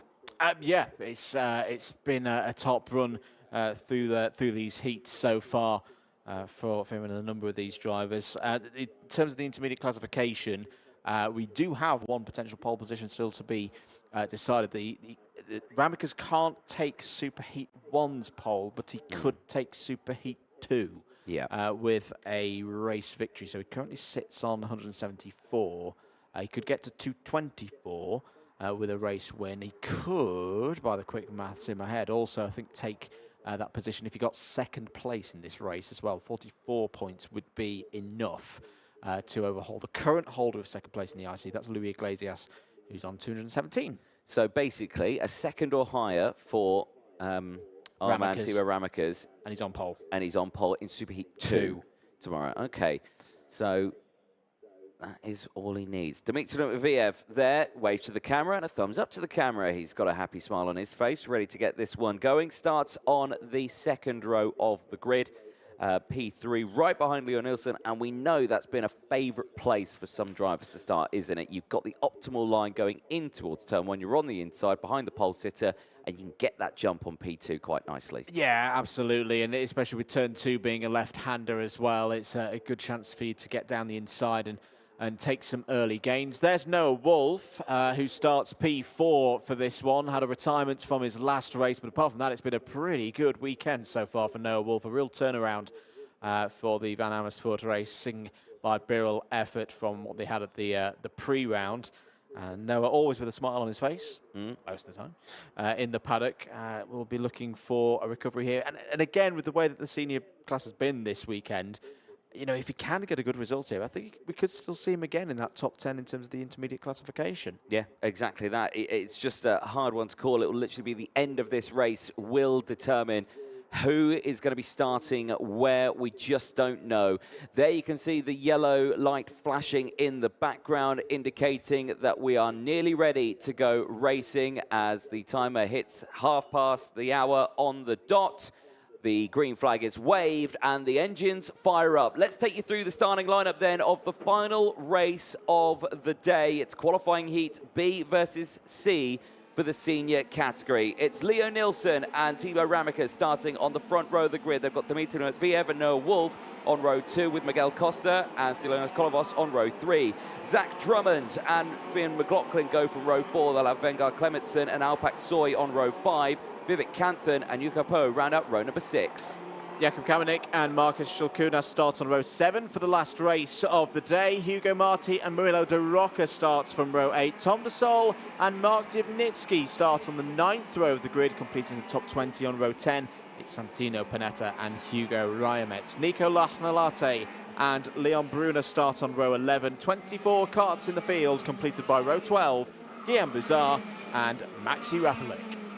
Well, pressure is on this grid, and all of these drivers need to just try and think long game here. It's tomorrow's another day. That's the important one. For some drivers at the back of the grid here in this one, they're probably thinking tomorrow might not be a day for us at all. You know, they need to get into those superheats. So we could see drivers from the back here really throw out the gauntlet and try and gain as many positions as they possibly can. Yeah, it's always the worry when you do get to the superheats tomorrow, that if you can leave yourself with too much work to do, and we always know that the superheat tends to be a bit frenetic itself, so if you can get some of that hard work done in this last round of the heats, the shorter races, then again, it just takes the pressure off a little bit when you get into those superheats tomorrow morning.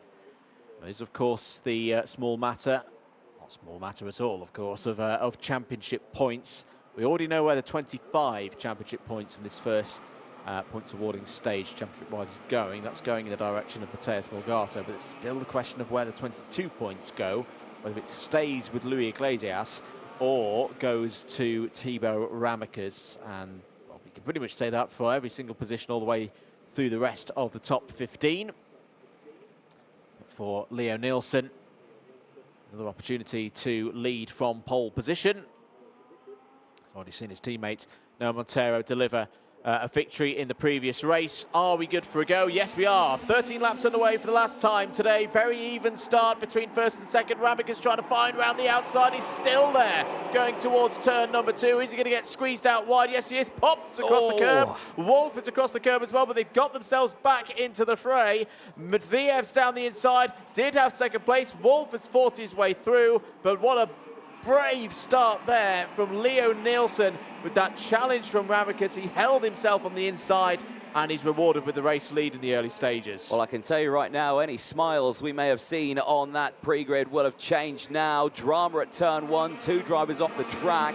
That is Nico Lanolate and Guillaume Bouzard out of this race. Ileana Kolovos in the 147 has also had drama. He is also out of this race, and that looks like that could be at the exit of turn number 4 that he's gone off the track. So 3 karts off on the opening lap. Leo Nielsen leads the race as they go into yellow flags, and Wolf is there in second place ahead of Dmitry Matviev, and Thibaut Ramekes now down to 4th place. That would not help him out, and that would not put him on a potential pole position in one of them superheats. Yeah, it would leave him 5 points short of Luis Iglesias' tally. Would also mean in terms of the intermediate classification, he slips behind Jimmy Elias. It would be more championship points for the Frenchman in his first haul of 2024, but still a very long way in this one to go. And Ramekes knows that he just needs to get 2 positions. He doesn't need to get back to the very front. He just needs to find a way past Matviev and past Wolf.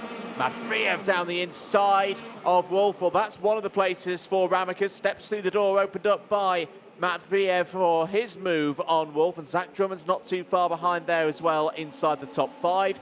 End of the second lap. Nielsen looking good, 0.9 of a second clear of Matviev now. It's a KR1-2, but Thibaut Ramekes now moves back up into 3rd place in the intermediate classification, 215 points. He just needs to find a way past that driver in front of him there, Dmitry Matviev, to retake 2nd place as well in the IC, and therefore pole position for Superheat 2. A little bit late on the brakes there for Ramekes, just clips that rear bumper of Matviev.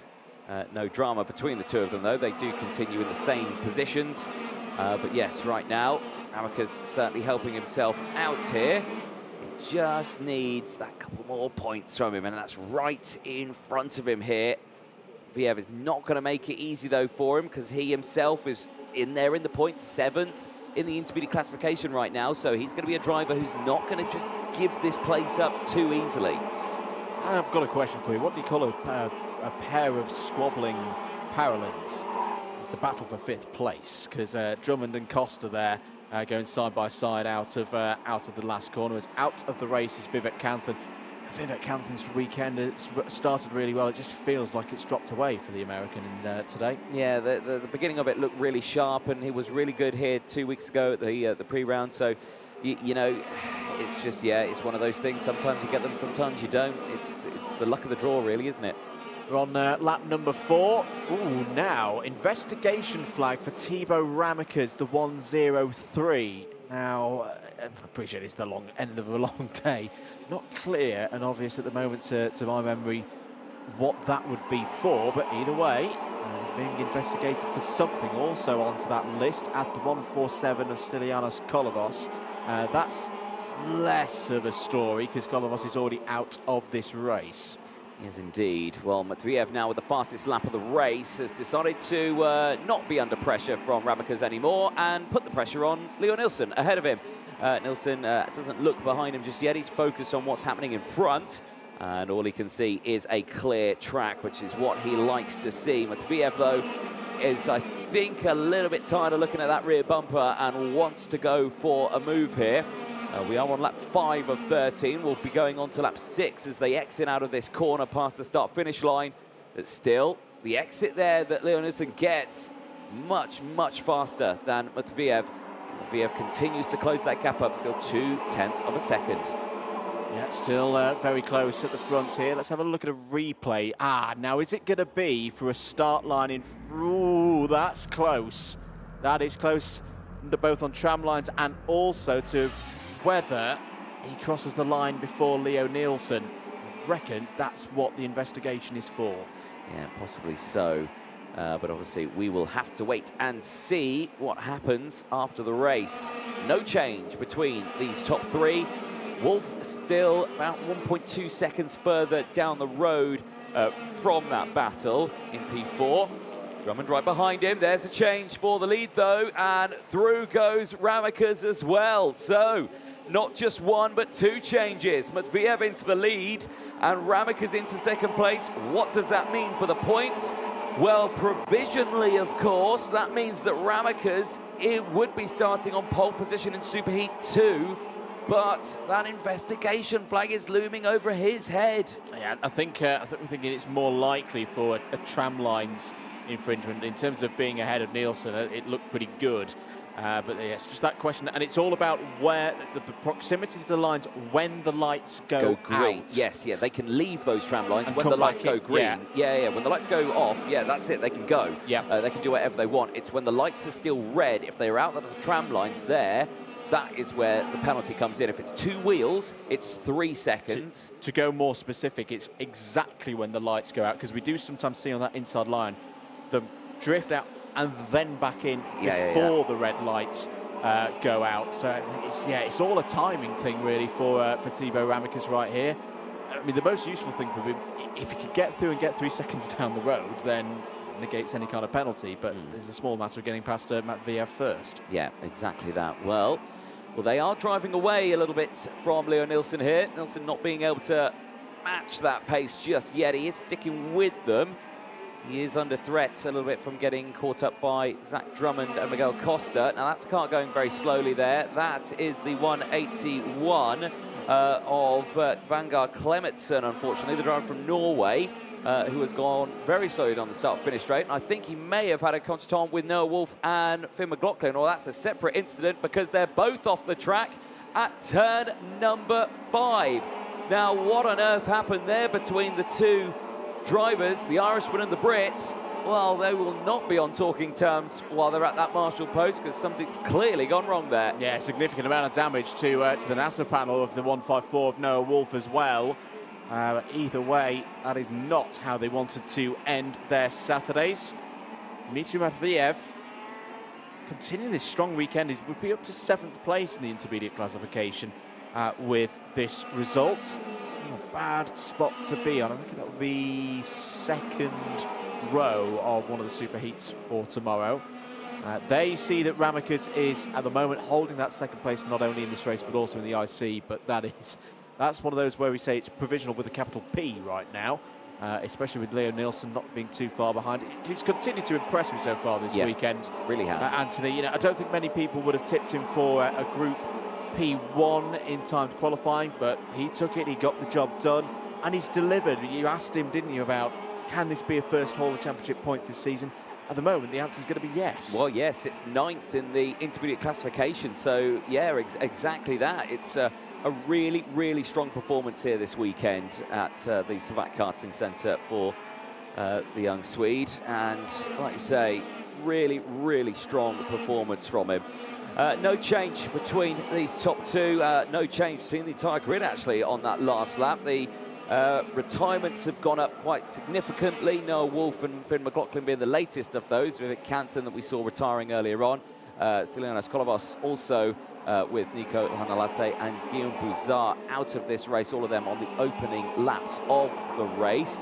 Biggest mover in this race as well, I will give it to Leon Brunner, the driver of the 171, who's up into P13, 9 places gained. The same for Maximilian Rafalik as well. Yeah, 2 drivers taking advantage of some of the retirements in this race and making a few moves of their own as well. We're on lap number at around 3.5 tenths, around turn 14 and then into 15.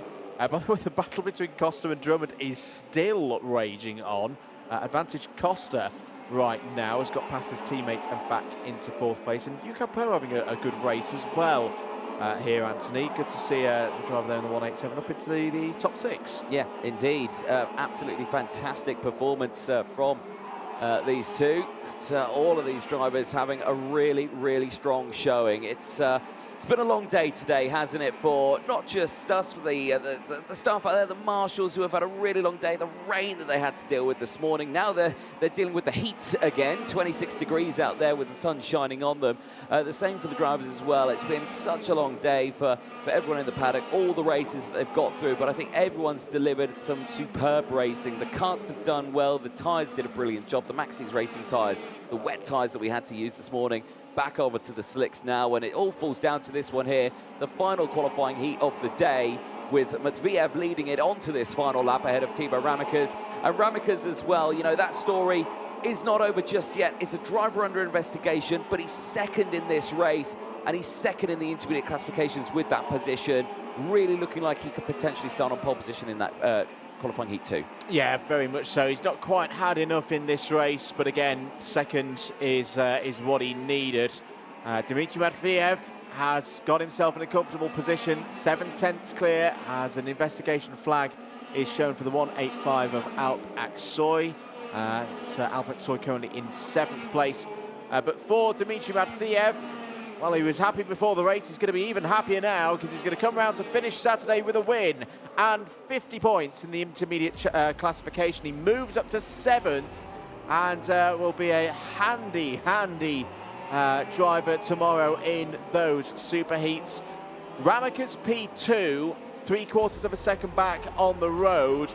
That right now puts him into 2nd place in the whole intermediate classification. It will give him pole position for Super Heat 2 tomorrow if there are no post-race penalties. And Ramikas is under investigation, we think, for a start infringement. So we will see if there's any further outcomes in the investigation on that one. Rest of the order, Leo Nielsen completes a very good day, a very good weekend so far. 3rd in that one, is in the top 10, scores championship points for the first time this season in the FIA Karting European Championship. Miguel Costa wins out in the Battle of the Paralins, 4th ahead of Zach Drummond.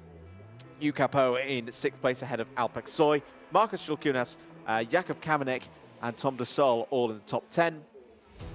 Murilo de Roca in 11th place ahead of Leon Brunner in 12th. Biggest mover in that race was Maxi Rafalik, the wildcard the pole, up 11 places in that race to 13th ahead of Mark Dubnitsky and Hugo Marti. Other finishers in that race, Hugo Raimetz, Santina Panetta and Vegard Clementson.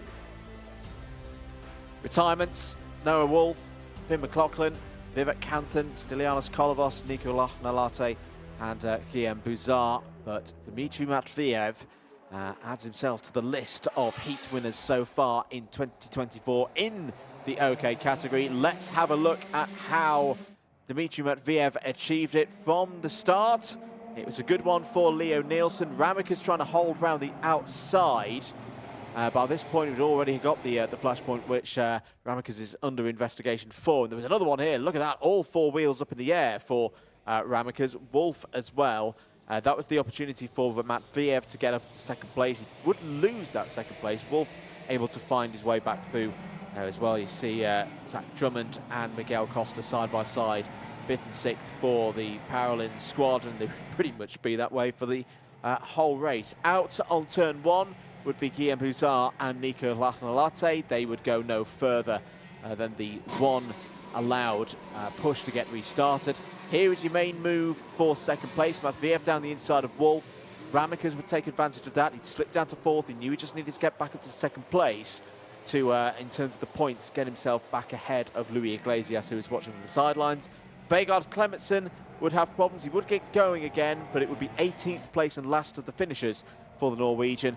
But Matviev took the race victory, finishes on 200 points from a possible 250, up to 7th place, just 1 point behind Joe Turney, and a further 10 points further ahead than Noah Montero. So some good performances from the KR team there. And it's not over. There are a number of investigations going on which could affect the results, not just in that B versus C race, but the prior race A versus F as well. So do head across to the FIA Karting Championship website for all of the results when they come in. For now, though, we're going to head down to Parc Fermé for one last time this evening with Anthony Jordan. Thank you very much, Andrew. Down here in Parc Fermé, we have our race, our man who's going to be starting potentially on pole position in Superheat 2 tomorrow, Thibaut Ramikers. You were under investigation in that race. We're not sure what it was for, so there's a question mark over it. But at the moment, it stands. You start on pole position for that Superheat 2. Are you looking forward to it tomorrow? I hope to stay in pole for the Superheat tomorrow.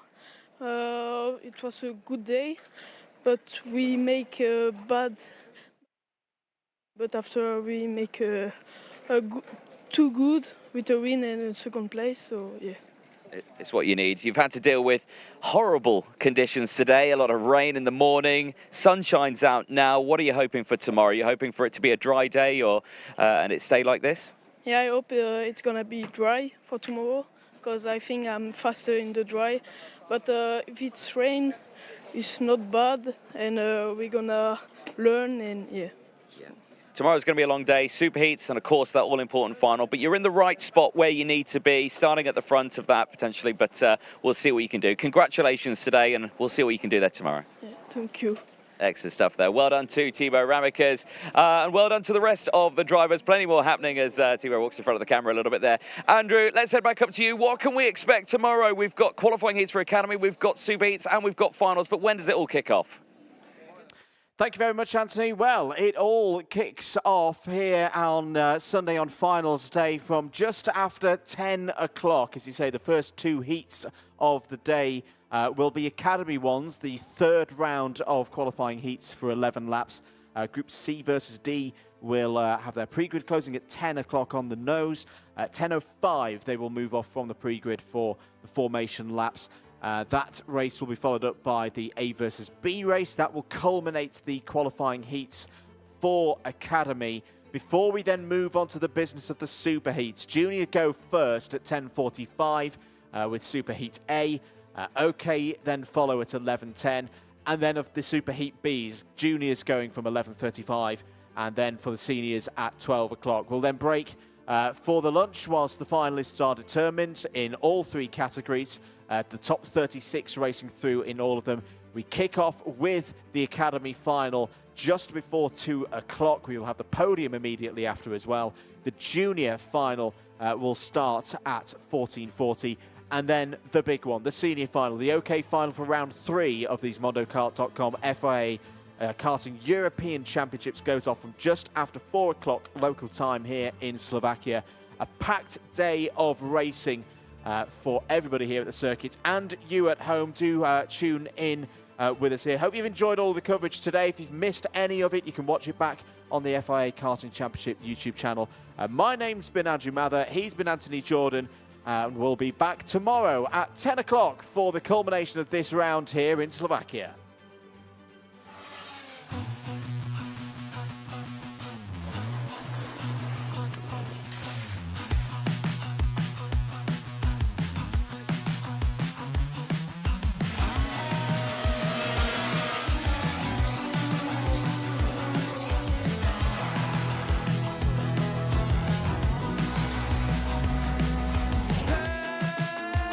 Can't get you up on my brain. I think I'm going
The safety car should dive into the pit lane and then might